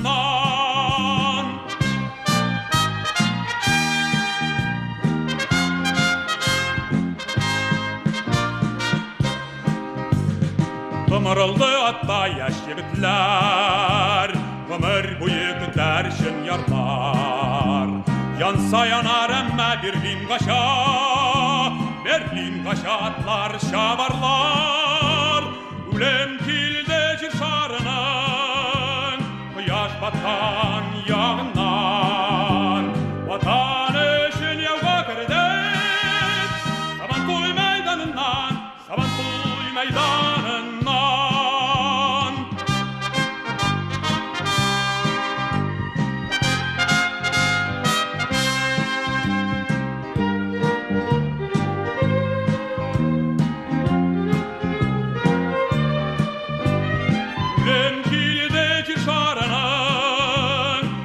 Батқан яғынан, ватан үшін яуға кірдік, Сабантуй майданынан, Сабантуй майданынан. Европада қанды Сабантуйы, жүрді бүгін ялқын көлісі. Жеңу байрағыдай янып қалды, Сабантуйның биік сөлгісі. Өлем келді жер шарынан, қияш батқан яғынан. Ватан үшін яуға кірдік, Сабантуй майданынан, Сабантуй майданынан. Ватан үшін яуға кірдік, Сабантуй майданынан, Сабантуй майданынан.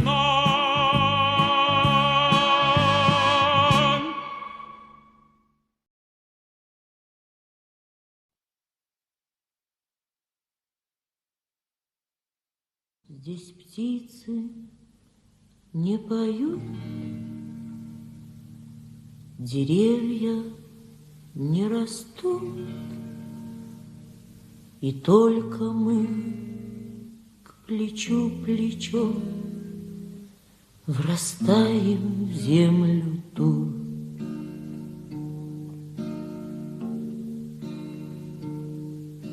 Горит и кружится планета над нашей родиною дым, и значит нам нужна одна победа. Одна на всех мы за ценой не постоим, одна на всех мы за ценой не постоим. Нас ждет огонь смертельный, и все бессилен он. Сомнения прочь уходят в ночь отдельный. 10-й наш десантный батальон, 10-й наш десантный батальон. Лишь только бой угас, звучит другой приказ, и почтальон сойдет с ума, разыскивая нас. Взлетает красная ракета, бьет пулемет неутомим, и значит, нам нужна одна победа. Одна на всех мы за ценой не постоим, одна на всех мы за ценой не постоим. Нас ждет огонь смертельный, и все ж бессилием нам сомнения прочь уходят в ночь отдельный. 10-й наш десантный батальон, 10-й наш десантный батальон. От Курска и Орла война нас довела до самых вражеских ворот, такие, брат, дела. Когда-нибудь мы вспомним это и не поверится самим. А нынче нам нужна одна победа. Одна на всех мы за ценой не постоим, одна на всех мы за ценой не постоим. Нас ждет огонь смертельный, и все ж бессилием нам сомнения прочь уходит в ночь отдельный. 10-й наш десантный батальон, 10-й наш десантный батальон.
Tuğan yakının haberlerin bildik, hızanlardan, iskencilerden, küpelerimiz ılı yoldan girip, faydalanmalı Irak illerden. Havalarda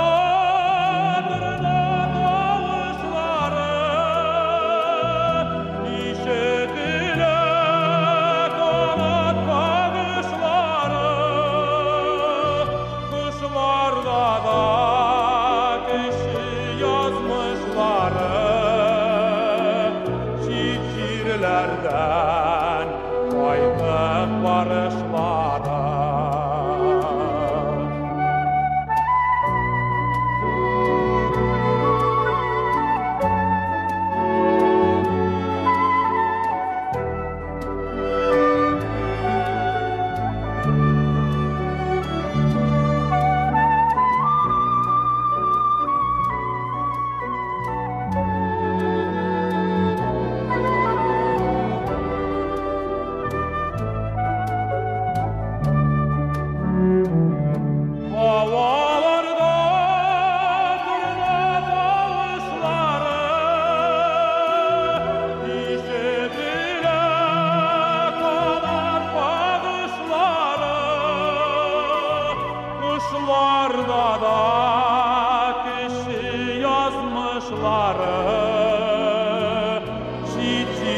Sicillerden kaytıp barışlara.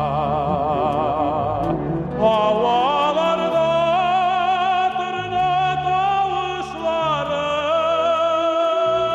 işitile kanat bağışları. Kışlarda da kişi yazmışları. Sicillerden kaytıp barışlara.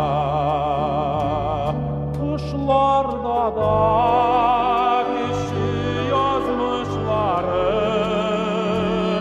Sicillerden kaytıp barışlara.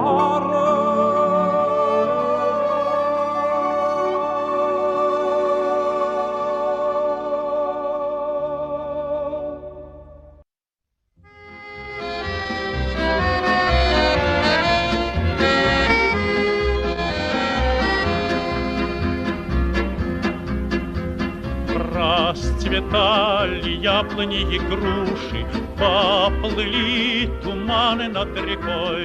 Выходила на берег Катюша, на высокий берег, на крутой.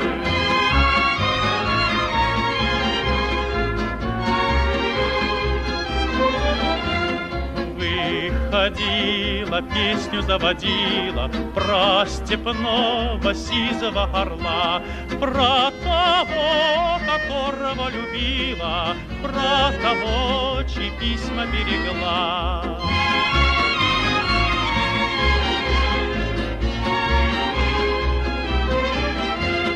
Ой, ты песня, песенка девичья, ты лети за ясным солнцем вслед, и бойцу на дальнем пограничье от Катюши передай привет.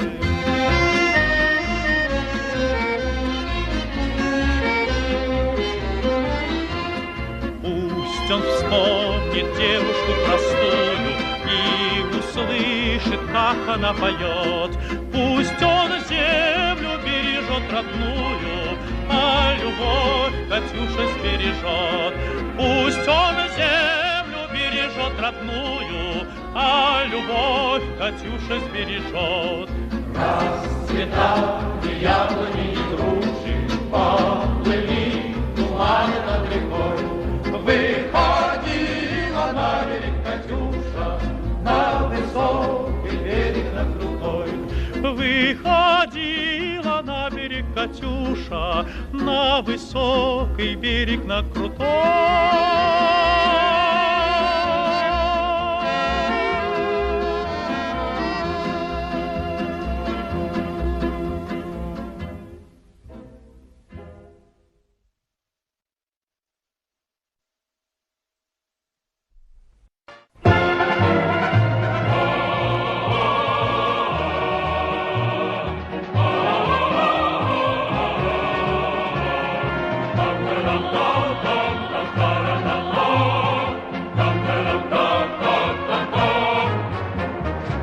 День Победы, как он был от нас далек, как в костре потухшем таял уголек. Были версты обгорелые в пыли, этот день мы приближали как могли. Этот день Победы, пора порохом пропах. Это праздник с сединою на висках, это радость со слезами на глазах. День Победы, День Победы, День Победы.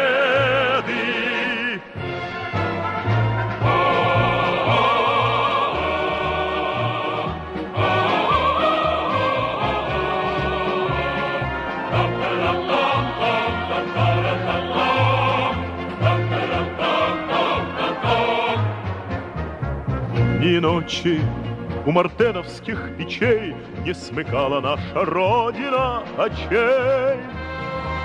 Ни ночи битву трудную вели, этот день мы приближали, как могли. Этот день Победы порохом пропах. Это праздник с сединою на висках, это радость со слезами на глазах. День Победы, День Победы, День Победы.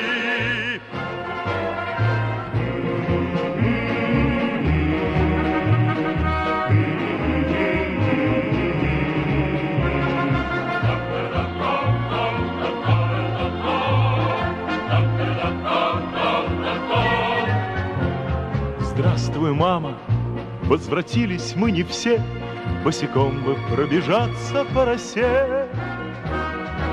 Пол Европы прошагали, пол земли, этот день мы приближали, как могли.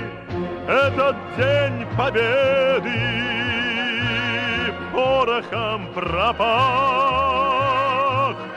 Это праздник с сединою на висках, это радость со слезами на глазах. День Победы, День Победы, День Победы. Это День Победы порохом пропах. Это праздник с сединою на висках, это радость со слезами на глазах.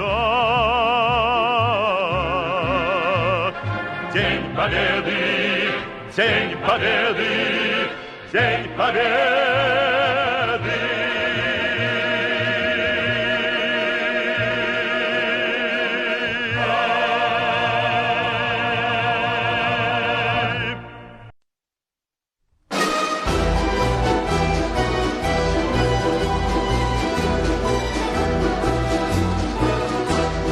Рағиды үлкен ұзақ кеттік, бір қайғыда урам ұзмады, мен ярым күн бойы күрәш барды.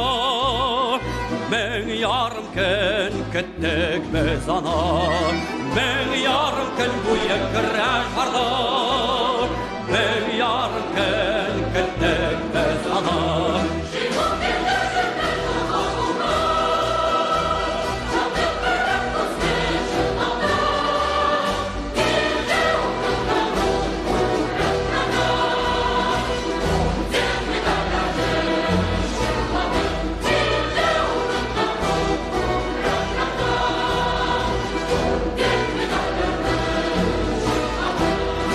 Төсіне кіріп күн батышта, әр күн сайын таңнар алынды, кең қырларда мартын янарында.